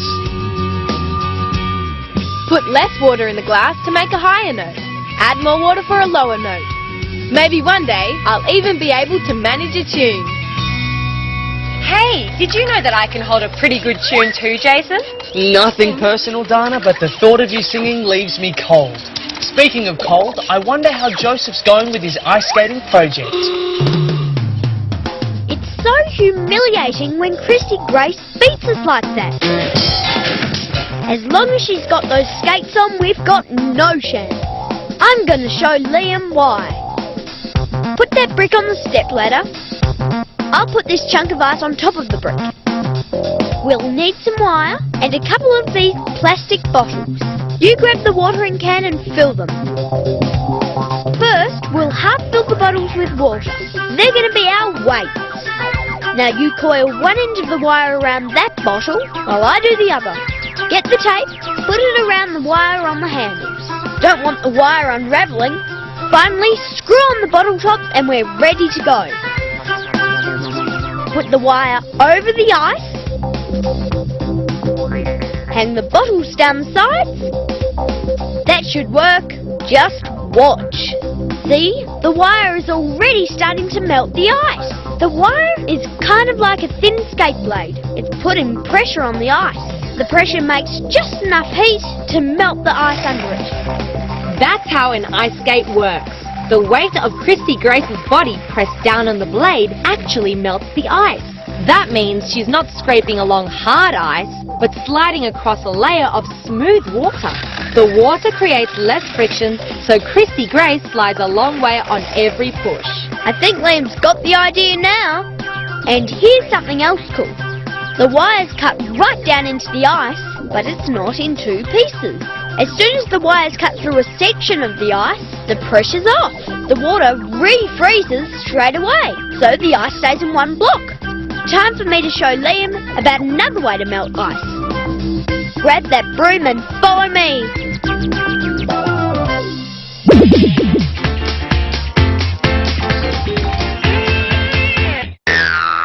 Good old Blake. You can always rely on his appetite.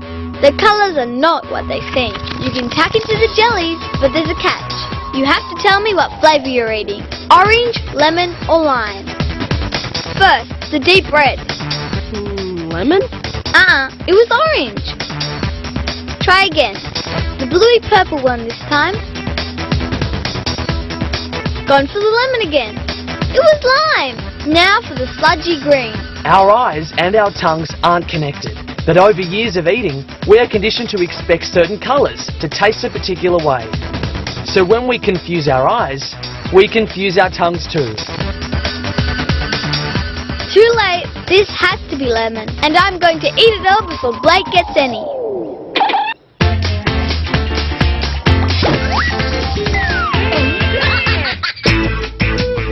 Sitting around in the sun doing homework is a nice idea. The girls seem to love it, but it always makes me feel just a bit dozy.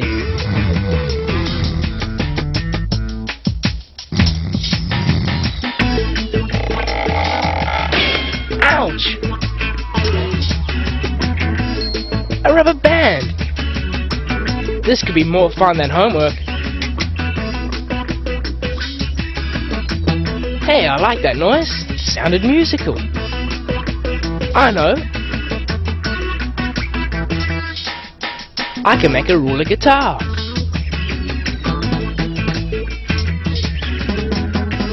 When I slide my pencils up the ruler, it changes the sound. Hear that note? Hey look! Hear what happens when I slide it down. Even further and the note gets higher. Performance time!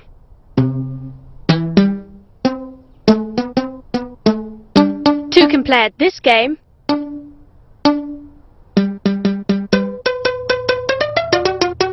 When the rubber bands are plucked, they vibrate and make a musical note. As the pencils are moved, they change to the length of the rubber band that can vibrate. The shorter the length of the rubber band, the higher the note. Hey, you gotta hang on to your guitar to keep up with this band.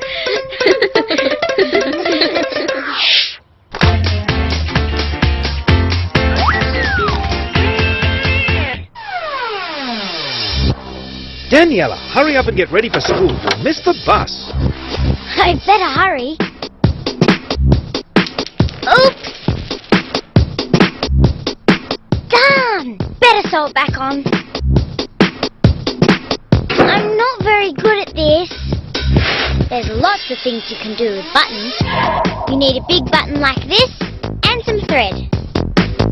Pull the thread through the button, tip it upside down and give it a twist. Then slowly pull the ends apart and watch what happens to the button. Hold your hand still after you've pulled once and keep watching the button. It unwinds, then winds itself back up again, almost as tightly.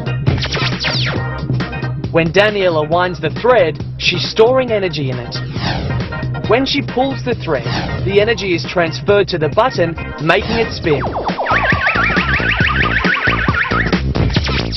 Here's another trick you can do with a button.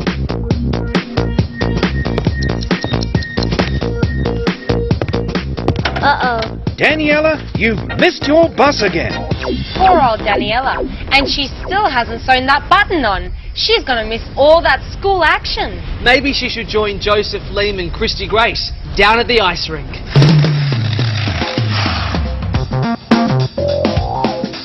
Liam is waiting for my next ice melting trick. I'm gonna see how far this puck slides. Not great. Now if you sweep, maybe the ice will melt and the puck will go further.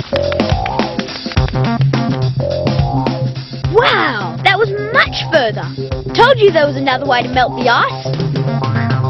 By sweeping the ice, the pressure of the broom creates just enough heat to melt a thin layer of ice underneath. So the puck slides further on the layer of water that was formed. Hey, I've got another even better idea. You sweep the ice again.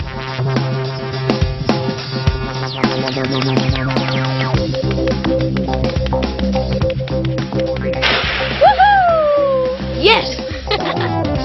Who needs skates? Hey, now that's what I call having fun. Well, fun is what we're all about here on Backyard Science. See you next time.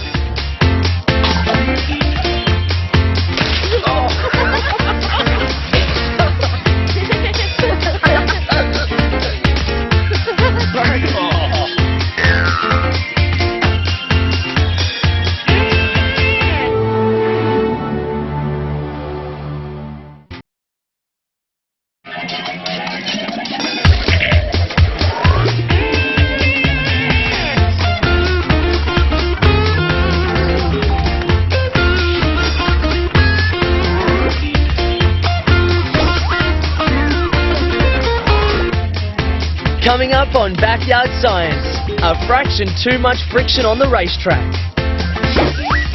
We blast off with a homemade rocket launcher. And watch water walk a tightrope. Backyard Science goes camping, but what do you do when you've left the water bottle home? A lung-busting, balloon-blowing mystery. And gone off your greens? Here's how to grow your own salad. But first, there's no better way to get away from it all than to go camping. But there are a couple of rules to remember. Top of the list, Don't forget the water. We're going camping on Jen's farm. Genevieve's an expert camper. She reckons our campsite is perfect. Now for something to eat. We've got enough stuff with everything but the kitchen sink. Plates, bowls, food, knives and forks, cups and something to drink. Hang on, where's the water? I can't find the water. What are we gonna do? It's too late to go back. Looks like Genevieve has an idea.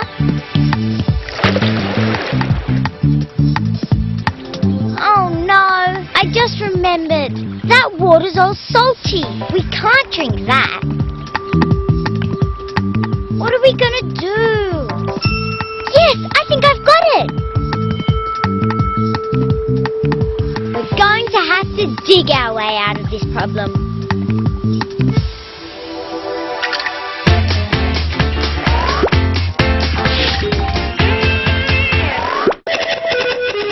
Here in our backyard, we love balloon blowing up competitions. Go!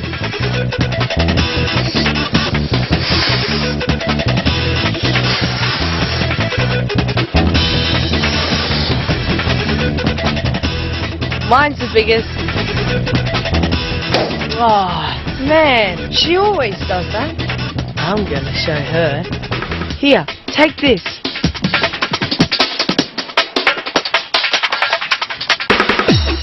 Now I'm gonna feed my balloon inside the neck of the bottle. And fold the balloon over the top. We're both gonna do it. Come on, Slow Coach. This time, try blowing up the balloon inside the bottle, like this. She thinks she can win. No matter how hard she blows, she can't get that balloon any bigger.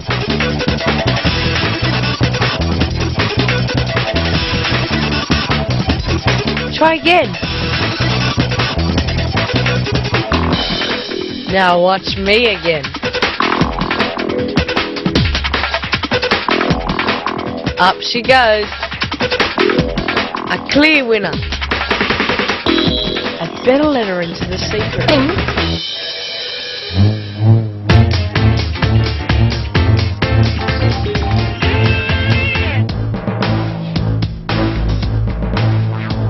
I don't like eating my greens. Let's face it, they're, well, green. And there's another problem. They taste nothing like chocolate. Worst of all, they're healthy. I know. There's a way to make your greens a bit more interesting. Grow your own. Get some seeds. Cress, lettuce or sprouts work well. Pop your seeds in a jar. Fill the jar with water and leave the seeds to soak. While you're waiting, take some cotton wool and lay it in a shallow dish. Pour on some more water, make it good and damp. Now those seeds, tip them into a kitchen sieve and sprinkle them onto the plate. Give them a spray.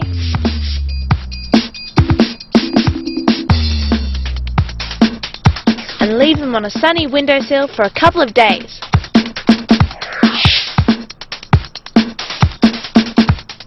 When you've come back, they should have started to sprout. Give them another spray. Do that every day.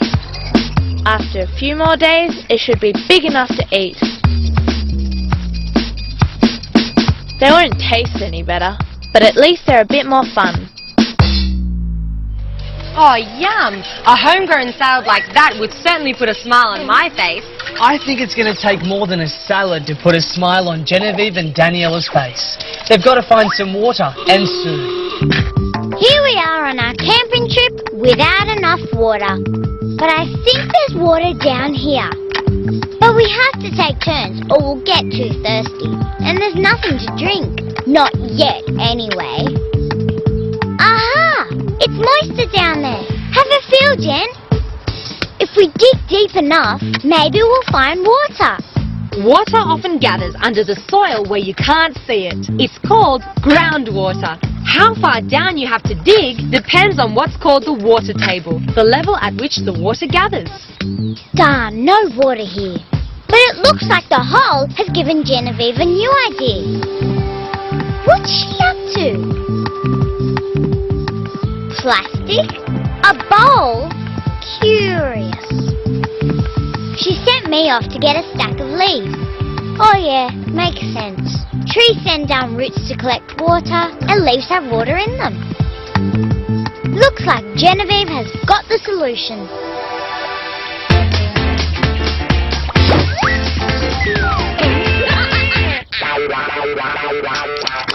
Everyone knows what happens when you drink a fizzy drink too fast.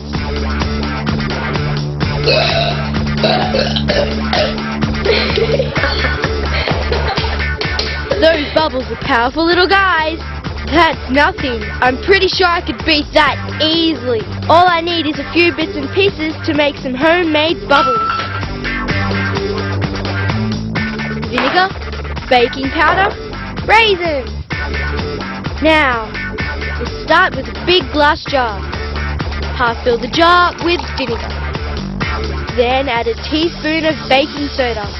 Whoa, Fizz City! Now let's put those bubbles to work. Drop in a coin. See if the bubbles can lift it. Too heavy. Not going anywhere. Maybe a grape. In it goes. Hey, it's working! Those bubbles pack a bit of punch. Not bad, eh? Raisins are lighter still. I'm going to try them. Here we go.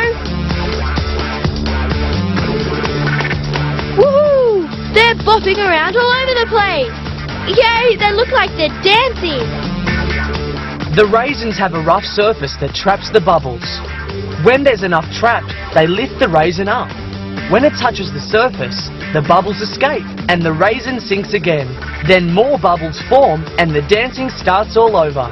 Oh yeah, those bubbles, they're powerful, alright? Good on you, Sophie. Keep that burping practice coming along. Hey, why don't I show you how? No thanks, Jason. Save your breath. You might need it for blowing up balloons, like these guys. Blowing up a balloon is all about air pressure. Do it normally, and there's more pressure in our lungs than outside, so the balloon goes up easily. But put the balloon inside a bottle, and that changes. As the balloon goes up, it squeezes the air inside, and that balances the pressure in your lungs, so you can't blow anymore.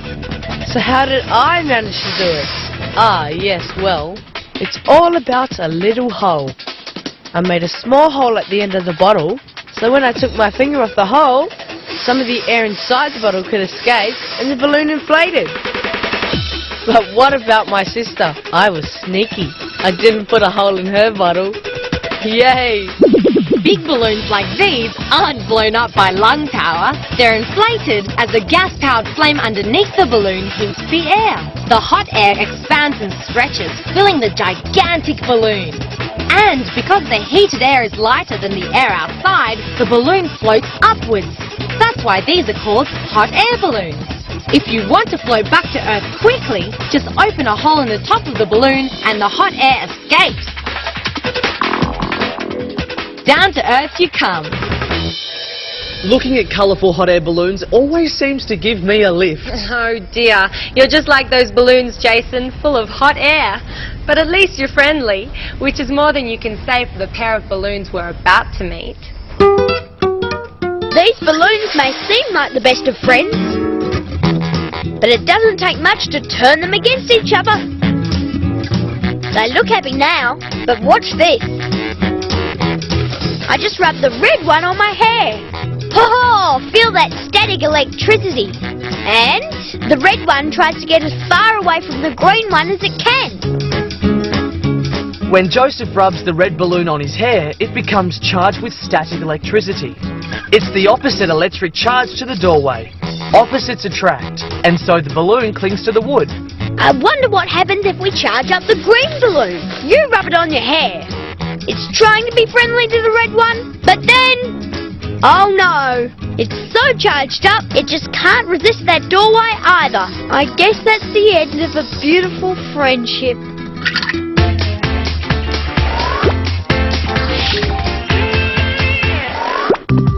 We weren't able to dig far enough down to get groundwater, but the hole might do the trick yet. We're putting the leaves into the hole. Now put our plastic container in the hole, surround it with all those leaves. Now we put our plastic sheet over the hole. Anchor it down with some dirt around the edges.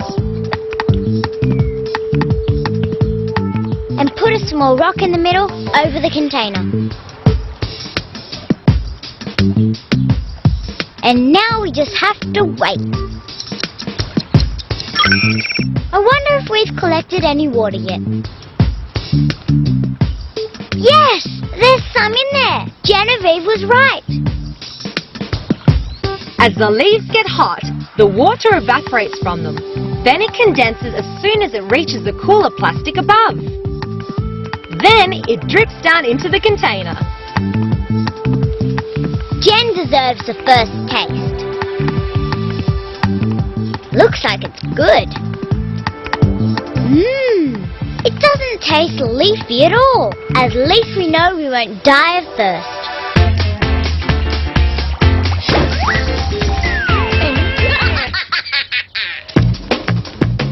Cool, look at them go.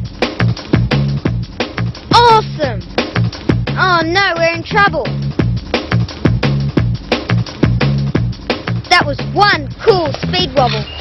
Okay, into the pits, race fans, where we're going to try out a little idea of mine.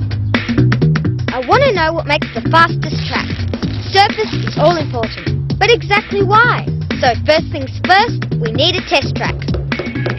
Take a large piece of board and using thumbtacks, start hammering in lanes.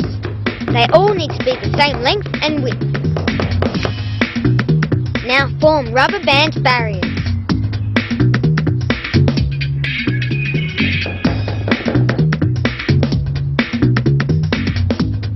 A good track, a clean track.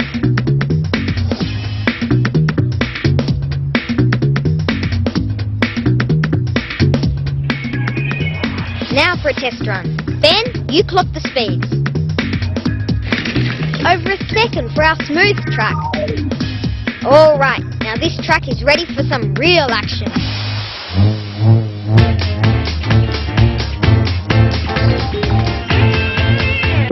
Genevieve and I have run out of fun stuff to do these holidays. Cheer up, how about one of my party favourites? Touch your nose, then each finger on your left hand with your right index finger. Easy. Now for the good part. Ta-da! Put this on and we'll see what happens.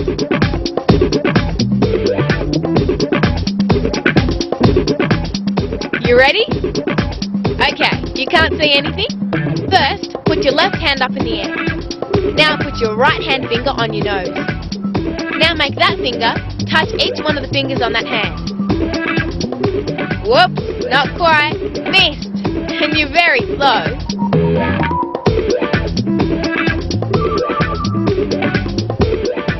Sorry, I shouldn't laugh. It's really not as easy as you think. I'll have a go. Our brain works like a computer, analysing information to give us a sense of movement and body awareness. This comes from nerve endings known as proprioceptors. While they work automatically, we also rely on visual clues. That's why it's a challenge when blindfolded. Stop it! I don't look that funny, do I?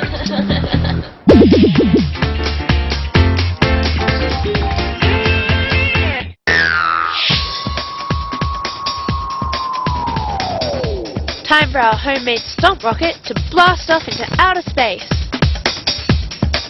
Stop! Abort blast off. First, we'll show you how this mission started. To make a stomp rocket, you need paper rolled into a cylinder. It's easy if you wrap it around a rod. Tape the top tightly so no air can escape. Now cut out 3 triangles for the rocket fins and connect the 2 parts. But this rocket will be grounded without something to send it skyward. So, to make a rocket launcher, take some plastic tubing and push it into a plastic bottle. Tape it up securely.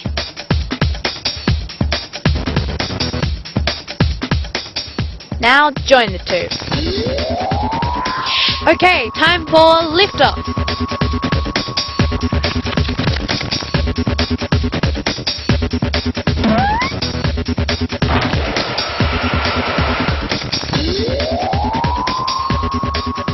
Stomping on the bottle causes a rapid increase in air pressure in the bottle. That air pushes through the bottle's opening, propelling the rocket upwards. A rocket's pointy nose cone is designed to minimize the amount of air it has to push aside in order to move forwards, as it hurtles deep into space.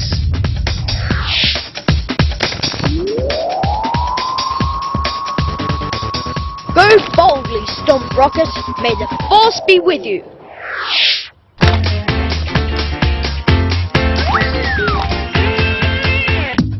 Okay, Ben and I have timed the smooth track. Now we want to see what happens to the speed when we put different stuff on the surface.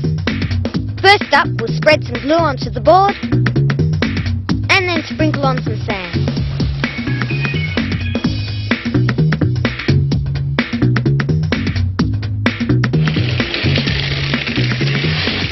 Nearly 3 seconds. That's a lot slower than the smooth track. Now for a really rough ride, glue on some pebbles.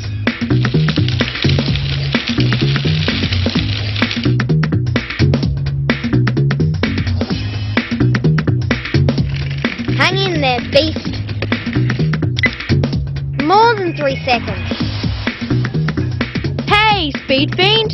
Wait till you see what happens when we throw this into the mix. It's definitely a boy thing. Any excuse to tear up the track. You'll never get it, Dana, but let's not go there. Time now to throw on a beanie and take a trip to the snow. We better be on high alert today. Kurt and his gang are after revenge for last week's snowball wars.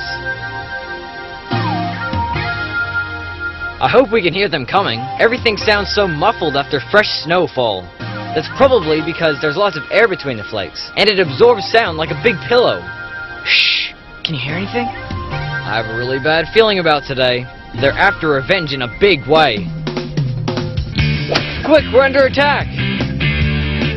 Ouch! That was a killer snowball. Some snow is better for making snowballs than others. It depends on the temperature and the amount of air between the flakes. Perfect snowballs need to be made with snow that is densely packed and just starting to melt, so it can be shaped into an icy missile. Okay, it's payback time. We'll be poised for a real warrior war when those guys attack next time. Start by packing the snow hard into plastic containers. By doing this, we have excellent building blocks for a snow wall. Great! This snow fort will give us the perfect advantage.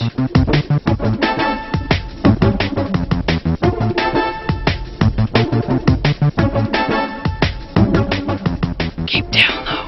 Now we're perfectly protected. All we have to do is jump up and fight when they attack. Oh no! They've got us! Oh man, we just didn't count on them coming in from behind.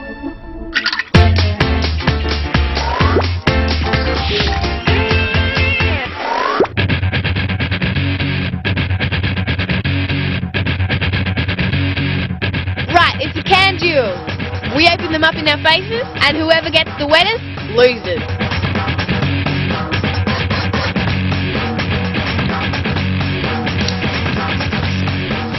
Hope you're enjoying your sticky shower. Okay, my turn. Not a problem. And not one bit wet. Okay, double or nothing. This beats going to the gym.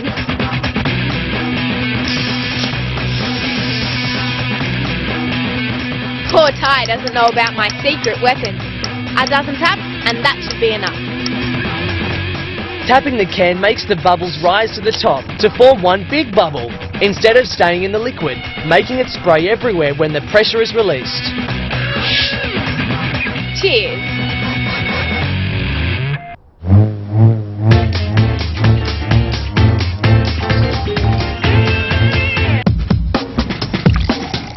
It's time for Priscilla to take a break with a refreshing glass of water. I bet she thinks there's only one way to pour water. Well, just watch what I'm up to. You'll need scissors and a glass of water. Cut the string and attach it to the handle of the jug, then give it a good soak. Next, thread the other end into your glass and prepare to be amazed.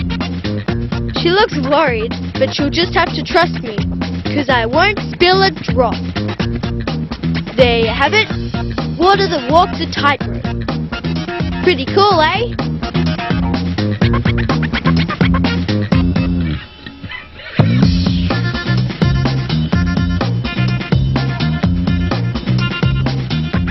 Water molecules like to stick together.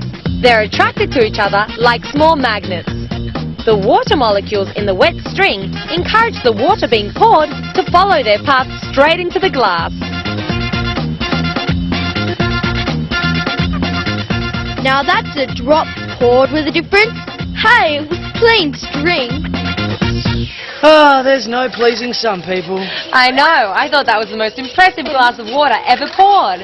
And while we're in the mood to be impressed, let's fast track it back to Ben and John's raceway. Well, we've seen how the beast handles a smooth, sandy and bumpy surface.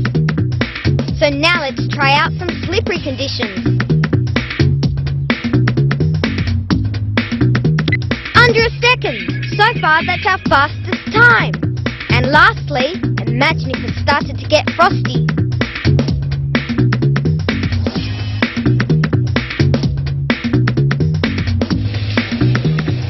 Okay, 2 seconds. Right, our time trials are over. Now let's see them in an action replay. In lane 1, on the smooth surface, we clocked in at over a second.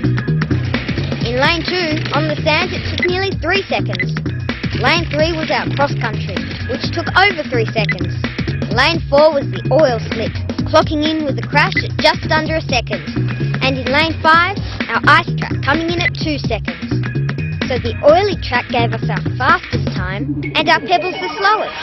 I guess the pebbles held the beast back. And as for the oil, I'm not sure it was a good thing. My car spun out of control. That's because there wasn't any friction between the track and the tyres. Friction is an invisible force that holds things back when two uneven surfaces rub together. It's sort of like nature's seatbelt, because it works to restrain movement, like when a car brakes and the tyres grip the road. The less friction there is, the faster things move. And now there's nothing holding us back as we break out with a bit of friendly friction.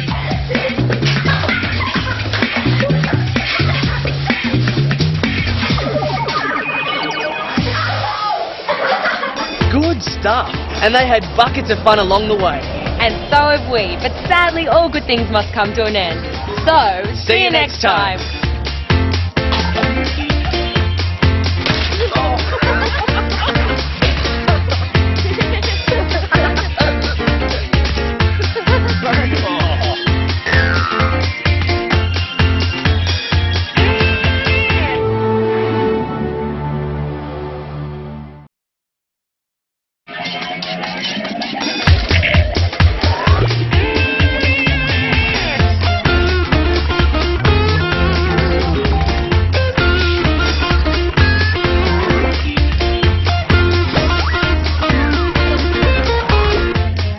Coming up on Backyard Science, sending out for supplies with coded messages. Make a quicksand quagmire and watch things disappear without a trace. And how to make your own salt to sprinkle on your fish and chips. A Super Frisbee Challenge, how to make a frisbee that really goes for a spin. Make your own all-natural fizzy soft drink. And discover the secret to becoming a flying superhero. But first, catch Jason. Oh dear, frisbee throwing's not my forte. Maybe you just need to find out a little more about how frisbees work. I think you're right. Perhaps I could learn a thing or two from what Angelique's about to do.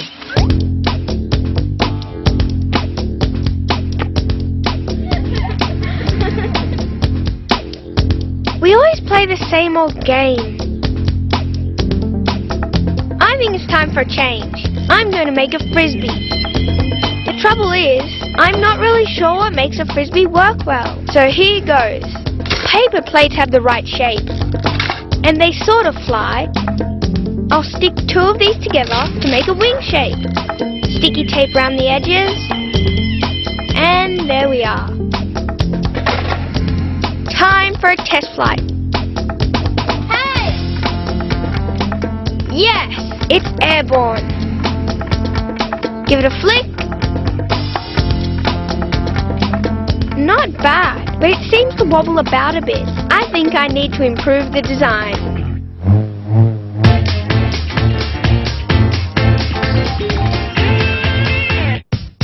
James and I have heard that you can stick a skewer through a balloon without it breaking. I don't think so. Nope. Maybe it's got to do with how stretched the balloon is. When it's stretched out, the skin is really thin and the point goes straight through. But where it's not so stretchy, the skewer presses in further. So let's blow up another one, but not too much. Not so stretchy here, so I'll poke the skewer in there. Ah, it's not breaking. So if I push it straight through until it comes out the other end where the balloon isn't so stretched, yes, it went right through. How cool is that? The colour of the balloon is darker where the balloon is least stretched. This happens around the neck of the balloon and the tip. By pushing the skewer through these areas, the balloon is able to stretch around the skewer tightly enough so the air doesn't escape. We have proved that you can put a skewer into a balloon without it bursting. Now James's turn.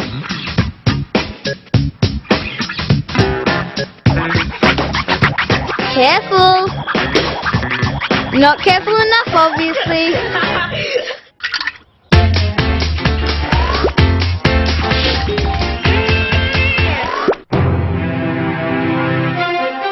Joseph has always been crazy about superheroes. In fact, he's obsessed.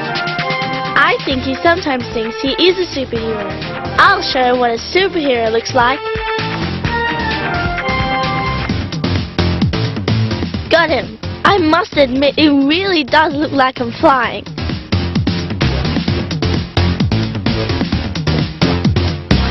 But it's the oldest trick in the book.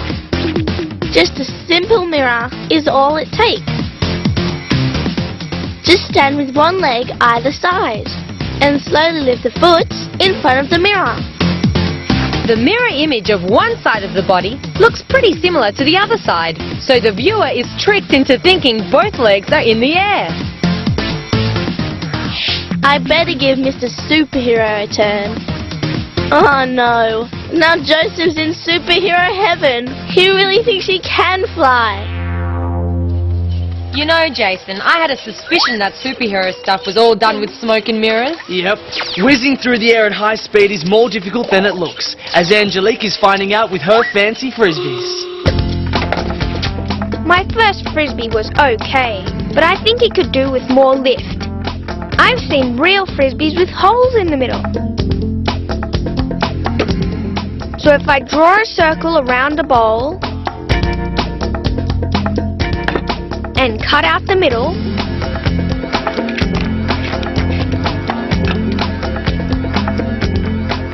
same with the other, join them together and reinforce them with more tape. This looks far more like a frisbee, so I hope it's going to fly. We have takeoff. Catch! Well, it's a bit better.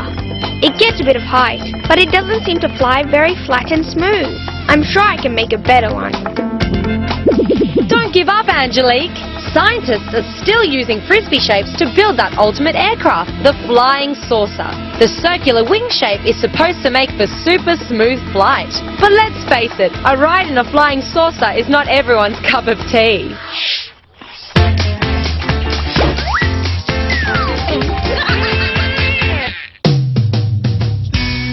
I've got some pretty interesting creatures in my backyard. Some huge elephants that leave some pretty huge you-know-what behind them. Smells interesting. Time I took a closer look at this pile of stuff. I'm not touching it with my hands though. I'll just get a magnifying glass and my trusty trowel. Now let's see. Elephant dung must be full of leftover goodies. These dung beetles think so. These incredible insects will eat their way through this pile of dung in no time. They love this stuff. This little chap even thinks it's takeaway junk food. I wonder what their attraction is. All of this is giving me a headache. That reminds me. Some African people use smoke from elephant dung as a traditional cure for headache. I just use my magnifying glass to get the dung smoking. And inhale the fumes. I'm feeling better already.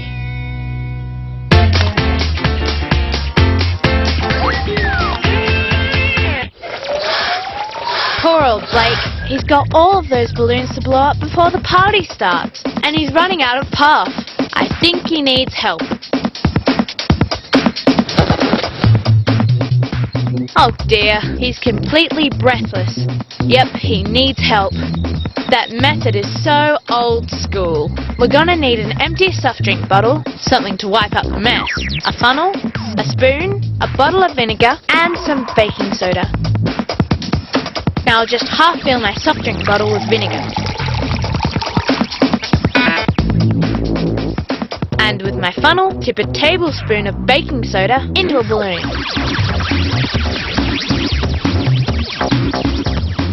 Stretch the balloon over the top of the bottle. The baking soda hits the vinegar and Fizz City! The soda and vinegar react to form a gas called carbon dioxide. It's the same gas that's in soft drinks. But here, the gas bubbles up under pressure. And here's his balloon, all pumped up and ready to go. So Blake can save his breath and I can get ready for the party. Hope that party isn't going to be a fizzer. Well, it sure won't be if they used our baking soda and make some fantastic fizzy drinks, like Margot's about to do. What is there to drink? Ah, the last one. Hey! I was too slow. Ah, she can have it. I'll make my own soda. What flavour do I want? Orange or lemon? Orange, I think. And a jug of iced water?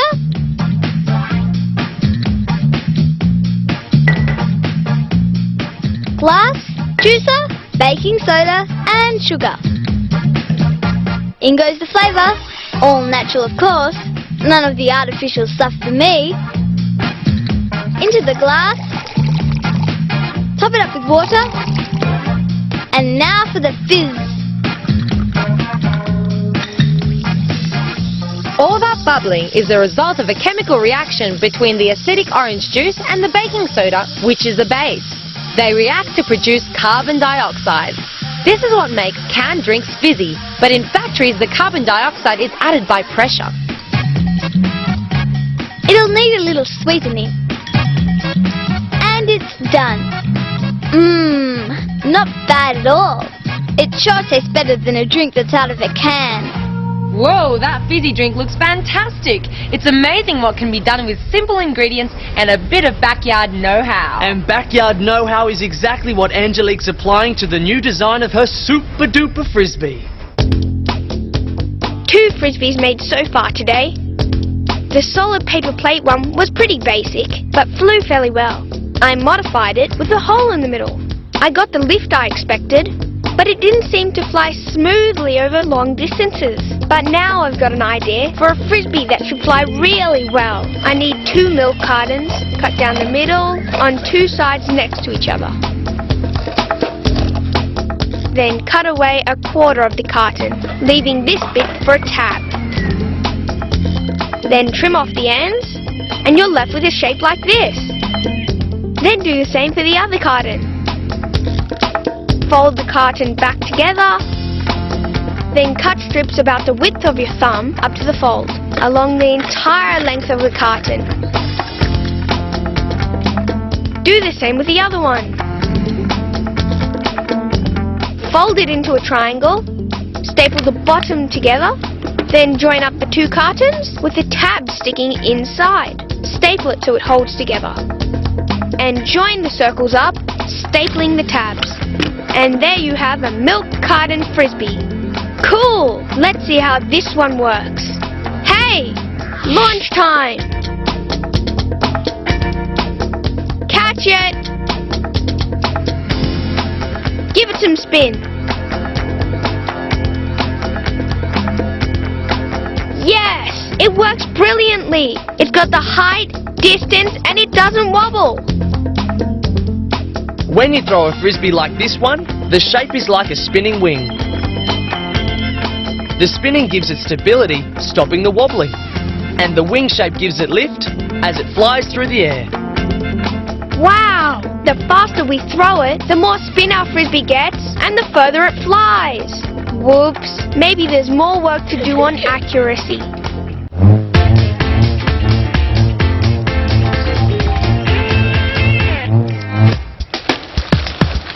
We're camping out tonight, if we ever manage to get this tent pitch.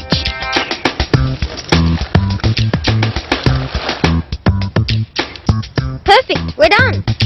Now what about a way to communicate with the inside world when it's time for our midnight snack? Yay! A torch, not bad. But I think we can go one better.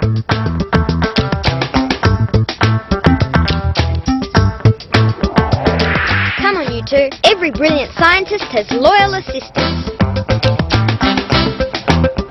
Stand by for room service. We're making the next best thing to a phone.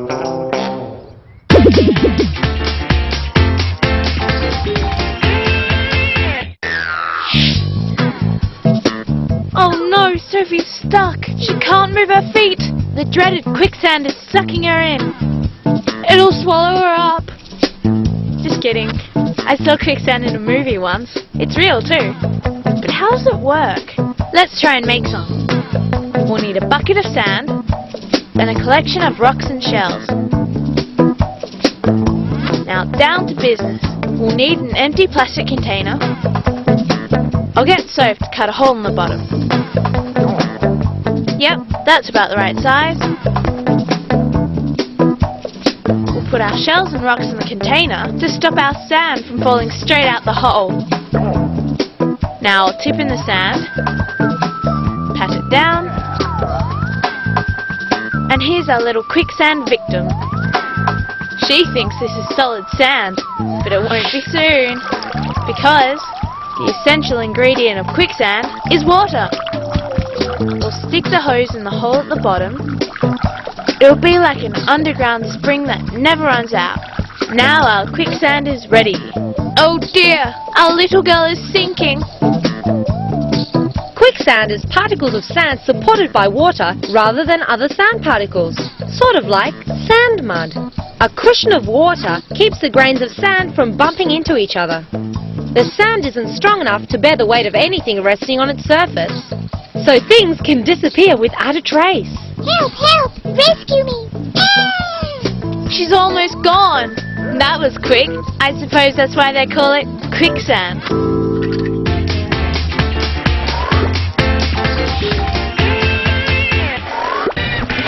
Now where did I put that magazine? Oh, what's this? Slides? I wonder what they look like. I don't think we have a slide projector, but I know another way of finding out. There's a torch in here somewhere. Yep. Magnifying glass, elastic band, tracing paper. Okay, tear off enough to cover the torch. On it goes. Hold it with the elastic band. Now, what's on this slide? Use the magnifying glass to sharpen up the picture. That works. Now I need to find a dark room. This will do. Off with the light. Showtime. Now who is this? Focus it with the magnifying glass. Oh, Dad! Maybe this wasn't such a good idea after all. Oh, I'm with Blake. At least he could turn it off with a flick of a switch. Funny you say that, because the flick of a switch is exactly how John plans on getting room service for his fellow campers. I promised you the next best thing to a telephone, and here it goes. Start by dismantling the torch. We need the bulb and the battery. Attach positive and negative leads to both sections.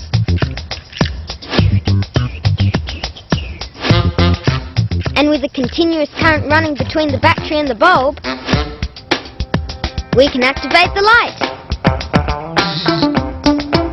Easy! Now for the tricky part, making a switch. Bend the paperclip into an S shape and fasten the drawing pins. Connect the wires, and there you go. I've made a Morse code switchboard. Pretty high-tech, hey? Not so high-tech, actually. Morse code was developed more than 150 years ago. These funny markings make up the code alphabet, a series of dots and dashes, which are sent in short and long electrical pulses along a wire. Now we're ready to order room service. After it was invented, Morse code became a very important way of getting messages to people a long way away. By tapping on a switch, dots and dashes making up words could be transmitted along wires. How do you tell the difference between a dot and a dash? A dash lasts 3 times longer than a dot. The most used letters of the alphabet have fewer dots and dashes in them, so the message can be sent as quickly as possible.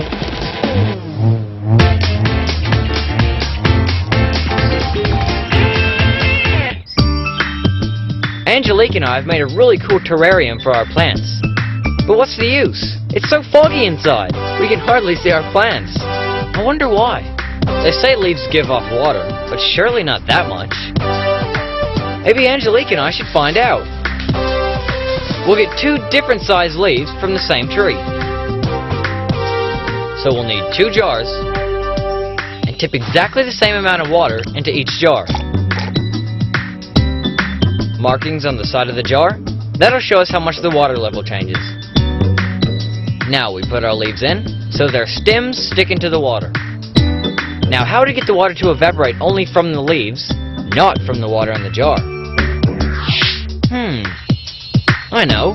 Oil floats on water. Pour it on top of the water, that'll trap it in. Any water loss is through the leaves. Now we wait. Oh, look! Just as we thought, the bigger leaf has given off the most water. Plants evaporate water through openings in their leaves. It's called transpiration.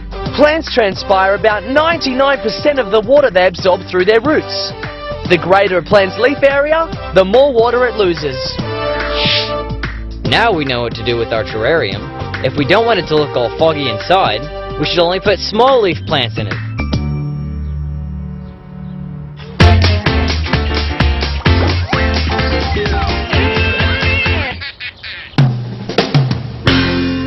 Sophie and I are crazy about the beach. Sun, sand, surfing, and fish and chips for lunch. But we seem to spend all day feeding our faces. That's because we need to keep our strength up for hours on the waves. And here's our favourite bit. We make our own sea salt to sprinkle on our fish and chips at lunchtime. I just scoop up a bit of seawater. Done. Now let's have a surf and see what happens. Now for some fun on the waves. Oh, this is cool. Whoops. Sophie copped a mouthful of salty water. Seawater contains a lot of salt. While Ben and Sophie are spending the day surfing, the sun keeps shining on the seawater in the foil dish. The dish gets hotter and hotter and heats the water in it. Heat helps the water evaporate quickly, and when all the water's disappeared into the air, salt crystals are left behind. Ooh, all this surfing sure gives you an appetite. Now our favourite lunch, fish and chips, sprinkled with fresh salt from our own seawater. But not lots, because too much salt's not good for your body. Yum! I like a sprinkle of salt on my fish and chips too, but some people prefer a squeeze of lemon. Speaking of lemons... James always wins our juggling competitions. I'm hopeless at juggling, but there's one challenge I think I can win. I'll send him off for a jug of water while I peel this lemon. Just fill the bowl with water. Now the challenge. Will James pick which one of these will float in the water? Good, he's gone for the peeled lemon. He thinks it's lighter, which it is, but watch. Ha-ha! He didn't expect that. Straight to the bottom. Now this is the heavier lemon, but it floats. The rind of a lemon contains thousands of tiny air bubbles, which allows it to float. The peel acts like a life jacket, giving this lemon a floating chance. At least I won that challenge. Good old Daniela. She's always up for a challenge. I think those campers are facing a challenge too if they want to get Sophie to wait on them hand and foot. We've come to connect our second Morse code board in Sophie's room.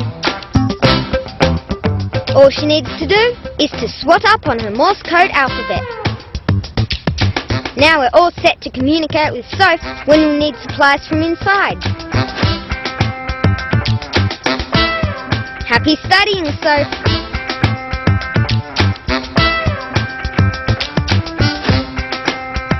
Right, let's see if we have the technology. And bring some chocolate.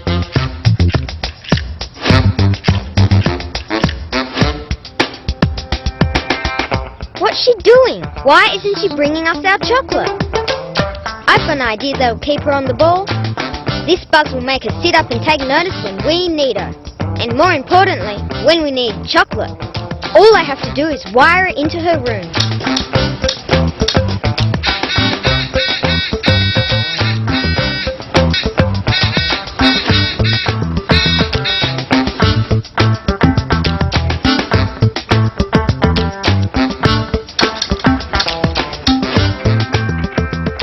Down. G, E, T. What did she say? Oh, she says get it yourself. I think they got the message. Hey, what do all those dots and dashes mean?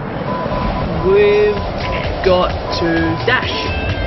Yep, we've got a dash. Because we've reached the end of another backyard sign. Bye for now.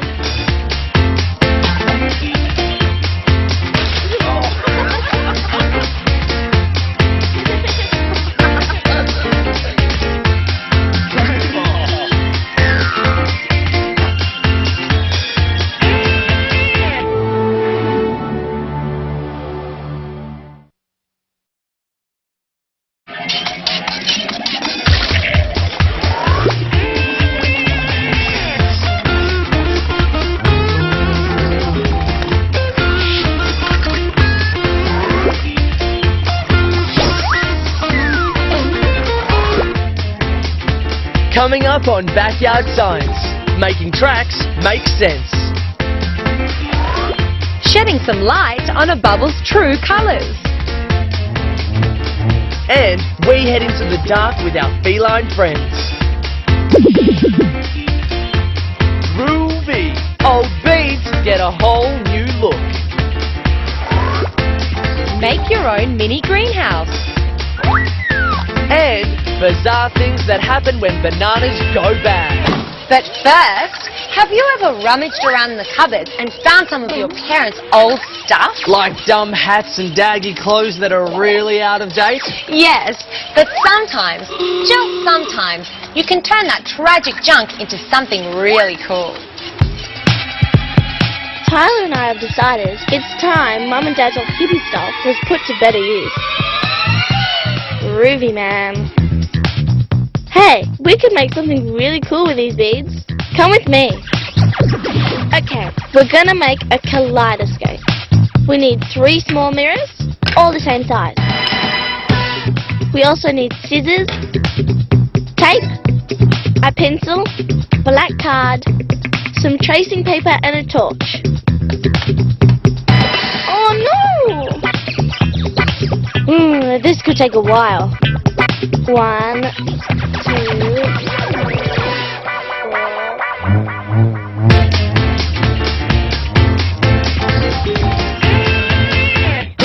Hey, you've been out here fiddling with that ping pong ball for ages. You need some action. Wait there and I'll show you something that'll liven things up. Watch as I perform my amazing kitchen funnel and ping pong ball levitation act. Okay, it's not so amazing yet. I'm gonna try something else. I'll get this aerial ping pong going with a homemade funnel. All you do is roll a piece of paper into a cone shape and tape down the loose end. Done. Now pop in the ball and watch as I blow. Just a bit more lung power and it'll fly out of the funnel. Maybe you're right. It can't be done. Even though the ping pong ball is very light, it can't be blown out of Blake's funnel because the air flows around the ball instead of forming a stream strong enough to send it up and out. But what it does show is one crucial scientific theory, the importance of disproving in order to prove. 10 out of 10 for trying. Hey, that was not a way to get the ball out of the funnel.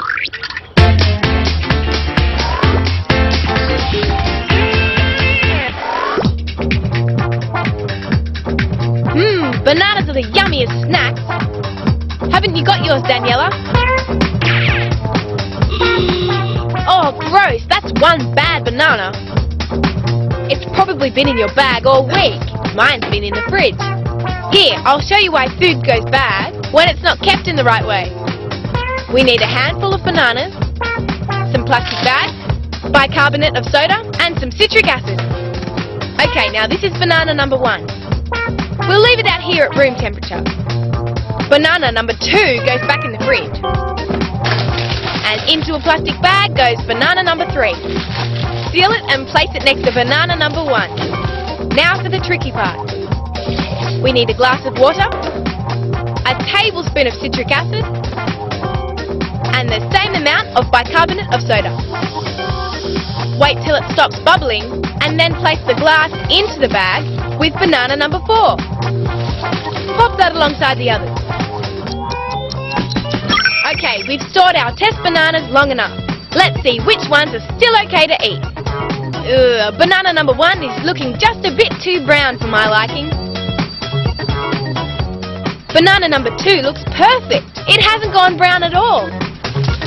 Banana number 3 in the bag is looking pretty good. And lastly, our banana number 4, left with a glass of citric acid and bicarb of soda, hasn't ripened very much either. When fruit ripens, a series of chemical reactions occur. Reactions that depend on oxygen. The banana left out ripened the fastest because it had plenty of oxygen in the air surrounding it. The banana in the plain plastic bag didn't ripen much because it ran out of oxygen. The fizzy reaction between the citric acid and bicarb created carbon dioxide. This filled the bag, making the banana ripen very slowly. And a cool environment slows down chemical reactions, so the banana in the fridge ripened least of all. I still reckon it's easy to keep them in the fridge, but it is better than the bottom of your school bag. I wonder if I could ever think of something that smart. I wouldn't count on it, Jason. And speaking of counting, I wonder how our beat counters are going. 357, 358, 359. Okay, that's all of them. Now, watch me. We're ready to make our kaleidoscope.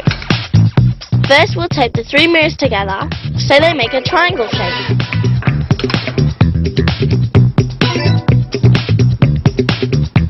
No, not like that.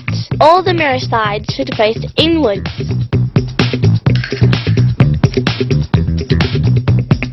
That's looking good. First, we cut the triangle shape out of the tracing paper. This will let the light shine through, but that's for later on. For now, we have to tape it to one end of our 3 mirrors. Next, cut out the black cardboard and tape each side down.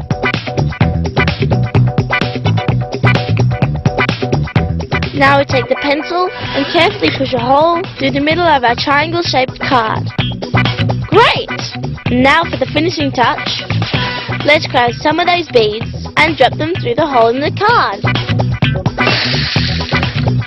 Oh! I'm beginning to think we should have put a lid on that jar.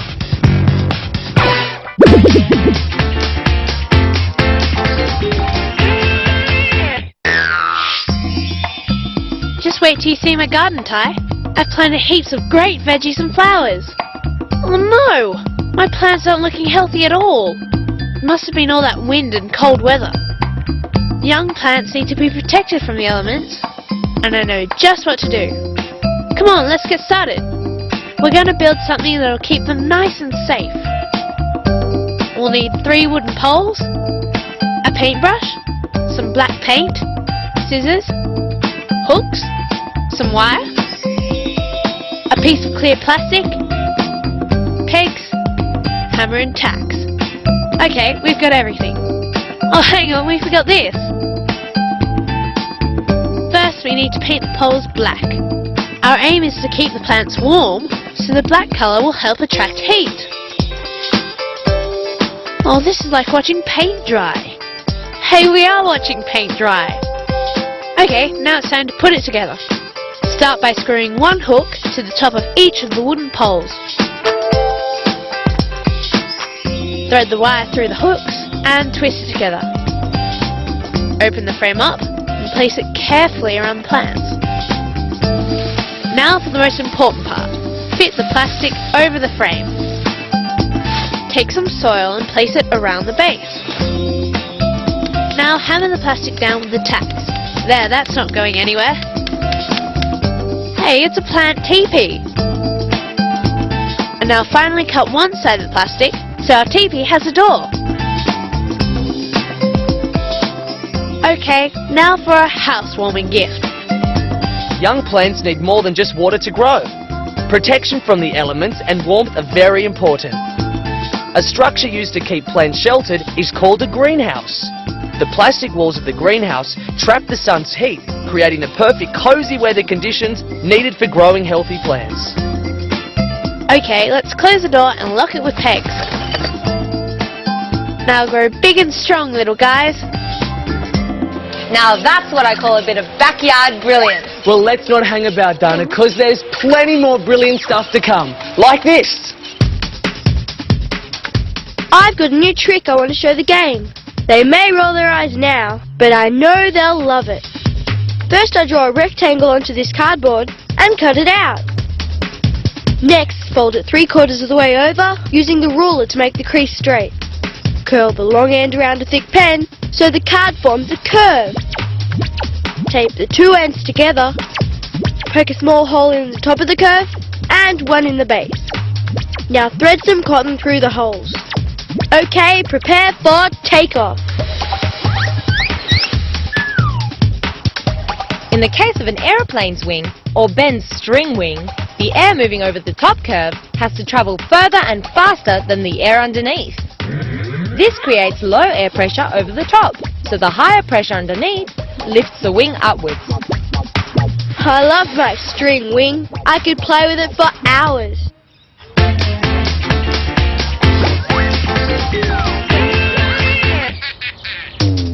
I don't know about you, but I've really worked up a thirst. Mom must have known. Look how much juice she's left out for us. But, how are we meant to pour it?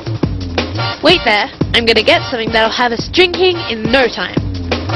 Okay, here it is, a straw with attitude.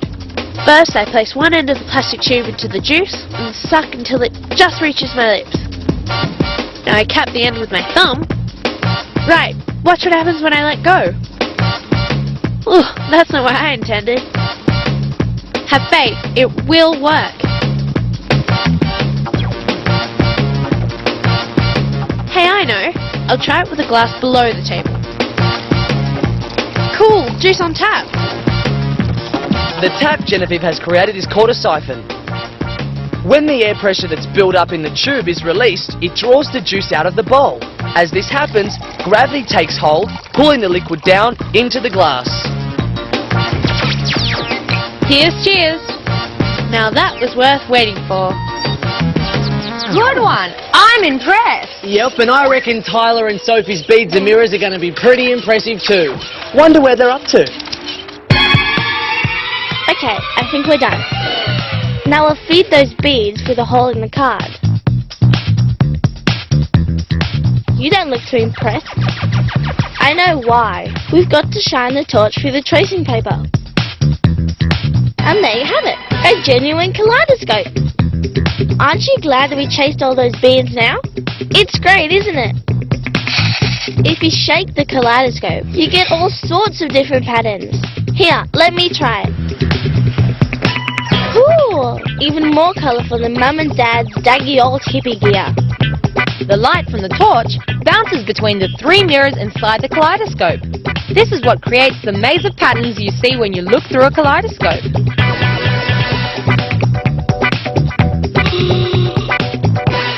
Groovy, man.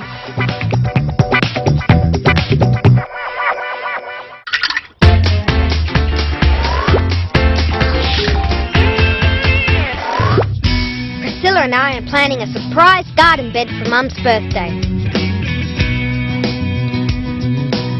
Well done, that's great.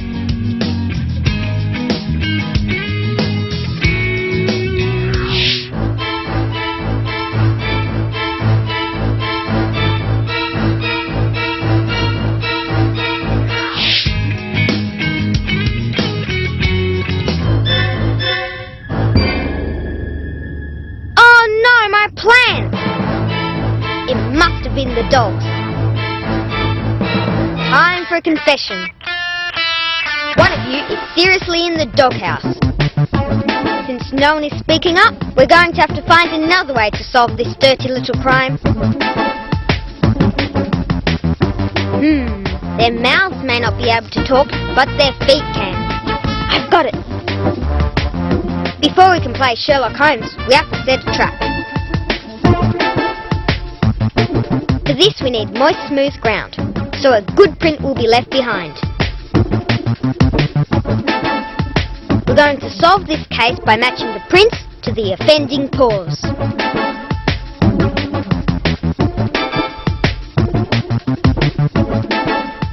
Now time to go indoors and wait for the evidence. For thousands of years, people have been using animal tracks to help them find food. Those skilled in the art of tracking can tell whether an animal is walking or running, and even if it's hurt.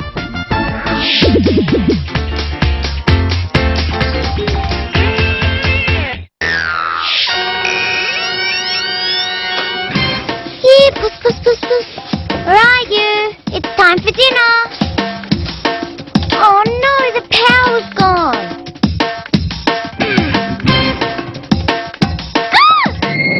Oh, Puss, you gave me a fright with those eyes. Look at them, glowing in the dark. Hey, I wonder why our eyes don't glow like a cat's. Let's see if we can find the answer. Okay, this empty tin is the perfect prop. First, trace a circle onto some paper and cut it out. Fold it in half and then draw a crescent on the fold.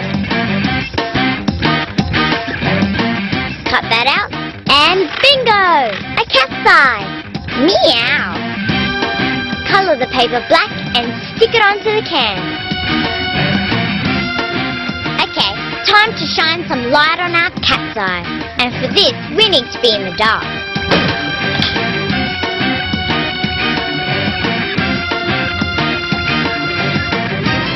Well done! Our cat's eye is perfect. Cat's eyes may look like they glow in the dark, but they don't really.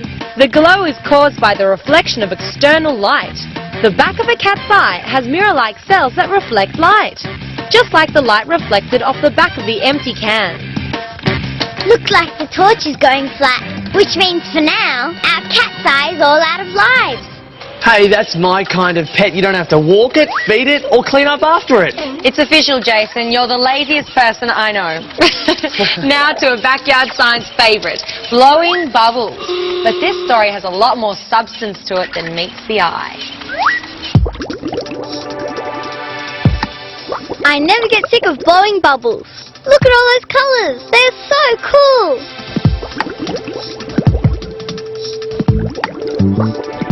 Hey, if the bubble mixture is clear, then why do the bubbles come out coloured?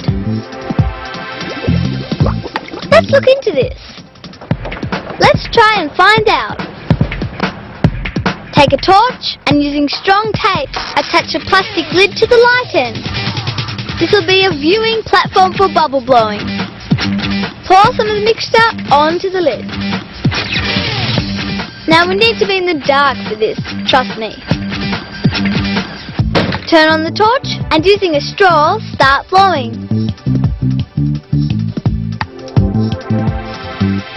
Wow! Look, there's all the colours of the rainbow in our bubbles. That's because the colours in a bubble come from white light, like daylight and torchlight. While it's called white, it's actually made up of many different colours, like the colours of the rainbow. When the white light shines through a bubble, some of it bounces back. This is called reflection, and some of it is bent. This is called refraction. When the two types of light meet, they mix together, revealing their brilliant colours. Now that's what I call mind-blowing stuff.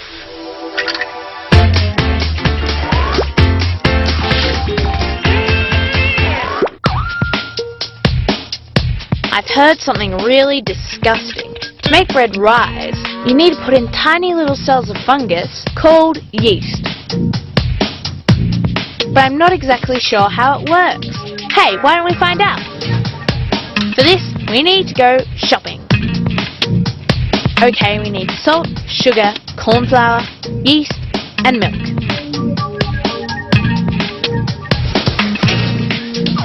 Start by filling a jug with warm water and raid Mum's cupboard for a muffin tray.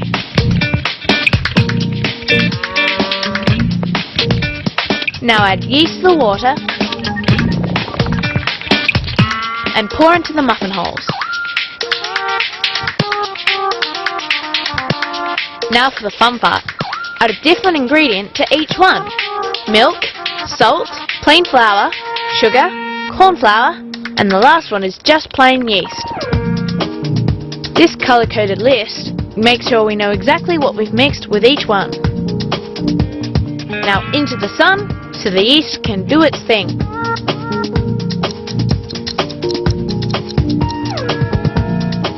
Okay, let's see what we've got. Look at the difference in the bubbles. Some didn't bubble at all, like the milk. Look at the sugar. It's the big winner in the bubble stakes. That's because when yeast reacts with sugar, it forms alcohol and carbon dioxide gas, which gives off all those tiny bubbles. It's these bubbles that push up the dough, and that's what makes bread rise when it's baked. That was fun. Shame we didn't end up with something worth eating. Yep, I think an old sock would be more appetizing. Actually, I wouldn't fancy either. Now it's time to get back to Priscilla and John's doggy dilemma. One of our dogs has been digging up the garden, so we're trying to find out which one has dirt on his paws. Looks like someone has taken the bait. These are going to lead us straight to the canine culprit. But first we need to set our evidence in stone. Well, plaster actually. To match the track to the right dog, we need to make a cast using plaster of Paris.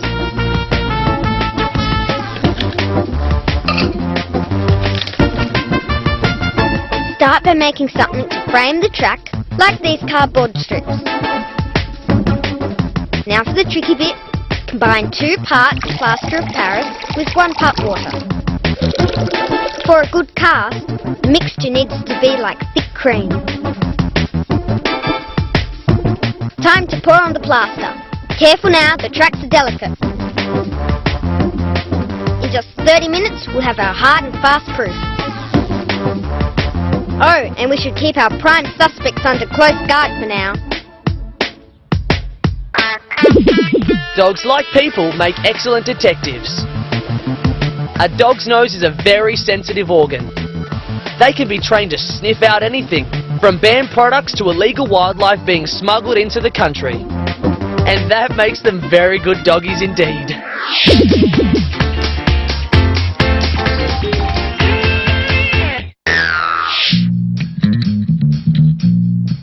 Mum's water fountain is pretty cool, but I reckon I can make one to rival it. Well, I'm gonna try anyway. Right, I need 2 different food colourings, straws, a baking dish, water of course, and a large jar with 2 holes in the lid. Push the straws through the holes, one sticking up and the other down. Now seal with plasticine. Fill the jar and colour it. That's pretty. Fill up another container and colour that too. Now for the big test. Carefully tip the straw jar upside down with 1 straw in and 1 out. Sensational! I did it! This works because as gravity empties the red water, the air pressure inside the jar is reduced. This means the air pressure on the blue water is greater. The difference in pressure pushes down on the blue water, forcing it to spray out of the straw. Right, I think my fountain is fit to take pride of place in the garden now. Now from Ben's backyard to John's version of Scotland Yard, where we're told they're getting very close to closing their canine case. Time's up. Our paw print plaster cast has set. Now we're ready to ID our pooch.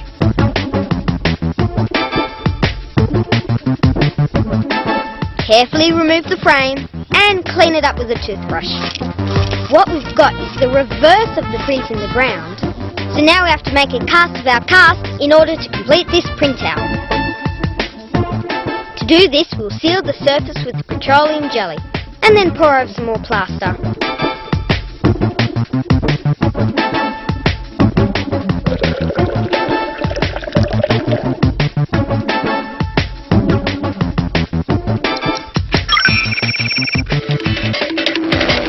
The cast taken from the paw print is called a negative image or an impression. All impressions have a positive or opposite image. This is called a depression. Time for the doggy lineup. In minutes we'll have our canine culprit. A close match, but this paw is just a fraction too big. Aha! Guilty! Sorry, Butch, you'll be confined to close quarters until we can cordon off the garden.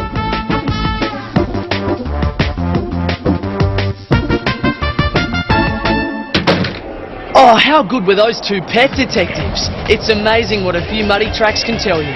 Yeah, it's pretty clever stuff. Now it's time for us to make tracks. See you soon.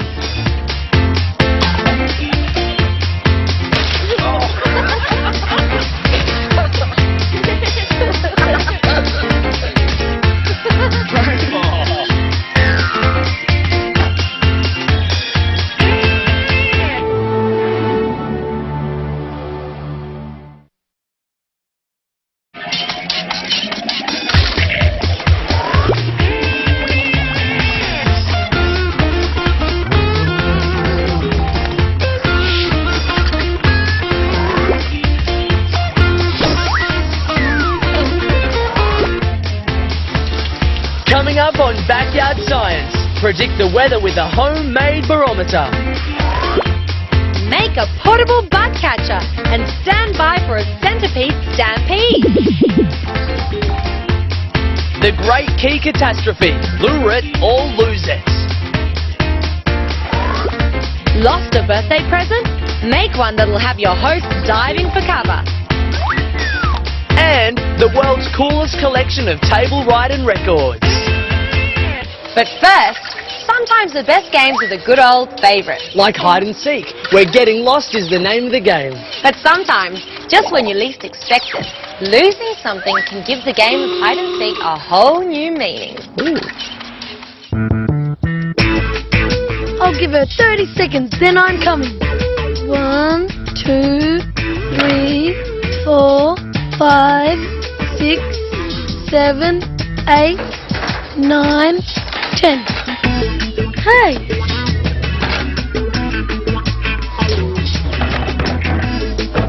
Hey!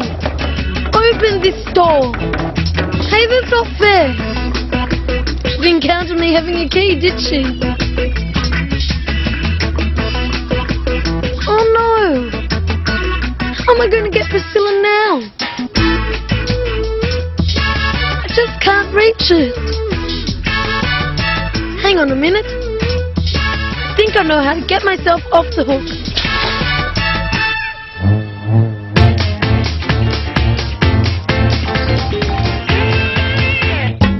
How to turn a jar into a work of art. Layers of coloured sand? Nah, done it. I know. Liquid layers. Honey first, then maybe some water. Or cooking oil, why not? Cool, they've formed layers. Let's put this in and see if it sinks to the bottom. Huh? It's floating in the oil. Wonder what this cork will do. Throw it in fast. Huh? It's floating even higher. What about a grape? Cool, it's gone right through the oil and water, and it's sitting on the honey.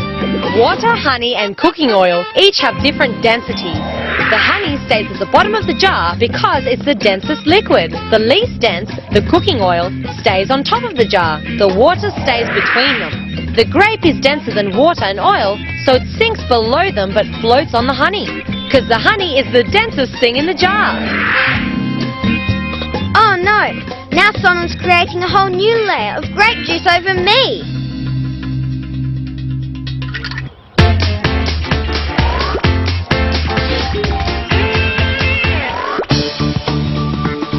It's Sophie's birthday party in an hour! And I've left things really late. I'll just finish off writing the card, and now to wrap the present. Sophie's crazy about colourful umbrellas, so I've got her... Oh, it's just fallen off the table. Oh no! Maybe I put it in the bin by mistake. Uh-oh. I'm going to have to find something else to give her. This wrapping paper cylinder. I've got it! If Sophie can't have an umbrella, I'll make her something that sounds like rain. I'll need some different sized uncooked beans. A pack of nails. Down to business. I've only got half an hour. I'll mark even spaces about this far apart around the joint in the cylinder. Get the nails and start poking them through the cardboard where I've marked. They need to stick almost all the way through, like this. I'll keep going until the whole cylinder has nails in it. Yes! Now I'll wrap some tape around the tube to hold the nails in place. The nails, not my finger. Now I'll cut out 2 circles of paper to fit the ends of the tube. Tape 1 circle over one end of the tube. Now for the bean. Big one. And the little one. I'll just give it a try. The beans have rattled down the tube. Sounds just like a heavy rainstorm. Seal up the other end nice and tight. As the beans fall through the tube, they bump into the nails, the sides of the tube, and into each other. Sound is made each time a bump happens, and when there are lots of them, it sounds like rain. My rain stick is just perfect. So I'll wrap it up. Now I'm really late. And oh, Sophie's waiting. Happy birthday. She'll love this rain stick.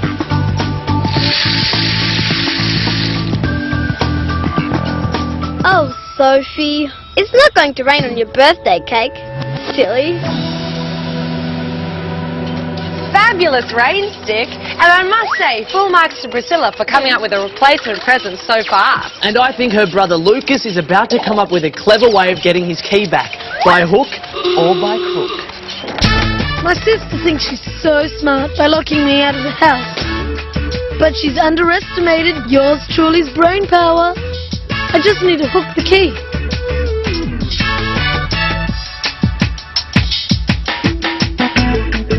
Oh, I'm so close. Oh, it's no good. Doesn't look like this will work after all. Maybe there's something else in the garage. Right, what do we have here? Wire, scissors, insulation tape, steel bolt, and a torch. I think I may have the materials to make a magnet. An electromagnet. Aha! Consider yourself found, Priscilla.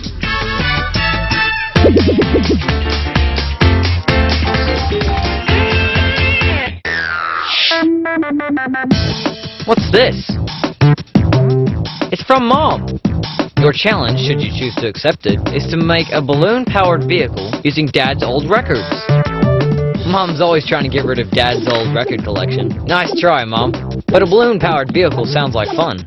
How should we do it? Ah, genius at work already. I see. The records are round, so wheels. Yep, that's logical. Okay, I catch your drift. You're gonna use the balloon as some sort of jet engine. Clever. Uh-oh. It's a fizzer. I think the wheels just fell off that idea. Hey, that cushion's just given me an idea. What about a cushion of air? Hang on, I'll need something from the kitchen.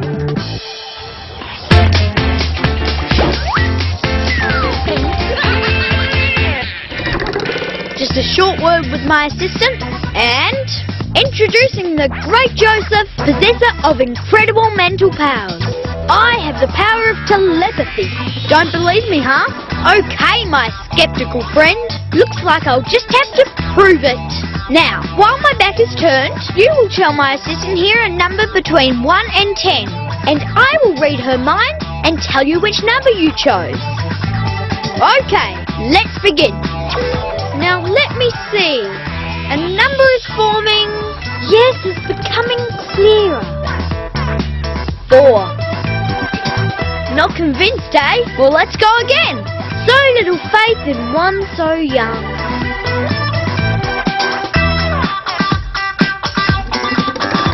7. Bagged another one. Our hoax is an oldie but a goodie. When Joseph puts his fingers on Sharmini's temples, she clenches her jaw. Joseph can feel her muscles moving as she clenches. So all he does is count Sharmini's muscle clenches. Oh, you gotta love mind games. My powers are intact.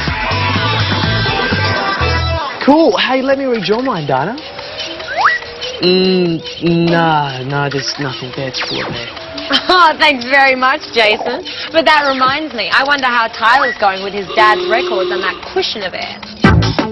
I think I've got the answer to Mom's challenge to make a balloon-powered vehicle from Dad's old records. Let's try to make a hovercraft. It's a vehicle that floats on air. First, we'll need this bottle top to attach the balloon to. Glue it onto the record over the hole. Okay, that's firm. Now you blow up the balloon. Okay, the tricky bit. We attach the balloon to the nozzle. Our hovercraft is ready to ride on a cushion of air. We did it! Wow!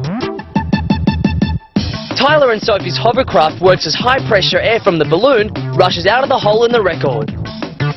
The air spreads out under the disc, creating a cushion of air between the table and the record. Our hovercraft worked. Clever us. But Mom's not going to be pleased. Because our vehicle's riding on a cushion of air, it's not getting scratched. So Dad can still play all his horrible old rock and roll music. That's if we can get this bottle top off. Hovercrafts are used all over the world. They work well because the cushion of air reduces friction with the surface the craft travels over. Because there's almost no contact with the surface during flight, a hovercraft can travel over water and land. Amazing! I've always wanted to know how you could lift up a whole hovercraft with a cushion of air. Yeah, but what I want to know is how Lucas is going to lift up that missing key of his. Now, if I can make this work, I'll get my key back. No problem. Now I'll just get my bits and pieces organized. First, remove the batteries. That will be my power source. Wind the electrical wire tightly around the bolt. That should do it. Now cut the tape. Tape the exposed wires to the top and bottom of the battery. Hopefully my electromagnet is strong enough for the job. An electromagnet relies on an electric current to make it work. The electricity running from the battery through the wire affects the molecules in the nail, so they create a magnetic field. A field strong enough to attract other metals. Now for the big test. Cool! It works! Now where's my fishing hook? I'll attach this and see if I can pick up my key. The key is as good as mine.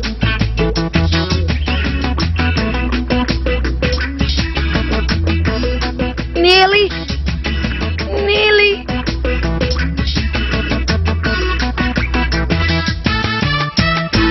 Yes, got it. Brilliant. Right, now for that sneaky sister of mine. Coming ready or not?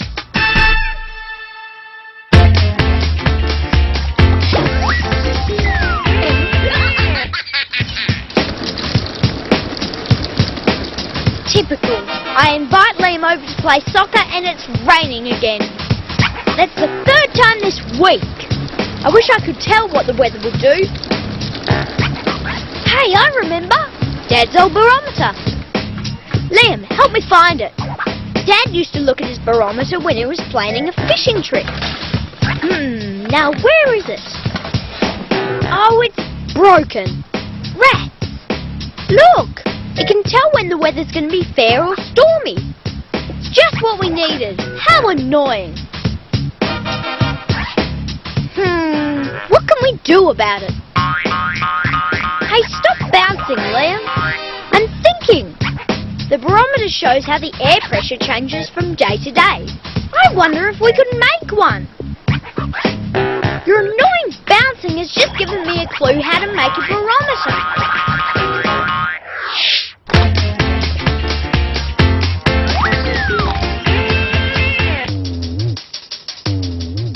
This little egg is what I call a thrill seeker.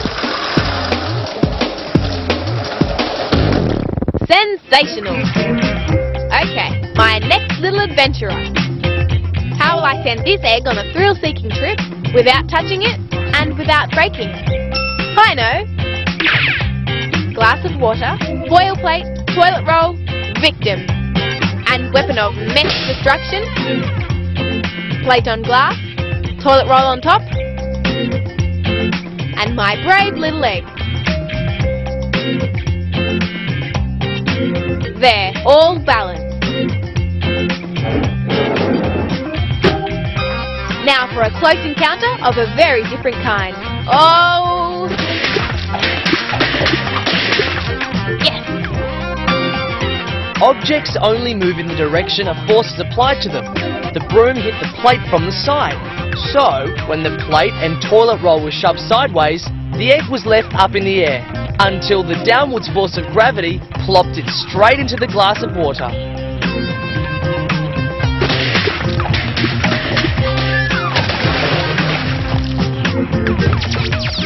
my next little thrill seeker.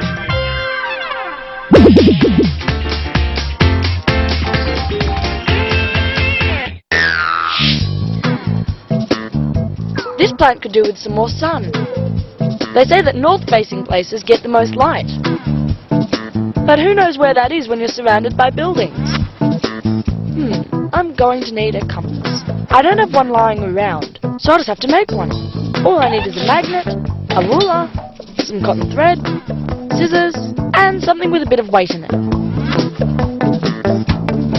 Tie the magnet to the thread, position everything, and hang the magnet from the ruler. Aha! My magnet is swinging around. And that means north is there. Magnets have a north pole and a south pole. The Earth is one big magnet, so any small magnet anywhere on Earth lines up its north pole with the Earth's, so you know where north is. So this is the perfect spot. I'll just leave my plant here and let it soak up those rays. Looks like that plant's all set to take advantage of some glorious sunshine. That's if the rain stays away, Dana. Which reminds me, I wonder if Joseph's going to have any success with his plans for predicting the weather. We're going to see if we can make a barometer. And Liam's annoying bouncing has just given me an idea how to do it. Air pressure is just the weight of the air pressing down on us. Maybe we can get it pushing down to make something go up. Come on! Okay, we're going to need a pile of kitchen stuff. Let's go. First, 3 pencils. Hang on, I forgot. Water. Take the pencils to the bottle so it can stand on its own 3 feet when we turn it upside down. Some extra tape for strength. Drop of food colouring so our water's easier to see. Tip some water into the bottle. Oh, and we'll need to fill up the baking tray. Almost to the top. Now, the tricky bit. Like when you bounce down on the cushion and push me up, I reckon when air presses down more on the water in the tray, it'll be pushed further up the neck of the bottle. The water level up here will rise. When the air pressure goes down, the water level will drop.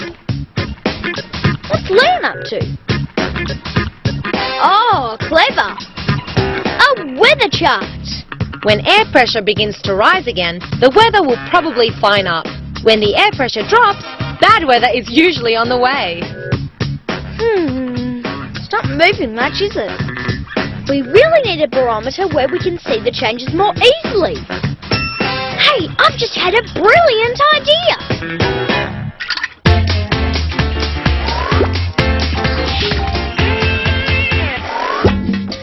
There are 2 ways to hunt bugs. There's the dumb way.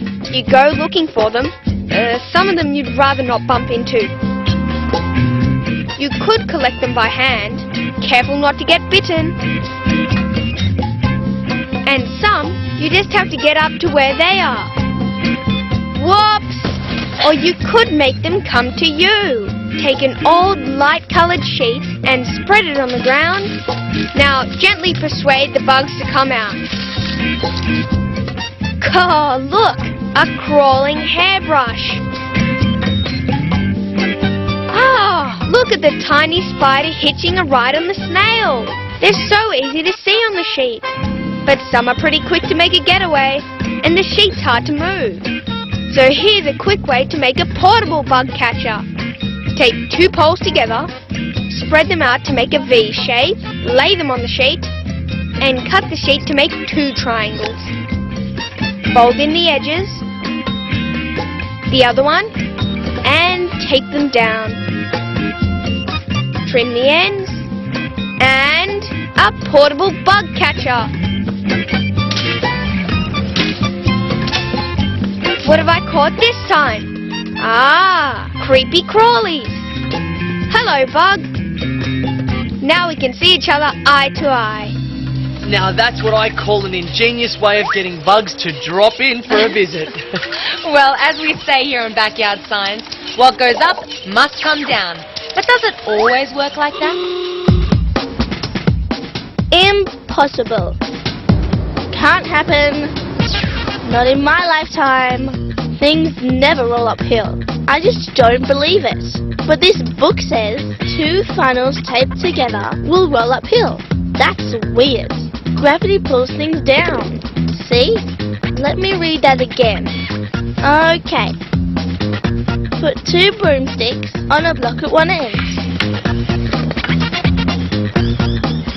They must form a V shape. Then put the funnels on and watch them roll uphill. They are going uphill. How did that happen? Sorry, Soph, they aren't really. Looks like it, but look carefully at the distance between the broomstick and the center of the funnel. They're actually rolling downhill. So if this book says funnels do roll uphill, I can only conclude that is the standard of books that are going downhill.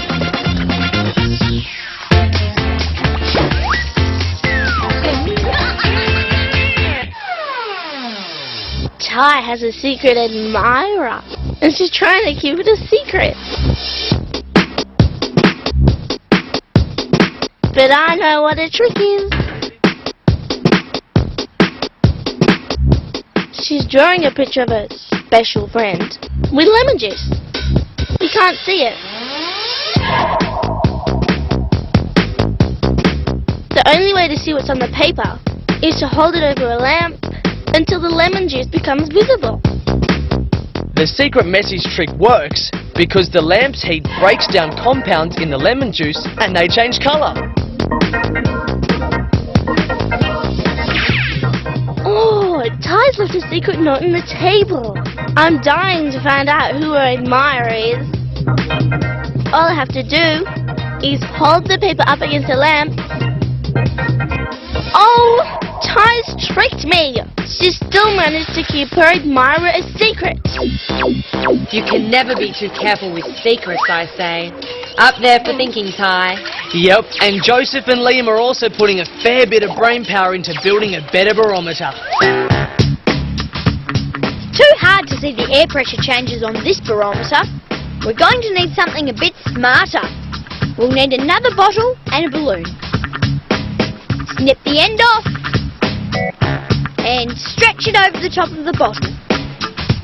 Elastic band so the air can't get in or out. Now, a straw and a pin. Tape it to the straw. That's going to be our pointer. Then stick the straw to the top of the balloon. My idea is when the air presses down on the balloon, the straw will flip up. When the outside air pressure is lower than it is in the bottle, the pointer will swing the other way. A barometer helps predict the weather because high pressure mostly produces clear skies and fine weather. When air pressure is low, the weather is often cloudy and rainy. Now for the last bit, a stick in a cotton reel. And another one of Liam's excellent weather charts, and we're in the weather prediction business. If only we could lift the needle up and make the weather turn fine. Hey, that's weird. It stopped raining. That's the fastest weather change I've ever seen. Hey, that was a pretty smart barometer. Like the weather, I'd say it finished up looking just fine. After that dreadful joke, I'd say it's time we finished up this episode of Backyard Science. Bye for now.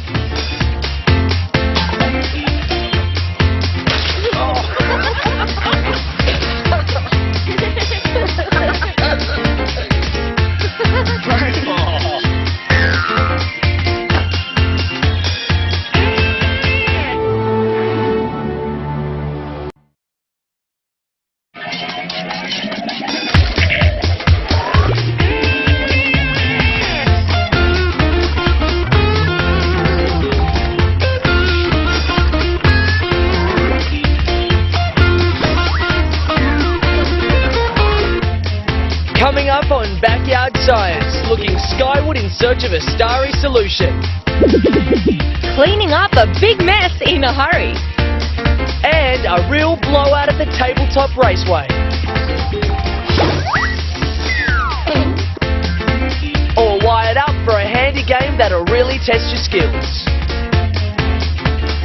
Working at a building site set on firm foundations. And the real muscle behind this spinning wheel. But first, careful, Jason. If he wants to win that egg and spoon race, he'll have to keep his hands steadier than that. Oh, you cheated! Maybe just a little. But there's one game where even I don't think I'd be able to cheat. Blake's been trying to get his torch working all afternoon.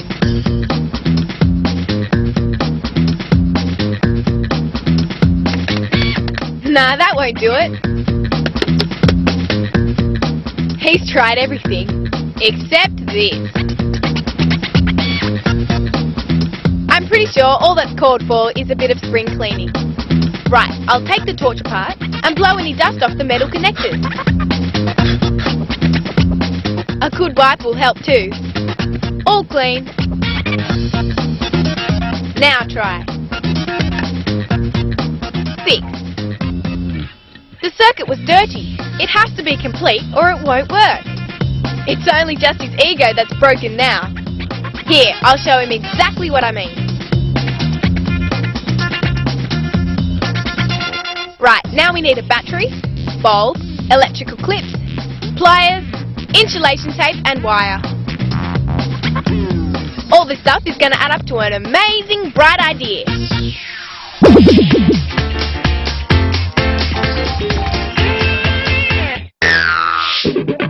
Ben and I are about to become master builders. We're going to do some construction work.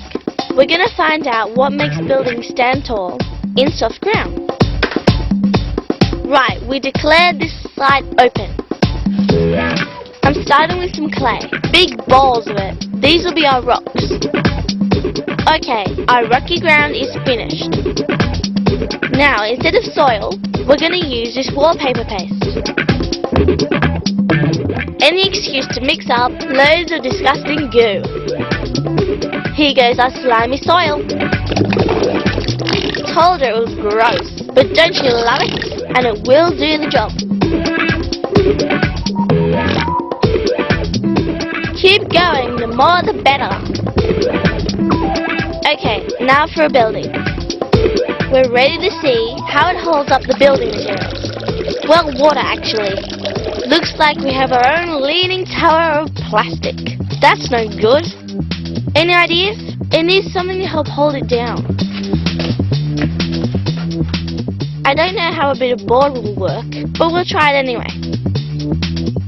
Let's start the building work again. Yes, I think this is it. Oh no! It's starting to sink!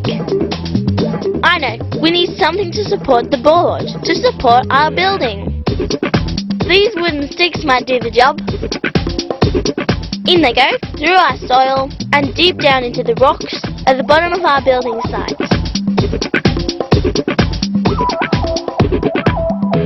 Okay, let's start building again. Build it up, up, up. Yes, our building is standing firm.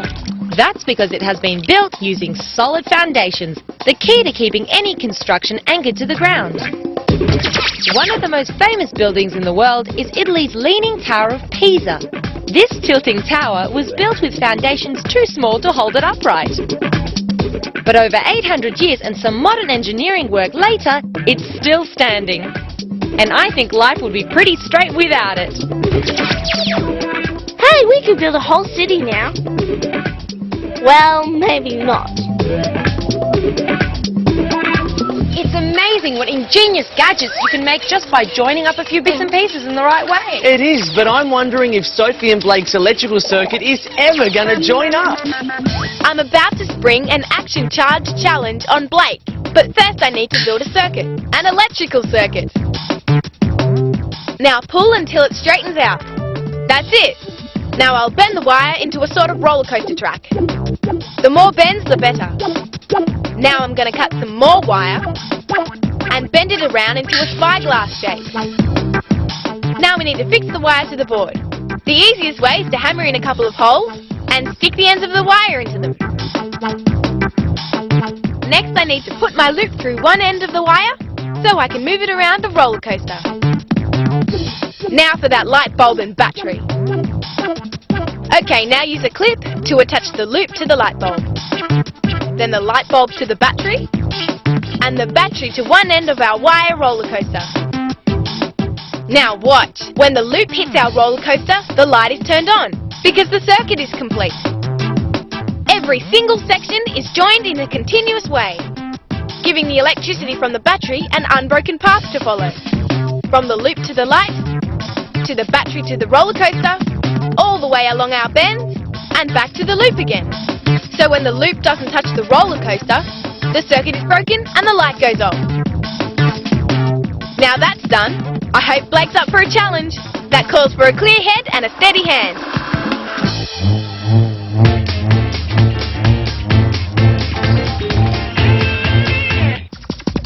That was an awesome ride. We really tore up the track, and half of it's still on our bikes. We'll have to hose them down. Cool, the water is making the wheels spin. Hey, let's see if we can tap into some more water power.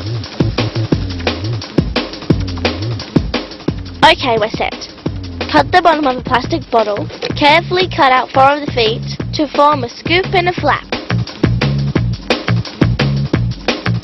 My dad drilled a hole in this cork for me. Then I drew out lines, marking out 4 even sections, and cut slits for my plastic feet. There! A water wheel! Well, part of it anyway. Now take a large plastic bottle and cut out a large hole. Mark up the bottle to match the holes in the cork and poke them through. Stick a rod through the bottle. Yep, that's it. Next, fill the cork with glue and pop in the rod. Secure with tape. And for the last stage, we need to glue a cotton reel to the long end of the rod and attach a coloured disc. Now we're ready to spin our wheel. Okay, send down the water. Wow, look at it spinning. Keep that water coming. It's the best. Sophie and Ben's water wheel is actually called a turbine. Turbines are used to produce important sources of power, like the electricity generated by hydroelectric stations. The strength of the rushing water from a dam spills over the turbine blades, causing them to spin. This incredible force creates enough energy to provide electricity for whole cities. But turbines can be used for power on a small scale as well. Okay, time for a snack. Thank you, water wheel waiter. Works like a charm, and fun to make too. Well, fun's the name of the game here on Backyard Science, as we're about to find out. Mum's apple pie is legendary. My friends can't get enough of it. Mum says it takes a bit of talent, a lot of love, and keeping the oven at a good, steady temperature. Not exactly sure what she means by that bit, so I've cooked up an idea that might help me work it out. Alright, this jar is going to be my oven. I'll start by sticking a thermometer inside it. Now I'm going to cut open a balloon, stretch it over the top of the jar, and tape it down.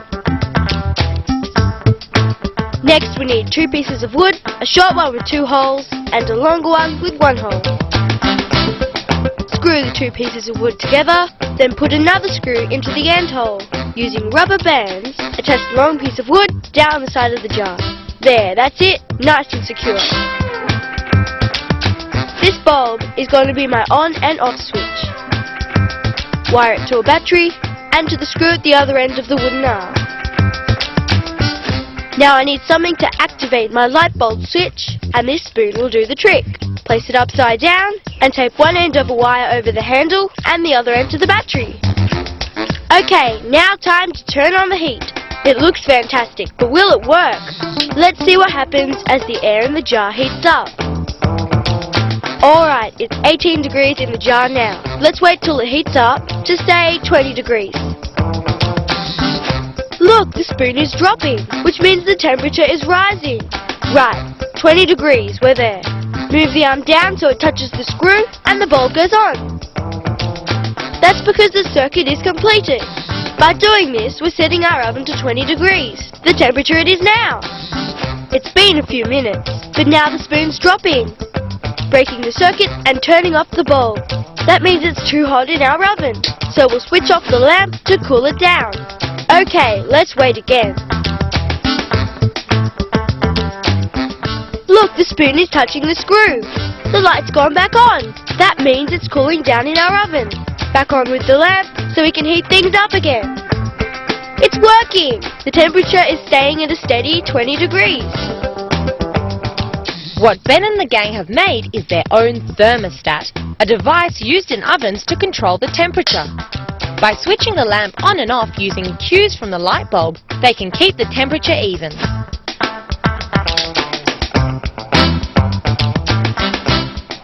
The heat from the lamp makes the air in the jar expand, pushing out the balloon. This causes the teaspoon to drop, which switches off the bulb. Turning off the lamp makes the air in the jar contract, sucking the balloon back into its original position. This makes the teaspoon rise and the light bulb turn on. Now, back to Mum's apple pie. Oh, thanks, guys. How cool was that? Backyard science is just full of surprises. Sure is, because I'll be surprised if Sophie and Blake's weird-looking circuit ever works, but you never know. Okay, I'm giving Blake a crash course on the finer points of electrical circuits. Now for the fun part, my steady hand game. The aim of this game is to move the loop without touching the roller coaster. When it touches, the light goes on. Now it's Blake's turn. Electricity needs a complete path from a source, which is the battery, around the circuit and back again. The circuit is broken when the loop is not touching the wire, so the electric current is stopped. But when it does touch, the circuit is complete and the electricity flows again to the bulb. Okay, back to the job at hand. Blake's really got the hang of this now. How good is that? Oh, now that's the real circuit breaker.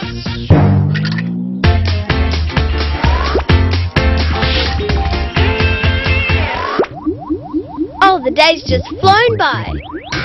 It's almost night. Hey, I know what we can do when the sun sets. Wait right there. Okay, I'm going to make a stargazing chart. Start with some wire, tape, cellophane and correction fluid. Bend the wire into a square. Join it together. Then tape on the cellophane.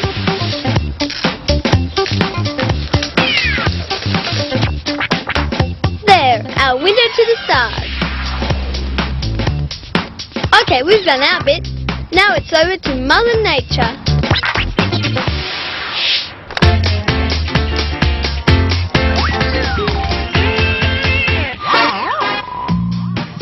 Okay, Ben, we know how to make paper planes, but what about some other tricky paper toys? Let's give it a go. We've got some straws, tape, wooden skewers, and paper. We're all a bit slow off the mark. Thinking. Okay, a straw frame. That'll be a good base. That looks like a frame for a sail. Good work. Now we've all got the right idea. Now attach 4 buttons to the straws for wheels, and we're ready. And the best way to launch these guys is with a whole lot of puff. On your marks, get set, blow! Ben's the winner. Priscilla's almost at the finishing line. Oh, I'm way back. Let's have another go. Third time lucky. 3 in a row. Ben, you're blitzing this Puffmobile race. Right, I think we need a second round. I hope the girls can fight back in round 2. Not a chance, Dana. Ben is the man. We'll just have to see. Now it's back to Margot and Son on Starry, Starry Night. Looks like we've got perfect conditions for our stargazing night. A clear, cloudless sky is just what we need. Mark Marking the ground is a good way to make sure we don't change our position. It gets pretty confusing, so we need to know exactly what part of the sky we've mapped out. Now I'll hold the wireframe at arm's length and stay as still as possible while you play astronomer. Using the correction fluid, make a little mark on the cellophane wherever you see a star.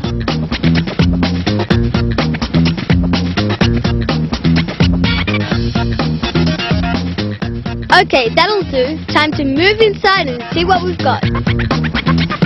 And the best way to do that is with an astronomer's chart. This is a map of the sky. The stars on the chart are made up of the 88 constellations.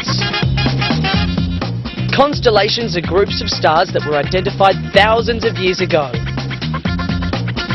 Many of them were named because of the shapes they formed, like Leo the lion and Orion the god.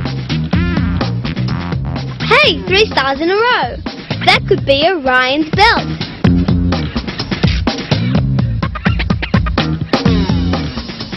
Our star chart makes pretty neat artwork. I think it should take pride of place in the lounge room. Here's a thought. I wonder if that picture ever changes. Or do the stars always stay in the same spot? Why don't we do it all over again tomorrow night?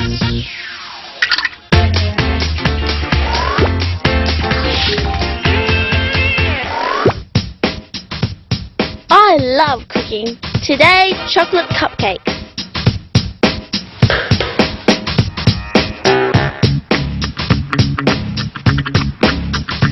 Get out of it, not a chance.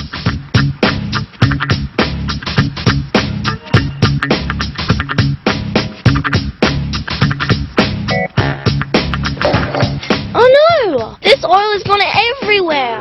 Mum's gonna be furious. Quick, wipe it down with water. Ew, that didn't work. What else? Hey, what about this dishwashing liquid?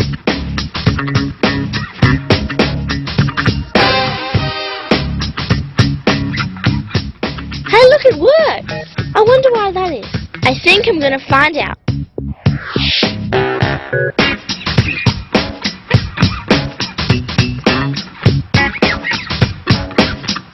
Fill a jar with water, pour in some oil and shake up.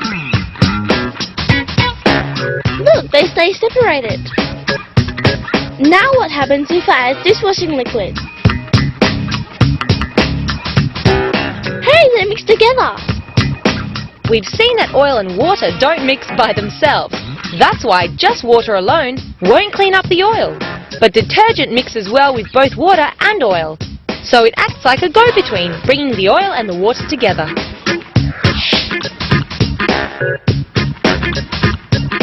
Now back to my cake. Hey, where's my mixture? Joseph? Right, now to sort out another dirty little problem. Oh, Dee, I think Sophie will wipe the floor clean with Joseph when she gets her hands on him. Speaking of girl power, let's see if Priscilla and Daniela can fight back in the Puffmobile Stakes. Okay, round 2 of our Puffmobile races. Our first attempt at making Puffmobiles was pretty good, but now we're set to improve on our designs.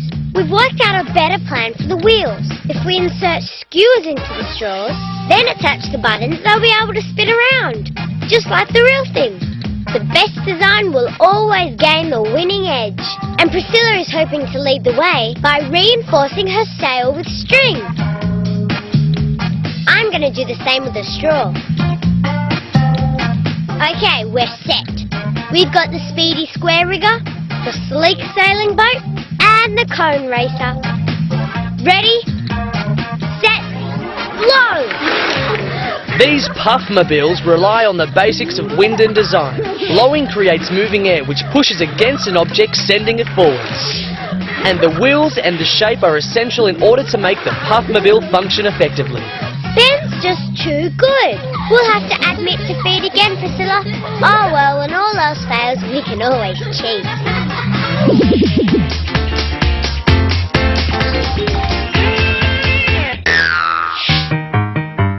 The weather conditions are perfect for my field trip down to the lake. I've got my net and bucket with me, because I'm going to build a tadpole aquarium when I get back home. Whoa, hello, big guy. I'm down here to find out how life started for you. And the amazing thing is, frogs started out looking like these little guys. It's hard to believe, but when I build my tadpole aquarium, I can watch them grow right before my very eyes. I need lots of water from their backyard before I head back to mine. I need a tank big enough so the tadpoles can stretch their legs out when they grow. In goes my pond water and tadpoles. Now I just feed them up on their favourite meal of boiled lettuce and watch them grow. Most tadpoles take between 3 to 4 months to make their impressive transformation into frogs. But before that, they spent their days as nothing more than a head and tail grazing on algae and swimming up to the water's surface. But they soon start to become really interesting as they grow legs. Back legs first, then front. Next, they lose their tails and the transformation is complete. Now that's one incredible leap, frog.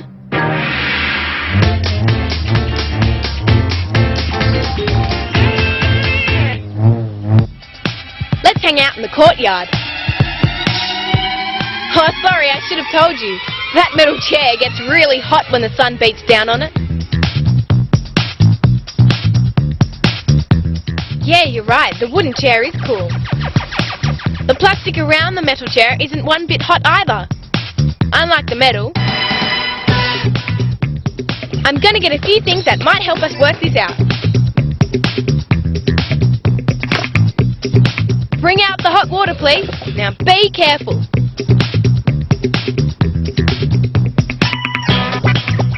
Now take some butter and put one blob on a wooden spoon, a plastic spoon and a metal one.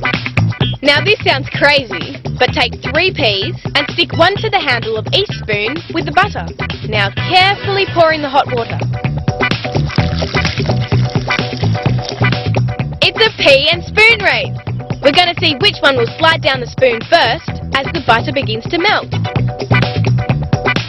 Not much action yet. Yes, we have movement on the metal spoon. The pea riding the metal spoon is the winner, while the peas on the wood and the plastic spoons haven't even got off the mark. That's because metal is a very good conductor of heat. The metal spoon transfers energy quickly, while plastic and wood take a lot longer to let heat pass through them. Now back to our time in the courtyard. We'll just have to stay away from that metal chair. Who would have thought a few unassuming peas would reveal so much? I know. Now it's time for night 2 under the stars with Margot and Sonam. It's the second night of our starry mission and we're making another chart. By mapping the exact spot in the sky once again, we can tell if the stars move over time or stay in the same positions. Okay, back on the tape. Good job we put it down so we know exactly where to stand again tonight. Now the 2 most important things. It has to be the same bit of sky, but at a different time of night. Right, all done. You can move now. Let's compare the 2.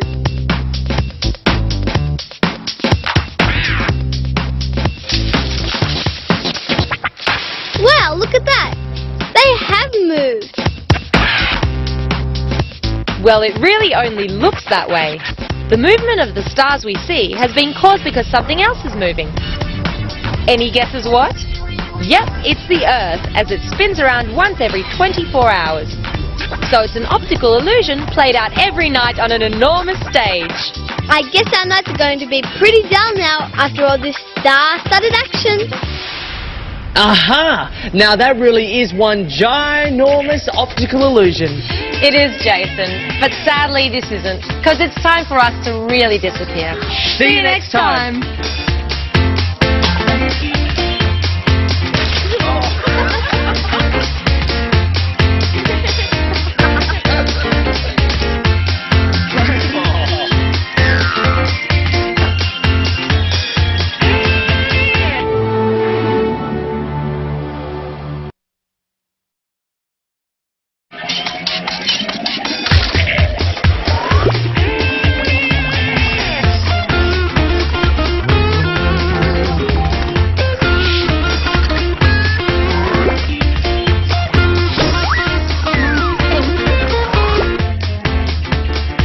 up on backyard science, opening up the lines of communication with a homemade fax machine.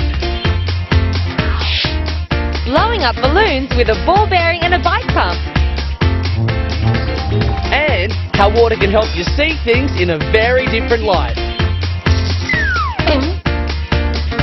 Revealing the case of the secret letters. Hammering home a handy balancing act.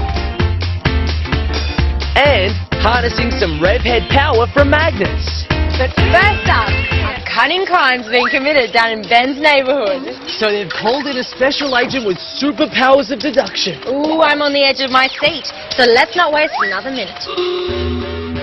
The name's Newham, Ben Newham, and solving crime is my game.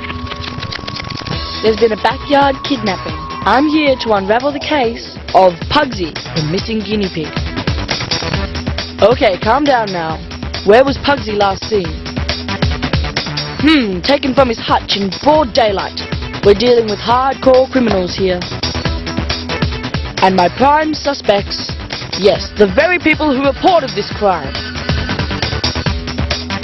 Hello, what's this? Looks like someone might be planting clues for me.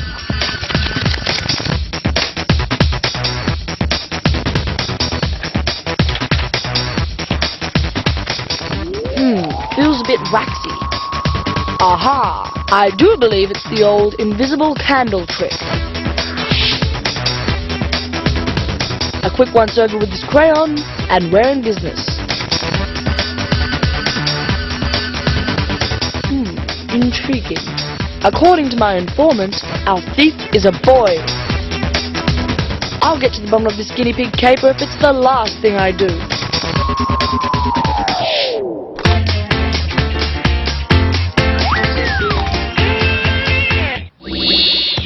Ty can't get enough of blowing bubbles, but she's run out of bubble mixture. I better go to the rescue. Hey Ty, you're missing something. You need more than just water. Here, this detergent will do the trick. There, now blow away. You can't make bubbles with just water because water molecules like to stick together, so it won't make a film over the frame. Detergent, on the other hand, is stretchy enough to create the film needed for bubble blowing. There, bubbles, no troubles.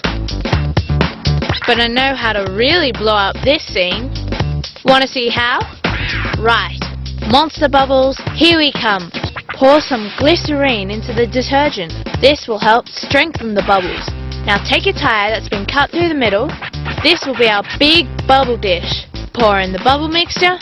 Take a hula hoop and place it in the detergent. Now this could quite possibly be the biggest bubble wand in the world. Wow, shame it has to burst. A bubble is made up of a thin layer of water sandwiched between two layers of detergent.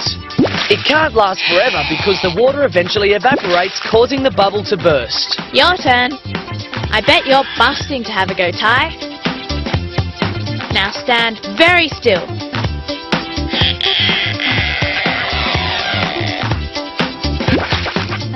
Bravo for Ty, the human bubble girl.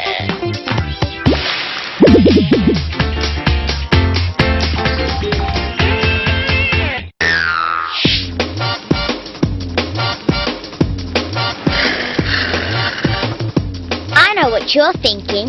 You wish we had an engine to pick up the pace a bit. Well, that's easy. I can do that. All we need is a couple of these guys, magnets. Tape one magnet to the top of the car and watch this. How's that for action? That's livened this speedway up. Okay, now let's reverse the drive. Brilliant! This is so cool. All magnets have a north and a south pole. The opposite poles form an attraction pulling the car forwards. When the same poles are pointed together, they repel each other, pushing the car away. Oops, our car's probably ready for the scrap heap now. Magnets and metals often form a powerful partnership. Giant magnets are used to pick up and move cars that have been squashed into mountains of scrap metal.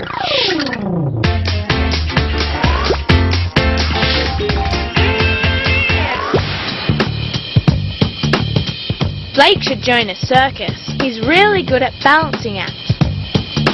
I'm not though. This hammer is too top heavy.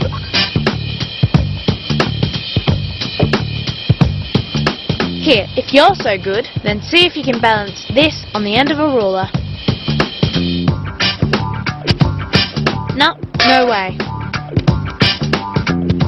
I know how to make the ruler support the hammer.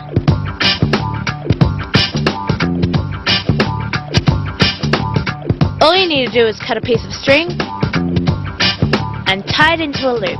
Simple. Now thread the handle into the loop. And now to hang my magic hammer. Unreal! Look at that! Excellent balance. Normally, the weight of the hammer would pull the ruler down. But the string and the hammer act like a lever, pushing the ruler up instead of pulling it down. Hey, 10 out of 10 for using your hammer, head. They really nailed that balancing act. Very funny. Now let's get back to the scene of the crime as Ben works around the clock to solve a mysterious case. Okay folks, as you know, I've been called in to solve the case of Pugsy the guinea pig napped pet. I must tell you that you are all prime suspects. Now there's been a development in the case. There's an informant amongst you. I thank whoever that is, and I ask him or her to come forward with any more information. Now I must get back to work. Aha, another clue.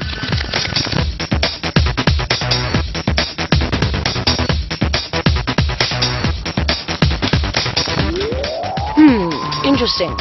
A blank piece of paper. Reminds me of a case back in the summer of '98. But that's another story. Back to the guinea pig. I need to tighten my thinking cap and get one step ahead of this heartless thief.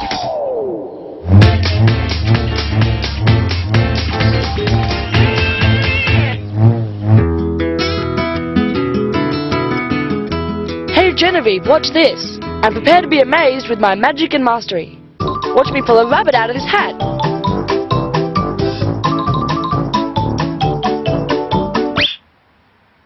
Alright, it needs some work. Now for my next act. My amazing juggling skills will astound you. Genevieve's a tough audience. But this will impress you. Follow me.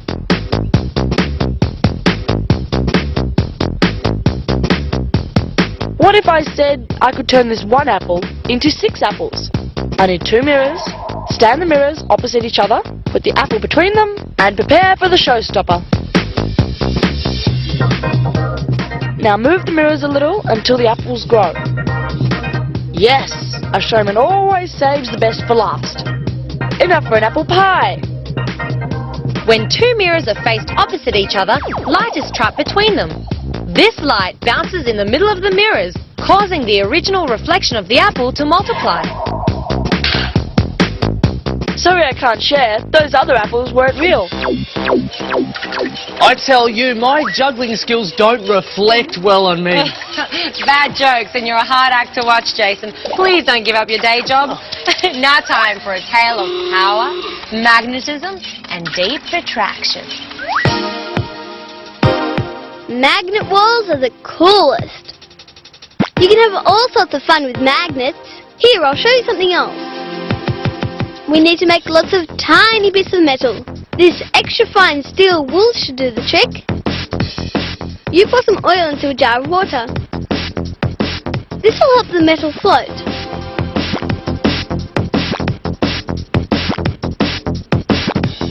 Okay, pour in the metal. Give it a good stir.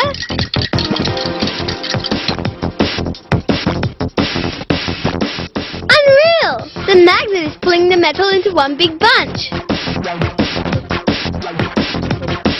And now we can move it all around. Some metals like to stick to magnets, but magnetic attraction doesn't always work in one direction. It forms a pattern around the magnet. We call this the magnetic field. I could play with these things all day.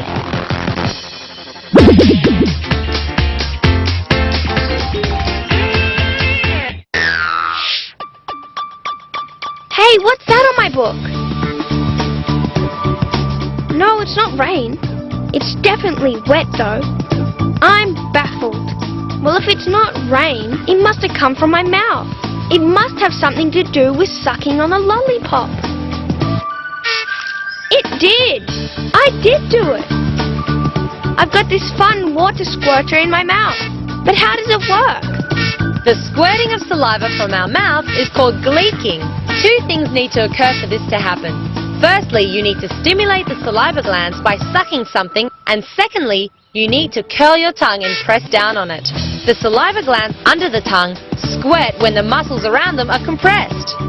Gleeking usually happens accidentally, but you can learn to do it on purpose, but it takes some practice. If only gleeking was an Olympic sport, I'd be a gold medal winner for sure. Oh, that's gross. But I reckon the gleeking games would draw a huge crowd. And before you even think about trying it, I'm going to cross straight to Ben for his stunning conclusion to the case of Pugsy the missing guinea pig.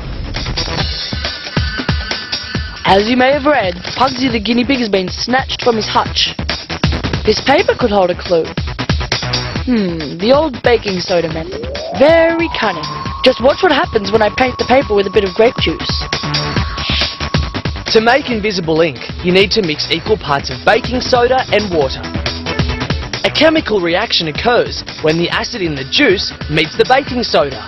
This reaction forms a colour and in turn reveals the once invisible writing. Now what is my informant telling me? It's a map showing the house where the culprit lives. I think it's time I visited those suspects again. Thank you once again for joining me. The case has been solved. My informant has tried to lead me up the garden path with clues that don't add up. The first secret message said the subject was a boy. The second secret message showed where he lived, but a girl lives in that house. What's more, after closer investigation, that's just an old shed, not a guinea pig hutch at all. Looks like I've been had big time. Pugsy never existed.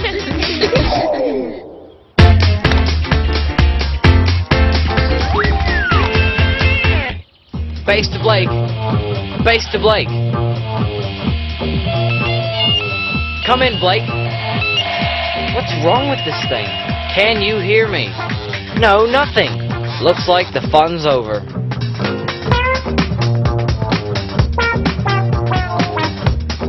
We need to work out another way to send messages to each other.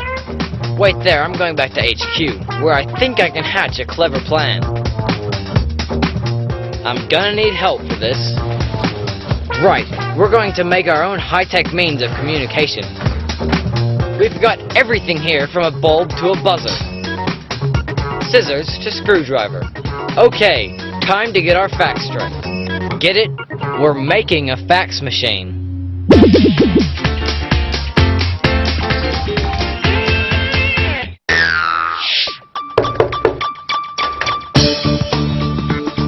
Oh, it's Margot, and she's remembered my birthday.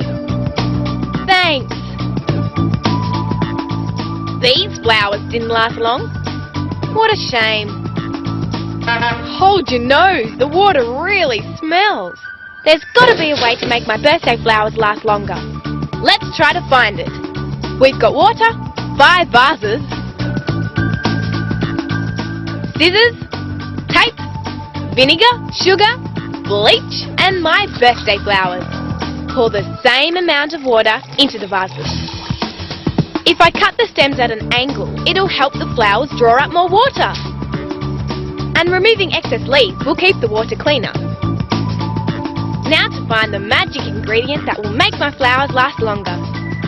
First, we'll add a teaspoon of sugar to one vase. This one gets some vinegar.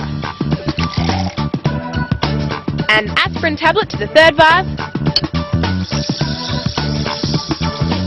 A dash of bleach into the next vase. And the last one will be just plain water. Okay, let's see how they're looking. Water, okay. Bleach, great. Aspirin, wilting.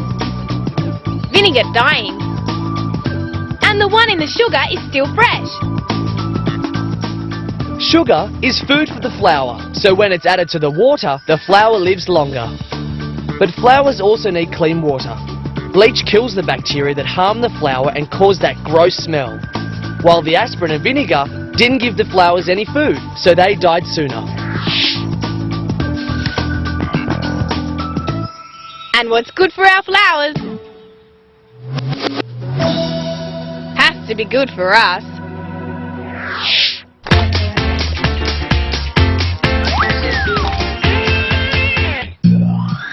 I've got something small that I need to have a better look at. And Tyler reckons he's got just the thing to help out. All we need is a jar with our little specimen in it. Lots of plastic wrap placed over the top of the jar to form a well. And last but not least, some water. Time for a closer look. Unreal! It makes my little friend look really big.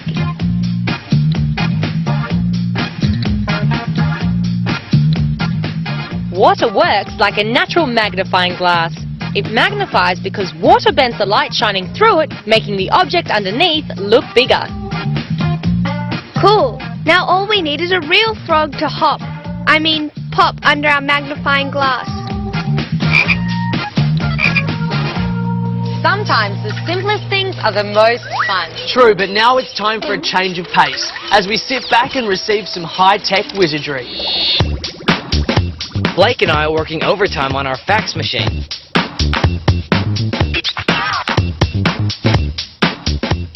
We need 2 lots of everything, so we can make 1 fax to send and 1 to receive. I've marked up 8 strips of card, the same length and width. Blake can cut them out, while I go to work on our scanners. The main feature of these is a square with a smaller square in the center. There! Now we need arms for our scanners, the same size as our yellow strips. While Blake's hard at it with the ruler, I'm ready to put the scanners together. Glue the 4 arms so they match up perfectly with the small square in the middle. Oh right, Blake's almost finished numbering the boxes on the strips. So now we're ready to put it all together. Okay, now pin down 4 numbered strips onto a board. This is our fax to send. And we'll do the same again to make our fax to receive. Our scanners are going to move across the paper like this. But before that, we need to power up these babies. To do that, we need a battery connected to a buzzer and a bulb. Fix them to a board. This will be the control panel at the receiving end of our fax machine. At the transmitting or sending end, we need 2 switches. 1 wired back to the buzzer, and 1 wired back to the bulb. These will also be powered by the same battery. Right, we're all connected. Now for a quick switch test. Yep, the bulb's working. And so is the buzzer. Awesome, we have the technology.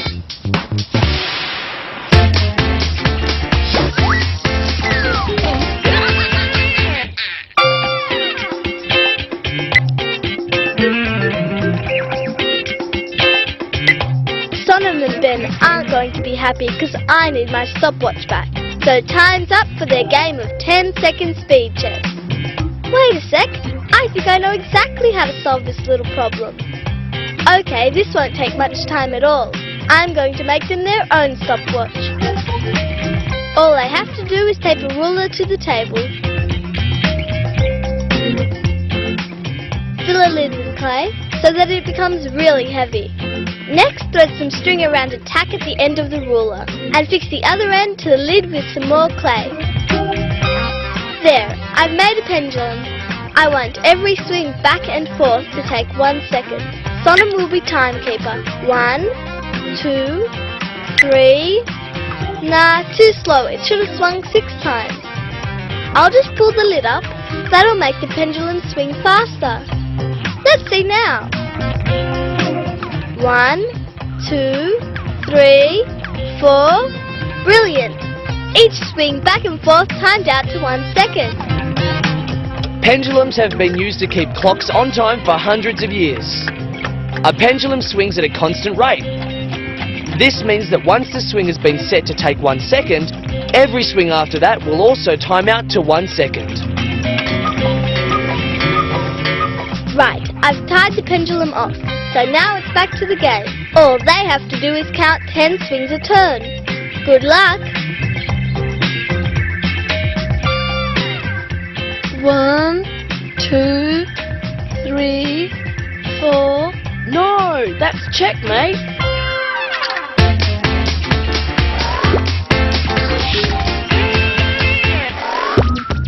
It's Ben's party and we have to blow up all these balloons. We'll never finish in time. There's got to be another way. This can blow up bike tires, maybe. It's no good. The air's just rushing out as fast as it goes in. What we need is something to stop the air from escaping. Take 2 pieces of plastic tube, one thick and one thin. Smear the end of a thin piece with some gel and fit it snugly into a thicker tube. Tape up the join. Now drop in a ball bearing. Then take another thin piece with a diagonal cut at one end. Push that end into the thick tube and tape it up. There you go, I've made my valve. Now tape a balloon to the end with the diagonal cut, and the bike pump to the other end. Now let's start pumping. Yes, the ball bearing stops the air from escaping.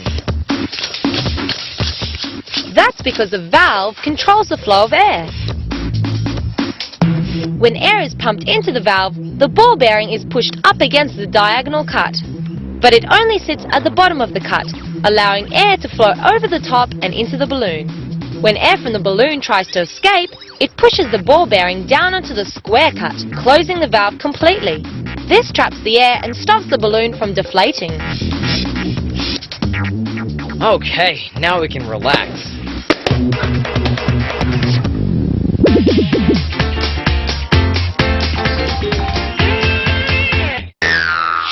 Okay, our homemade fax machine is ready to go. We can begin our mission for transmission. Now we both start at the same spot. When the buzzer sounds, that's Blake's cue to move to the next square. This way we can keep the same pace as I scan the paper. When I hit part of the image I'm sending, I'll switch on the bulb. All Blake has to do is color in the square using his scanner. Before long, the picture will be revealed. Okay, now that's clear, let's give it a go. I'm going to send this smiley face, which should be happily received at the other end by Blake. Our scanners are set in the start position. So a flick of the buzzer switch, and the transmission is underway. I've got lots of blank squares to get through. So there's a lot of buzzing and fast scanning going on. I hope Blake's keeping up. Finally, my scanner's showing some black. It's time for the light bulb and a spot of coloring in. The word fax is short for facsimile, which means an exact copy. This handmade fax machine works pretty much like the real thing, relying on a scanner to detect the amount of black ink in each row of tiny squares. While Tyler and Blake's fax can only scan and receive one square at a time, it's amazing how even the most complicated concept can have a simple explanation. Okay, our transmission has ended. Now we can face the fax. Yes, a perfect printout. Blake really makes a very good copycat. And to think we used to communicate with carrier pigeons. Life is really sped up thanks to technology. And speaking of speed, time really does fly when you're having fun. We've got to say goodbye for now. Hope you enjoyed the ride. See you next time.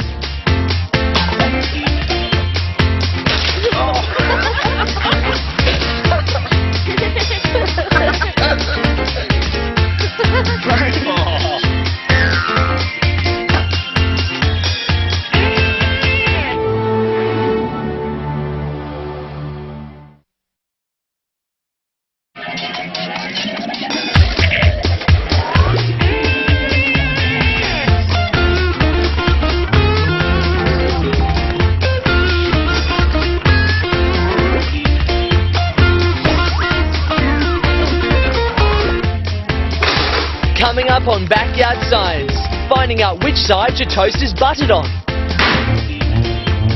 Up and away with some paper planes that really take off. And why getting in too deep can be a good thing.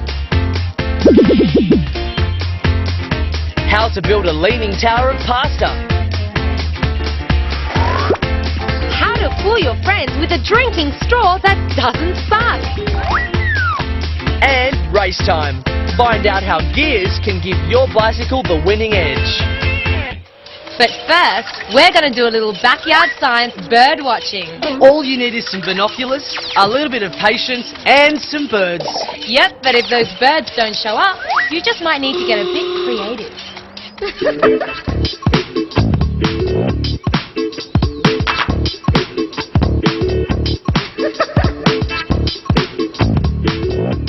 We've got so many different birds in our backyard, but they never stay still long enough for me to find out what they are. So I'm going to make a seed table to attract lots of feathered friends.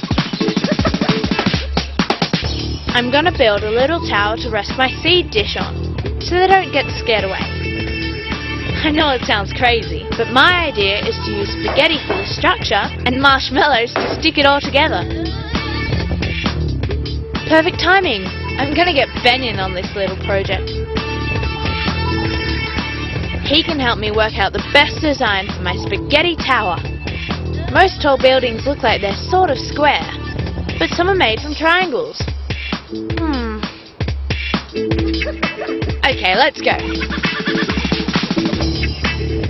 And hey, they're for building, not eating.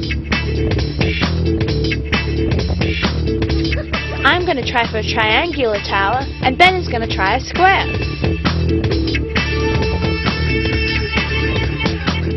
If we start with lots of spaghetti at the bottom, it should hold up the top. Exactly, and that's a design concept crucial to building any good structure. And that's what the architects came up with when they designed the Empire State Building. Back in 1931, it was the tallest building in the world, and it certainly stood the test of time. Today it's been outbuilt, making it the 8th tallest building in the world, but perhaps still the most famous.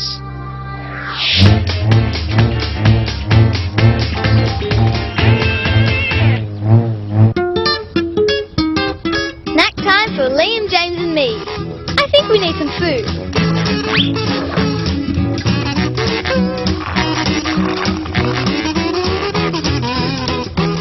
Very funny. Those jokers have finished my drink. Right, I'll fix them. Hammer a hole into the top of a jar lid. Push a straw through as snugly as possible. Next, squash a ball of plasticine around the straw on the underside of the lid. Yep, that looks good. Now, it's payback time for my friendly practical jokers. Let's see what they do. Yep, they're up to their old tricks again, but this time I've got them. Aha, suckers! Drinking from that straw is totally impossible. When you suck through a straw, it's not actually you pulling the liquid up, it's air pressure. The sucking action removes the air in the straw, creating a vacuum. The air pressure outside the straw becomes greater than the air pressure inside the straw. This pushes the liquid up the straw and into your mouth. Okay, now time for that drink.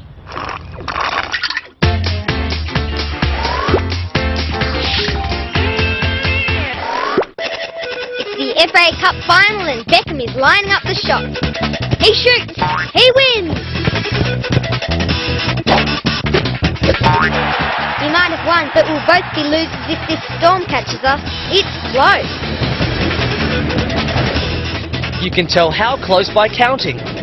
Light travels much faster than sound, so we see the flash straight away, but sound only travels at about 300 meters a second. 1 1,000, 2 1,000, 3 1,000. 3 seconds. That's 3 times 300 meters. It's less than a kilometer away. When the lightning and thunder happen at the same time, it's right on top of you. So what are you going to do? Climb a tall tree? No. Lightning strikes the tallest thing around. Why are you hiding there in the cave? That's not right either. Lightning can travel into caves.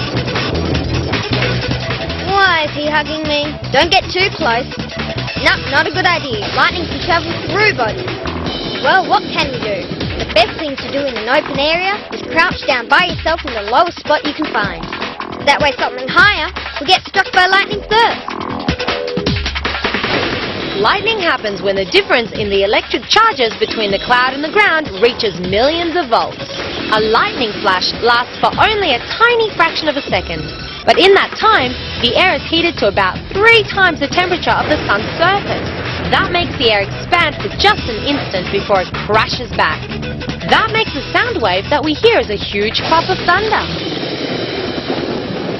Ooh, if I thought there was a thunderstorm on the way, I'd be heading for the nearest building. Good idea, Dana, but I'm not sure I'd be sheltering in Genevieve and Ben's shaky old structure. This building assignment is fun, but I think we've gone as high as we can with our towers. Let's see who's built the tallest one. Drum roll, please. And the winner is Ben the Builder. But now for the big test. Will it support the seed dish? Looks like I'm not a very good master builder. Ben, I know this is mean, but your tower's got to be able to withstand a backyard ball attack. Uh-oh.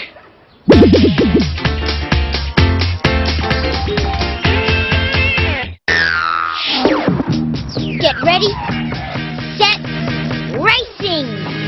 Angelique and I are having a race-off. Now low gear and into the home straight. Oh dear, Angelique's way behind. I really like Angelique, but she's such a bad bike rider. I always end up waiting for her. I don't want to hurt her feelings, but I really think she needs to learn how to ride that thing. I'm going to give her a crash course in the finer points of changing gears. 1 is the lowest gear for the hard stuff like hills, and 6 is for easy riding like on flat ground. When you ride, your legs are like the engine and the gears allow you to adjust your pedal power as you need to. When you change gears, a lever lifts the chain from one cog to another. This creates more or less pedal tension depending on the riding conditions. For example, you need less tension when the going is tough and more when you're cruising. Well, now I reckon she'll be able to give me a run for my money. We're off!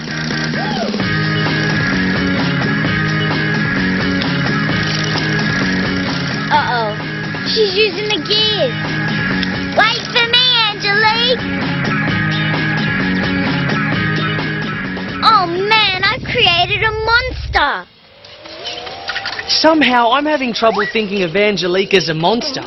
Monsters are more like, well, the Loch Ness Monster or monsters of the deep. Maybe, Jason, but even monsters of the deep need to surface for a breath once in a while.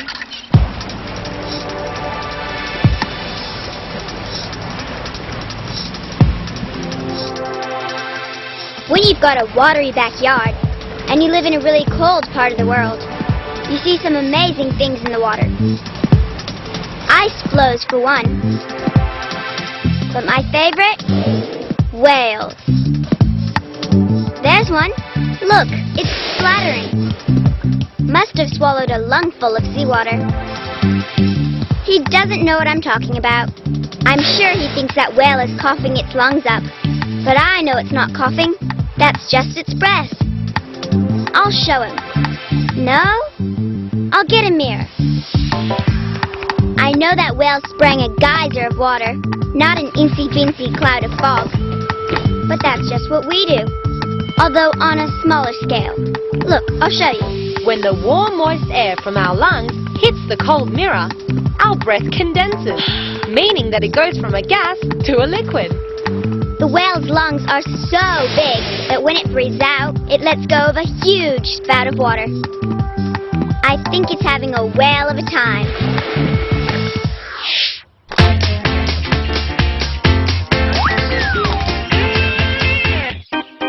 I want to put the right number of candles on my dad's birthday cake, but he won't tell me how old he is. He says he's as old as a middle-aged tree, but how old are these trees? One way to find out how old trees are is to count the tree rings. 1 ring for each year. This tree doesn't look middle-aged, but I know a trick. This book says that slow-growing trees expand around the middle at about 2.5 centimeters a year. All I have to do is measure around the trunk of a medium-sized tree.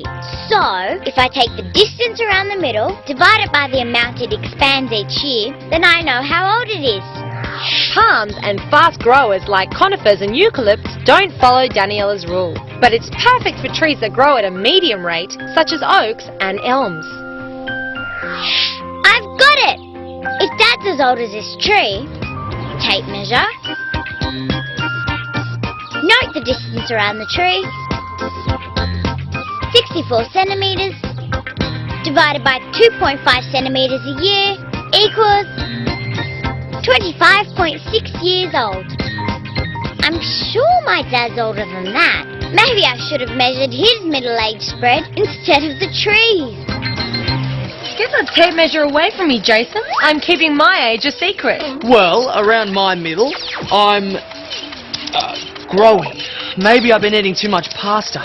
Oh, which reminds me, I wonder if Ben and Genevieve's spaghetti buildings are getting any bigger.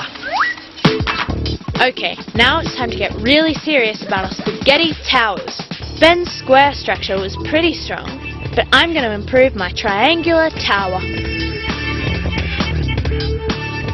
If I reinforce it from the bottom with another triangle inside the frame, it should be stronger. That's exactly the right idea, and the reason is that gravity is always pulling things down towards the Earth. So, for a structure to resist gravity, it needs a sturdy support base for balance.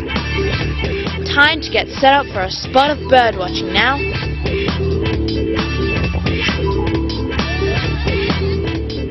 I just hope they go for the bird food and not for the marshmallows instead.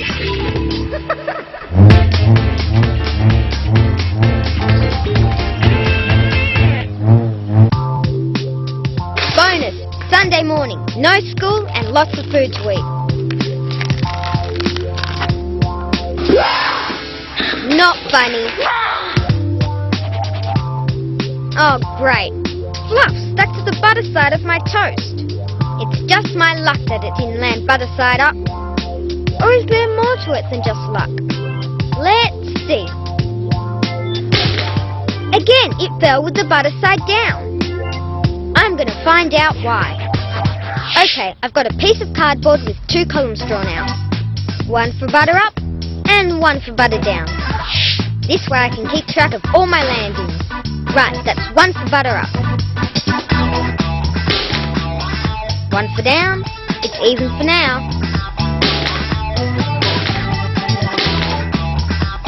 This is busy work. That's interesting. My toast landed butter side down 13 times, and only 7 times butter side up. Maybe the butter makes the toast heavier and pulls it face down. We'll soon find out.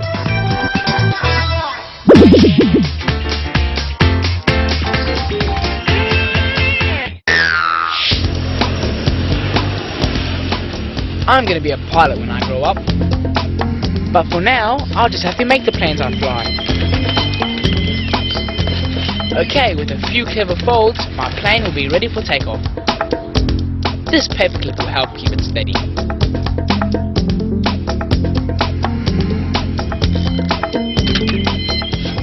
Not bad.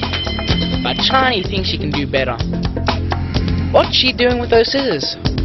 I see. She's cutting 2 little flaps in the wings. And now she's folding them up. This is an impressive plane. I can't wait to see how it flies. Okay, I'm standing by for the landing. Ready, set, fly! Yes! That was fantastic!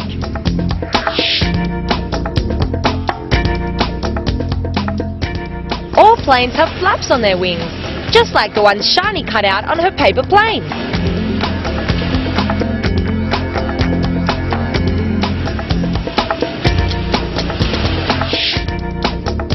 Cool! Hey, maybe we can both be pilots together.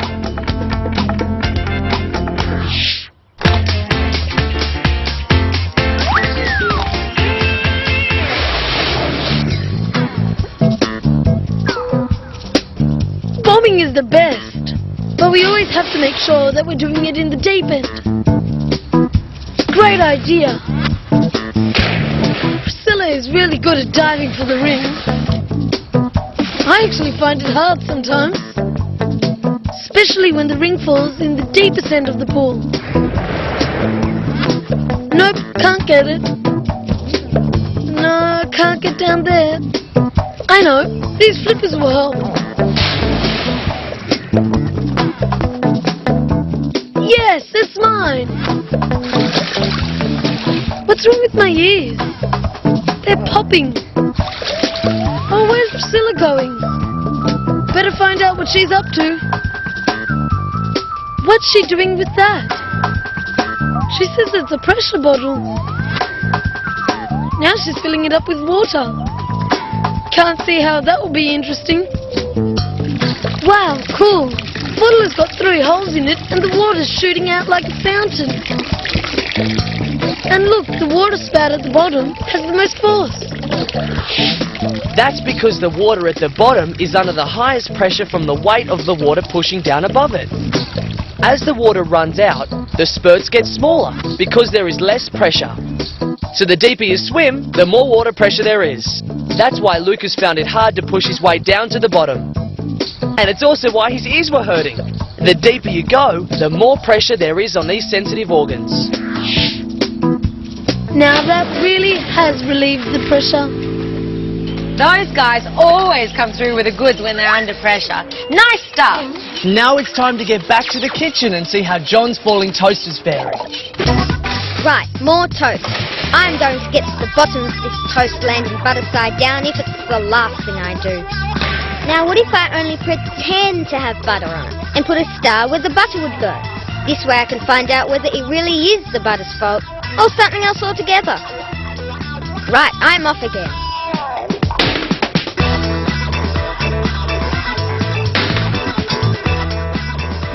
This is very tricky because the star or pretend butter side wins hands down.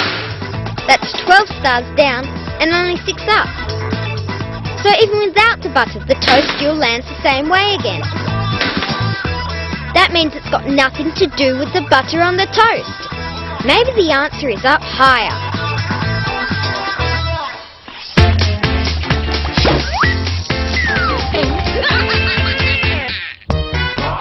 Sonam and I want to blow up the biggest balloons possible. So we need to find out what kind of air is better for the job, hot or cold. Right, time to see how our balloon measures up. There, that's 68.5 centimeters. Blown up with nice warm air from Sonam. Now inside, so we can pop our balloon in the freezer. All we have to do is wait. Time to take our balloon out. Looks a lot smaller. Okay, let's see. 46 centimeters. That's a big 22 centimeters smaller than a hot air balloon. Hang on, maybe it's just smaller because some of the air escaped. I thought of something we can do to find out. I need an empty plastic bottle. This one's half full, so drink up. Place the balloon over the top of the bottle. Now I need some warm water in a saucepan.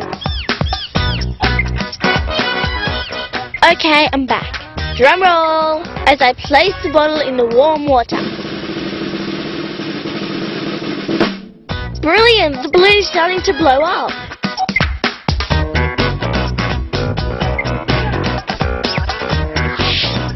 Now I'm going to reverse it and see what happens.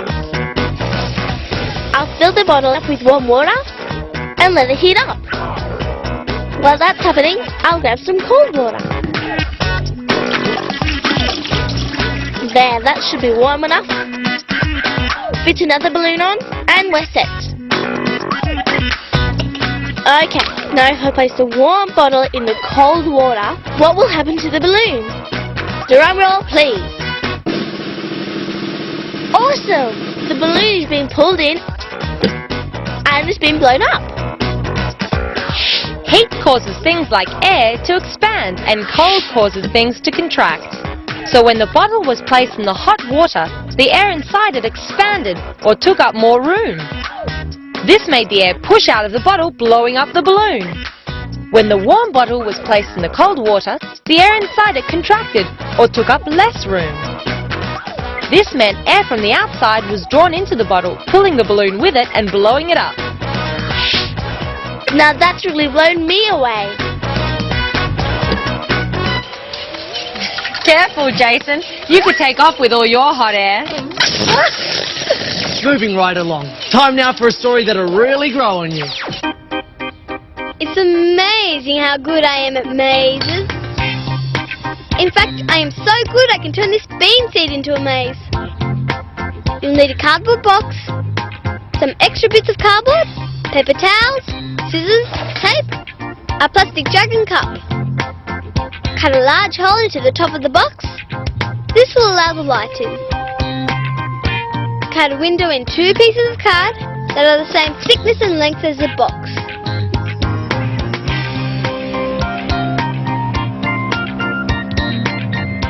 Fit 1 piece of the card into the box and tape it down. Take a piece of paper towel and fold it up so it fits into the cup. Next, pop in a seed. A bean seed is best. And give it a good drink. Now onto the bottom shelf of the box it goes, at the other end of the window cutout. Close it up. Make sure the box is in a sunny spot so light can shine through the top. And wait a few days. And no peeking. Wow, my seed has sprouted. Time for another drink before it's back into the box.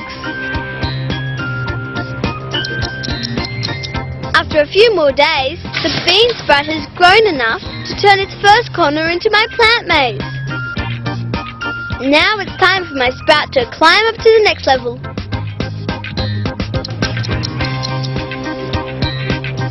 I love this plant maze. Look how it's followed the path through the windows and almost out the top. This fantastic maze works because plants need light to grow. Margot's bean sprout was placed at the opposite end of the light source, so in order to get to that light, it had to grow by bending its stem. That's why you see those amazing rainforest vines and trees pushing their way up to the sun out of a dense forest below. A living maze! Now this is more fun than anything in the pages of a book. That was great fun, wasn't it? Yeah. Now, John's been hard at work in the kitchen, buttering furiously in search of the truth behind falling toast. Now it's crunch time. Okay, my test to see why toast mostly lands butter side down continues. I've got this idea that height might have something to do with it. Sonam, you look so crazy, but at least I can reach. Slice number 1. Down you fly. 2, 3, 4, 5. I can't believe it. The toast has nearly always landed butter side up. As the toast falls, it spins around. When it's dropped from waist height, it only has time for a half turn. So if it starts butter side up, it will land butter side down. When it's dropped from a greater height, it can make a full tumble turn, starting from butter side up, landing butter side up again. I just hope I'm not in trouble for playing with my food. He had a suspicion, and it was right. Yeah, good thing. Otherwise, he'd have to eat his worst, not just his toast. That's all we have time for now. See you soon.